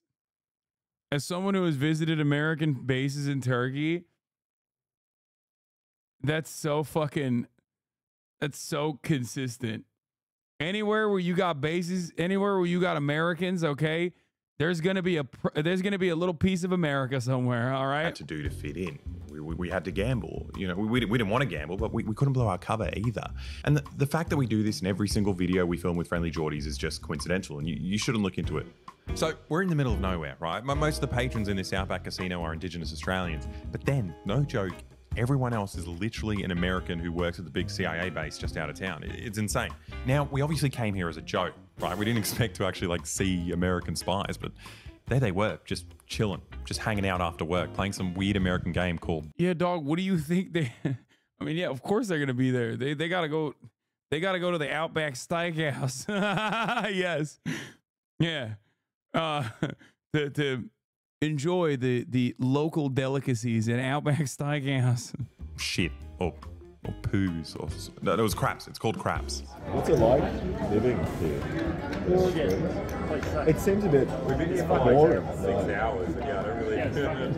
Now, I really wasn't expecting them to be this open about working at Pine Gap.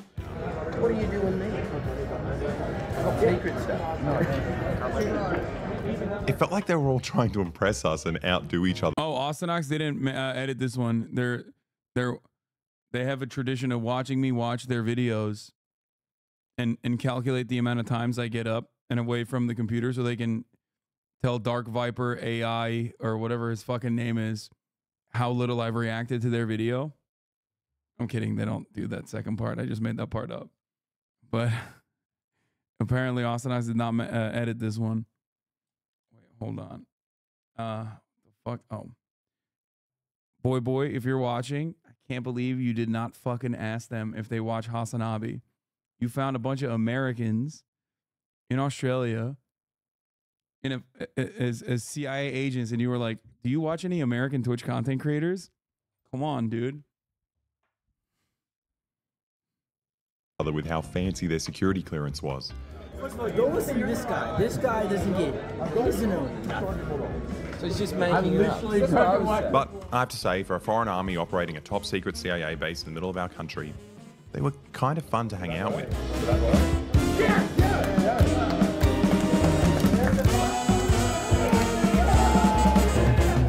Look at this, I'm rich. Get your money, bro.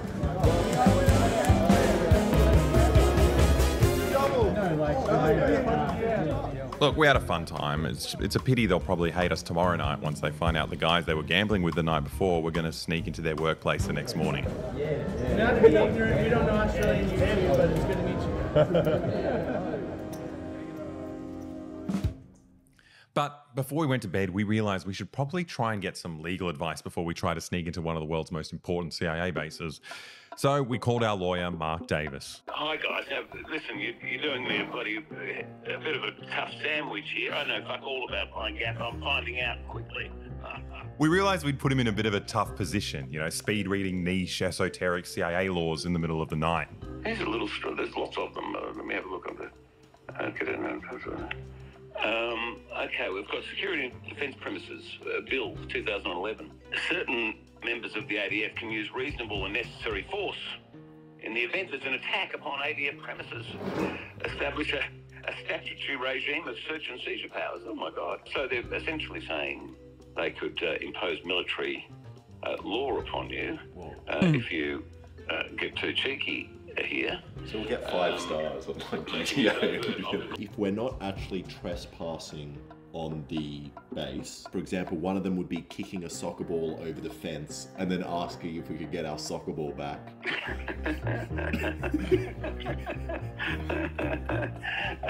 Well, here's that. What are we calling that? Let's have a look back how they worded that. That's like a projectile. Is that not a projectile? Can they use reasonable and necessary force, that is, this is armed soldiers, in the event of an attack upon ADF premises? Do you think the soccer ball's an attack? It might be. I don't know. They've certainly got search and seizure powers. You've lost your soccer ball, forged under that power. Well, that's the most important. You're not kicking it back. So you've lost your soccer ball and they might kill you, yes, but apart from that, you should be okay. It looks like they fucking kick the soccer ball in, immediately explodes. The laws have changed quite a lot since Donna went in. This place has become much more dangerous for civilians. No one has filmed inside the premises, like even the perimeter sort of premise of the premises, for a good 20 years. And when you think of where have you seen such footage? Never. Right, it's pretty hard to find it. This is a very secretive base now, particularly with the Americans. It's crazy that, like, not only is he sneaking into this base, but he is literally bringing the most hated, like the most prosecuted, hunted man in Australia and a literal Australian weapons manufacturer with him. It's like you have a guy who is a weapons manufacturer in Australia and another guy whose house was firebombed. Domestic enemy number 1 and number 2.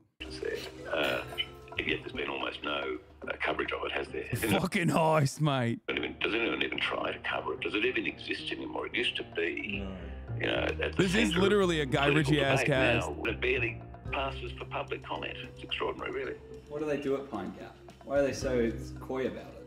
You've gone there, you don't fucking know. Are you kidding me? What are you clowns up to? What are you doing? We're just trying to play soccer. We play soccer in the desert. To intercept electronic communications, phone calls. So like this phone call right now? Yeah.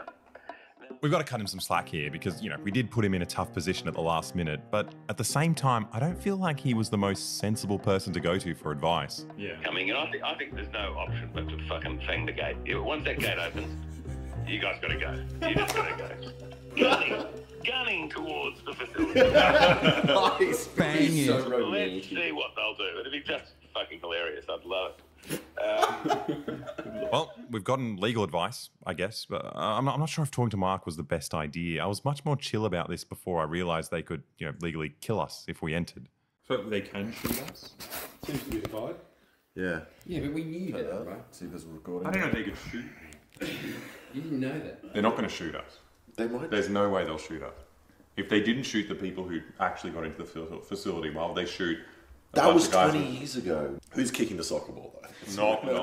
You do it. You got. Look at these legs. You're the best kicker we got. I don't know. I'm kind of freaking out a bit about this now. But we've come all this way. It's too late to back out now. We just had to focus on trying to get some sleep. And at 5 a.m, it was showtime. We're going to get into this base. Now, we figured that Donna's main problem was that they snuck in over the mountains looking like these peace-loving hippie activists. But the thing is, no one's actually tried to just drive straight through the front gate pretending they work there. So we put on our suits and got ready for our first day of work at the top secret CIA base. No, their accents are too fucking Australian. They're not going to be able to get in. They're going to be like, you don't look like cleaners, mate. Get the fuck out of here. I want smoke. Leave me alone. Needless to say, everyone was stressing out, except Geordie for some reason. Dude, I'm so chill about this. You're I don't know so why. relaxed. Yeah. I think you kind of just want to die. Yeah, I'm kind of just cool with it. I'm just bored. Driving through this sprawling, desolate Aussie desert, it's hard to imagine a giant American CIA base here. But apparently it's coming up after this turnoff. The only people driving down this road are spies. I hate this. Oh, fuck. Just do it. Just do it. Okay, I think it's this right here. Is that an E-tron? No, Sick. we should. They're going to shoot. Give us the sign. There's the sign. Holy shit. Oh, it just says no through road. No, come on, you can see it's a through road. Look. Yeah, this is close. What, that's their first deceptive decoy, Yeah. is it? Oh, Okay, we better turn around, guys. Is it Kia? This can't be it. It looks like I couldn't see the logo. I gotta say that, not a bad first offense. Start light. Wait, is this the right street, Alex? Yeah, this looks Oh, like it is it a goes Kia. all the way to Pine Gap. What did you click You can't click Pine Gap on Google Maps. You can't have directions. I can't believe this road ends with us going to work in a spy base. You know what's going to be great though? The footage of you sweating bullets, pretending that you work there. And these are people that are trained to detect liars.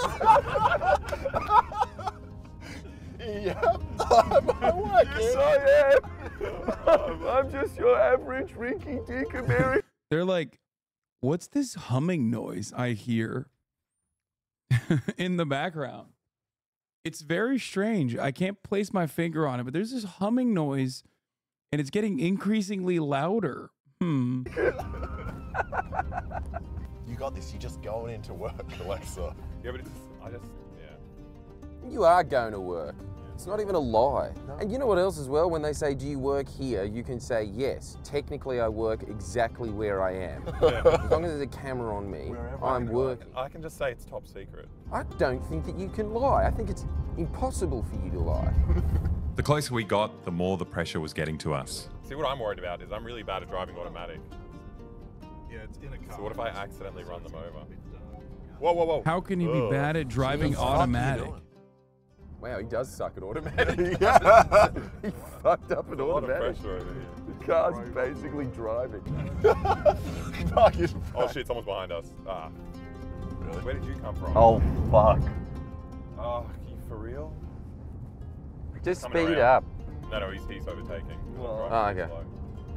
We finally got to the first acknowledgement As an that Pine American. Gap actually exists, that it's actually here, and you'll be prosecuted if you go any further. So we obviously stopped here to take some YouTube thumbnail photos. Should I be more hyped? Did you hear that? What? It sounded like bombs going off. No. Did you hear that? It sounded like gunshots or like... I think there is a firing range nearby as well. Yeah, there is. Yeah. Yeah. What? Oh, yeah. Guns. Yeah. It's a firing range. Now look, we don't want to go to jail, and this sign says no photography, so I'm sorry, but there's no video footage from this point onwards. But there's no sign saying you can't get someone on Fiverr to make an animation using the audio you recorded, and if there was a sign like that, we didn't see it, so I think we're in the clear to show you this. This is it coming up. Oh shit. They got the American flag. We're gonna get shot. Dude, I do not want to be in here. Can he come and meet us outside? Trespassing on this land is prohibited. No, just go in and ask. Hi there. Hey, how's it going? Good, Okay, good. How are you? the Fiverr boys made them look hot. Yeah, hi, what's your name? Alexa. Alexa and Joe. No, close the gate, close it. Oh, we can go in? Oh, we got the in? No, stop. Close the All right. Okay, can I get to pull back, please? Yep. Dude, this guy's a legend. Yeah, I think they like us. In the disabled, come on. Yeah, I don't know. You've broken enough laws, man. Yeah, turn off the car, please. It's a rental car. I've got no idea how to use it. You got license in here? Yep, I got it on my phone. So what are you doing here today? Just working. So when you work at the base, you have something that you have to show me for you to enter. A magic trick? I've got... Oh. Give me your ID. Okay. I don't have my ID. I need the internet connection to get it. This is... No hard copy? No. Is your phone recording? I don't know. Sorry? Is your phone recording? Yes.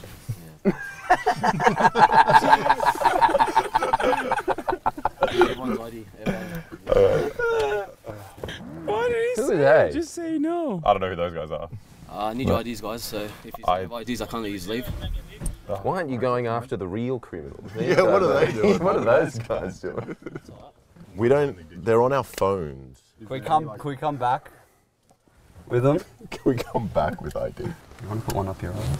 Huh? Don't literally put it up your ass. I will. I'll do it. You put it in your butt cheeks. Wait, you can't let us leave if we don't have IDs. We can't go in with IDs. It's a catch-22. We're stuck. Yeah, we're stuck at Pine Gap. Hi there. Good. Let's try to get my... This is where they get shot and killed, by the way, which is crazy that the rest of the video is actually edited by Austin Ox, but this up to this part it's not. Yeah, it's really sad. Australia trip over before it even started. My ID up. All I have is the... Guys with... With? Who are you with?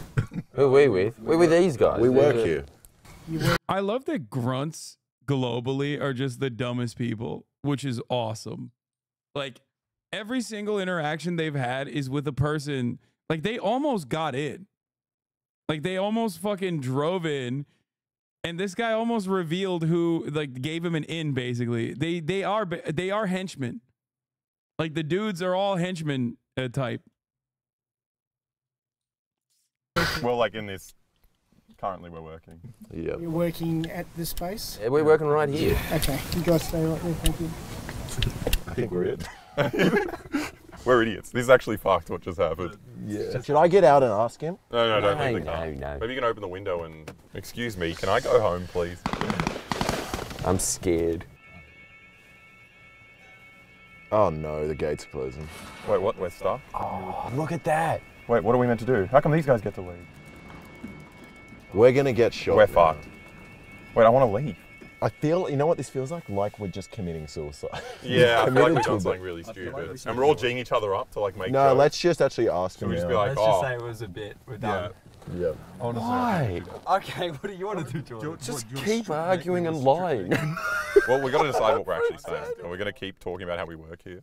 I think it's... Just say it one more time. We say we actually just want to go home. Yeah. No, say we work, say we... Yeah, we're off shift now. You could ask them. They all look friendly. Yeah, they're fun. They're going to be fans of your channel. Yeah. Yeah. No, this guy doesn't look like he's having this fun. This guy looks serious. He looks upset. Gentlemen. Hi there. Hello. How you going? It is an offence to video and take photos in here. In here, is it? Okay. Yes. Okay. So if you're taking photos in here, no, we can confiscate all that. Okay. Right? Do not do that. Now, a lot of time passed talking to this heavily armed man. So they had us locked in this facility, which was terrifying. But surprisingly, the more we chatted to this guy and answered his questions, the more he started to chill out. But he did make it abundantly clear that we'd go straight to prison if we ever came back. Okay. What's your purpose here? Just working. That was wait. Am I still here or not? Can you guys see me?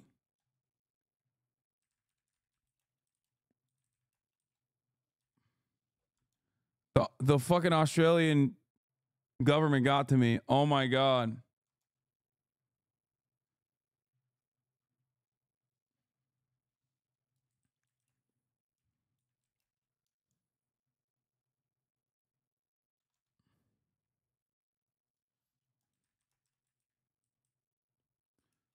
The Aussie satellites got to me.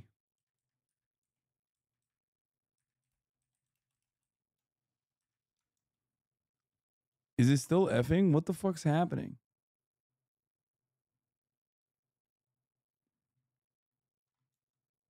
Okay, this is really fucking annoying. Oh my God.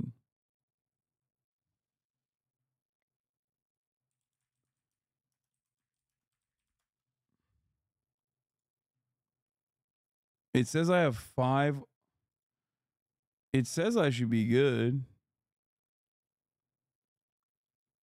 I'm actually confused. Oh, it's back.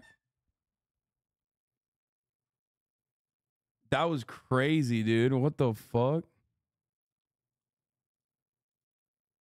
That was annoying. Yes, but 1 FPS.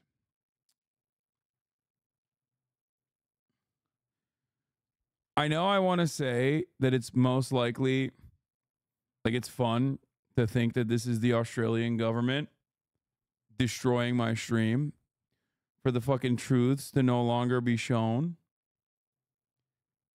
But it's most likely because it's just raining. There's like a light drizzle out.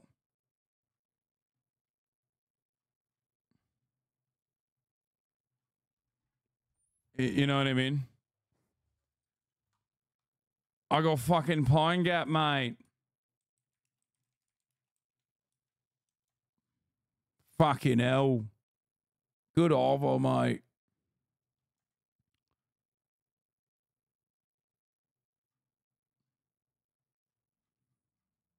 Yeah. As much as I want to sit here and claim that it's Pine Gap, it's not. It's just regular old American incompetence. You know what I mean? Right. Okay. Yep. Do you have your name though? I will. Yeah. It's Alexa, and the channel's BoyBoy. BoyBoy. Yeah. Like and subscribe. It's BOY. BOY.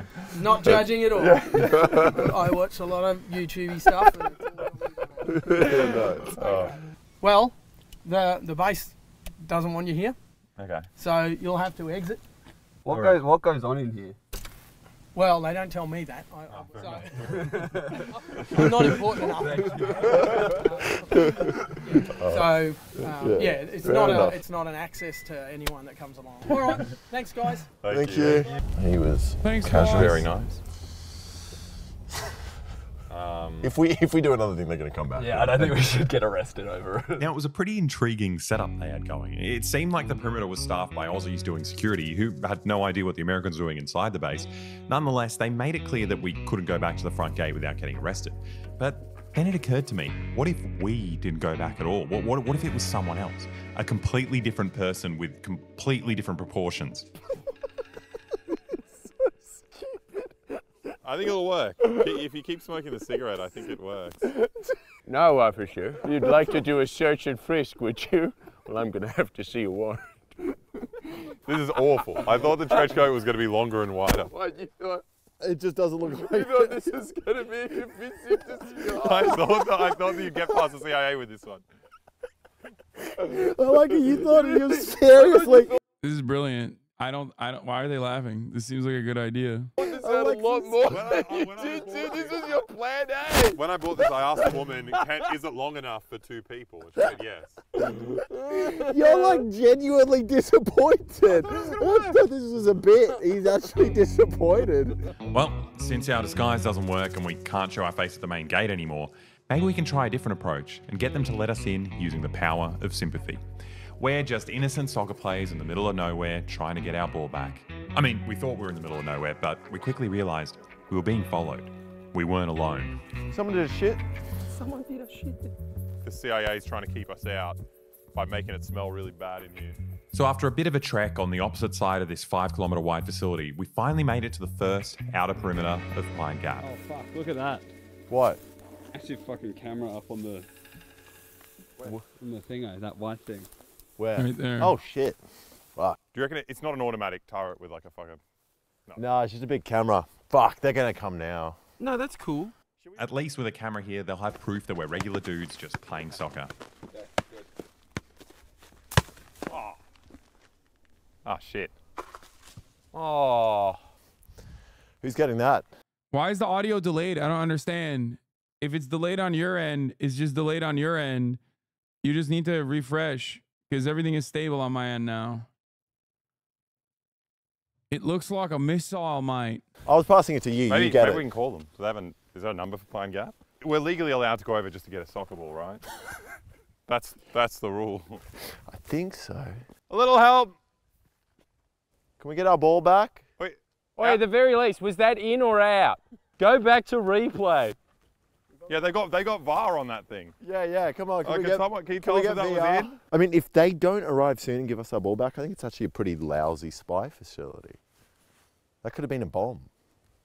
Please don't say that. Please do not say that. No Pine Gap phone number. Can we just post on Twitter?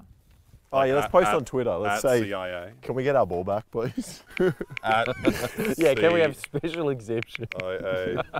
Now, we thought we were being funny, but once we heard the security driving down the road, it dawned on us that we didn't have any footage backed up. And if we got arrested now, it'd all be confiscated. They're definitely coming up. Let's go. Oh shit, they are coming up. Should we stop? Should we not be running away from them? No, don't run. So we ended up sprinting all the way back to our car. Now, needless to say, everyone was freaking out about our footage. So we had to have a serious conversation about how we're going to hide it if we get caught. Well, do we have backups if this gets confiscated? Yeah, Chris told me to put it in my ass. Yeah, Yep. yeah, okay. No, but if it's on your ass, it's bad though. They're not going to look for it. Yeah, no, but it's still on you. So where should I put it? Just put it in the car. Did you put it in your ass? Like actually in your ass? What, I thought you were joking. What do you mean I'm joking? Oh, the CIA is going to search us. I'm going to pretend to put it in my ass. But isn't the first place they search your ass? No, it's not. Yeah. Fuck. That smells so bad. Wait, No! Fuck off. Whose SD card was this? Was it one of yours? Probably. I think you can have it. It smells like it's mine, you know? Smells like it might be my property right now. Isn't that what dogs do? It's like no one told you to put it in your ass, you just did it. What? Yeah. Well, where would you put it? Where would you put it? Hide this SD card. No one said hide it. We just turned around and you just stole one and just went. Last time I tried to keep our project safe. Now my fingers smell. Oh. It's the second time we were scared away by security, but we weren't ready to give up yet. Now, we know Pine Gap is surrounded on both sides by these mountain ranges, so we decided to follow Donna's example and start climbing some mountains. Yeah, look how close we are to Pine Gap. If we go up on this ridge here, we're going to be like in prison. 200 meters from the big balls. I mean, I do really want to see the balls. Yeah. Imagine if we saw the balls. Yeah, I do want to see the balls. So we set out for a day of trekking through hills in the outback. If I see the balls, I'm going to feel like I've committed a crime. Yeah. I've never climbed a mountain in a suit. Well, we got to be inconspicuous, you know? If they see us up there, they'll be like, oh, carry on, fellow spies. And does anyone have snake bandages? No. No, we got nothing. This is actually horrible. Oh, well, I don't like that. Are there snakes? Yeah. Of course there's snakes out here. There'll be snakes, and then how do we fucking carry the person back down and tie them up and fucking... Oh, we got ties. That's a snake bandage. Now, this turned out to be a very deceptive trek. Every time we got to the top of a ridge, there was another plateau and an even bigger ridge behind it. The horizon just kept moving away from us. Another ridge? There's another ridge, yeah. Do we want to go one more, or? Do you reckon that could be the last one? I don't know. Let's look on Google Maps. After the next ridge, there's a road which looks like it's a gate. This is Pine Gap. This is a bit fucked. We are right here. In the middle of the day, we're like 100 meters away from there. No, it's a couple of kilometers, I think. I want to see the balls in real life, a little bit. But I know that if I see them, then someone might be looking at me as well. I just don't want to get arrested. I feel like I'd rather get arrested. That's gunshots. You hear it? And we find a firing We go range. towards the gunshots, or we just go back home, have a nice meal, do a video comparing McDonald's and Red Rooster or something, you know, just like normal. We decided to continue towards the base, but we were all moving inexplicably slower. It's a lot further than it looks.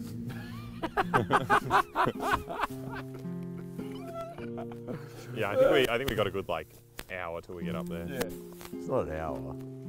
Isn't it amazing that our fear subsided and our laziness kicked in? It's fucking came up. I'm still scared. You're saying we have to go to that one? The horizon. How are you feeling?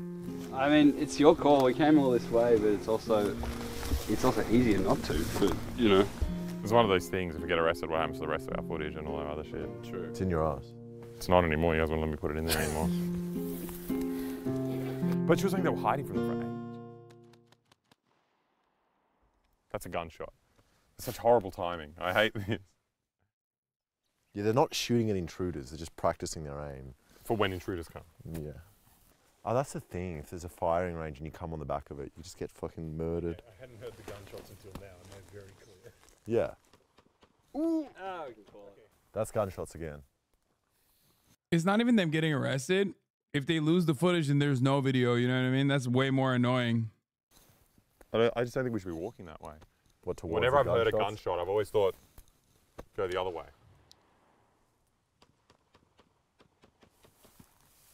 They sound like they're over there.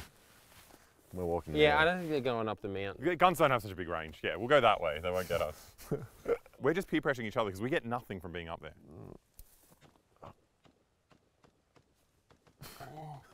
They're so loud. It doesn't sound like a normal gun as well. It sounds like a machine gun. Yeah, that's... Wow.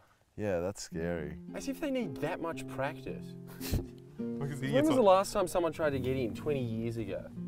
Since we didn't want to get shot by surprising a bunch of armed American soldiers in the outback, we decided to head back. Now, needless to say, I felt a bit silly. We came all this way and didn't really do much. We just showed up at the base and walked around it all day. Honestly, I was worried that we'd wasted a video here and that we didn't really do anything. But the next morning, we realized we'd actually done a lot more than we thought. So we woke up the next morning. It was our last day in Alice Springs, and I had an interview booked. We were meant to be interviewing an Indigenous elder to tell us about, the significance of the land that was stolen from them. But out of nowhere, while we're getting ready, I got this call from the police. Hello? Hello? Yeah, you there, mate? Yeah, I'm here. Yeah, hey, just need to speak to you in regards to an incident that took place out of Pine Gap yesterday. You still in Alice Springs? Yep. You're available to come into the police station and have a chat? No, I've got to fly back to Sydney. Where do you fly, mate?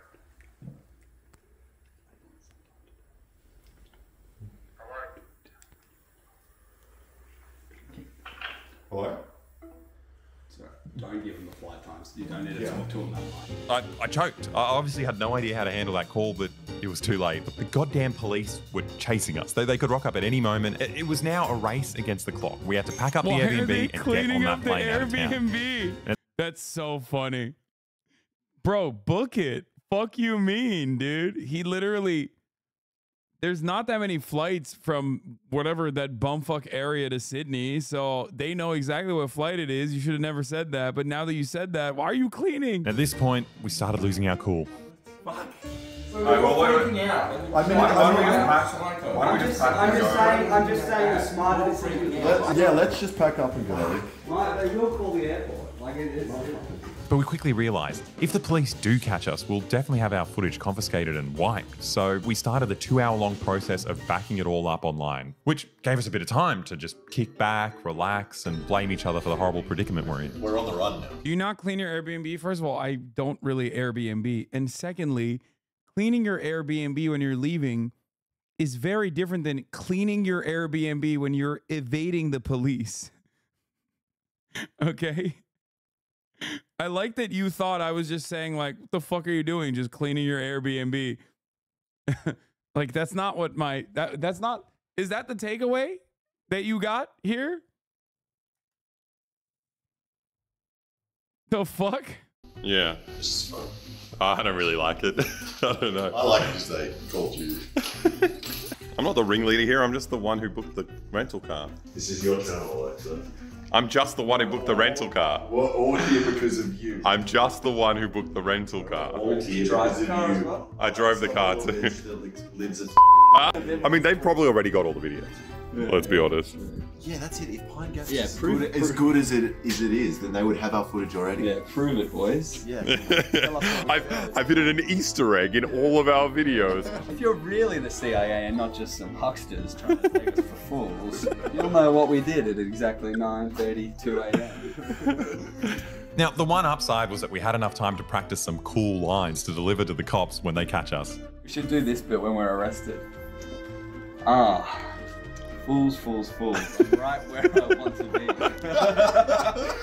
I'm exactly where I'm. Get your hand off my penis.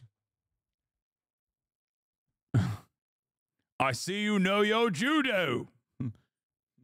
Want to be whilst you guys are busy here at the airport. Democracy manifest. What was it? What am I being arrested for? A succulent Chinese meal? Left woefully unguarded. I have 10 people sneaking. Wait, they're gonna get this footage. It's gonna sound so much worse. And while our footage is uploading, we've also got enough time to tell you to join our Patreon. So, in all seriousness, we're being hunted by the federal police. There's no way we'd be brave enough to do that if it wasn't for the support of our patrons, right? Like, while it's terrifying, it's also just like really expensive. You know, it's hard to find lawyers who do like national security law, and also just like not a lot of lawyers want to take on the CIA. So, you know, with your support, we'll be able to make more videos like this. But if you join our Patreon, you also get a free video every month. You get to join our beautiful Discord community. You know, we have a live Q&A after every video. It's just a great time for everyone, right? Okay, back to the video. We were running away from the cops. Okay, with our footage finally backed up, we were ready to head to the airport in a last-ditch attempt to get out of Alice Springs. It's funny. Are you ready to get arrested, Alexa? I don't know. They just want to talk. Yeah. But about what? We didn't do anything wrong. Yeah, I don't know. You're watching officer. We didn't do anything wrong. We did nothing wrong. You know, I think the CIA is not very nice. No. The CIA is lovely. I love the CIA. Oh yeah. I like CIA. I like AFP. I like the Northern Territory Police. I think they're all great. Just lovely institutions. And I think they're very good looking. The cops. And we made it to the airport, and so far, no police officers waiting for us. But we kept watching our backs. We just needed to get on. They defunded it, dude. That's why. They defunded the police in Australia too. That plane Woke before they cities. showed up, which started feeling harder and harder since the flight kept getting delayed. Now, at this point, we started thinking the police stalled the flight until they could come and arrest us. But after another anxiety-riddled half an hour, we found ourselves on the tarmac, coming up the stairs and so close to getting back home. And it happened. The plane took off. We did it. I don't think I've ever been happier to be on a plane. We thought we were home free, but you know, as you're aware, the federal police had a different idea. Apollo Nova, could you please come off? Jordan Shanks and Aliska Voluko. They can't even pronounce your name right. That means I don't have to come off. If you are on board, just make your way forward to the front of the cabin.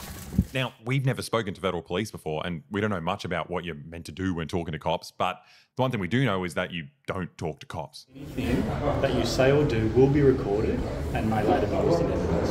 Okay? Yeah. So this federal agent turned on his little recording device and, you know, trying to get a statement from us that he could use against us in court. And we just did that thing they do in the movies where they keep saying, like, am I under arrest? Am I under arrest? And then, like, when it turned out we weren't under arrest, we just got the hell out of there. I think we can leave then now. Are we free to leave? You're free to leave. I did want to have a quick conversation with you. Not helpful to talk about it. But thanks for that. So cucked. Dude, Australian police, so cucked. The American cops would have fucking literally put them in a chokehold, slammed their fucking bodies into the pavement, and been like, nope, you're going to fucking jail right now. The situation, if I talk and you don't have to say anything, yeah. I'll just let you know. I think we're free to leave. There's an incident up there, but you don't have to answer me. So we made it back home, but I don't really know what's meant to happen now. Like, we've been talking to our lawyer non-stop. I'm just awake. Like, I'm laying awake at night and we're just thinking the feds are going to raid the house at any minute. It's honestly the most uneasy I've ever been in my life. And all of this for just trekking through the outback in our own country. Like, look, we get a bit of criticism on our channel. While the vast majority of our fans are Americans who like our videos, you know, there's a very small group of upset American viewers who don't like what we're saying. And instead of trying to point out our mistakes, who the fuck goes in there to be ZZZ? You guys are sure obsessed with America. It's starting to get a bit dull. Self-indulgent virtue signaling makes for dull content. And I know you boys are more creative than this. Yes, war crimes are bad and Bush is evil. You're right about everything. How entertaining is it to watch two guys be right about everything? Bringing up so many interesting new points. Oh my God, dude. Ugh. There's nothing more lame than a fucking dumbass who's just like so butthurt about someone saying that America objectively is doing bad shit. It's like, stop. You're such a pussy, dude. You're such a little bitch. You're not even the fucking American government. Why the fuck do you care? They just say that we're obsessed with America. You know, they say we should stay out of it and focus more on our own country. But what no one understands is that this is America, right? I wish it wasn't, but it is, right? We don't have a choice. The Americans just run things here. Like, we can't vote on it. Our politicians won't even talk about it. American politicians can talk about it, though. Their congressmen are constantly invited to visit Pine Gap, but our elected officials can't go anywhere near it, even though it's meant to be our country. It's such a bizarre and pathetic relationship, and they don't pull this kind of shit with anyone else. Like Canada and Mexico are their neighbors, right? And when America starts telling them what to do or asks them to come along and blow up some random farmers in the Middle East, they tell them to fuck off. But their little Aussie lapdogs on the complete other side of the world have always done exactly what they tell us to do. And if you turn on the news in Australia, every single channel will tell you that we actually need the Americans here to defend us from China. China, our biggest trading partner, a country that not only has zero interest in invading us, but they haven't invaded anyone for the past 50 years. Like, we're meant to be scared of them, right? But meanwhile, the Americans invaded us a long time ago. Like, our country is littered with American soldiers, and if any of our politicians even questions it, they just get rid of him. And if any civilians happen to stumble upon the perimeter of a US base, literally walking through our own country, our federal police will chase us down on behalf of a foreign occupying army.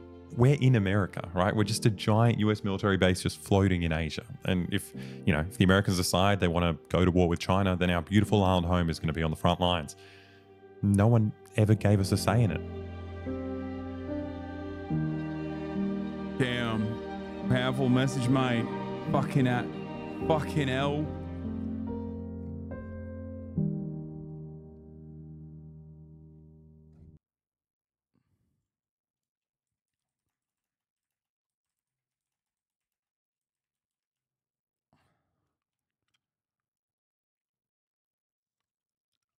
Incredible.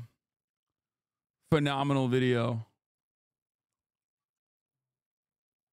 Wait, is he a tanky? Kind of a weird way for them to thank us. I know. It's like, I don't fully understand the message that he was trying to deliver at the end there. It seems like he doesn't like the friendship. Right? I can't be alone in thinking that that was a little bit weird. Because, like, at the end of that video, I was expecting him to be like, thank you so much for the friendship. Thank you so much for the stability. When are you going to Australia to collab? End of this month. I'm going to Australia to collaborate with them and a bunch of other Aussie content creators. Setting it up now at the end of this month. And I will be bringing stability to Australia. And then after, I am planning on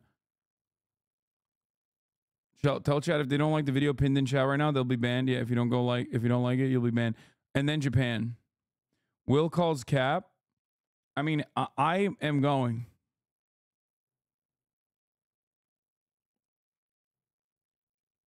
You gonna go to Pine Gap? No. I'm going. I already presented to the group chat.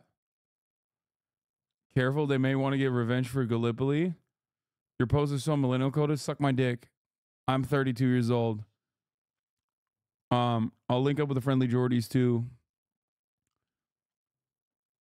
Problem is, from what I understand, everyone's in Melbourne, and these guys are in Sydney. So I'm gonna need to go to Melbourne and Sydney, both of the places. I'm going to need to go to Melbourne. I'm going to need to go to Sydney as well. And unfortunately, fucking far, mate. But anyway, for the time being, come to New Zealand. Okay, I wouldn't take it that far. Okay, calm down. Come to New Zealand, this guy says. What's thanks, bro? Link up with Max Mofo and Chad. Yeah, we're gonna do that. We're gonna do all that content. Anyway, love you guys, and I will see you tomorrow. Okay. I have a photo shoot that I need to do for my new merch tomorrow, so I'm gonna be a little late on when I start the stream. But tomorrow we got the State of the Union, I think, right? So get excited for all of that. Coming out soon, all right? Peace. Good all, mate.